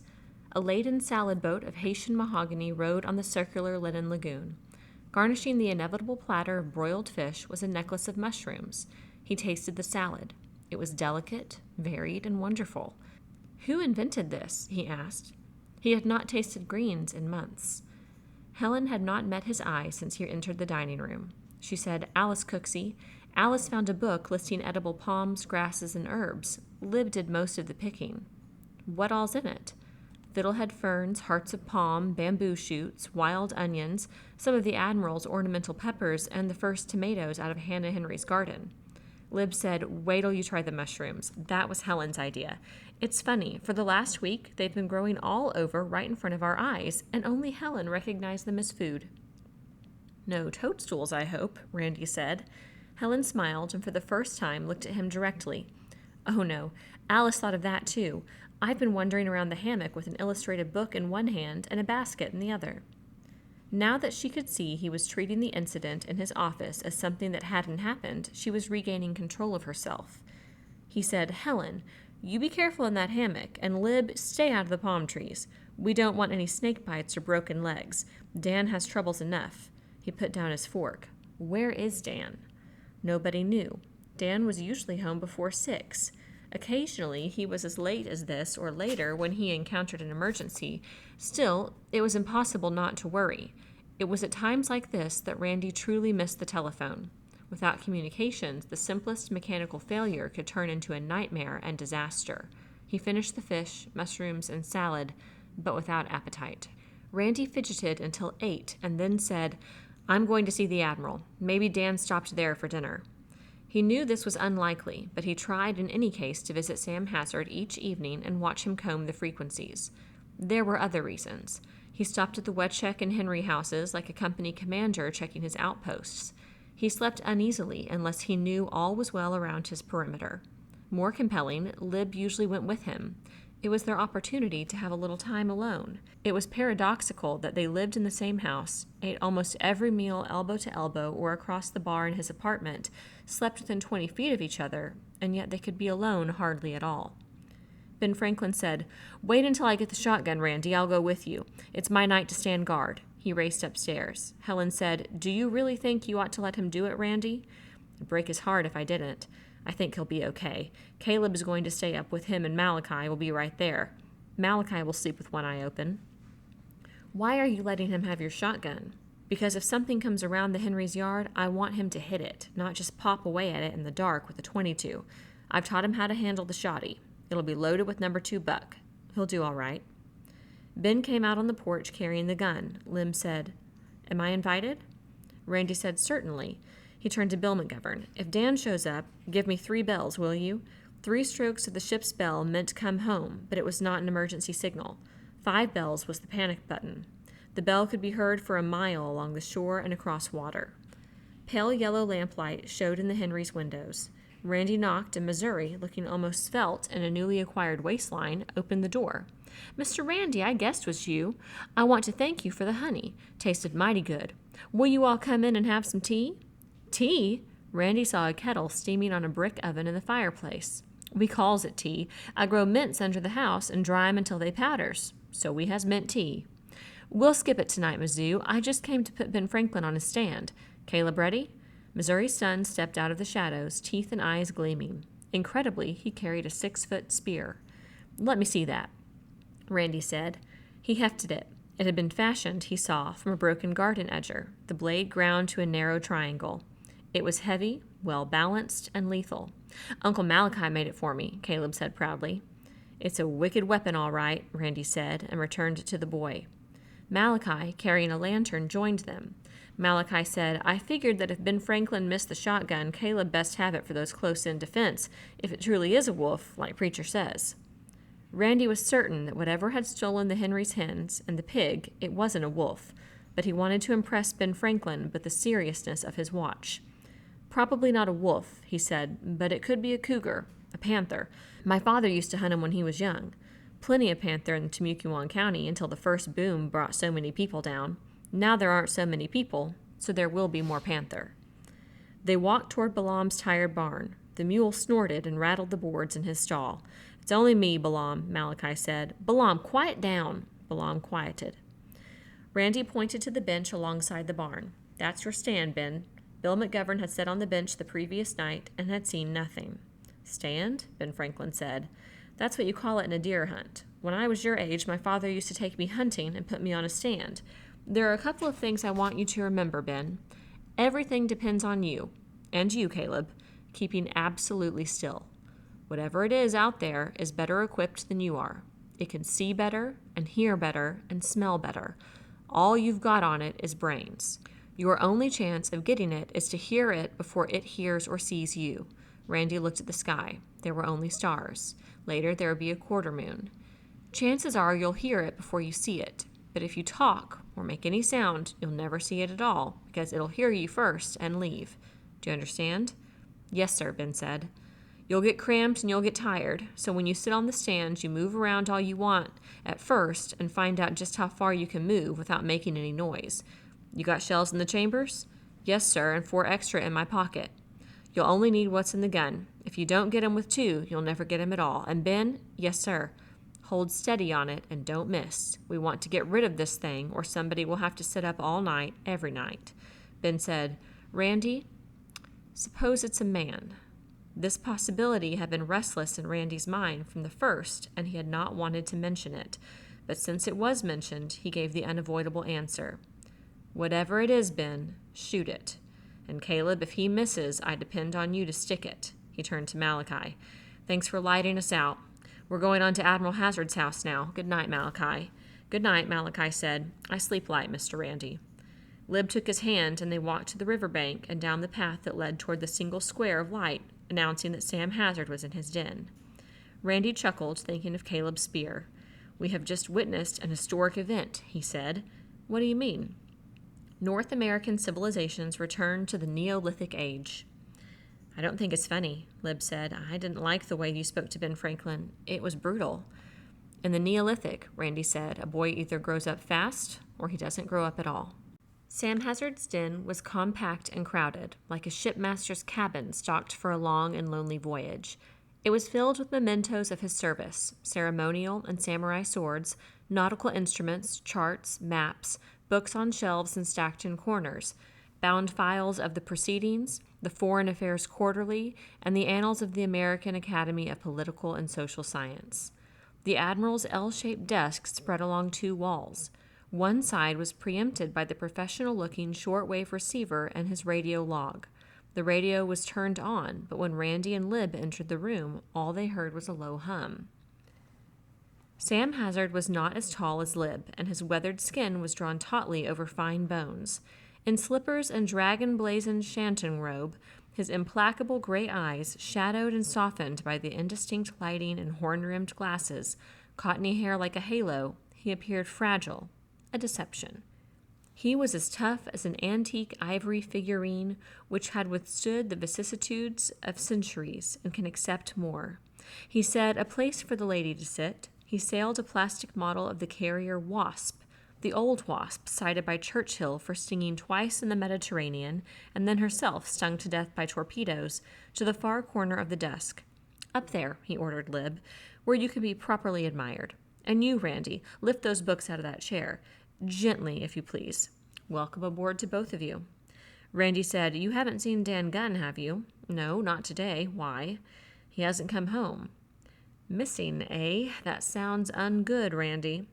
If he comes home while we're out, Helen or Bill will ring the bell. Can we hear it in here? Yes, indeed, so long as the window's open. It always startles me. Randy saw that the Admiral had been working. The Admiral was writing something he called, without elaboration, a footnote to history. A portable typewriter squatted in the center of a ring of books. Research, Randy supposed.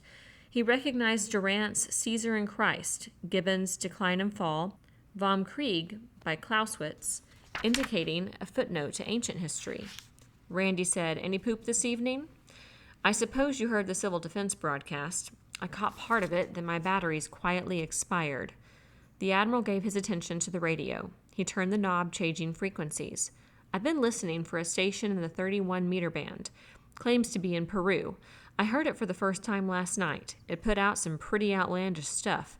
It doesn't seem to be on yet, so we'll try for it again later. I've just switched to the 5.7 megacycles. That's an Air Force frequency I can tap sometimes. You've never heard it, Randy. Interesting, but cryptic." The speaker squealed and whined. "Somebody's transmitter is open," the Admiral interpreted. "Something's coming." A voice boomed with shocking loudness in the small room. Sky Queen, do not answer. Do not answer. This is Big Rock. This is Big Rock. Applejack. Repeat, Applejack. Authentication X-ray." Lib spoke excitedly. "What is it? What does it mean?" Hazard smiled. "I don't know. I'm not up on Air Force codes and jargon. I've heard that Sky Queen call 2 or 3 times in the past month. Sky Queen could be a bomber, or a patrol plane, or a whole wing or an air division. Big Rock, whoever that is, could be telling Sky Queen, whatever she may be, any number of things. Proceed to target, orbit, continue patrol, come home, all is forgiven. I can't even make an informed guess. However, I do know this. That was a good American call, and so we're still in business." The smile departed. On the other hand, it indicates that the enemy is still in business too. "How do you figure?" Randy asked. "That 'do not answer' phrase. Why does Big Rock order Sky Queen to be silent? Because if Sky Queen acknowledges the call, then somebody is going to be able to take a radio fix on her, estimate speed and course, and vector fighters or launch ground-to-air rockets to shoot her down." Randy considered this. Then Sky Queen is probably stooging around over enemy territory. That's a good deduction, but we can't be certain. For all we know, Sky Queen may be hunting a sub off Daytona. It makes me wild listening to the damn Air Force. You will please pardon me, Lib. But if the enemy is listening on this frequency, it must make them wild too. Lib asked, "What does Authentication X-ray stand for?" X-ray is simply international code for the letter X. My guess is that before every mission, they change the authentication letter so the enemy can't take over the frequency and give Sky Queen a false heading or phony instructions. "You know, I enjoyed hearing that," Lib said. "It gave me a nice feeling. Big Rock has a solid Midwest accent." Sam Hazard moved a candle so that light better fell on his dials. "Big Rock won't be back again tonight," he said. "I've never heard him more than once a night. He makes his call, and that's it. I'll try the 31-meter band again." In the candlelight, Hazard's hands shone with the silky, translucent patina of age, and yet they were remarkably deft. They discovered a fascinating squeal. His fingers worked the band spreader delicately as a master cracksman violating a safe, and he pressed his face forward as if he expected to hear tumblers click. Very gradually, a faint voice replaced the squeal. He turned up the power. They heard, in English with an indefinite accent, "Continuing the news to North America. The representative of the Argentine has informed the South American Federation that 2 ships with wheat have sailed for Nice in southern France," responding to the radio appeals from that city. The appeals from Nice say that several 100,000 refugees are camped in a makeshift shelter on the Côte d'Azur. Many are starving. The casino at Monaco and the Prince's Palace have been converted into hospitals. In a Spanish-language broadcast heard here today, Radio Tokyo announced that the Big Three meeting in New Delhi has approved preliminary plans for flying desperately needed vaccines and antitoxins to uncontaminated cities in Europe, North America, and Australia. "Big Three," Randy said. "Who's the Big Three?" "Shh," said the Admiral. "Maybe we'll find out." The announcer continued. China, where Save Asia First sentiment is strong, urged that first priority for vaccine aerial shipments go to the Soviet Union's maritime provinces, where typhus is reported. India and Japan felt that the smallpox epidemic on the west coast of the United States, Canada, and in Mexico should receive equal priority. The universal shortage of aviation gasoline will make any quick aid difficult, however. The squeal insinuated itself into the voice and subdued it. Hazard caressed the band spreader. The atmospherics had been crazy ever since the day. Abruptly, he asked Randy, "Do you believe it?" "It's weird," Randy said. "Maybe it's a Soviet black propaganda station pretending to be South American, set up to confuse us and start rumors. I'll admit I'm confused. I thought the Chinese were in on it, on the other side." "The Chinese never liked Russia's preoccupation with the Med," Hazard said. "Maybe they opted out, which would be smart of them. It could be simpler. If they didn't have nuclear capability, we wouldn't bother hitting them on the day, and without nuclear weapons, they wouldn't dare stick their noses into a real war. If that was it, they were lucky." "I noticed that station quoted Tokyo. How is it you didn't hear Tokyo? I've never been able to pick up Asiatic stations. I used to get Europe fine. London, Moscow, Bonn, Bern, Africa too, especially the Voice of America transmitter and Tangier. Not anymore. Not since the day. The signal cleared. They heard. But as yet, the big three have been unable to reopen communications with Dmitry Torgats. According to Radio Tokyo, Torgats headed the Soviet government while the Soviet Union's capital was in Ulaanbaatar in Outer Mongolia. The medium-wave station operating from Ulaanbaatar is no longer heard. "That doesn't sound like Soviet propaganda to me," Randy said. "Who's Dmitry Torgats?" The Admiral glanced up at a shelf of reference works. He selected a slender book, Directory of Communist Leaders, found the name, and read, "Torgats Dmitry, born Leningrad 1903, married, wife's name unlisted, children unlisted, director for Leningrad Agitprop 1946-49, candidate member Presidium 1950-53, director Waterworks, Nary Mar, Siberia, since the fall of Malenkov." "Looks like they had a shakeup," Randy said. "Looks like they had to reach way down and find a minor league bureaucrat." "Yes, it's surprising that Torgats should be running Russia," the Admiral said, "until you consider that a female last on the list of cabinet members is running the United States." Randy could see that Lib wasn't listening. She was staring at the tassel of sword resting on pegs behind his head, her lips parted, eyes unblinking. Her thoughts, he had discovered, frequently raced ahead of his or sped down dark and fascinating byways. When she had concentrated thus, she left the party. She murmured, "Smallpox." Not understanding that Lib mentally was no longer in the room with them, Sam Hazard inquired, "What about smallpox?" "Oh," Lib shook her head, "I think of smallpox as something out of the Middle Ages, like the Black Plague. It's true that every so often it cropped up, but we always slapped it down again. What happens now without vaccine? What about diphtheria and yellow fever? Will they start up again? Without penicillin and DDT, where are we? All good things came to us automatically. We were born with silver spoons in our mouths and electric dishwashers to keep them sanitary and clean. We relaxed, didn't we? What happened to us, Admiral?" Sam Hazard disconnected the radio's batteries and pulled his chair around to face them. "I've been trying to find the answer." He nodded at his typewriter and the books massed on his desk. "I've been trying to put it down in black and white and pass it along. Up to now, no bottom. All I found out was where myself and my fellow professionals failed. I'll explain." He opened a drawer and drew out a folder.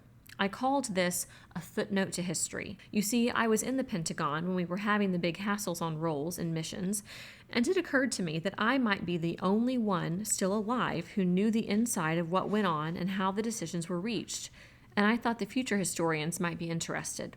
So I set it all down factually.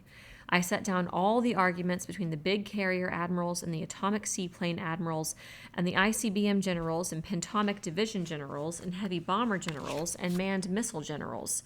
I told how we finally achieved what we thought was a balanced establishment. When I finished it, I read it over and realized it was a farce."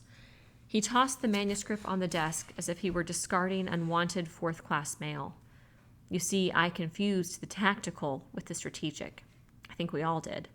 The truth is this. Once both sides had maximum capability and hydrogen weapons and efficient means of delivering them, there was no sane alternative to peace. Every maxim of war was archaic. The rules of Clausewitz, Mahan, and all of them were obsolete as the Code Duello. War was no longer an instrument of national policy, only an instrument for national suicide. War itself was obsolete. So my footnote deals with tactical palavers of no real importance. We might as well have been playing on the rug with lead soldiers. The Admiral rose and unkinked his back. I think most of us sensed this truth, but we could not accept it. You see, no matter how well we understood the truth, it was necessary that the Kremlin understand it too. It takes two sides to make peace, but only one to make a war. So all we could do, while vowing not to strike first, was line up our lead soldiers. That was all you could do? Lib asked. All. The answer was not in the Pentagon or even in the White House. I'm looking elsewhere. One place. Here. He tapped Gibbon. There are odd similarities between the end of Pax Romana and the end of Pax Americana, which inherited Pax Britannica. For instance, the price is paid for high office. When it became common to spend $1 million to elect senators from moderately populous states, I think that should have been a warning to us.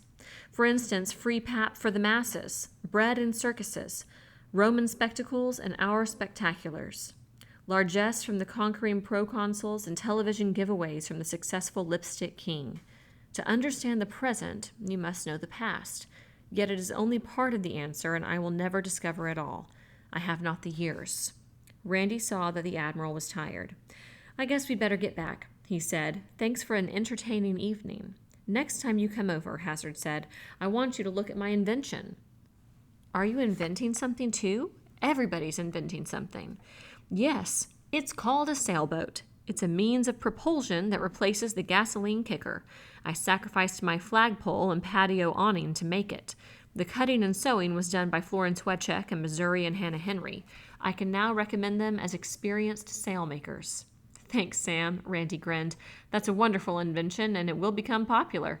I know I'm going to get one right away, and I will use your firm of sailmakers. They walked to the path along the riverbank. Swinging at its buoy, Randy saw the Admiral's compact little cruiser with covered foredeck, useless kicker removed, a slender mast arcing its tip, and a multitude of stars. There were many sailboats on Florida's lake, but Randy had seen very few in the upper reaches of the St. John's or the Timucuan. I love the Admiral, Lib said. I worry about him. I wonder whether he gets enough to eat. The Henrys see that he eats, and Missouri keeps his place neat. The Henrys love him too. As long as we can have men like that, I can't believe we're so decadent. We won't go like Rome, will we? He didn't answer. He swung her around to face him and circled her waist with his hands. His fingers almost met, she was so slim. He said, I love you. I worry about you. I wonder whether I tell you enough how I love you and want you and need you, and how I am diminished and afraid when you are not with me, and how I am multiplied when you are here. His arms went around her, and he felt her body arc to him, molding itself against him. There never seems to be enough time, he said, but tonight there is time, when we get home. She said, yes, Randy. They walked on, his arm around her waist. This is a bad time for love, she said. Oh, I don't mean tonight is a bad time. I mean the times. When you love someone, that should be what you think of most. The first thing when you wake up in the morning and the last thing before you sleep at night. Before the day, that's how I thought of you. Did you know that? First in the morning, last at night. Randy knew, without her saying it, that it must be the same for her as it was for him. At day's end, a man was exhausted, physically, mentally, emotionally. Each sun heralded a new crisis, and each night he bedded with old, relentless fears. He awoke thinking of food and fell onto his couch at night, still hungry, his head whirling with problems unsolved and dangers unparried. The Germans, in their years of methodical madness, had discovered in their concentration camps that when a man's diet fell below 1,500 calories, his desire and capacity for all emotions dwindled. Randy guessed that he managed to consume almost 1,500 calories each day in fish and fruit alone. His vigor was being expended in survival, he decided. That, and worry for the lives dependent upon him. Even now, he could not exclude worry for Dan Gunn from his mind. The hodgepodge outlines of the Henry place loomed out of the darkness above them. They were within 50 yards of the barn, and Ben Franklin was somewhere in that shadow, shotgun over his knees, enjoined to the silence, alert to shoot anything that moved, and they were moving. silhouetted against the star-silvered river. He stopped and held Lib fast. "Ben," he called. "Ben Franklin, do not answer. Do not answer. This is Randy. We're on our way home." They walked on. "You know, you sounded just like that radio call on the Air Force frequency," Lib said. "I did sound like that, didn't I?" He smiled in the darkness, snapped his fingers, and said, "I think I know now what's going on. It wasn't the way Sam thought. It was just the other way around. Big Rock was the plane and Sky Queen the base. Big Rock had been somewhere and was coming home and was telling Sky Queen not to shoot, just like I told Ben Franklin. Perhaps you're right. Not that it matters to us. I've heard them up there on still nights, but they never come low enough to see. The Admiral hears them talk on the radio, but they never have a word for us. Maybe they've forgotten us. Maybe they've forgotten all the contaminated zones. We're unclean. It makes me feel lonely and, well, unwanted. Isn't that silly? Does it make you feel like that as well?" "They'll come back," he said. "They have to. We're still a part of the United States, aren't we?" They came to the path that led through their grove from the house to dock. "Let's go out on the dock," Lib said. "I like it out there. No sound, not even the crickets. Just the river whispering around the pilings." "All right." They turned left instead of right. As their feet touched the planking, the ship's bell spoke. It clanged 3 times rapidly, then twice more. It kept on ringing. "Oh, damn it to hell!" Randy grabbed her hand, and they started to run for the house, an uphill 1/4 mile in sand and darkness. After 100 yards, she released his hand and fell behind. By the time he reached the back steps, Randy couldn't climb them. He was wobbling and his knees had jellied, but before the day, he could not have run the distance at all. He paused, sobbing, and waited for Lib. The Model A wasn't in the driveway or the garage. He concluded that Dan hadn't returned and something frightful had happened to Helen, Peyton, or Bill McGovern. He was wrong. It had happened to Dan. Dan was in the dining room, a ruined hulk of a man overflowing the captain's chair, arms hanging loose, legs outstretched, shirt blood-soaked, beard blood-matted. Where his right eye should have been, bulged a blue-black lump large as half an apple. His nose was twisted and enlarged, his left eye only a slit in swollen, discolored flesh. He'd wrecked the car, Randy thought. He went through the windshield, and his face took along the steering wheel. Helen laid a wet dish towel over Dan's eyes. Peyton, face white and pinched, stood behind her mother with another towel. It dripped. Except for Dan's choked breathing, the dripping was, for a moment, the only sound in the room. Dan spoke. The words came out slowly and thickly, each an effort of will. "Was that you, Randy, who came in?" "It's me, Dan. Don't try to talk yet." Shock, Randy thought, and probably concussion. He turned to Helen. "We should get him to bed. We have to get him upstairs." "I don't know if he can make it," Helen said. "We could hardly get him this far." Helen's dress and Bill McGovern's arms were blood-stained. "Bill, with your help, I can get him up all right." So with all his weight on their shoulders, they got Dan upstairs and stretched out on the sleigh bed. Bill said, "I'm going to be sick." He left them. Helen brought clean, wet towels. Dan's body shook and quivered. His skin grew clammy. He was having a chill. Randy lifted his thick wrist and after a time located the pulse. It was faint, uneven, and rapid. This was shock, all right, and dangerous. Randy said, "Whiskey." Helen said, "I'll handle this, Randy. No whiskey. Blankets." He respected Helen's judgment. In an emergency such as this, Helen functioned. This was what she was made for. He found extra blankets in the closet. She covered Dan and disappeared. She returned with a glass of fluid, held it to Dan's lips, and said, "Drink this. Drink all you can." "What are you giving him?" Randy asked. "Water with salt and soda. Much better than whiskey for shock." Dan drank, gagged, and drank more. "Keep pouring this into him," Helen ordered. "I'm going to see what's in the medicine cabinet." "Almost nothing," Randy said. "Where's his bag? Everything's in there." "They took it, and the car." "Who took it?" "The highwaymen." He should have guessed that it hadn't been an accident. Dan was a careful driver, and rarely were 2 cars on the same road. Traffic was no longer a problem. In his concern for Dan, he did not immediately think of what this loss meant to all of them. Helen found peroxide and bandages. This, with aspirin, was almost all that remained of their reserve medical supply.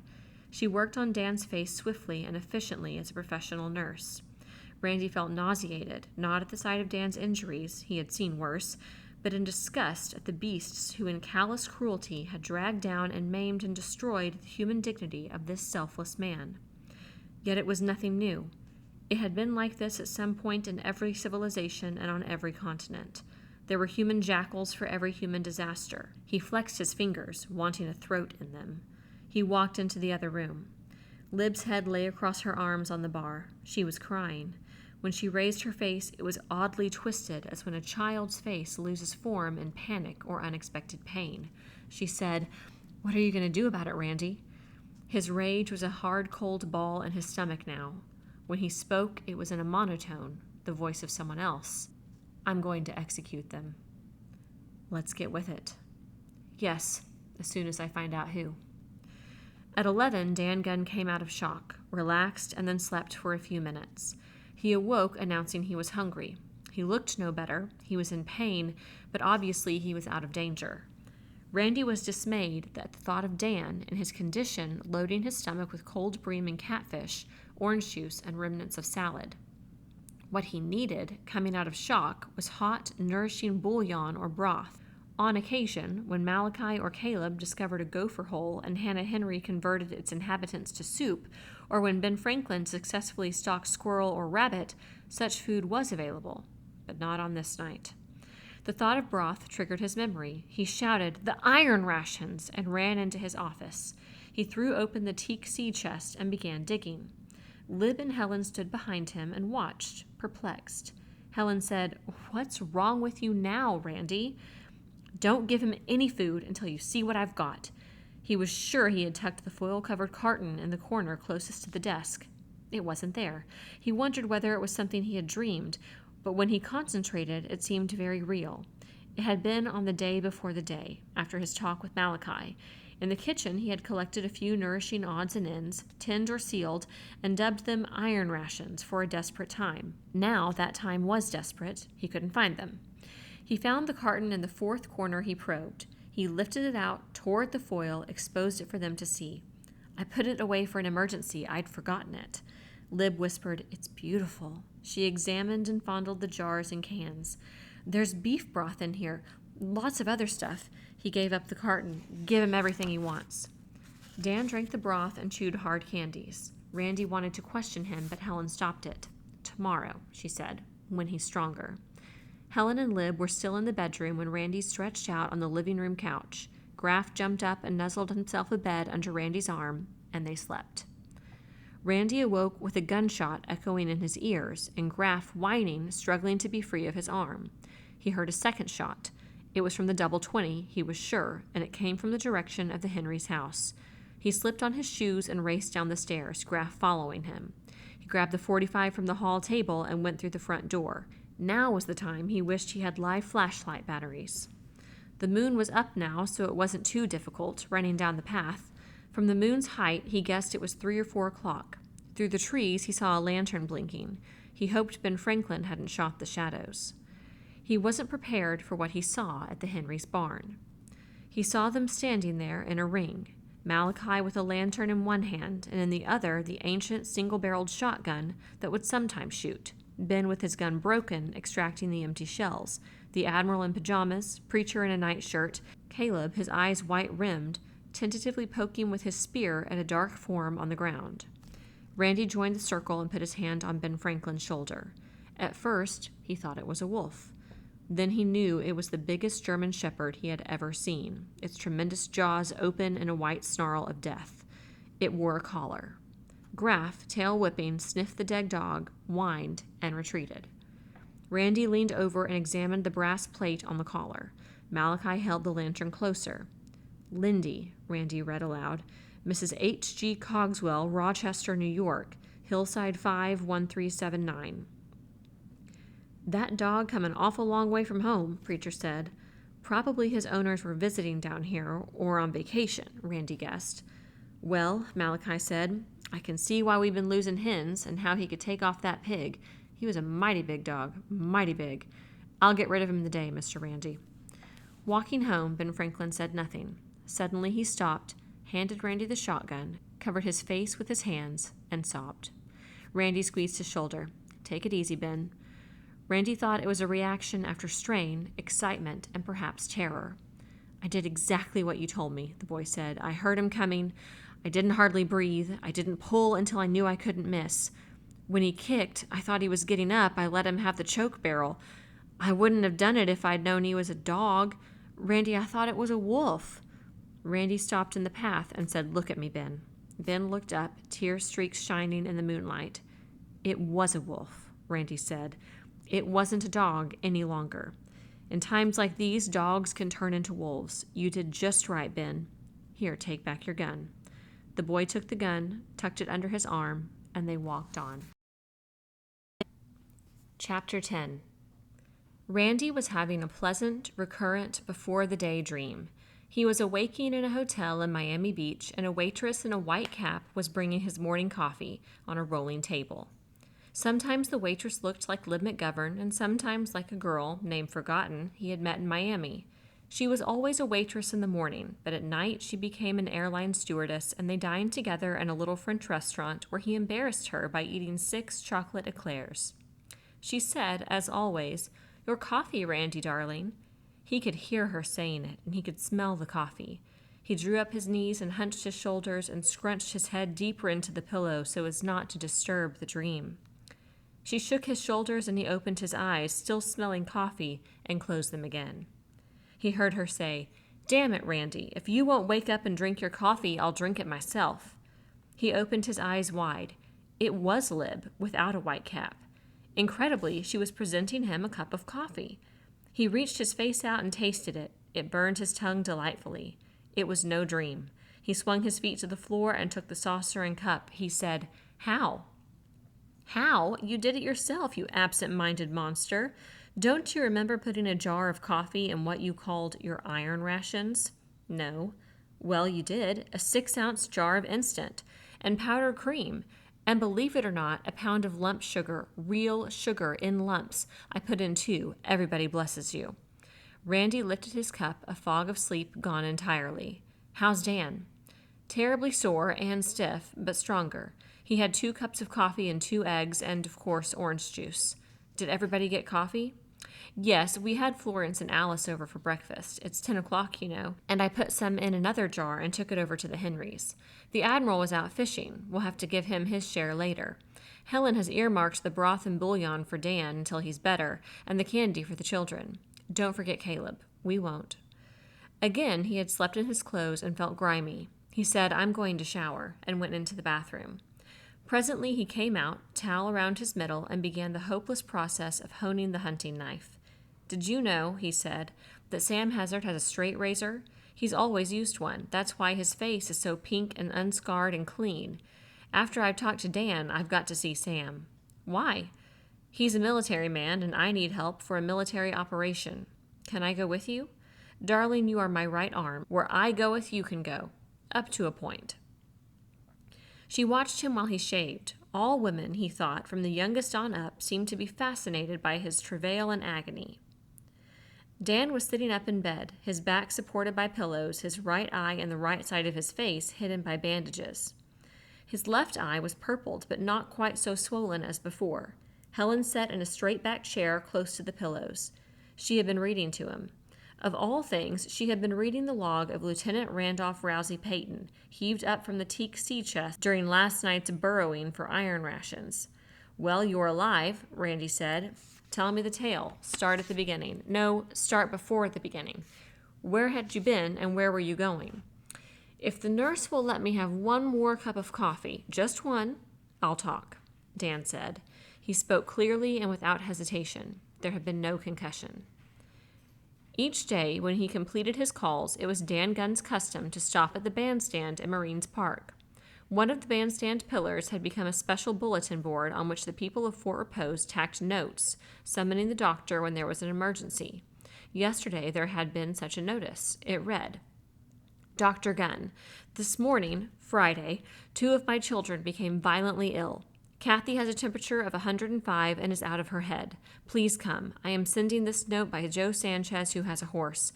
Herbert Sunbury." Sunbury, like Dan, was a native New Englander. He had sold a florist shop in Boston 6 years before to migrate to Florida and operate a nursery. He had acquired acreage, built a house, and planted cuttings and seedlings on the Timucuan 6 miles upstream of the Bragg house. Dan pushed the Model A fast up River Road. Beyond the Bragg place, the road became a series of curves, following the serpentine course of the river. Dan had delivered the last 2 of the Sunburys' 4 children. He liked the Sunburys. They were cheerful, industrious, and thoughtful.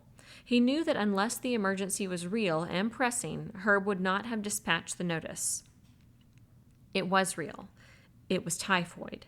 It was the typhoid that Dan had half expected and completely dreaded for weeks, months.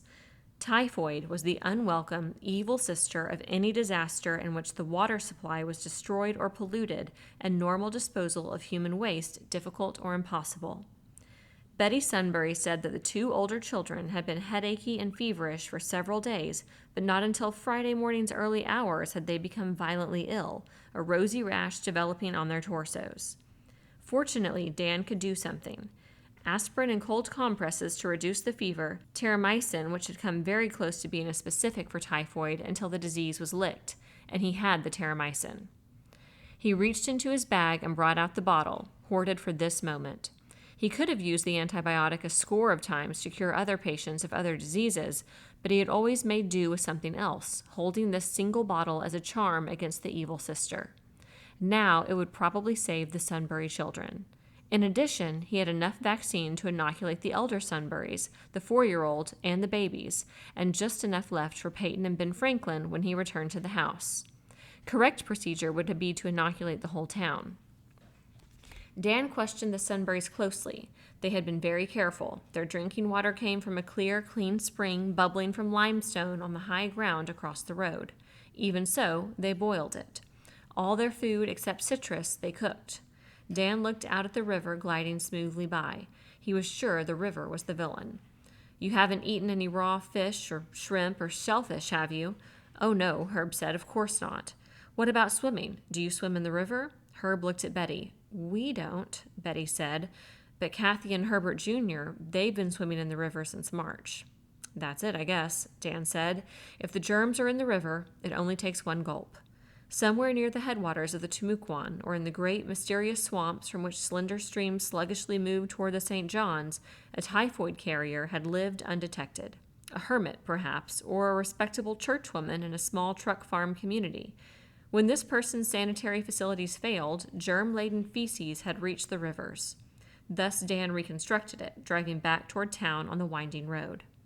Dan was so absorbed in his deductions and forebodings that he failed to see the woman sitting on the edge of the road until he was almost abreast of her. He stepped on the brakes hard and the car jarred to a stop. The woman wore jeans and a man's shirt. Her right knee was drawn up almost to her chin, and she held her ankle in both hands, her body rocking as if in pain. A swatch of metallic blonde hair curtained her features. Dan's first thought was that she had turned her ankle. His second, that she could be a decoy for an ambush. Yet highwaymen rarely operated on unfrequented and therefore unprofitable roads, and had never been reported this close to Fort Repose. The woman looked up appealingly. He could have easily switched gears and gone on, but he was a physician, and he was Dan Gunn. He turned off the engine and got out of the car. As soon as his feet touched the macadam, he sensed, from her expression, that he had stepped into a trap. Whatever her face showed, it was not pain. When her eyes shifted and she smiled, he knew her performance had been completed. Behind him, a man spoke. "All right, Mac, you don't have to go any further." Dan swung around. The man who had spoken was one of 3, all oddly dressed and all armed. They had materialized from behind scrub palmettos at the side of the road. The leader was squat and wore a checked golf cap and Bermuda shorts. His arms were abnormally long and his hands huge. He carried a submachine gun and handled it like a toy. His belly bulged over his waistband. He ate well. Dan said, "Look, I'm a doctor. I'm the doctor of Fort Repose. I don't have anything you want." The second man advanced on Dan. He was hatless, dressed in a striped sports shirt, and gripped a baseball bat with both hands. "Get that, Mick," he said. "He don't have anything we want. Ain't that rich?" The third man was not a man at all, but a boy with fuzz on his chin. The boy wore Levi's, a wide-brimmed hat, high-heeled boots, and twin holster belts swung low. He stood apart from the others, legs spread, hefting a long-barreled revolver in each hand. He looked like an immature imitation of a Western bad man holding up the Wells Fargo stage, but he seemed overly excited, and Dan guessed him the most volatile and dangerous of the three. The woman, grinning, got in the car, wrestled the back seat to the floor, and found the 2 bottles of bourbon Dan had kept hidden there. "Just like you heard, Buster," she said. "The doc keeps a traveling bar."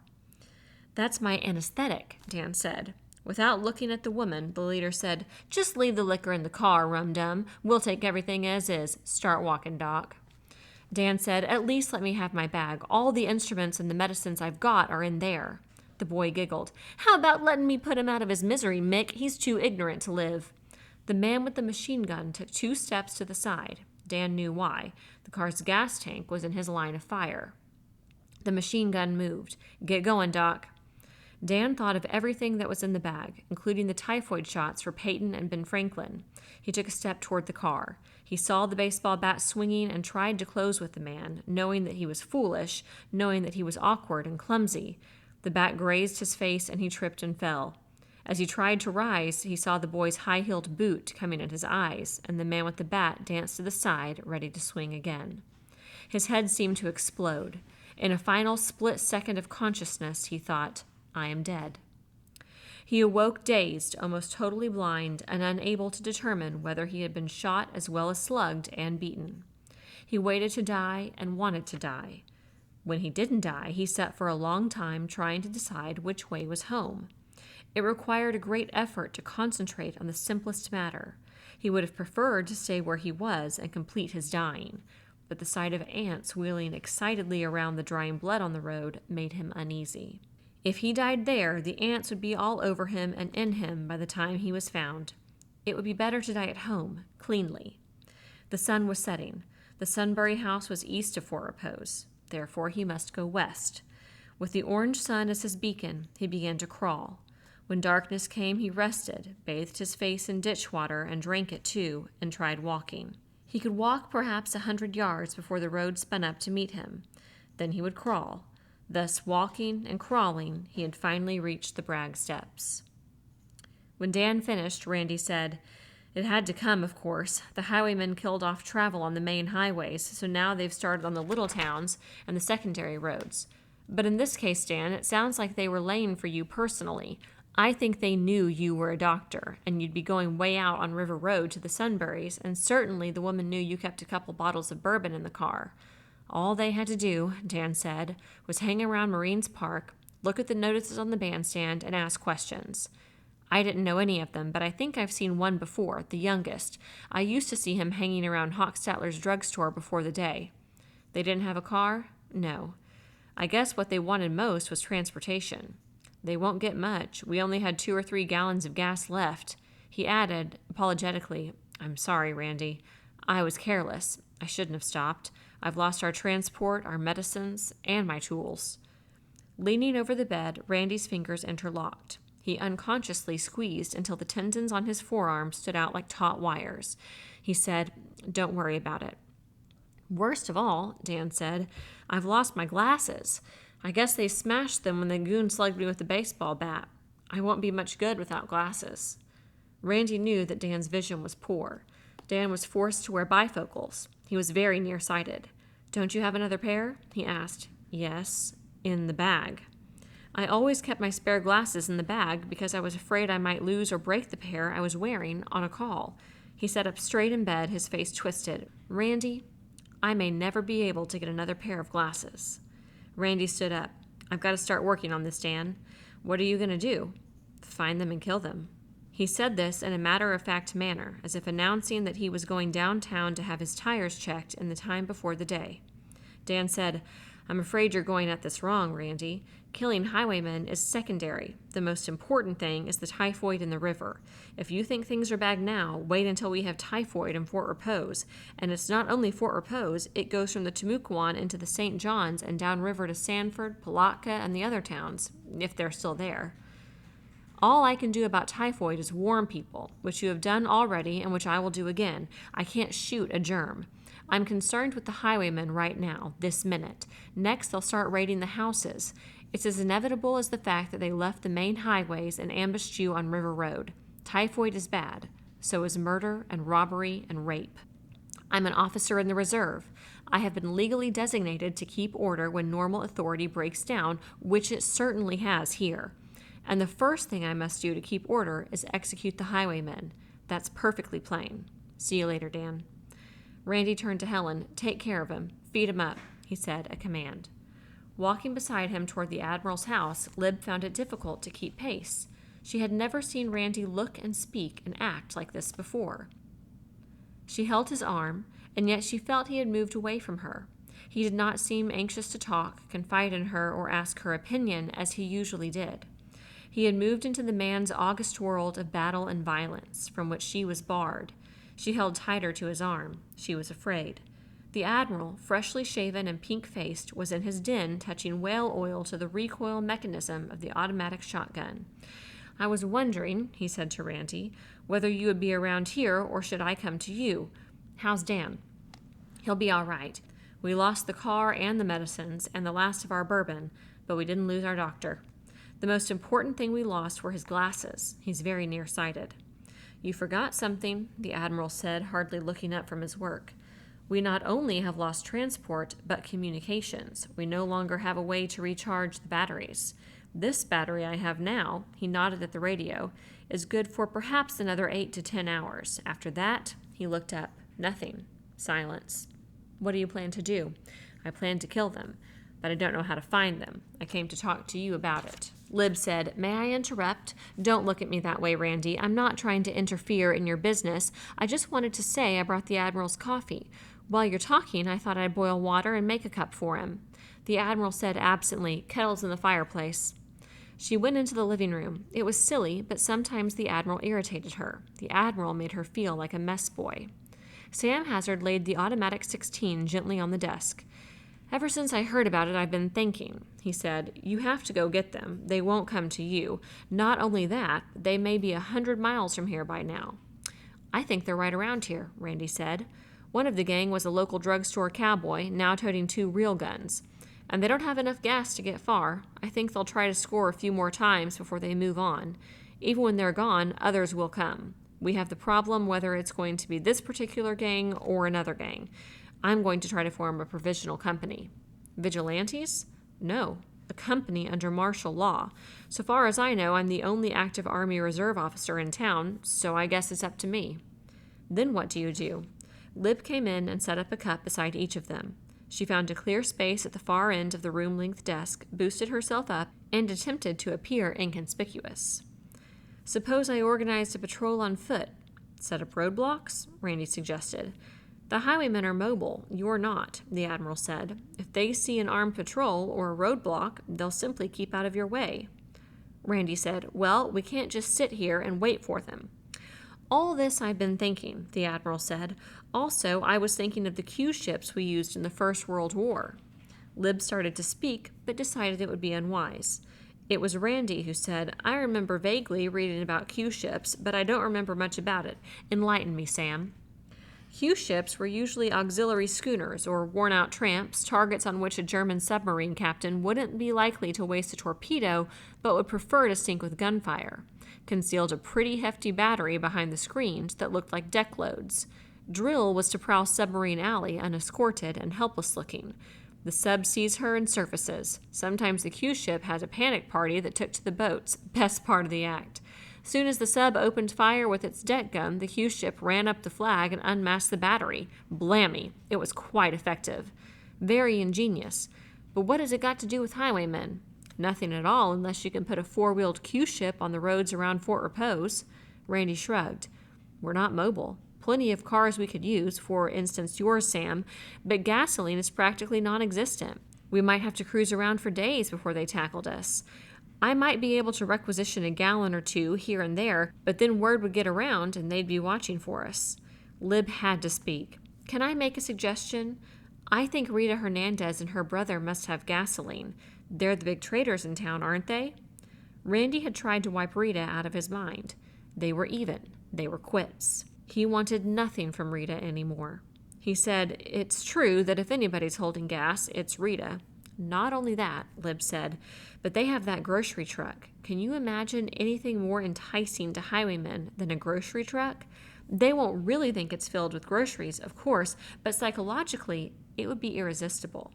Sam Hazard smiled with his eyes as if the light from within penetrated the opaque gray.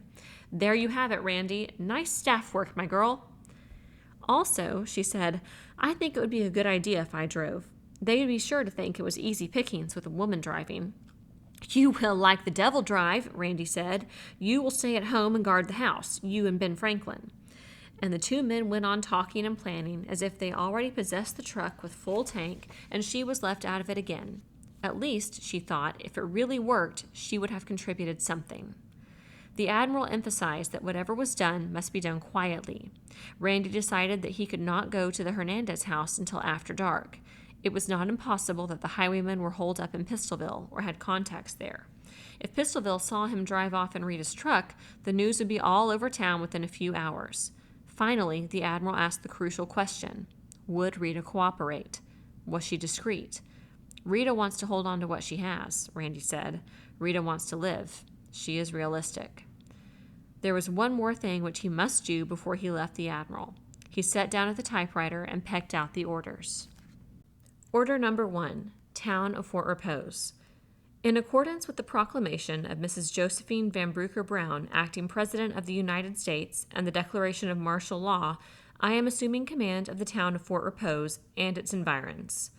All Army, Navy, and Air Force reservists and all members of the National Guard, together with any others with military experience who will volunteer, will meet at the bandstand at 1200 hours, Wednesday, 20 April. I propose to form a composite company to protect this town. Order number 2. 1. 2 cases of typhoid have been diagnosed in the Sunbury family, Upper River Road. It must be assumed that both the Timucuan and the St. John's are polluted. 2. All water will be boiled before drinking. Do not eat fruits or greens that have been washed in unboiled water. Order number 3. 1. Dr. Daniel Gunn, our only physician, has been beaten and badly robbed by highwaymen. 2.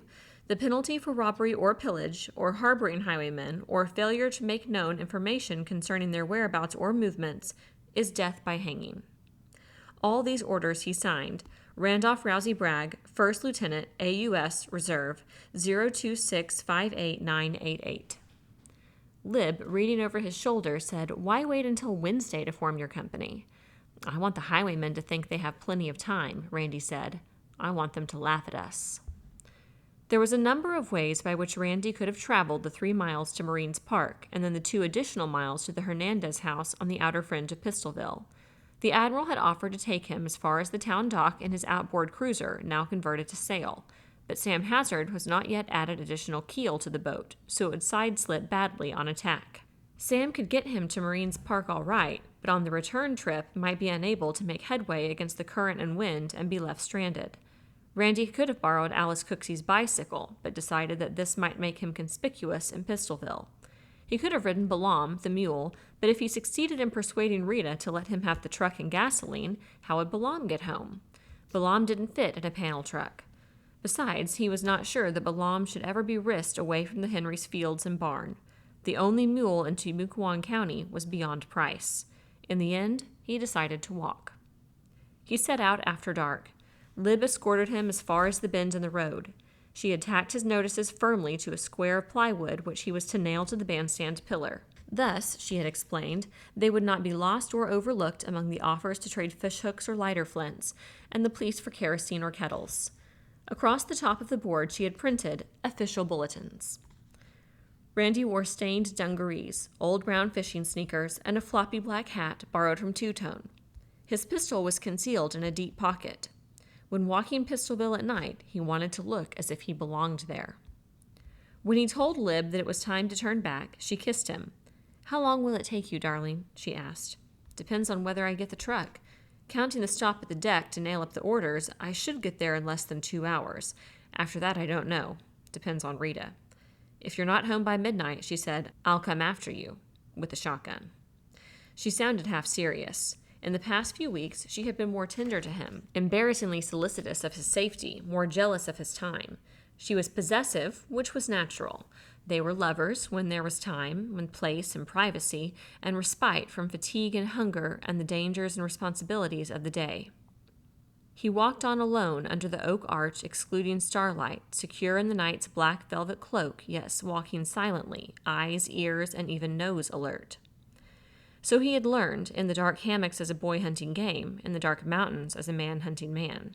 Before the day, except in hunting or in war, a 5 or 10 minute walk would not have been thinkable. But now it was routine for all of them except Dan, and after Dan got out of bed, it would become routine for him too. But all their shoes were wearing out. In another month or two, Ben Franklin and Peyton would be without shoes entirely. Not only were the children walking, or running, everywhere, but their feet inconsiderately continued to grow, straining canvas and leather. Randy told himself that he must discover whether Eli Blostein still held shoes. He knew what Blostein wanted: meat. Marine's Park was empty. As he nailed up his order board, an animal scuttled out from under the bandstand. At first he thought it was a possum, but when he caught it, its silhouette against the starlit river, he saw it was an armadillo. Walking through the business section, he wondered whether armadillos made good eating. Before the day, he had heard someone say that there were several 100,000 armadillos in Florida. This was strange, because before the first boom, there had been no armadillos at all. Randy's father had related the story. Some real estate promoter on the East Coast had imported 2 from Texas for a roadside zoo. Knowing nothing about the habits of armadillos, the real estate man had pinned them behind his chicken wire. When darkness fell, the armadillos instantly burrowed out, and within a few years, armadillos were undermining golf greens and dumping over citrus trees from St. Augustine to Palm Beach. They had spread everywhere, having no natural enemies in the state except automobiles. Since the automobile had all but been extinguished by the hydrogen bomb, the armadillo population was certain to multiply. Soon there would be more armadillos than people in Florida. It was Saturday night, but in the business blocks of Yulee and St. John's, no light showed, nor did he see a human being. In the residential area, perhaps half the houses showed a light, but rarely from more than one room. He had not seen a moving vehicle since leaving home, and not until he reached the pine shanties and patchwork bungalows of Pistolville did he see a person. These people were shadows, swiftly fading behind a half-open door or bobbing from house to house. It was night, and Fort Repose was in fear. He was relieved when he saw the lights in the Hernandez house. Anything could have happened since he and Dan had stopped there. Pete could have died and Rita could have decamped, or she could have been killed, the house pillaged, and everything she was holding, including the trunk and gasoline, stolen. He knocked on the door.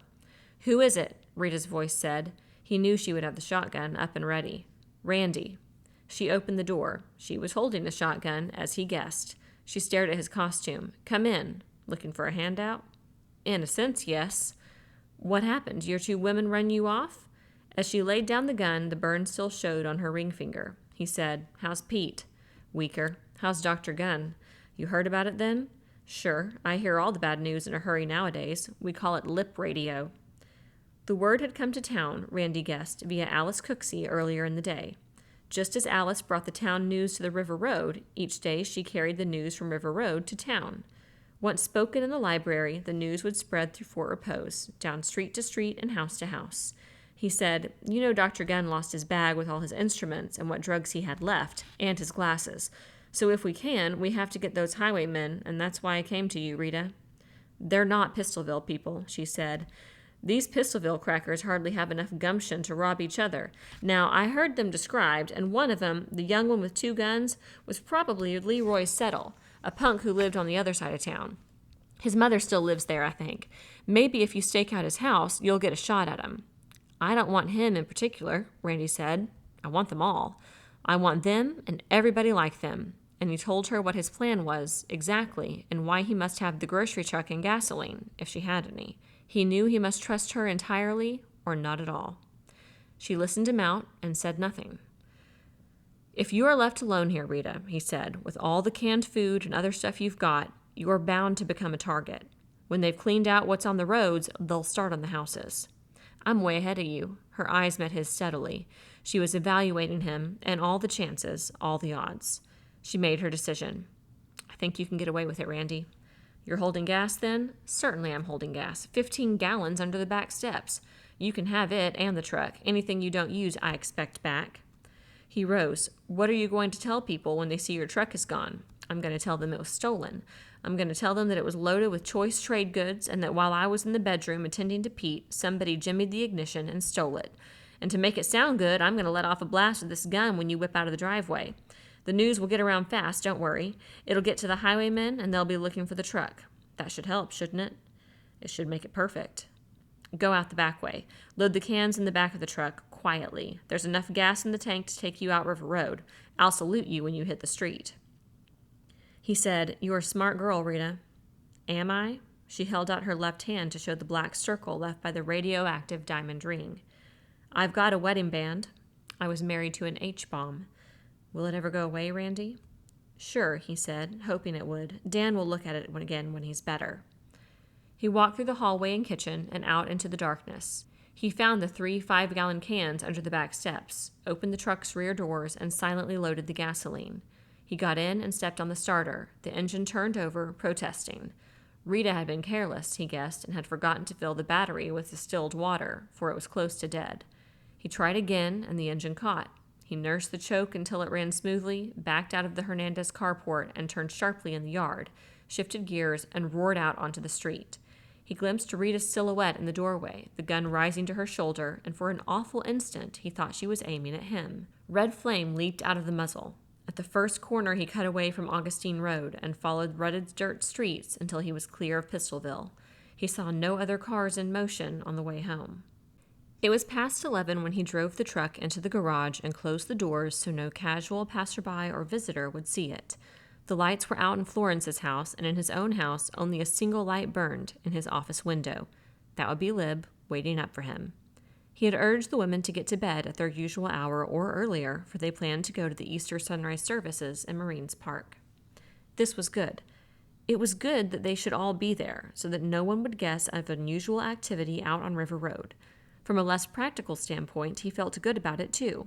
He was, as a matter of fact, surprised at their anticipation and enthusiasm. Many things had happened in the past few days, and yet their conversation always came back to the Easter services. People hadn't been like that before the day. He could not imagine any of them voluntarily getting up before dawn and then walking 3 miles on empty stomachs to watch the sun come up, sing hymns, and listen to sermons, however short. He wished he could walk with them. He couldn't. It was necessary that he remain there to complete his plans with Sam Hazard and to also work on the truck. Walking toward the house, he wondered at this change in people and concluded that man was a naturally gregarious creature and that they were all starved for companionship and the sight of new faces. Marines Park would be their church, their theater, their assembly hall. Man absorbed strength from the touch of his neighbor's elbow. It was these reasons, perhaps, that accounted for the success of the old-time Chautauquas. It could be that and something more, the discovery that Faith had not died under the bombs and missiles. She wasn't upstairs. She was waiting in the gloom of the porch. She said, "I saw you drive it in. It's beautiful. Did you get the gas to go with it? Total of 17 gallons, including what's in the tank. We could cruise for a day or two if we take it easy. Are you tired, darling?" "Not too. If you're going to be up at 5 with the others, you really ought to be in bed." "I've been waiting for you, Randy. I worry. I'm not tired, really." They walked through the grove down to the dock. The river whispered, and the quarter moon showed its profile. The stars moved. She lay on her back, head resting on her locked fingers, looking up at the stars. His eyes measured her, long, slender, curved as if for flight, coppery skin, hair silvered by the night. "You're a beautiful possession," he said. "I wish we had a place of our own so I could keep you. I wish we had just one room to ourselves. I wish we were married." Instantly, she said, "I accept." "I'm not sure how we'd go about it. Last I heard, the courthouse in San Marco wasn't operating. For a while, it was an emergency shelter like our school. I don't know what they use it for now, but certainly not for issuing marriage licenses, and the county clerk has disappeared. I heard in the park that he took his family and started for an uncontaminated zone in Georgia where he used to live." Without moving her head, she said, "Randy, under martial law, can't you make your own rules?" "I hadn't thought about it." "I suppose so." "Well, make one." "You're serious, aren't you?" "I certainly am. It may be old-fashioned, before-the-day attitude, but if I'm going to have children, I'd like to be married." "Children? Are you going to have a baby?" Thought of the difficulties, dangers, and complexities of having a baby under their present circumstances appalled him. "I don't know. I can't say that I am, but then again I can't say that I'm not, can I? I would like to marry you tomorrow before you go off chasing highwaymen." She turned on her side to face him. It isn't really convention. It's only that I love you very much, and that if anything happened, I don't have any bad premonitions, dear, but you and I know that a bad thing could happen. Well, if anything happened, I would want the child to have your name. You'd want that too, wouldn't you? Yes, Randy said. I would want that very much. I'm not going to put the truck on the road until late in the afternoon. That's when the highwayman took Dan, so there'll be time. That's nice, she said. It'll be nice to marry on Easter Sunday. He took her hands and drew her up and held her. Over her shoulder he saw a pair of green eyes and a dark snout sliding downstream past the edge of the dock. It was spring, and the gators were out of their holes. He had heard somewhere that the Seminoles ate gator meat, cut their tails into steaks. It was a source of meat that should be investigated. He knew he shouldn't be thinking about food at a time like this, but he was hungry again.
Chapter 11.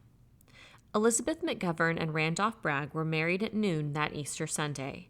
The bride wore the same white silk dress she had worn to the sunrise service in Marines Park. She was unsteady on high heels, for she had not worn heels since the day. The groom wore his Class A uniform with the bold patch of the 1st Cavalry Division on his arm and the ribbons of the Korean War and bronze star on his chest, along with the blue badge of the combat infantrymen. He wore the uniform not because of the wedding, but because it was required in the radioed orders to reservists assuming active duty, such as ambushing and killing highwaymen, which he presently intended to do. The bride was given away by her father, W. Foxworth McGovern, the retired Cleveland manufacturer. Bill McGovern, who had been helping Malachi cut gun ports and the thin steel sides and rear doors of the grocery truck, wore greasy dungarees.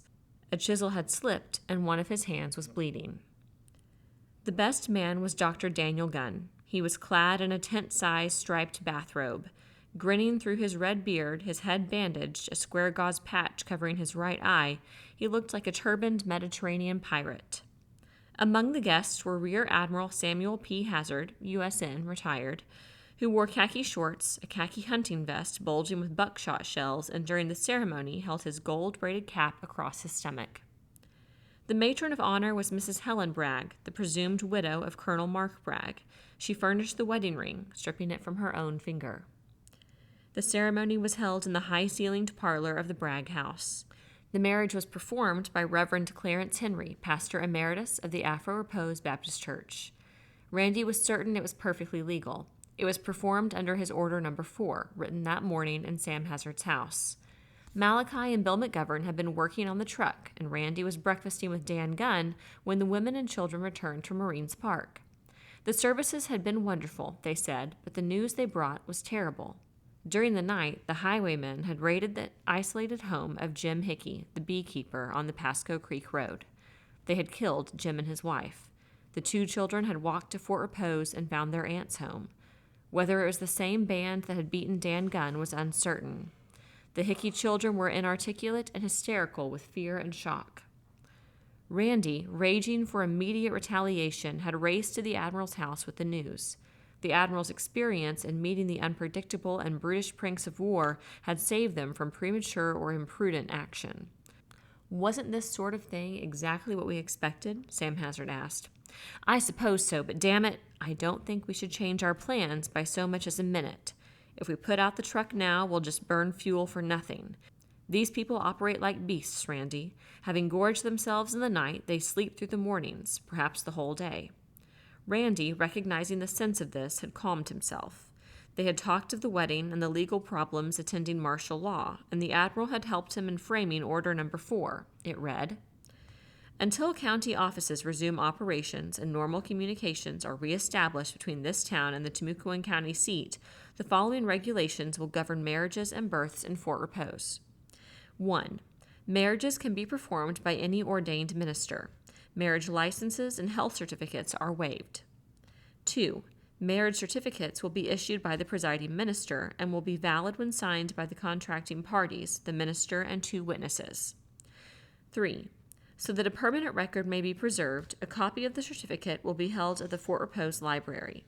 I designate librarian Alice Cooksey custodian of these records. I designate Miss Florence Wedcheck her deputy. 4.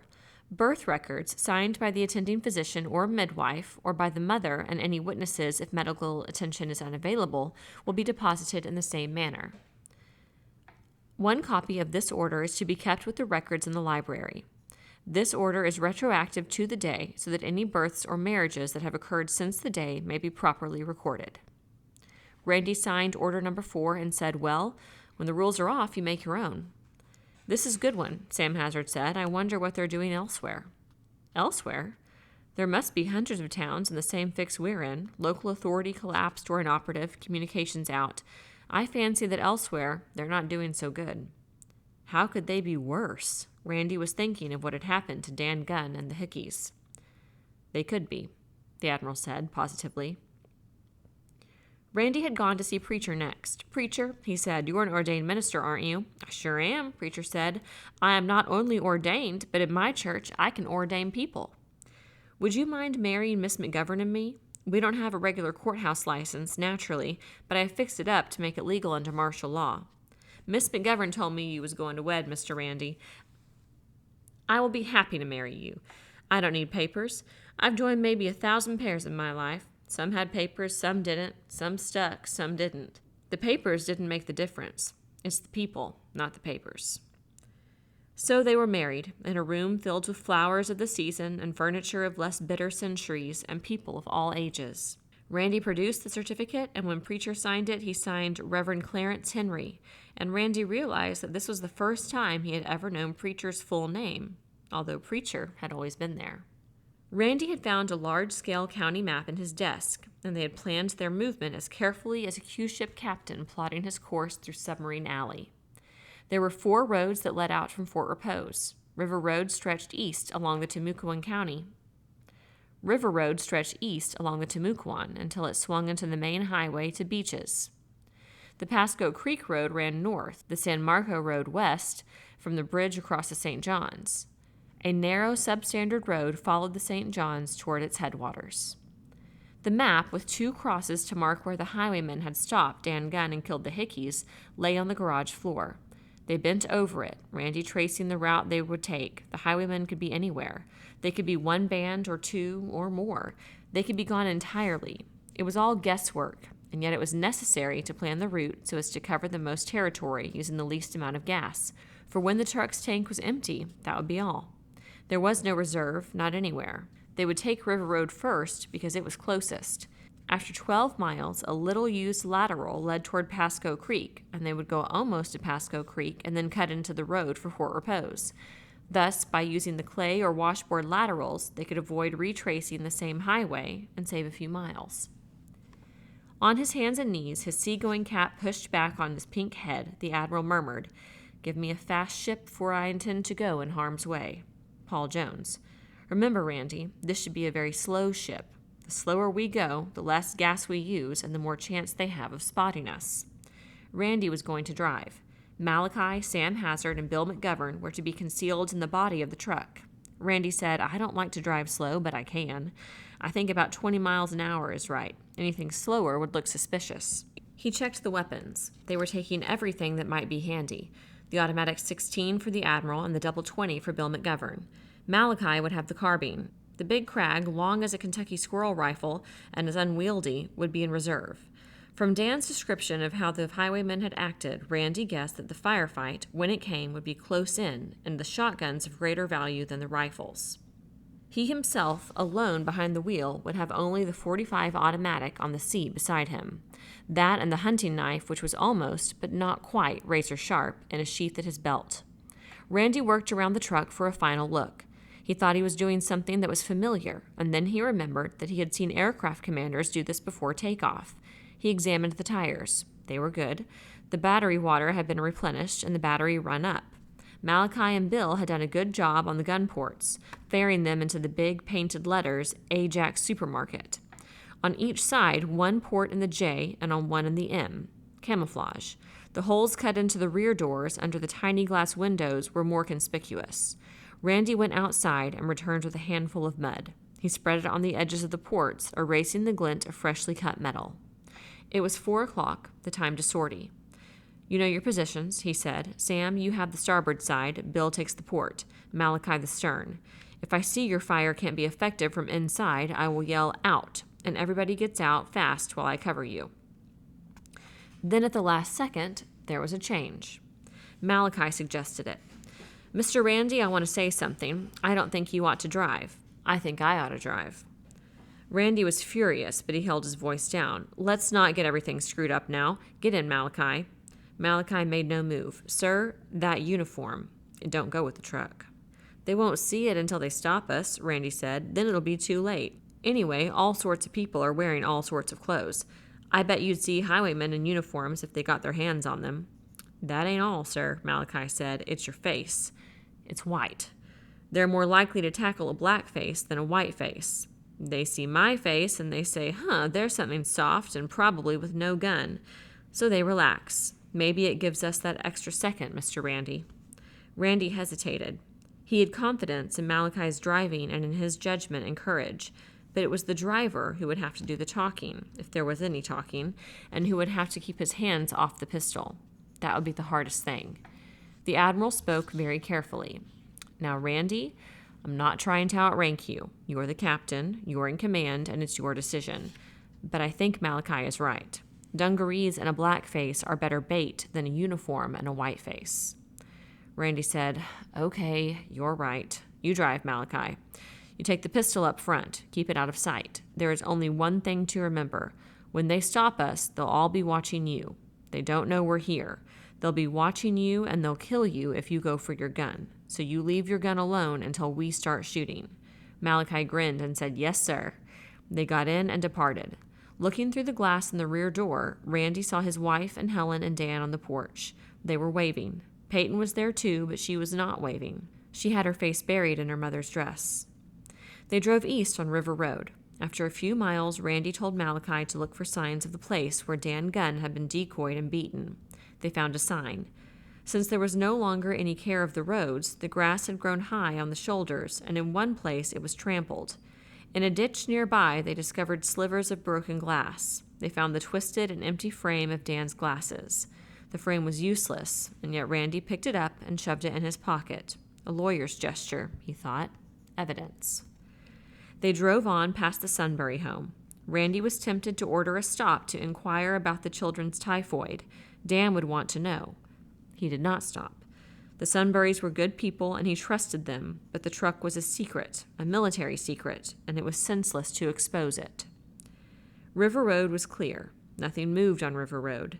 They took the lateral north. Even though Malachi avoided the worst potholes and drove with exasperating deliberation, it was rough riding. It shook up Bill McGovern and Sam Hazard. They were older, and they would tire. Near Pasco Creek, they passed a group of inhabited shacks. Approaching them, Malachi called back, People. Randy turned and looked over Malachi's shoulder. He could see from behind the front seat, but not be seen. He saw two children scurry indoors, and at another place, a bearded man crouched behind a woodpile, training a gun on the truck. He made no hostile move, but the muzzle tracked them. It was obvious that few people traveled this road, and those who did were not welcome. Randy was relieved when they turned into the better road towards Fort Repose. They were all stiff by then, for it was impossible to stand upright in the panel truck. The Admiral and Bill could sit cross-legged on the floor and view the landscape through their ports, but Randy had to half crouch to see through the rear windows. When the truck reached higher ground where the road was straight and they could see anything approach for nearly a mile, he told Malachi to stop. We'll take 10, he said. He threw open the back doors and got out, groaning, feeling prematurely warped. He walked, waving his arms and flexing his knees. Bill McGovern shuffled down the road, humpbacked. The Admiral tried to stretch, and a joint or tendon cracked audibly. He cursed. Malachi grinned. Now I see why you wanted to drive, Randy said. He looked both ways. Nothing was coming. He went back to the truck and found the thermos Lib had given them. He opened it, expecting water. It was sweetened black coffee. Look, he said, look what Lib, my wife, did for us. He knew it was the last of the jar. There was a cup for each, but they decided to take only half a cup then, saving the rest for the tag end of the evening when they might need it more.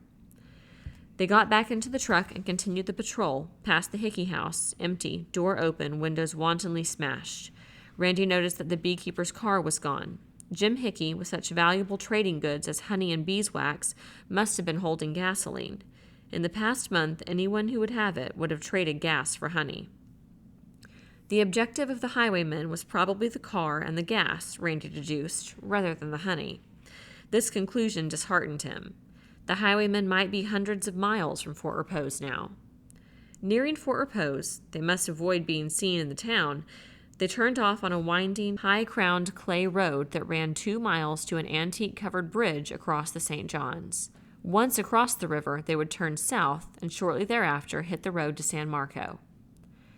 Rattling over the clay washboard, it seemed hardly worthwhile to keep a watch from the back, and yet Randy did. Suddenly, he saw that they were being followed. He had seen no car on Pasco Creek Road before making the turn. They had passed no car on the clay lateral, nor any houses either. The car was simply there, following them at a respectable distance, making no effort to catch them, and yet no dropping back. He recalled an abandoned citrus packing shed at the turn. It must have been concealed there. Randy called so that Malachi could clearly hear, "We've got company, about 300 yards back."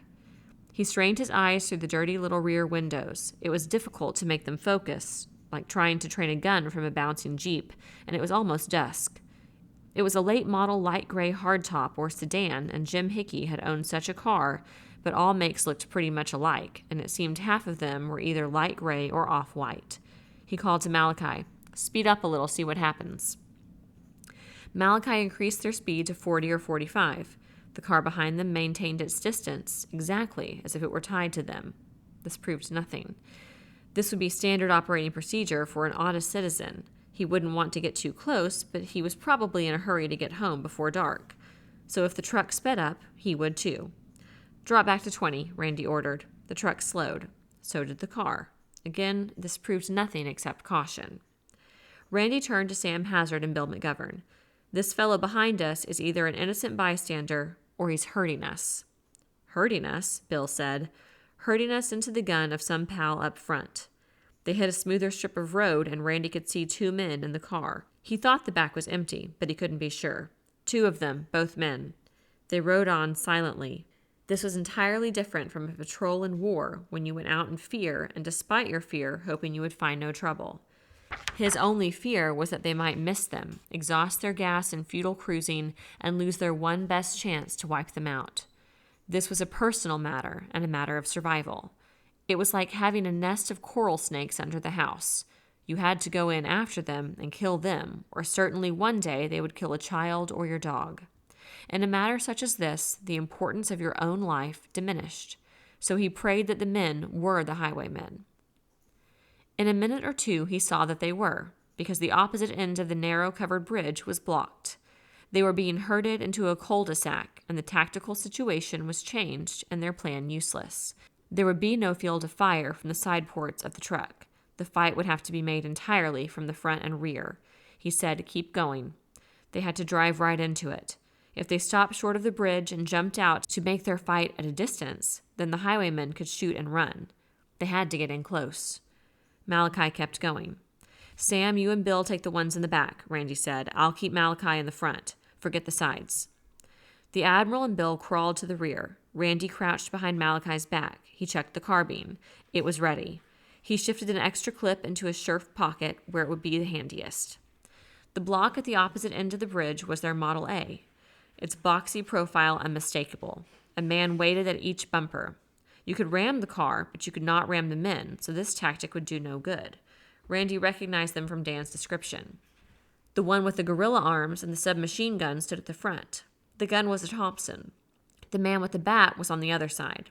He carried a holstered pistol too, but from the way he hefted the bat, like a hitter eager to step to the plate, the bat was his weapon. 4 men, then, instead of 3. And no woman. Understandable. The personnel of these bands probably changed from day to day. Right up to them, he told Malachi. Close. The wheels hit the first planks of the bridge, and Malachi slowed. Randy saw the muzzle of the Thompson rise. This was the one he had to get. He pushed the butt of the carbine into Bill McGovern's ribs. He said, "Let them come right up to you. Let them come right up in with us if they want. We've got troubles up front." Bill nodded. The rhythmic timpani beat of the tires on planks stopped. They were 20 feet from the Model A. The man with the bat advanced toward the left side of the truck. The Tommy gunner stayed where he was. In this light, Randy doubted that they could see anything in the truck, but he did not stir. He was immobile as a sack. He whispered, "Make that son of a bitch with the gun come to us. Make him move. Make him come."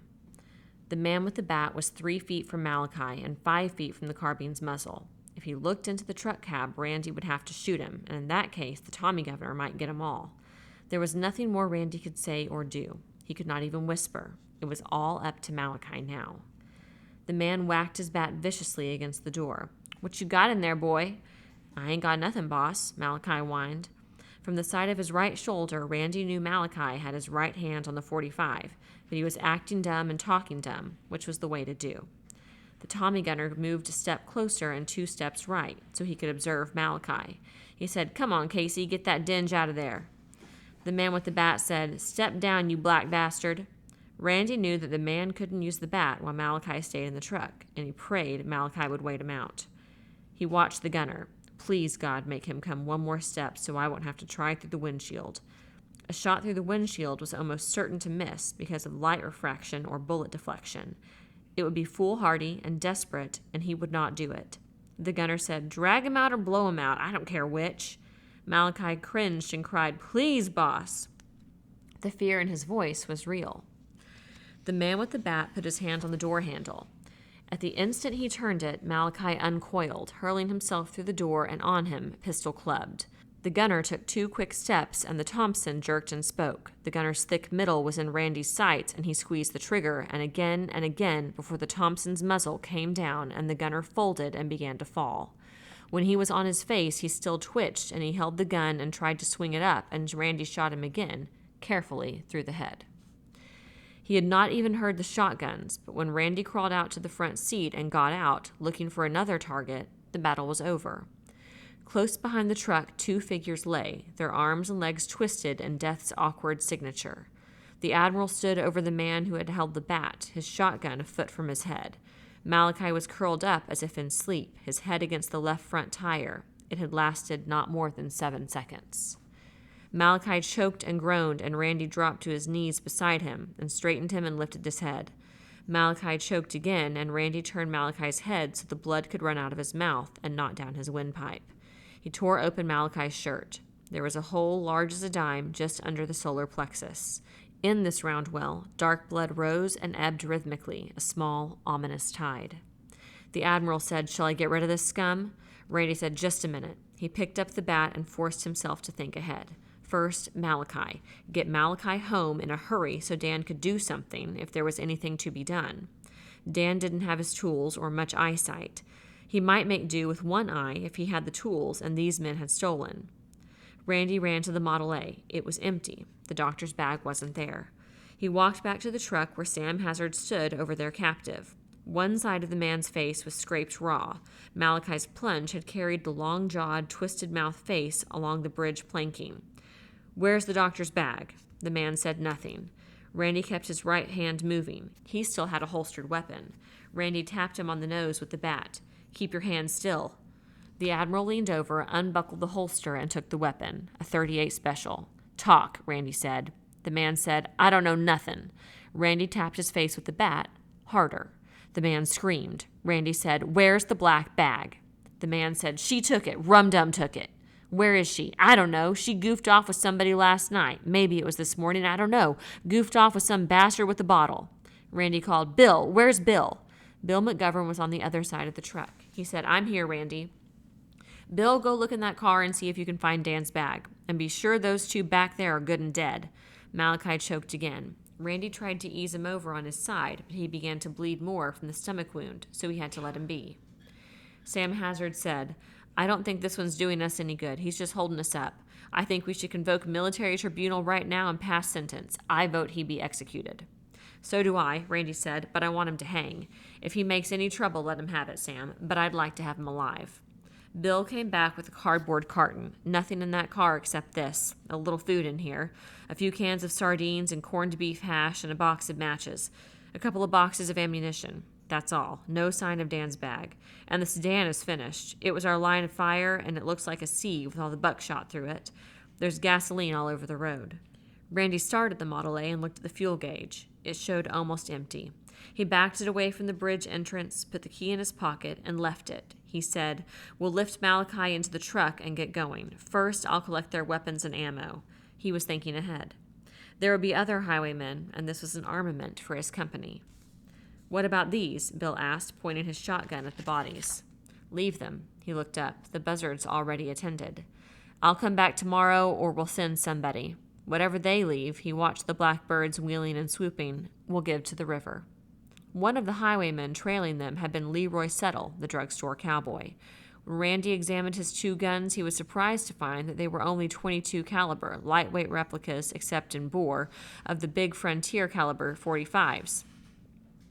His companion's pistol apparently had gone into the river, for it wasn't on the bridge, although he had a pocketful of ammunition. Then Randy leaned over the leader. He saw that his shots had all been good, the 3 in the belly making a neat pattern diagonal tic-tac-toe.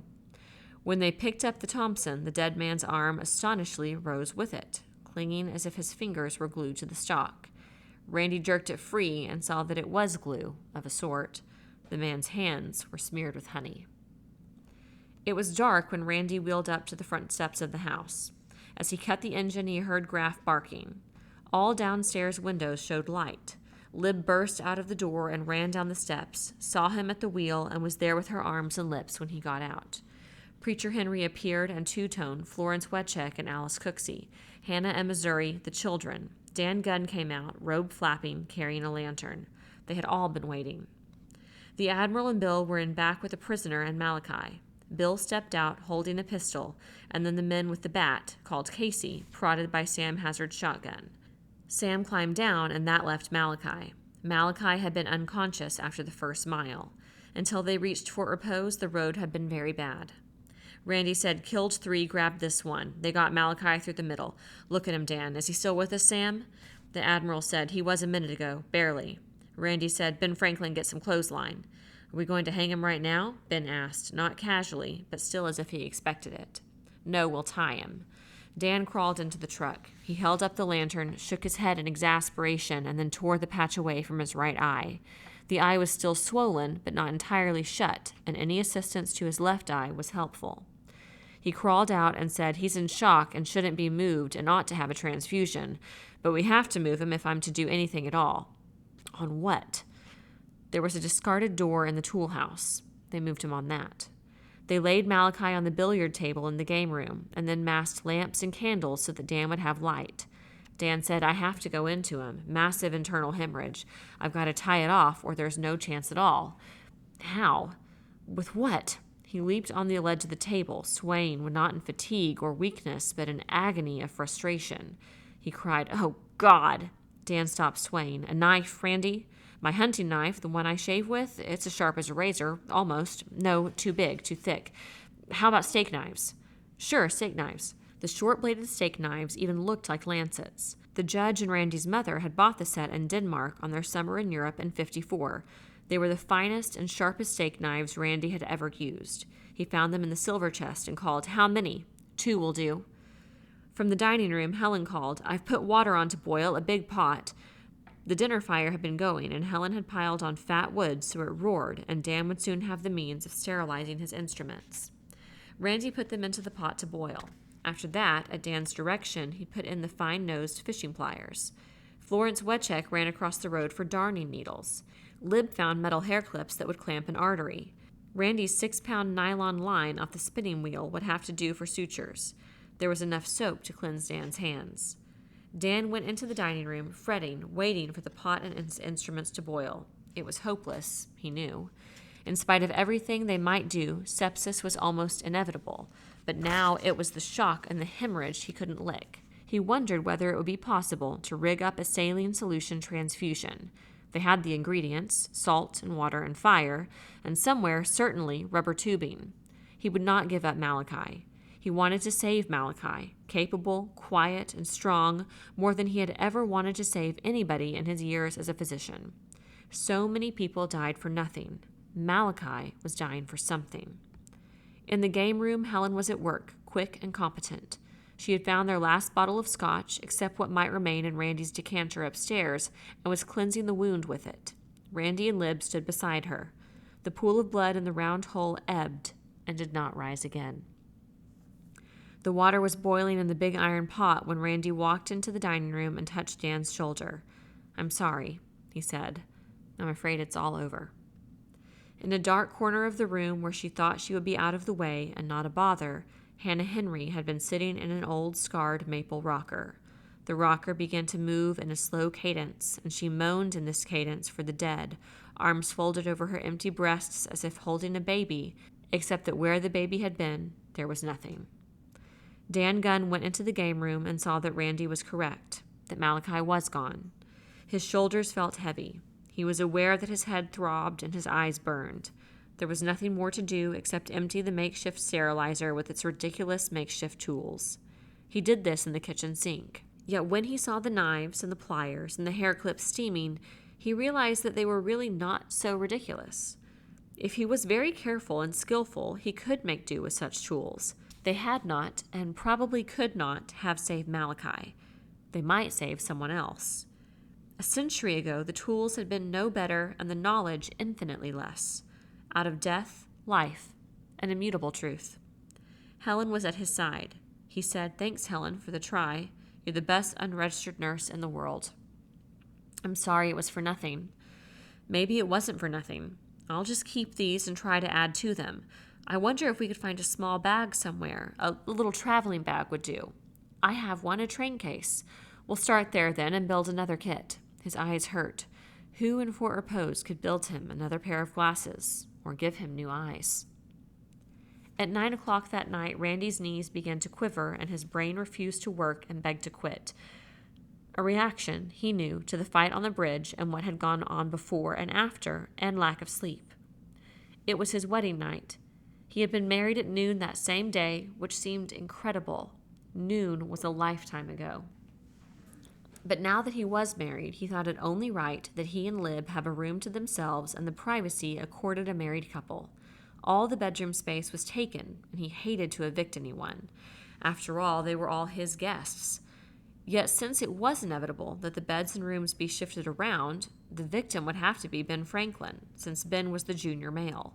He would have to give up his room and take the couch in Randy's apartment. Mr. and Mrs. Randolph Bragg would move into Ben's room. He was sitting on his couch, trying to still his quivering legs, face in his hands, thinking of this. Lib sat behind the bar drinking a warm limeade. She was thinking of the problem, but also was reluctant to mention it, feeling that it was the husband's duty and she should allow him to bring it up. Her father came in, a thin and wan Caesar in his sandals and white robe. Bill McGovern had been standing guard over the trussed prisoner, wondering the while that he had killed a man that day and felt no guilt at the time or after. It was like stepping on a roach. He had just been relieved by Two-Tone Henry, who had left his house of mourning to assume the duty. Bill asked for Dan. Randy lifted his head and told him that Dan, exhausted by being too long on his feet, slept. "Well, I'll tell you then, but I don't suppose it will do any good tonight." He spoke directly to his daughter. "I didn't know what to give you for a wedding present, Elizabeth. There's a good deal of real estate in Cleveland, but I don't suppose it'll ever be worth much now. There are bonds and stock certificates in our safe deposit vault right here in Fort Repose, and the cash, well, the Confederate money in Randy's chest is just as good. You can have the house and property down the road if you want it, but I don't think anybody can ever live there unless electricity comes back. So I thought, what can I give Lib and Randy? I talked it over this morning with Dan. He made a suggestion, and we decided to give you a present jointly from the best man and the father of the bride." Bill looked from one to the other and saw they were interested. "We are jointly making you a present of this whole apartment. Dan is going to move in with me." Lib said, "That's perfectly wonderful, Father." Bill said hesitantly, "Only, if Dan's asleep, I don't think we ought to disturb him, do you?" "No, not tonight," Lib said. She kissed her father, and she kissed her husband, and she went across the hall to her old room. Randy fell across the couch and slept. Presently, Graff jumped up beside him and snuggled under his arm. At noon Monday, the man with the bat was hung from a girder supporting the bandstand roof in Marines Park. All the regular traders and a number of strangers were in the park. Randy ordered that the corpse not be cut down until sunset. He wanted the strangers to be impressed and spread the word beyond Fort Repose. While he had not planned it, on this day he accepted the first enlistments in what came to be known as Bragg's troop, although in his orders he called it the Fort Repose Provisional Company. 7 men volunteered that day, including Fletcher Kennedy, who had been an Air Force fighter pilot, and Link Haslip, a West Point cadet who had been home on Christmas leave on the day. He created them provisional lieutenants of infantry. The other 5 were even younger, boys who had finished 6 months of reserve training after high school or had been in the National Guard. After the execution, Randy posted the notices he had typed earlier and brought to the park in his uniform pocket. The first read, "On 17 April, the following highwaymen were killed on the covered bridge. Mickey Kahane of Las Vegas and Boca Raton, a gambler and racketeer. Arch Flegert, Miami, occupation unknown. Leroy Settle, Fort Repose. On 18 April, Thomas Casey Killinger, also of Las Vegas and of the fourth member of the band which murdered Mr. and Mrs. James Hickey and robbed and assaulted Dr. Daniel Gunn, was hung on this spot. The second notice was shorter. On 17 April, Technical Sergeant Malachi Henry, USAF Reserve, died of a wound received on the covered bridge while defending Fort Repose. Chapter 12. Early in May, a tube in the Admiral's radio flared and died, cutting off the voice of the world outside. While these communications had always been sketchy and the information meager and confusing, the fact that they were gone entirely was a blow to everyone. The Admiral's shortwave receiver had been their only reliable source of news. It was also a fount of hope. Each night that reception was good, some of them had gathered in the Admiral's den and listened while he conned the wavelengths, hoping for news of peace, victory, succor, reconstruction. While they never heard such news, they could always wait for the next night with hope. After consulting with the Admiral and the Henrys, Randy posted a notice on his official bulletin board in Marines Park. He asked a replacement for the tube and offered a handsome payment, a pig and 2 chickens, or a 5-year file of old magazines. A proper tube never came in. Before the day, the Admiral had been forced to order replacement tubes directly from the factory in New Jersey, so he had not been optimistic. Even had they been able to acquire a new tube, the radio could not have operated long, for the automobile batteries were depleted, and it was in May that gasoline vanished entirely. In June, Preacher Henry's corn crop ripened, the sweet yam swelled in the ground, and the first stalks of 2-tone sugarcane fell to the machete. June was the month of plenty, the month in which they all ate corn pone and hoe cake with molasses. In June, they all fleshed out. It was in June, also, that they ran their first batch of mash through the still built by Bill McGovern and 2-tone. It was an event. After pine knots blazed for 3 hours under a 50-gallon drum, liquid began to drip from the spout, terminating an intricate arrangement of copper tubing, coils, and condensers. 2-tone caught these first drops in a cup and handed it to Randy. Randy sniffed the colorless stuff. It smelled horrible. When it had cooled a bit, he tasted it. His eyes watered and his stomach begged him not to swallow. He managed to get a little down. It was horrid. "It's wonderful," he gasped, and quickly passed the cup on. After all the men had taken a swallow and properly praised 2-tone's inventive initiative and Bill's mechanical acumen, Randy said, "Of course, it's still a little raw. With aging, it'll be smoother." "It ought to be aged in the wood," Bill said. "Where will we get a keg?" "It'll be a cinch," Randy said. "Anybody who has a keg will trade it for a couple of quarts after it's aged." But for Dan Gunn, the corn whiskey was immediately useful. While he could not dare use it for anesthesia, he estimated its alcohol content as high. It would be an excellent bug repellent, liniment, and pre-operative skin antiseptic. One day in July, Alice Cooksey brought home 4 books on hypnotism and presented them to Dan Gunn. "If you can learn hypnotism," she suggested, "you might use it as anesthesia." Dan knew a number of doctors and dentists, too, who commonly practiced hypnotism. It had always seemed to him an inefficient and time-consuming substitute for ether and morphine, but now he grasped at the idea as if Alice had offered him a specific for cancer. Every night Helen read to him. She insisted on doing his reading, thus saving his eyes.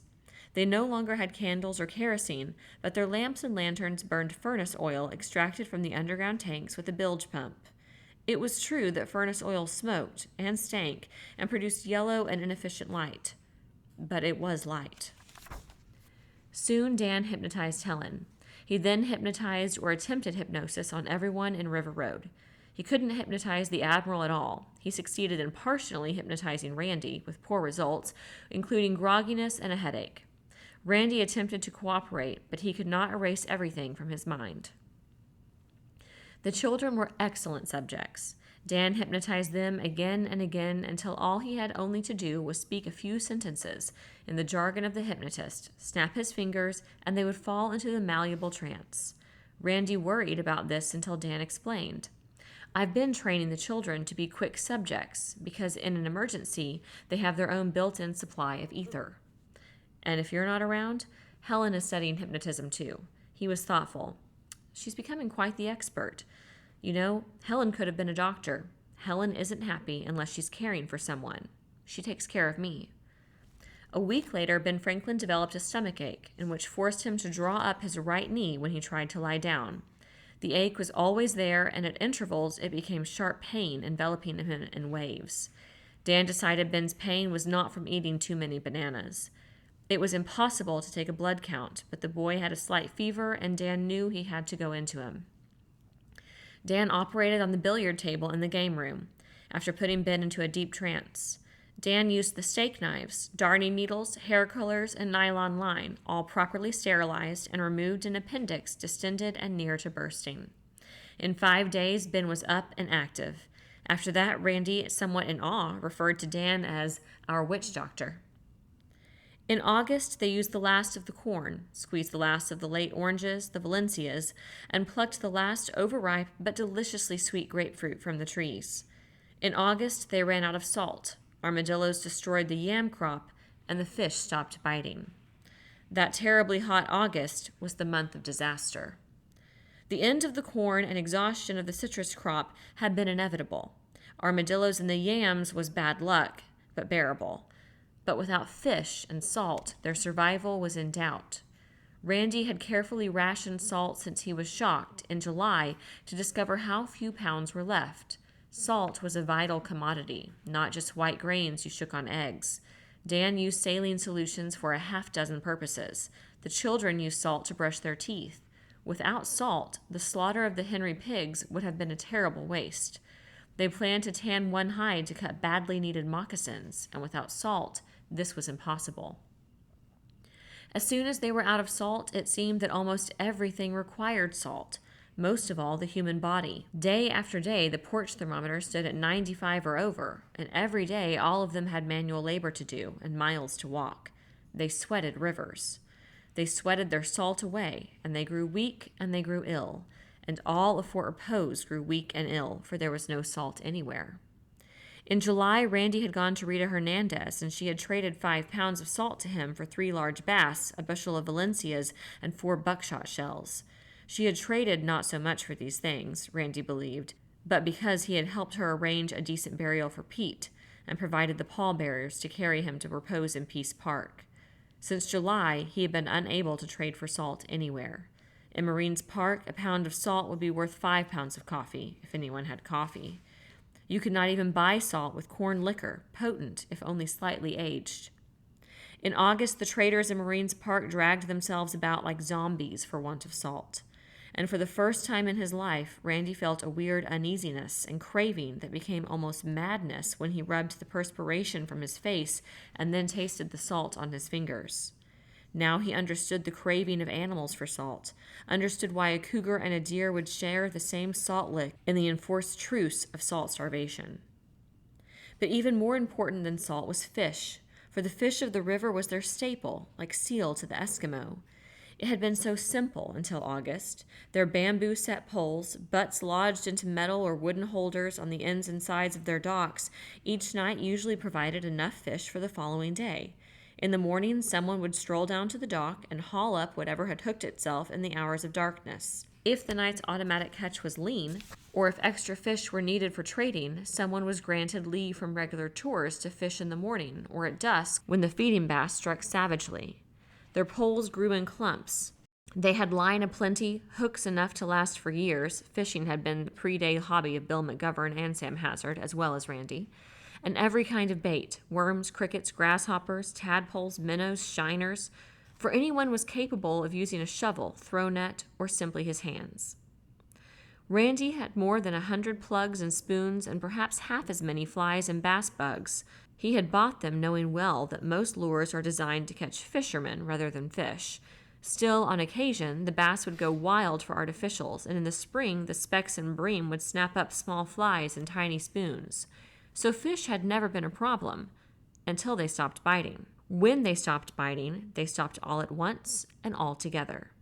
Even with his circular shrimp net, wading barefoot in the shallows, Lib beside him hopefully carrying a bucket, Randy could not net a shiner, bream, cat, or even a mudfish. Randy considered himself a good fisherman, and yet he admitted he didn't understand why fish bit or why they didn't.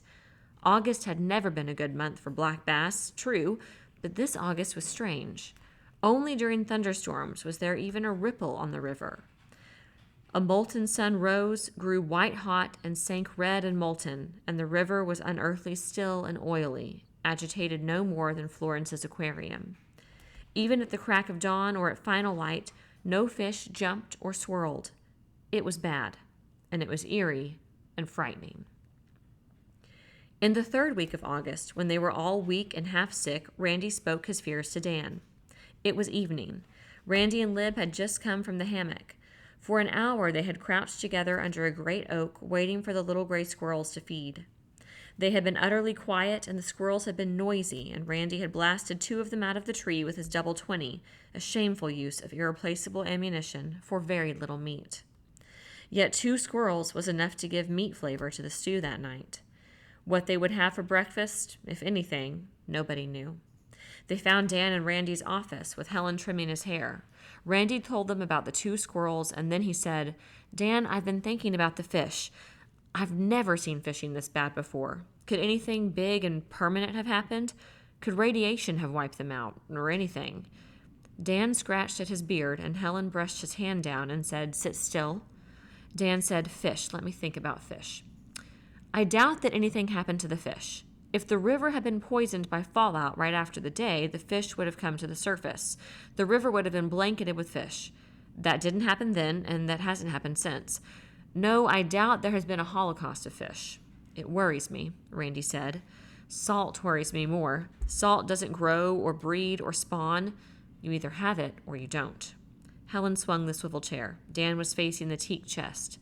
Suddenly he lifted himself out of the chair, flung himself on his knees, opened the chest, and began to dig into it. "The diary!" he shouted. "Where's the diary?" "It's there. Why?" "There's salt in the diary. Remember when Helen was reading it to me after I was slugged by the highwaymen? There was something about salt in it. Remember, Helen?"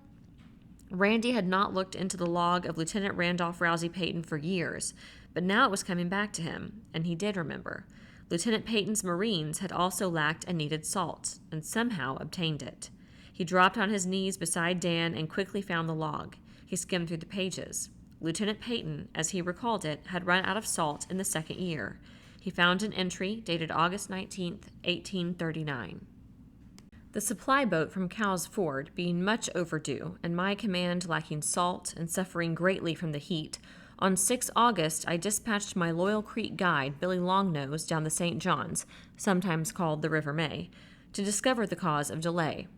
Today he returned with the information that our supply boat, beating its way upstream, had put into dock at Mandarin, a town named to honor the Oriental nation from which it imported its orange trees.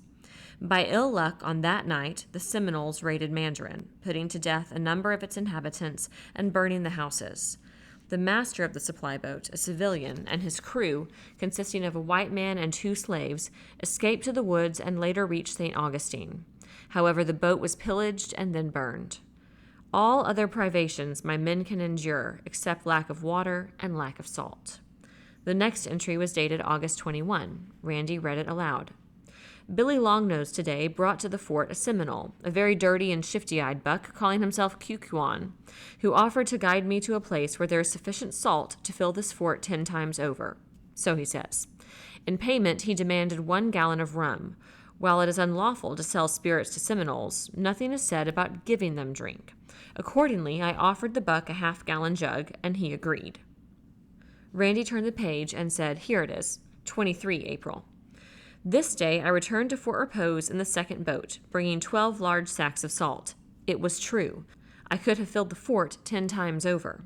The place is near the headwaters of the Timucuan, some 22 nautical miles, I should judge, up that tributary. It is called by an Indian word meaning blue crab pool. The pool itself is crystal clear, like the Silver Springs. I thought it surrounded by a white beach, but then discovered that what I thought was sand was pure salt. It was quite unbelievable. In this pool there were blue crabs, such as are found only in the ocean, yet the pool is many miles inland, and 200 miles from the mouth of the St. Johns, or May. Randy closed the log, grinned, and said, "I've heard of Blue Crab Run, but I've never been there. My father used to go there when he was a boy for crab feasts. He never mentioned salt. I guess salt didn't impress my father. It was always in the kitchen. He had plenty." The next morning, the Fort Repose fleet set sail, 5 boats commanded by an admiral whose last sea command had also been 5 ships, a supercarrier, 2 cruisers, and 2 destroyers. By August, most of the boats in Fort Repose had been fitted with sails cut from awnings, draperies, or even nylon sheets for the lighter outboards, and with keels or sideboards and hand-carved rudders. For the expedition up the Timucuan, Sam Hazard chose boats of exceptional capacity and stability. Randy's light fiberglass boat wasn't suitable, so Randy went along as the Admiral's crew. With the south wind blowing hot and steady, they planned to reach Blue Crab Pool before night and be back in Fort Repose by noon the next day, for their speed would double on their return voyage downstream. Their 5 boats crewed 13 men, all well armed. It would be the first night Randy had spent away from Lib since their marriage, and she seemed somewhat distressed by this. But Randy had no fear for her safety or for the safety of Fort Repose. His company now numbered 30 men. It controlled the rivers and the roads. Knowing this, highwaymen shunned Fort Repose. The phrase deterrent force had been popular before the day and effective so long as that force had been unmistakably superior. Randy's company was certainly the most efficient force in Central Florida, and he intended to keep it so. Sitting at the tiller, gold-encrusted cap pushed back on his head, the wind singing through the stays, the Admiral seemed to have sloughed off a decade. "You know," he said, "when I was at the academy, they still insisted that we learn sail before steam. They used to stick us in catboats and make us whip back and forth on the Severn and learn knots and rigs and spars. I thought it was silly. I still do, but it is fun." They reached a curve of the river, and Randy watched the captain's walk on his roof disappear behind the cypress and palms. It was fun, he thought, and it was quiet.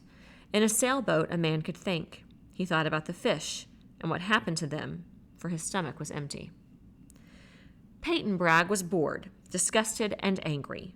She had helped Ben Franklin plan the hunt. She had even walked to town with Ben and helped him locate the books in the library that told about armadillos. The armadillo, they had learned, was a nocturnal beast that curled up deep underground in daylight hours. In the night, he burrowed like a mole just under the surface, locating and eating tender roots and tubers, in this case, the Henry's yams. The exciting thing that they learned was that in his native Central America, the armadillo was considered a delicacy. The armadillo was food. Then, when it came time for the hunt, Ben had refused to take her along. A girl couldn't stay out all night in the woods, Ben said. It was too dangerous for a girl. She would have presented her case to Randy for judgment, but Randy was gone with the Admiral, and her mother agreed with Ben. So Ben had gone off that evening with Caleb and Graff. It was Ben's contention that Graff was the key to armadillo hunting, and so it had proved. In Germany, the dachshund was originally bred as a badger hound, which meant that he could dig like mad and would fearlessly and tenaciously pursue any animal underground. Ben had been armed with a machete and his .22 rifle, but it was Caleb's spear that had been the effective weapon against the armadillo. They had gone to the yam patch in the moonlight. The whole patch was plowed with armadillo runs. Ben introduced Graff to an opening, and Graff, sniffing and understanding at once, had wormed his way into the earth. Presently there came an awful snarling and growling from a corner of the patch. Locating the armadillo and Graff's sounds, Caleb prodded it with his spear, and the armadillo burst out. This eruption so surprised Ben that he shot it. The others he decapitated with the machete. In the morning, 5 armadillos had been laid out in the Henry's barn. Two-Tone and Preacher cleaned them, and Peyton had eaten armadillo for breakfast. She would have choked on it, except that it was tender and delicious, and she was starving. Ben Franklin was credited with discovering a new source of food and was a hero.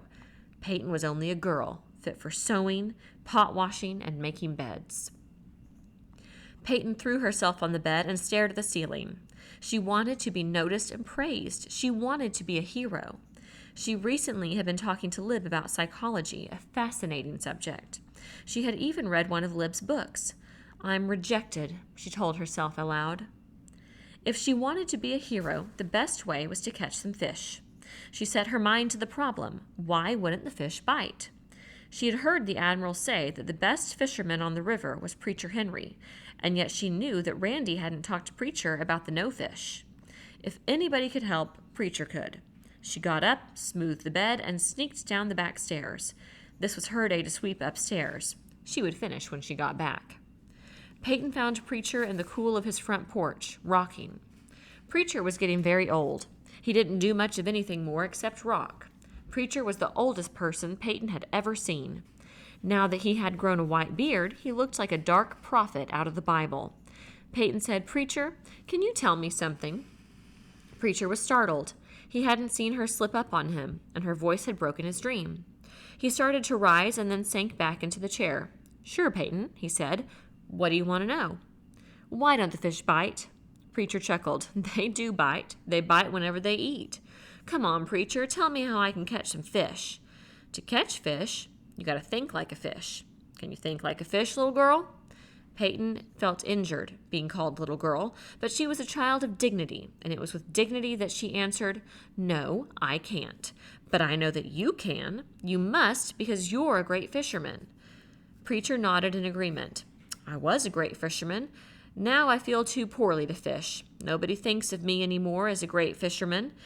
They only think of me as an old man of no use to anyone. You are the first one to ask, why don't the fish bite? So I'll tell you." Peyton waited. "If it was very hot, like now, the hottest I ever remember, and you was a fish, what would you do?" "I don't know," Peyton said. "I know what I do. I take showers, 3 or 4 a day, outside with nothing on." Preacher nodded. "The fish, he wants to stay cool too. He don't hang around the shore there, his arms swept to indicate the riverbanks. He goes out into the middle. The water close to the shore, it's hot. You put your hand in it, it feels like soup. But out in the middle of the river, way down deep, it's nice and cool. Down there, the fish feels lively and hungry, and he eats. And when he eats, he bites." "Bass?" "Yes, big bass, way deep down." "How would I get them? Nobody's been able to net any bass bait, no shiners." "That's the trouble," Preacher said. "The little fish, he gets hot too, so he's out in there in the middle deep, being chased by the big fish, like always." Peyton thought of something. "Would a bass bite a goldfish?" Preacher looked at her suspiciously. "He sure would. He'd take a goldfish in a second if one was offered. But it against the law to fish with goldfish. But if I did have a goldfish, and it weren't against the law, and if I did fish out in the deep channel, then I wouldn't use a bobber. I'd just put a little weight next to my hook so that goldfish would sink right down where that big bass lie." Peyton said, "Thank you, Preacher," and skipped away, not wishing to incriminate him further. But if it really was true that goldfish were illegal, she went home, found a bucket on the back porch, and then walked across the river road for a talk with Florence Wetcheck. She and Florence were good friends and often had long talks, but about simple subjects, such as mending. Florence wasn't home. She was probably in town helping Alice at the library. But the goldfish were.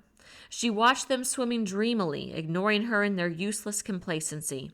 "In with you," she said, and dumped fish and water into the pail.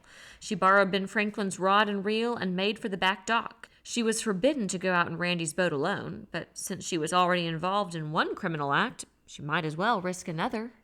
At noon, Randy had not returned, and Elizabeth McGovern Bragg climbed to the captain's walk where she could be alone with her fears and anxiety. Her father and Dan Gunn had walked to town that morning. With some volunteers from Bragg's troop, they had begun to clean up and repair the clinic. So there was no man in the house, and she was afraid for her husband. He had told her that there would be no danger, but in this new life, the dangers were deadly and unpredictable. She kept her face turned steadily to the east, where the Admiral's striped awning sails should appear at the first bend of the Timucuan. She told herself that she was silly, that Randy and the others, if they found the place at all, might tarry there for hours. They would undoubtedly feast on crab, and she couldn't blame them. They might find it difficult to load the salt. Anything could delay them. From the grass behind the kitchen, Helen called up, "Lib?" She leaned over the rail. "Yes? Is Peyton up there with you?" "No, I haven't seen her." "Is she out on the dock?" Lib looked out at the dock and saw that Randy's boat was missing. Before she told Helen this, she scanned the river. It was nowhere in sight. Randy had sailed in the Admiral's cruiser, and the boat should be there. At 5 that evening, the Fort Repose fleet sighted Randy's house. There was no doubt that it had been a triumphant voyage. The 5 boats were deep with salt, the 13 men were filled with boiled crabs, lavishly seasoned, so they were all stronger and felt better, and in every boat there were buckets and washtubs filled with live crabs. The Admiral ran his boat alongside Randy's dock and turned into the wind. "You unload what salt you want here," Sam Hazard said, "and that wash tub full of crabs, and I'll sell back with the Henry share and mine." Randy unloaded. He had expected that Lib would be down at the dock to greet him, or certainly watching from the captain's walk. Coming home with such rich cargo, he was chagrined. He lifted the wash tub to the dock and then the 2 fat sacks of salt. 50 pounds, at least, he thought. It would last for months, and when it was gone, there was unlimited supply waiting for him on the shores of the Blue Crab Pool. He said, "So long, Sam. See you tonight."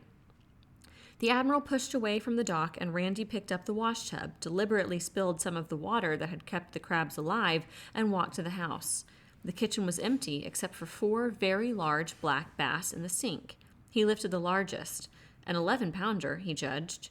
It was the biggest bass he had seen in a year. It was unbelievable. There was a plate on the kitchen table heaped with roasted meat. It looked like lamb. He tasted it. It didn't taste like lamb. It didn't taste like anything he had ever tasted before, but it tasted wonderful. He thought of the crabs, and their value dwindled to hors d'oeuvres. It was then that he heard the first sobs, from upstairs, he thought, and then a different voice weeping hysterically somewhere else in the house. In fear, he ran through the dining room. 3 women were in the living room. They were all crying, Lib silently, Florence and Helen loudly. Lib saw him and ran into his arms and wiped her tears on his shirt. "What's happened?" he demanded. "I thought you'd never come home," Lib said. "I was afraid, and there's been so much trouble." "What? Who's hurt?" "Nobody but Peyton. She's upstairs crying. Helen spanked her and sent her to bed." "Why?" "She went fishing." "Did Peyton catch those big bass?" "Yes." "And Helen spanked her for it?" "Not that. Helen spanked her because she took out your boat and drifted downstream. We didn't know what had happened to her until she rowed home an hour ago. She said she couldn't make it sail right." Randy looked at Helen. "And what's wrong with you?" "I'm upset. Anybody'd be upset if they had to spank their child." Florence wailed and her head fell on her arms. "What's wrong with her?" "Somebody or something came in and ate her goldfish." Florence raised her head. "I think it must have been Sir Percy. I'm sure of it. I did love that cat, and now look how he behaves." She wept again. Randy said, "Isn't anybody going to ask me whether I got the salt?" "Did you get salt?" Lib asked. "Yes, 50 pounds of it. And if you women want it, you'll take the wheelbarrow down to the dock and lug it up." He went into the kitchen to clean the beautiful bass and put the crabs in the big pot. It was all ridiculous and stupid. The more he learned about women, the more there was to learn, except that he had learned this: they needed a man around. Then he found a tattered goldfish in the gullet of the 11-pounder. He examined it carefully, smiled, and dropped it into the sink. He would not mention it. There was enough trouble and confusion among all these women already. So ended the hunger of August. In the 4th week, the heat broke, and the fish began to bite again. In September, school began. It was impractical to reopen the Fort Repose schoolhouse. It was unheated, and there was no water. Randy decided that the responsibility for teaching must rest temporarily with the parents. The regular teachers were scattered or gone, and there was no way of paying them. The textbooks were still in the schoolhouse for anyone who needed them. Judge Bragg's library became the schoolroom in the Bragg household, with Lib and Helen dividing the teaching. When Caleb Henry arrived to attend classes with Peyton and Ben Franklin, Randy was a little surprised. He saw that Peyton and Ben expected it, and then he recalled that in Omaha, and indeed in 2/3 of America's cities, white and Negro children had sat side by side for many years without fuss or trouble. In October, the new crop of early oranges began to ripen. The juice tasted tart and refreshing after months without it. In October, armadillos began to grow scarce in Fort Repose, but the Henrys' flock of chickens had increased, and the sow again farrowed. Also, ducks arrived in enormous numbers from the north, more than Randy had ever seen. Wild turkeys, which before the day had been hunted almost to extermination in Timucuan County, suddenly were common. Randy fashioned himself a turkey call and shot 1 or 2 every week. Quail roamed the groves, fields, and yards in great coveys. He did not use his shells on such trifling game, but Two-Tone knew how to fashion snares and taught the boys, so there was usually quail for breakfast along with eggs. One evening near the end of the month, Dan Gunn returned from his clinic, smiling and whistling. "Randy," he said, "I have just delivered my first post-day baby, a boy about 8 pounds, bright and healthy." What's so wonderful about delivering a baby? Randy said. Was the mother under hypnosis? Yes, but that's not what was wonderful. Dan's smile disappeared. You see, this was the first live baby full term. I had 2 other pregnancies that ended prematurely. Nature's way of protecting the race, I think. Although you can't reach any statistical conclusion on the basis of 3 pregnancies. Anyway, now we know that there's going to be a human race, don't we? I'd never really thought that there might not be. I had, Dan said quietly. In November, a tall pine, split by lightning during summer, dropped its brown needles and died, and Randy and Bill felled it with a 2-man saw and an axe. It was arduous work, and neither of them knew the technique. It was at times like this that Randy missed and thought of Malachi. Nevertheless, they got the job done and trimmed the thick branches. The wood was valuable, for another winter was coming. Randy went to bed early that night, exhausted. He woke suddenly with a queer sound in his ears, like music, almost. He looked at his watch. It was a bit after midnight. Lib slept quietly beside him. He was frightened. He nudged her. She lifted her head and opened her eyes. "Sweetheart," he said, "do you hear anything?" "Go to sleep," she said, and her head fell back on the pillow. It bounced up again. "Yes," she said, "I do hear something. It sounds like music. Of course, it can't be music, but that's what it sounds like." "I'm relieved," Randy said. I thought it was in my head." He listened intently. "I could swear that sounds like In the Mood. And if I didn't know better, I could swear it was that great Glenn Miller recording." She kicked him. "Get up, get up." He flung himself out of bed and opened the door to the upstairs living room, lit by a lamp on the bar, turned low. It was necessary to keep a fire in the house, for they no longer had matches, flints, or lighter fluid. Randy thought it must be the transistor radio started up again, but at the same time he knew that this was impossible, because he long ago had thrown away the dead batteries. Nevertheless, he picked up the radio and listened. It was silent, yet the music persisted. "It's coming from the hall," Lib said. They opened the door into the hallway.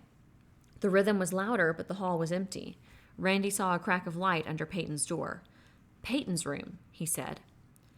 The music stopped abruptly. Peyton said in a small, frightened voice, "Come in." Peyton's room was illuminated by a lamp Randy had never seen before. Peyton didn't have a lamp of her own. On Peyton's desk was an old-fashioned hand-crank phonograph with a flaring horn. Stacked beside it were albums of records. Randy said softly, "Put it on again, Peyton." Peyton stopped plucking at the front of her pajamas, hand-me-downs from Ben Franklin, just as Ben's pajamas were hand-me-down from Randy. So fast did children grow. She started the record from the beginning. Hearing it, Randy realized how much he had missed music, how music seasoned his civilization. In the Henry house, Missouri often sang, but in the Bragg house hardly anyone could carry a tune or even hum. Over the rhythm, Lib whispered, "Where did you get it, Peyton? Where did it come from?" "The attic. I went up the little ladder in the back hall. Mother will be furious. She told me never to go up there because the rungs were cracked and I might fall. Your mother was up in the attic a few months ago. She didn't see anything." "I know. I was crawling around behind the big trunk and there was a door, a board door that looked like part of the wall. I opened it and there was another room, smaller." Randy said, "Why'd you do it, Peyton?" "I don't know. I was lonely and there wasn't anything else to do, and I'd never been up there. You know how it is. When you've never been someplace, you want to go." Randy opened one of the albums. "Old 78s, he said, his voice almost reverent. "Classic jazz. Listen to this. By Tommy Dorsey, Come Rain or Shine. Stardust, Chicago. Carmen Cavallaro's Stormy Weather. Also, Body and Soul. Artie Shaw's Back Bay Shuffle. All the best by the best. I'm certain this must have been Father's collection. I've never seen this machine before, but I remember the records." In the Mood ended. Randy said, "Turn it over, Peyton." "No, put this one on." "You're not angry, Randy?" Peyton said. "Angry? I should say not. I found some other stuff in there, too." "Like what?" "Well, there's an old-time sewing machine, the kind you work with your feet. There's some big kerosene lamps, the kind that hang. The one on this desk I found up there, too. All I had when I went up there was a little stub candle. Then there's an old pot-bellied stove and a lot of iron pipe. Oh, and lots of other junk. I left it because I wanted to try the record player. The only other thing I brought down for you and Dan, Randy. It's there on the bed." Randy picked up the black leather case. It looked familiar. He had seen it before. He opened it and saw the 2 matched straight-edge razors that had belonged to his father. He leaned over and kissed Peyton on the top of the head. "Don't worry about what your mother will say," he told her. "I'll handle everything for you. If I had medals to give, I would pin one on you, Peyton, right now." In this manner, Peyton became a heroine. Chapter 13. One morning in November, when Randy was breakfasting early and alone, Dan Gunn came downstairs smooth-shaven, his jaw looking oddly pallid in contrast to his brown forehead, nose, cheekbones, and neck. "Good morning, Randy," he said. "You swore you'd never shave again. Why?" "Well," Dan said lamely, "I had the razor, and it seemed a shame not to put it to use after Peyton gave it to me. Then there was the soap." Within the past few weeks, bars of homemade soap had appeared in Marines Park, produced by Mrs. Estes, who had been senior teller at the bank, and 2 former co-workers. Everyone agreed that it would be a prosperous and rewarding business. "The truth, Dan," Randy said. "Helen asked me to do it. She said she was getting tired of trimming it." "Oh, that's different. You'd better get home in time for dinner tonight. John Garcia made another run up to Blue Crab Pool, and he's dropping off a wash tub of crabs here, in exchange for 1 quart of lightning." Dan said, "I'm very fond of Helen. I don't know what I'd do without her." "Why do anything without her?" "Randy, I want to marry her." Randy rose from the table, bowed, and said, "I give you my blessing." "It isn't funny. Marriage is rarely funny." "She won't marry me." "Then why did you shave off your beard?" "Damn it, Randy, I love her. And she loves me. She admitted it. She wants to marry me, but she won't. She thinks that there's a chance Mark's still alive. She's afraid that if we married, then Mark would turn up alive and there'd be one of those awful messes we've all heard about or read about. Like when men were reported dead in the Philippines or Korea, and they turned up after the war in an enemy prison camp. They came home and found their wives happily married to someone else. Sometimes there were children. It's always a mess." "It's happened," Randy said. "But in this case, I don't think there's a chance. Want me to talk to her?" Dan rubbed his face where his beard had been. "I feel naked." "No, Randy, thanks. I don't think Helen would want it discussed. Not yet, anyway. She just has this feeling, and I'm afraid she'll have to empty it herself." It was in this month that the first low-flying plane frightened and exhilarated them. At irregular times, planes had been reported before, but always jets, flying very high, usually no more than a silver splinter in the sky, or a contrail in a day, and only sound at night. But in the second week in November, a big 4-engine transport roared over Fort Repose at 1,000 feet. It bore Air Force markings. In Marines Park, everyone screamed and waved. It did not even waggle its wings, but went on south. Dan Gunn, who was in town, saw it directly overhead. Randy heard and saw it from River Road. The admiral, who was out on the river in his flagship, was able to observe it through binoculars. That night, Randy and Lib and Dan and Helen went to Sam Hazard's house to hear his opinion. "I noticed 2 cylinders slung under the wing," he said. "Not extra gas tanks. I think they might be air traps. I think they might be taking radiation samples." A week later, the same plane, or one like it, came over again. This time it circled Fort Repose, and a stream of what appeared to be confetti at the distance fell from its belly and drifted down on the riverbanks and in the town. Randy was in Marines Park at the time, discussing an alarm system with officers of his company. Church bells had been used in England during the Second World War, and there were bells in the Catholic and Episcopal churches. It was possible to evolve a code by which his troopers could understand the type and location of the emergency. The plane came over and everyone yelled, as before, as if they could hear them. Then the leaflets fluttered down. They read, "Do not be alarmed. This leaflet comes from a United States Air Force plane conducting atmospheric surveys of the contaminated zones. At a future date, a more precise survey will be undertaken by helicopters. Should a helicopter land in or near your community, do not interfere with the activities of personnel aboard. Lend them your cooperation if requested. This activity is an essential preliminary to bringing relief to the contaminated zones." In a sense, it was disappointing, but it was something. It was something you could put your hands on, that you could feel, and that had come from the outside. It was proof that the government of the United States still functioned. It was also useful as toilet paper. Next day, 10 leaflets would buy an egg and 50 a chicken. It was paper, and it was money. In December, the helicopter came. It made a fearful racket, windmilling over Fort Repose. At various open spaces, including Marines Park, it hovered low and dropped a long wire from its belly, a small cylinder on the end of the wire actually touching the earth. It was like a gigantic bug dipping for honey. It came up the Timucuan and circled the Bragg house. The children were down at the dock. Helen and Lib were in the house. Randy was visiting with Sam Hazard. It circled 4 times. The 2 women ran up to the captain's walk. They had the best view. They waved their arms, and Helen took off her pink apron and waved that. Inside the helicopter, they saw faces, and the pilot opened a window and waved back. Then it went away up the Timucuan. In 5 minutes, Randy, the Admiral, and the children, all out of breath, were at the house. Helen was weeping. "He waved," she said. "He waved at us. Nobody else. Us. I'm sure he came just to see me."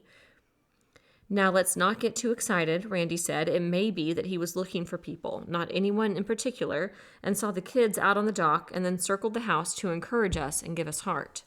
Helen wiped her face with her apron. She said, "Oh, I wish he'd come back. Please, God, send him back." At that moment, they heard it coming back. The children ran up to the roof. Randy went outside and sat on the porch steps. He was still out of breath, and he wasn't going to run upstairs. If the damn helicopter wanted to see him, it would have to come here. He couldn't go to it. Sam Hazard sat down beside him. Randy watched for it. From the sound, he knew it was circling again. It came low over the trees and hovered over the lawn. Everything else was overgrown and choked with weeds and sprouting saplings, but this single stretch between house and road Randy kept in lawn. It was one of Ben Franklin's chores to mow once a week, and it was a link between the house and the time before the day. Like shaving. It hovered there and slowly lowered. Randy said, "It's coming in." He rose to receive it. Its wheels touched the ground, its engines cut off, and the rotors drooped and slowed.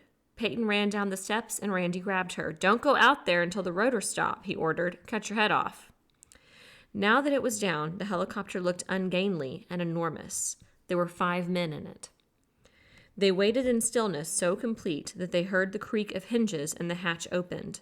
A metal ladder fell from the side, and 2 men climbed down. Plastic helmets covered their heads, and they were encased in silver, translucent plastic suits, oxygen tanks strapped to their backs. Like divers, Randy thought, or maybe spacemen. Peyton and Ben Franklin had run out on the lawn. Now they shrank back. One of the men, laughing silently in his helmet, held up his hand in a gesture. "Wait." The 2 men carried machines that looked like miniature vacuum cleaners, a cylindrical nozzle in one hand, an oblong black box in the other. They allowed these nozzles to sniff at grass and earth. Geiger counters, Sam Hazard said, maybe were hot. One of the men approached them, hesitated, and selected Randy. He bent over and allowed the nozzle to sniff Randy's last pair of boat shoes, big toe protruding through the canvas, soles reinforced with possum hide. The nozzle investigated the tattered shorts, the belt, and finally, Randy's hair. At each point, the head in the helmet glanced at the dial in the box. It was very efficient. The man swept off his helmet, slammed his hand on Randy's shoulder as if in congratulations, and called back to the helicopter, "Okay, Colonel, the terrain's clear and they're clear. You can come down." His back toward them, a man climbed down. He wore a blue zippered Air Force flight suit with the eagles of full colonel on his shoulders. When he turned and stepped forward, Randy did not immediately recognize him. He was so changed. It was not until the man held out his hand and spoke that Randy knew it was Paul Hart, who had been a light colonel, a sandy-haired instead of gray, his face cheery and freckled instead of lined and aged when he saw him last. Randy could think of nothing to say except, "Come on in, Paul, and bring your people. We're just about to sit down for lunch." Lib cried, "The quail!" and dashed into the house, letting the screen door bang. "My wife," Randy said. "It's her lunch day." "Your wife? Congratulations, my wife." "I'll save it for later." Randy saw that the men with the Geiger counters had stripped off their plastic suits. "You'll all have a drink before lunch," he suggested, thinking that this had been the proper thing to do a long time ago, and would still be proper and expected. "Why, I'd be delighted," Paul said. "I haven't had a drink since—" He asked a question. "You people haven't saved your liquor all this time, have you?" "Oh, no, this stuff is new. Well, it's aged a bit, in a charcoal keg. We think it's very good." He led them up to his apartment and mixed sours with the corn whiskey and fat, ripe limes. Then there were introductions. There was a Captain Bayless, the pilot, Lieutenant Smith, chief radiologist, and 2 sergeant technicians. They all considered the sour very good, and Paul said it's impossible to find anything to drink, even in Denver, not even beer. Shortage of grains, you know. Nobody would dare make his own whiskey in the clear zones. He'd go to jail. The older people say it's worse than prohibition. There were 1,000 questions Randy wanted to ask, but at that moment he only had time for one, because Lib called from downstairs. Lunch was ready. The men all wore brassards with the letters D.C. on the right arms. "What's that?" Randy asked, touching Paul's brassard. "District of Columbia?" "Oh, no," Paul said. "There isn't any District of Columbia. Denver's the capital. That stands for Decontamination Command. It's the biggest command nowadays, and really the only one that counts. I was seconded to the D.C. last spring. I put in for a CZ right away and asked for Florida, and Florida was the CZ I got." Paul Hart thought the soup was wonderful and said he had never tasted anything exactly like it before, and Randy replied that he wasn't surprised. They always kept the big soup pot simmering on the fire and everything went into it. "This particular soup," he explained, "is sort of a combination: armadillo, gopher, and turkey carcass." Lib brought a dozen quail, and more were broiling, and placed pitchers of orange juice in front of them, and they all drank it greedily. Captain Bayless kept mumbling that he felt they were imposing, and that there were K rations in the helicopter, and that he actually expected to find CZ people all starving, because certainly most of them were in other parts of the country. He also kept on eating. "How does it happen," Randy asked Hart, "that you found us?" Hart said, "You haven't heard anything from my wife, Martha, have you?" Randy shook his head no, apprehending Paul's tragedy. "Of course, that's why I asked for duty in this CZ. I wanted to find out what happened to Martha and the children." He looked up. "It was just a year ago, wasn't it, that I met you at McCoy Operations? Wasn't it on the day before H-Day?" "H-Day? We just call it the day. Hell Day or Hydrogen Day or the day, it's all the same thing." "Yes, that was the last time I saw you. It was also the last day I saw Martha, except to kiss her goodbye the next morning. Post-strike, we went on to Kenya and Africa. When I got back to this country, I learned right away, of course, that McCoy had received one. But it wasn't until I flew over Orlando last week that I gave up hope. I suppose you know what happened to Orlando." Randy said, "Oh no, nobody's been that far off. It's as if no man was ever there. Even the shapes of the lakes have changed, and there are a couple of lakes that weren't there before. Find my wife? I couldn't even tell you where my house stood. I think they must have dropped a 5-megaton missile on McCoy and another on Orlando Municipal. Nothing stands. Everything is burned and still hot. It's the damn C-14 that does it." C-14? Radioactive carbon. Its half-life is more than 5,000 years. That and U-238 and cobalt and strontium is what makes rebuilding impractical in the TD, totally destroyed, cities. You have to start somewhere else. Here, for instance. Did you know that you are living in the center of the largest clear area in this whole CZ? "No, I didn't, but I'm glad to find out." Helen had been waiting tensely to ask the question that she must, yet knowing the answer before she asked it, for had there been any other answer, Paul would have told her before now. She said, "Paul, nothing about Mark, I suppose." "I'm sorry, Helen, nothing. There were a few survivors from Omaha, but Mark wasn't one of them. It was a primary target with SAC headquarters. Offutt Field itself is an important base, and the biggest rail complex between Chicago and the coast all grouped together. I don't think we'll ever find out exactly what happened." Helen nodded. "At least I know for sure. That's important to know." Ben Franklin stood firm, chin outthrust, taut facial muscles containing his emotions. But Peyton, eyes lowered, slipped away into the other room. Then for a long time, Paul Hart and the lieutenant radiologist questioned Randy and Sam Hazard about the way things had gone in Fort Repose, taking notes and showing remarkable interest in details of how the emergencies were met. "Of course, we need everything," Randy said, "but the town could get along fine if they only had electricity, because if they had power, then they'd have water. They wouldn't have to boil it or haul it from springs as they do now." "It'll be a long time. A very long time," Hart said. "Even major cities that weren't touched, cities in the clear zones, lost their electricity a month or so after H-Day and don't have it back yet. The only towns which have had uninterrupted power were those served by hydroelectric plants, provided the plants were undamaged and the aqueducts intact. There weren't many. What about the other towns in the clear zones? Randy asked. He noticed how quickly you picked up the jargon of the post-day age. It was like entering a totally new environment, like joining the army. To have light, Paul said, you either have to have water power or fuel. Most cities had supplies for a month or so. After that, darkness. Some of our big oil fields are still burning. The coal regions of Pennsylvania and West Virginia were saturated with fallout. But the transport problem is what really cripples us. Think what happened to the pipelines, the railroads, the ports. Our big hope is atomic power. Thank goodness we still have a big stockpile of nuclear fuel. The radiologist and the 2 technical sergeants excused themselves. They were going to the river to bottle water samples. Randy said that if the river was hot, they'd all be hot, because ever since the day they'd been living on the bounty of the river. Hart said that apparently the river was going to be all right, and this was hopeful. If we're going to get this CZ on the road back, I'd like to start in this area. Of course, you'll understand, Randy, that before we can be of much help to the CZs, we have to get the clear country in decent shape. He shook his head. Some of our scientists think it will take 1,000 years to restore saturated CZ, like Florida or New Jersey, to anything close to normal, even scratching the TD cities. He talked of the cities that remained, and of the shortages and the epidemics, and how fortunate they had been to live in Fort Repose. In the following year, the government was going to take a census, including the contaminated zones, if possible. There's no use kidding ourselves, he went on. We're a second-class power now. Tertiary would be more accurate. I doubt if we even have the population of France, or rather a population as large as France used to have.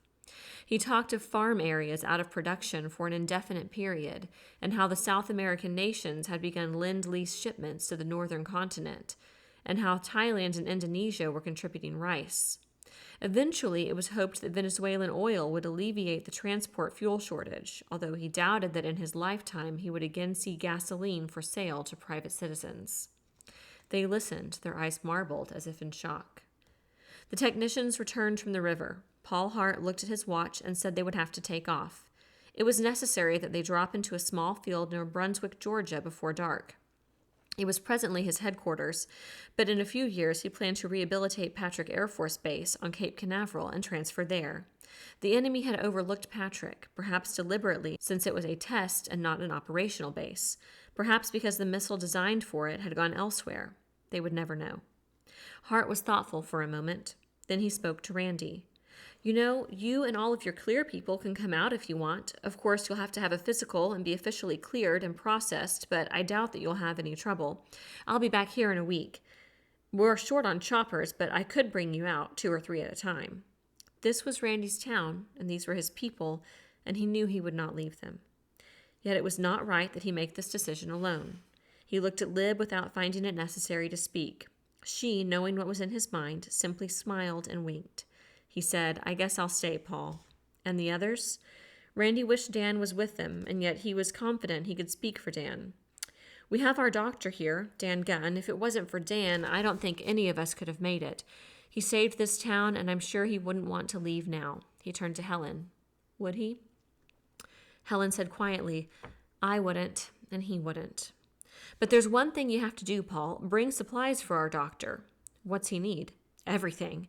Everything that a hospital needs, but most of all, he needs a new pair of glasses. I could requisition those for him, I think, if I had his prescription. Helen said, I know where it is. Don't you dare leave, Paul. Don't you dare. She left the room and ran upstairs. What about you, Admiral Hazard? Paul asked. What about the children? What about the 2 women who live across the road, the librarian and the telegraph gal? Sam Hazard laughed. Colonel, I have a fleet under my command. If the Navy Department will give me a fleet, I'll go with you. Not otherwise. We don't have any fleets, Paul Hart said. All we've got left, really, are the nuclear submarines. The subs saved us, I guess. The subs and the solid fuel rockets and some of the airborne missiles. Lib said Alice Cooksey and Florence Wetcheck are in town, but they were talking about the possibility of going out only a few nights ago. They'll both want to stay.